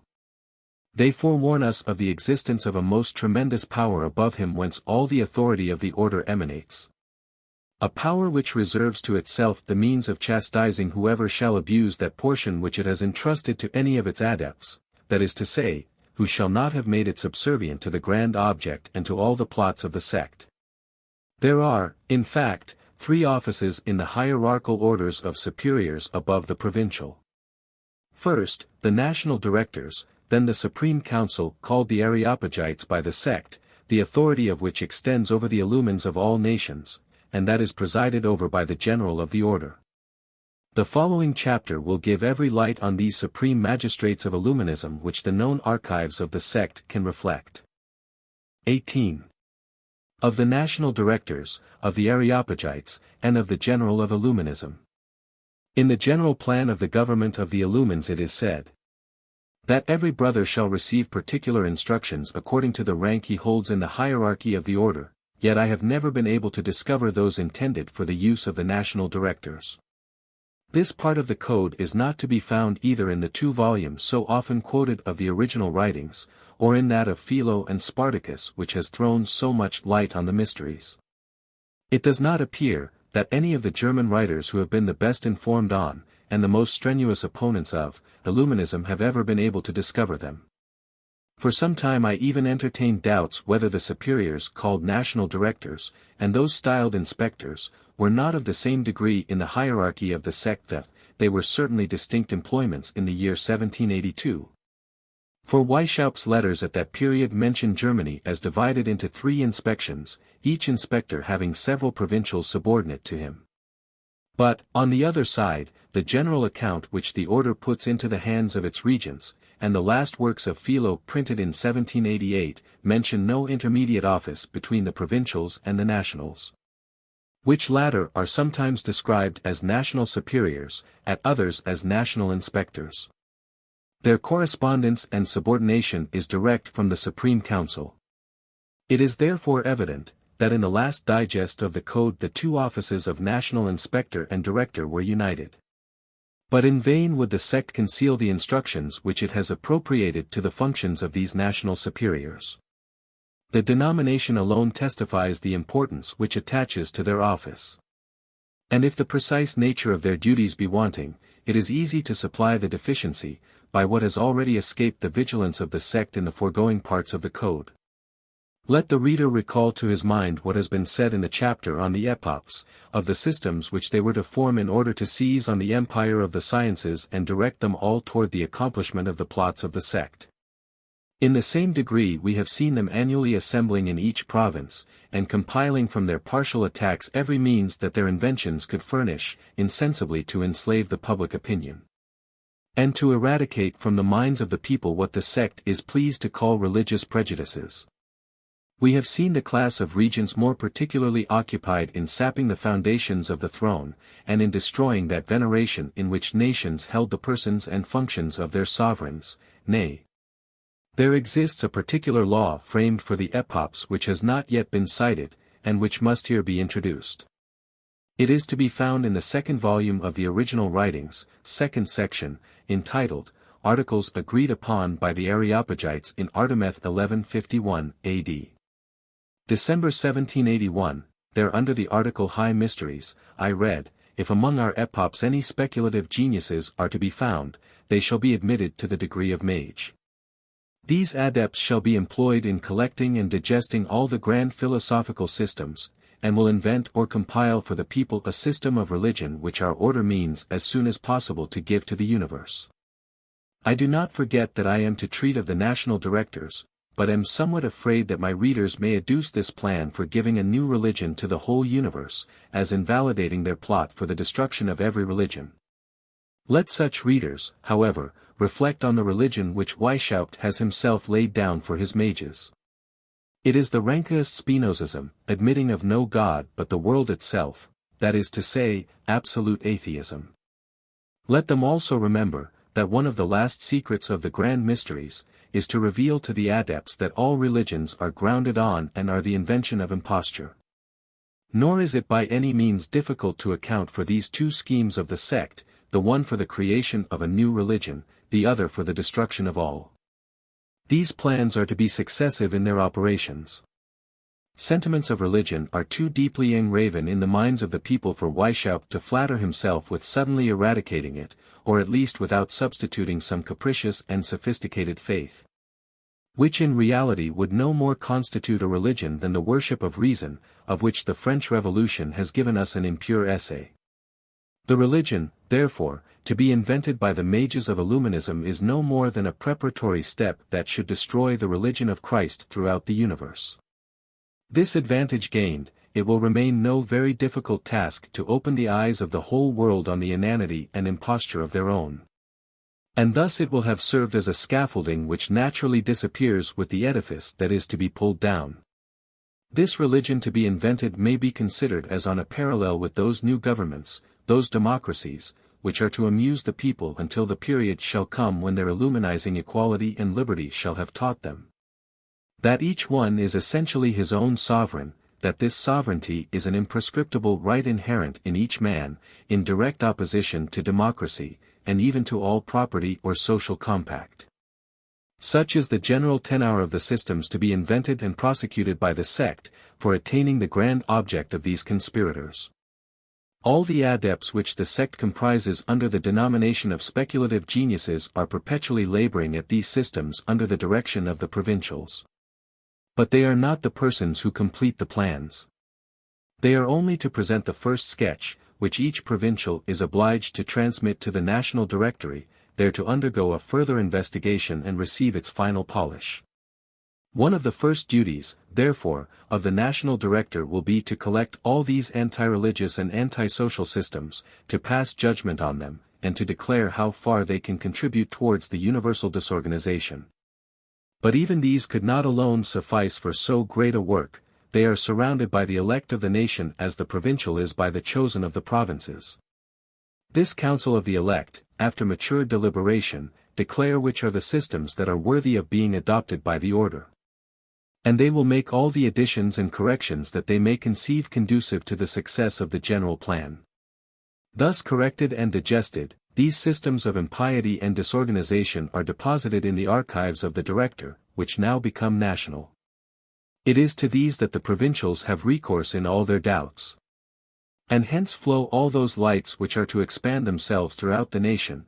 It is hence also that the national Director will take all the new regulations which he may judge necessary for the better combination and concordance of the efforts of the national brethren. But the sect does not confine its views to one nation. It has formed within itself a supreme tribunal, which has subjected all nations to its inquisition. Composed of 12 peers or fathers of the order, it is presided over by the general. And, under the name of Areopagites, it becomes the common center of communication from the adepts of all nations, as the national is the center of one particular nation, the provincial of one province. The local superior of the lodges of his district, the Minerval master of his academy, the venerable of his Masonic lodge. And, finally, as the insinuator or recruiter is of his novices or candidates. Thus, from the first step to the pinnacle of the order, everything is connected and gradually ascends by means of the quibus licets, solis and primos. Everything that happens in each nation gradually ascends to the national, and from these directors all is transmitted to the center of all nations, to the supreme council of the Areopagites, and the general-in-chief. The universal director of the conspiracy. The grand point, therefore, to be observed in the code concerning the national director is, his direct correspondence with the Areopagites.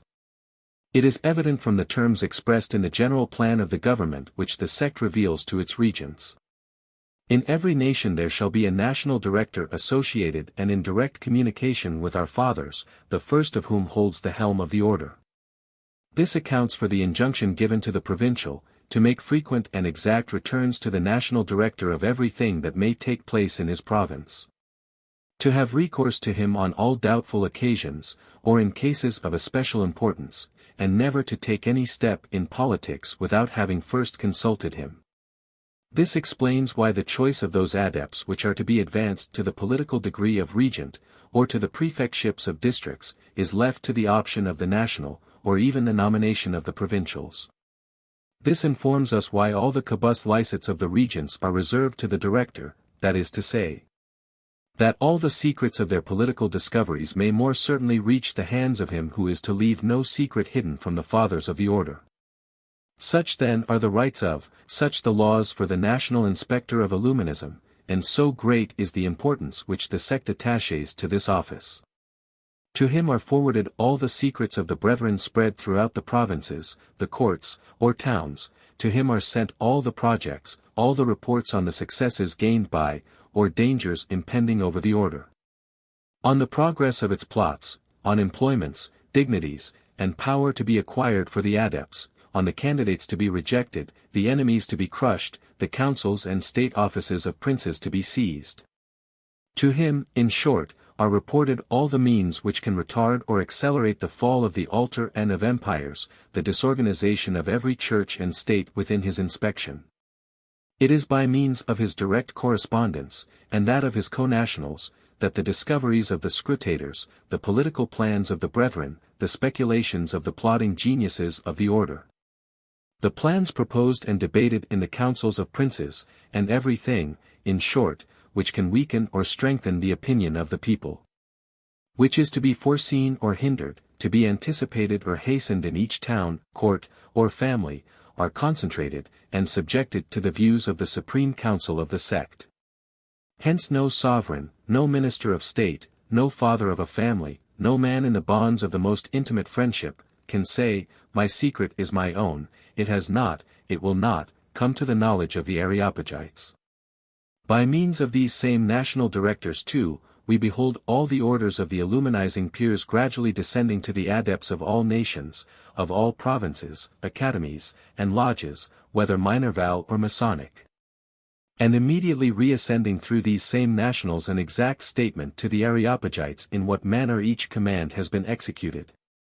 It is by the nationals too, that the Supreme Council is informed of the negligent brethren who need to be stimulated, of the transgressors and stubborn adepts who deserve punishment, and stand in need of being reminded that they have sworn to submit both their lives and fortunes to the commands of the high superiors, the unknown fathers, of the Areopagites. In vain would the sect strive to conceal the laws which the code lays down for these inspectors. After what the reader has already seen of the laws of the order, he must naturally conclude that such are evidently the mysteries comprehended in those words. There shall be in each empire a national director associated or in direct correspondence with the fathers of the order. With respect to the laws and interior economy of the councils, it is easy to be conceived that the sect has succeeded in encompassing them with impenetrable darkness. Some few rays of light, however, have been cast on it, and that by the fathers themselves. In the first place, we see Philonig, in his Apology, speaking as follows of these supreme magistrates of Illuminism: their labors, with regard to the parts purely speculative, were to have in view the knowledge and the tradition of all the important, holy, and sublime discoveries to be made in the religious mysteries and in the higher philosophy. 12 Areopagites only are to compose this tribunal, and one of them is to be the chief.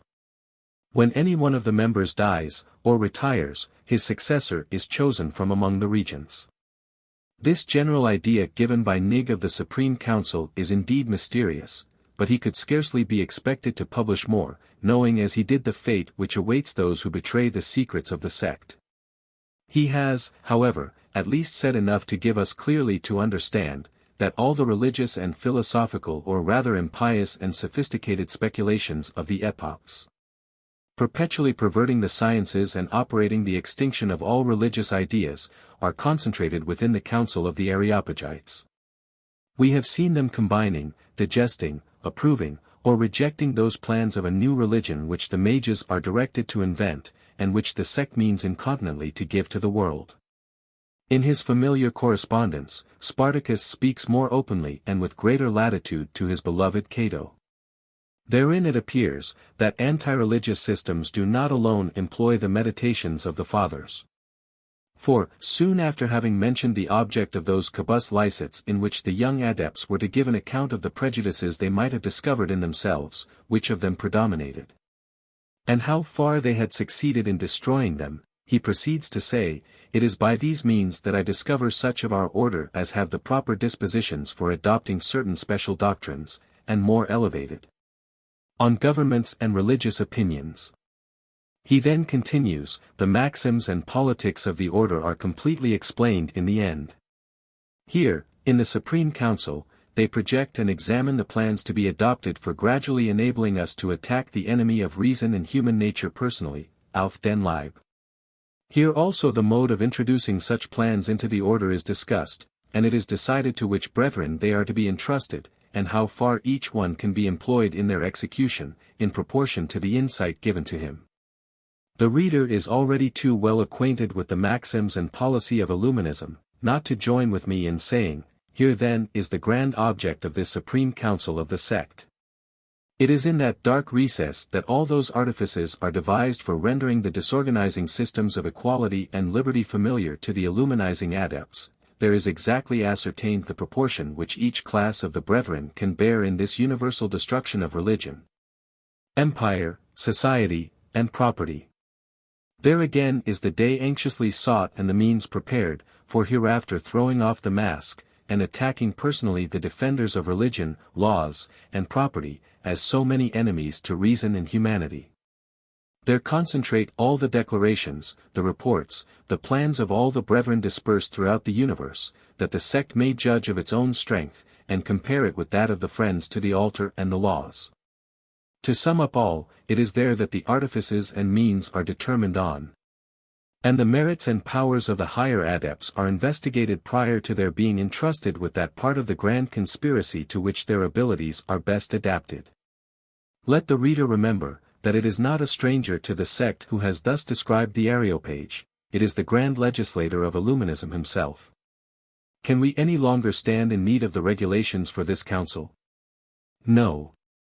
We well know what they must be. We know that impiety, and the most consummate arts in seduction and sedition, are to be their leading features. We further know, that its members must resemble Weishaupt himself, before they can be permitted to sit with him in council. What other bond of union do they need, beside the machination of the most hideous plots, the just or unjust means of forwarding the interests of the sect as much as circumstances will permit, and the ensuring of success by the blackest and most profound artifices that depravity can invent? The fertile genius of the legislator, however, would not commit the success of the least of his crimes to chance. He attempted to sketch a code of laws for his Areopagites, and for any future Spartacus that might succeed him. The code contains but a sketch of what he calls laws ad interim. It is to be found in the 9th section of the first volume of the original writings, and is addressed to the Areopagites. Many other passages of his letters relate to the same object. I have transcribed the following articles. The Areopagites shall form the Supreme Council, literally, the Supreme College. Their occupations shall relate to affairs of the greatest importance, and they shall pay little or no attention to such as are less essential to. They may recruit, it is true, conon sies war recrutiren. That is to say, they may entice candidates into the order, but they must leave the care of their instruction to some intelligent adept. From time to time they will visit these candidates, to inspire them with fresh ardor. To stimulate their zeal, they will be particularly careful in seeing that the progress and method of our illumines is everywhere uniform. They will more particularly watch over Athens, Munich, the principal lodge after that of Ingolstadt, where Weishaupt resided at the time he wrote these instructions. They will make no reports concerning that lodge to any body but Spartacus. They will send monthly a statement of all the principal events, a sort of gazette, eine Art von Zeitung, to the brethren, Contii. That is to say, to those only who are initiated in the last secrets. But, continues Weishaupt, nota bene, this gazette as yet has been no more than our common journal. The Contii must compose one for the use of the Areopagites. These latter will labor at projects, ameliorations, and other objects of a similar nature, which are to be made known to the Contii by circular letters. They are the people who are to bear a part of the weight of the general correspondence. They are not allowed to open the letters of complaint, die litteras gravatorials, that is to say, those containing any complaints against them. These are to be transmitted to the general, to Spartacus, as a sure means of informing him that they fulfill their duty. This instruction being only provisional, and relating solely to the Areopage, shall not be circulated. But the council will take a copy and send back the original to Spartacus. The assembling of the council is to be regulated according to the feasts marked in the calendar of the order. Noc dem calendario illuminatorum and ordens fessen. But this was soon found to be insufficient, and Weishaupt exhorts his Areopagites to meet in their senate every post-day, and at the hour of the delivery of the letters. Short as this sketch of a code for the Areopagites may seem, it clearly denotes the essence of their functions, and shows how they are to act as a central point for the whole sect. A grand question was still undecided when Spartacus gave these laws to the council, which was nothing less than, whether Spartacus was to preserve a legislative and sovereign power over the members of this council, similar to that authority which they were to exercise over the rest of the order. Great conspirators will seldom brook control even by their fellows. They will be equal among themselves and in their dens of conspiracy. Spartacus Weishaupt was naturally of a despotic disposition. His Areopagites for a long time complained of it. But he contended, that as founder, he had the indefeasible right of giving to the association those laws and regulations which he judged necessary for its perpetuation. He soon, indeed, repented of the decision he had given against himself in favor of his senate, that the plurality of votes should dictate the eternal laws of the sect, lex semper valetura, notwithstanding these complaints of the Areopagites. However, he speedily found means of reinstating himself in that authority, the privation of which only thwarted his artful conceptions, by subjecting them to the opinions of persons less consummate in the conspiring arts than their master. He sometimes submits to the justification of his conduct. But that is the very moment in which the reader should observe him artfully reclaiming all the rights and pretending to the exercise of unlimited despotism, though his cant appears to reject the very idea of it. Addressing his opponents in the shape of his pupils, he recalls to their minds the monstrous services he has rendered them in their youth, as so many benefactions of the most tender friendship. And asks them, of what they can in their consciences complain. When, says he, did you ever observe harshness or haughtiness in my conduct, with respect to you? When did I ever assume the tone of master? Is it not rather with an excess of confidence, of goodness, of openness with my friends, that I may be reproached? When in this manner Weishaupt has captivated his Areopagites, he comes to the point, read then, he says, my letters over and over again. You will therein perceive that the grand object of our society is not a thing of small consequence for me. That I know how to view it, and treat it also, in the most serious manner, that I have always aimed at the establishment of order, submission, discipline, and activity, as the sole means that can lead you to the grand object. In undertaking a work of such vast importance, was I not obliged by prayers, exhortations, and advice, to maintain and stimulate the ardor of my first, my dearest companions, on whom everything depended? If I wish to keep the supreme direction in my own hands, hear my reasons, which are most certainly of great weight. In the first place, I must necessarily know with whom I have to deal, and must be ascertained of the fidelity of our people. And, to effectuate this, I am not to receive reports from a sixth hand, or perhaps one still more remote, on the execution of my plans, which have been approved of by the elect of our mysteries. In the next place, am I not the constructor of this grand edifice? Is there no respect due to me? When my system shall be completed, will it not be necessary for me to inspect the whole, and keep every man at his station? It is a great and radical defect in a society, where a superior is dependent on the inferiors, as it has been attempted to render me. But, to show you how much I value the friendship of my former friends, above all the authority I may exercise over others, I renounce all my rights, all my authority. Accept my warmest acknowledgments for all your past labors and patience. I flatter myself they have been hurtful to nobody, and that many have acquired from me lights on secret societies which they would not easily have found elsewhere. The purity of my intentions is my consolation and my recompense. From this instant I betake myself to obscurity and repose, where I shall not meet with zealous and envious opponents. There I shall be my own master, and my own subject. The illuminizing despot thus artfully pleaded his cause. The Areopagites were impatient of his authority, but at the same time felt the want of so disorganizing a genius, and that they might not be deprived of its cooperation they reproached the legislator with the extinction of his zeal. The fire, however, was only hidden beneath the embers. They once more submit to the yoke of their former chief, who, inflamed with zeal, dictates the conditions on which alone he will deign to place himself once more at their head. Everything is worthy of being remarked in them. The haughty spirit in which they are conceived, the nature, object, and extent of the power he assumes over the supreme council and elect of the order, are all worthy of our attentive notice. I begin, says he, by telling you beforehand, that it may not any more be a subject of surprise, that I will be more severe than ever. I will not overlook a single fault, and shall in that respect be much more strict toward persons whom I know rather than toward those with whom I am not so familiar. My object and views require it. And to whom would you have me address myself, if not to the chiefs of the order, since they alone are in direct correspondence with me? That things may succeed, it is necessary that we should be actuated but by one opinion, one sentiment, and be acquainted but with one language. And how can this be accomplished, if I cannot freely speak my mind to our people? I will then reassume my post of general on the following conditions. That you will execute neither more nor less than what I shall command. I shall expect it in future.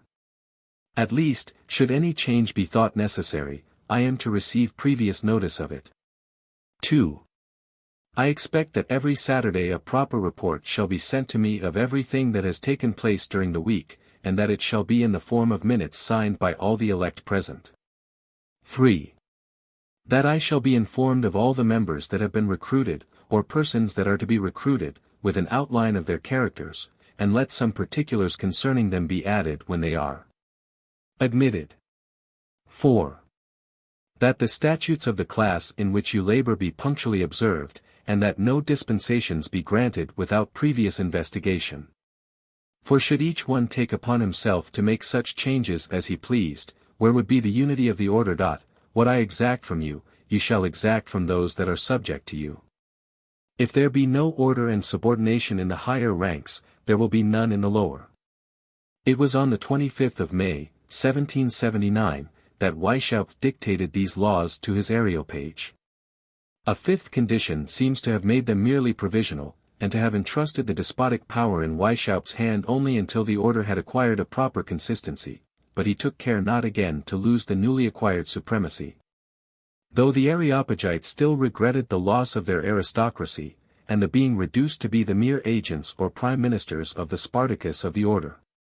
But let us attend to that Spartacus, who has always represented the most legitimate authority as an outrage on human nature. Let us hear him invoking Machiavel in support of that which he wishes to exercise over the order. He pleads his own cause with Swack, who is also jealous of his master, by showing all the disorder it occasioned, by everybody wishing to introduce his own ideas into the order. And then quotes the following passages from Machiavel: "It must be laid down as a general rule, that it seldom or never happens that any government is either well-founded at first or thoroughly reformed afterwards. Except the plan be laid and conducted by one man only, who has the sole power of giving all orders and making all laws that are necessary for its establishment. A prudent and virtuous founder of a state, therefore, whose chief aim is to promote the welfare of many rather than to gratify his own ambition, to make provision for the good of his country, in preference to that of his heirs or successors, ought to endeavor by all means to get the supreme authority wholly into his hands, nor will a reasonable man ever condemn him for taking any measures, even the most extraordinary. If they are necessary, for that purpose, the means indeed may seem culpable, but the end will justify him if it be a good one. For he only is blamable who uses violence to throw things into confusion and distraction, and not he who does it to establish peace and good order." After this long quotation which Weishaupt has made from a French translation of Machiavel, chap. 9, Discourses upon the First Decade of Livy, he continues in a sorrowful tone, "But I have not been able to obtain so favorable a decision. The brethren have viewed that which is but a necessary law in the art of governing, in the light of ambition and a thirst of dominion." In the midst of this contention for power, he felt himself so superior in the art of governing conspiring associations at least, that he did not hesitate at writing to his Areopagites, "As to politics and morality, gentlemen, you must confess that you are as yet at a great distance behind me." He at length succeeded in persuading them, that it was necessary that the general of the order should also, as president of the Areopagites holding the helm of the order, be the absolute director.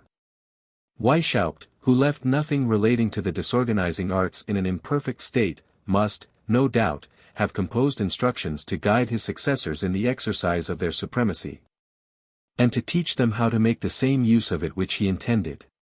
But the reader will easily conceive, that these never could have escaped the vigilance of the sect, nor pierced the dark cloud with which it had enveloped itself. It may even be possible that Weishaupt had not sufficient confidence in his Areopagites to entrust them with the entire plan. Throughout the whole hierarchy of Illuminism the lower degree is entirely ignorant of the particular instructions of the superior degrees. And why should not Weishaupt, who wished to perpetuate his disorganizing genius in all the succeeding generals, have followed the same plan? He undoubtedly dictated laws and rules for their conduct, gave them rights which were to maintain both themselves and their Areopagites in their hierarchical superiority, and second them in the pursuit of their grand object. And these were entitled instructions for the general of the Illumines. No historian can flatter himself with the discovery of such a code of artifice and cunning. The most unrelenting wickedness and hypocrisy had invented it.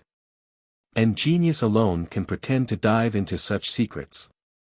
The historian can only pretend to collect those articles which are to be found in Weishaupt's familiar correspondence, or in other parts of the code or writings of the sect. Were we to throw this compilation into the form of instructions, the following might be nearly the result of our research. The general shall be chosen by the 12 peers of the Areopage, on the plurality of votes. 2. The Areopagites can only elect one of the members of their Senate for general, einaus ihrer Mitgewaltsoberhaupt. That is to say, a man who has sufficiently distinguished himself among the regents to be admitted among the 12 supreme adepts of Illuminism, and who has afterwards made himself so eminent in their council that he is judged to be the first illuminee in the world. 3. The adept is supposed to possess qualities requisite for a general in consequence of those he may have evinced before he was called to the Supreme Council. As he is to preside over the whole order, he must, more than anybody else, be impressed with the principles of the founder, and be divested of all religious, political, or national prejudices. The grand object of the order must be more particularly inculcated into him, namely, that of teaching the whole universe to set aside all government, laws, and altars, and he must perpetually attend to the grand interests of human nature. His zeal is to be stimulated at the sight of every man who is subjected to any authority. It is to reinstate the inhabitants of the earth in their original equality and liberty that he is constituted general of all the illumines that are or will be spread over the world during his reign, all laboring at the accomplishment of the grand revolution of the man-king. 4. The general shall have immediately under him the 12 peers of the Supreme Council, and the various agents and secretaries which he shall judge necessary to second him in the exercise of his functions. V. The better to secure himself from the notice of the civil and ecclesiastical powers, he may assume, after the example of the founder, some public office under the very powers the annihilation of which is to be his sole object. But he will be only known to the Areopagites and to his agents and secretaries in his quality of general. The better to conceal the residence of the general, the town where he has fixed will have 3 names. The common name known to all, the geographical one peculiar to the order, and a third known only to the Areopagites and the Contii or elect. 6. Our success greatly depending on the moral conduct of the Areopagites, the general will pay particular attention to prevent all public scandals which might hurt the reputation of the order. He will represent to them in the strongest colors how much bad example will contribute to alienate from the order the kinds of persons who might otherwise prove its most useful members. 7. The better to preserve that respect which virtue commands from inferiors, the general will assume the character of austere morals, that he may always have the grand object present to his mind, and be wholly occupied with the duties he has to fulfill. Let him never lose sight of that great maxim so frequently inculcated in his letters by the founder, as the leading feature to which he owed all his successes. Multum sudavit idealsit, abstinat venire et vino. He neither feared heat nor cold. He abstained from wine and women, that he might always be master of his secret, always be master of himself, and prepared for all exigencies where the interests of the order might require it. 8. The general shall be the central point for the Areopagites, as the latter are for the whole body of illumines. That is to say, each Areopagite holding correspondence with the national inspectors is to make a report of all the quibus licet sent, and of all the secrets discovered by the corresponding inspector. The secrets thus flowing from all parts will ultimately settle under the eye of the general. 9. The functions of the general, and the success of his dispositions, greatly depending on the information he receives by means of this correspondence, he will distribute it among his Areopagites, assigning to each that of a particular nation whose inspector is to transmit all his reports to him. The principal heads of this correspondence shall be, first, the number of the brethren in general, that the force of the sect may be ascertained in each nation. 2. Delay, those brethren who distinguish themselves the most by their zeal and intelligence. 3. Delay, those adepts who hold important offices about the court, in the church, armies, or magistracy, also what kinds of services might be expected from or prescribed to them in the grand revolution which our order was preparing for human nature. For thly, the general progress which our maxims and our doctrine were making in the public opinion, how far nations were prepared for the grand revolution, what strength and means of defense still remained in the hands of the civil and ecclesiastical powers, what persons were to be placed or displaced, what engines were to be played off, to hasten and secure the success of our revolution, and the means necessary to bind the hands of those who might resist. 11. If from this correspondence he should judge it necessary to dismiss any of the brethren from the order, and all the rights recognized by the adepts as inherent in the order, particularly that of life and death being in the hands of the general, he will have to decide what further punishment is to follow the ejectment, whether the culprit is to be declared infamous throughout all the lodges of the order, or whether the pain of death is to be pronounced against him. 12. The general, after having chastised the imprudent, cowardly, and treacherous adepts, will turn his attention toward the discovery of those brethren who may be best fitted for seconding his views in each empire.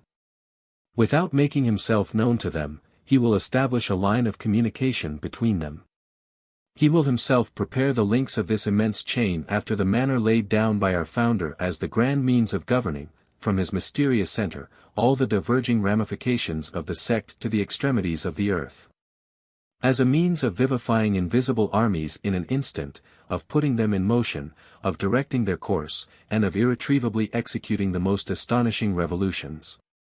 Even before the very potentates whose thrones are overturned have had time to surmise their danger. 13. The use of the chain is obvious and easy. To touch the fist link is all that is required. A single stroke of a pen is the grand spring that imparts motion to the whole. But the success depends on the choice of the time. In his hidden abode the general shall meditate the means, and catch the propitious moment. The signal of universal revolution shall not be given till a time when the combined force and instantaneous efforts of the brethren shall be irresistible. The illuminizing general who shall have managed this chain with the greatest art, who shall have spread it both far and near, who shall have imparted to it a sufficient power of action to bear away and overturn at a single effort every throne and every altar, all political and religious institutions, and shall strew the earth with the ruins of empires, he will be the creator of the man-king, sole sovereign of his actions as of his thoughts. To that general is reserved the glory of consummating the grand revolution which has so long been the ultimate object of our mysteries. Whatever proofs I may have adduced, that must naturally lead my readers to such a conclusion, it may nevertheless be an object of surprise to them to see that Weishaupt had really planned this long chain of subterraneous communications, by which himself and his successors were empowered invisibly to actuate thousands of legions, which instantaneously, on a day prescribed, might burst into existence armed with pikes and torches, and all the horrid implements of universal revolution. Let my readers then cast their eyes on this series of progression, which Weishaupt has with his own hand traced in his letters first to Catoswach and afterwards to Celsus Bader.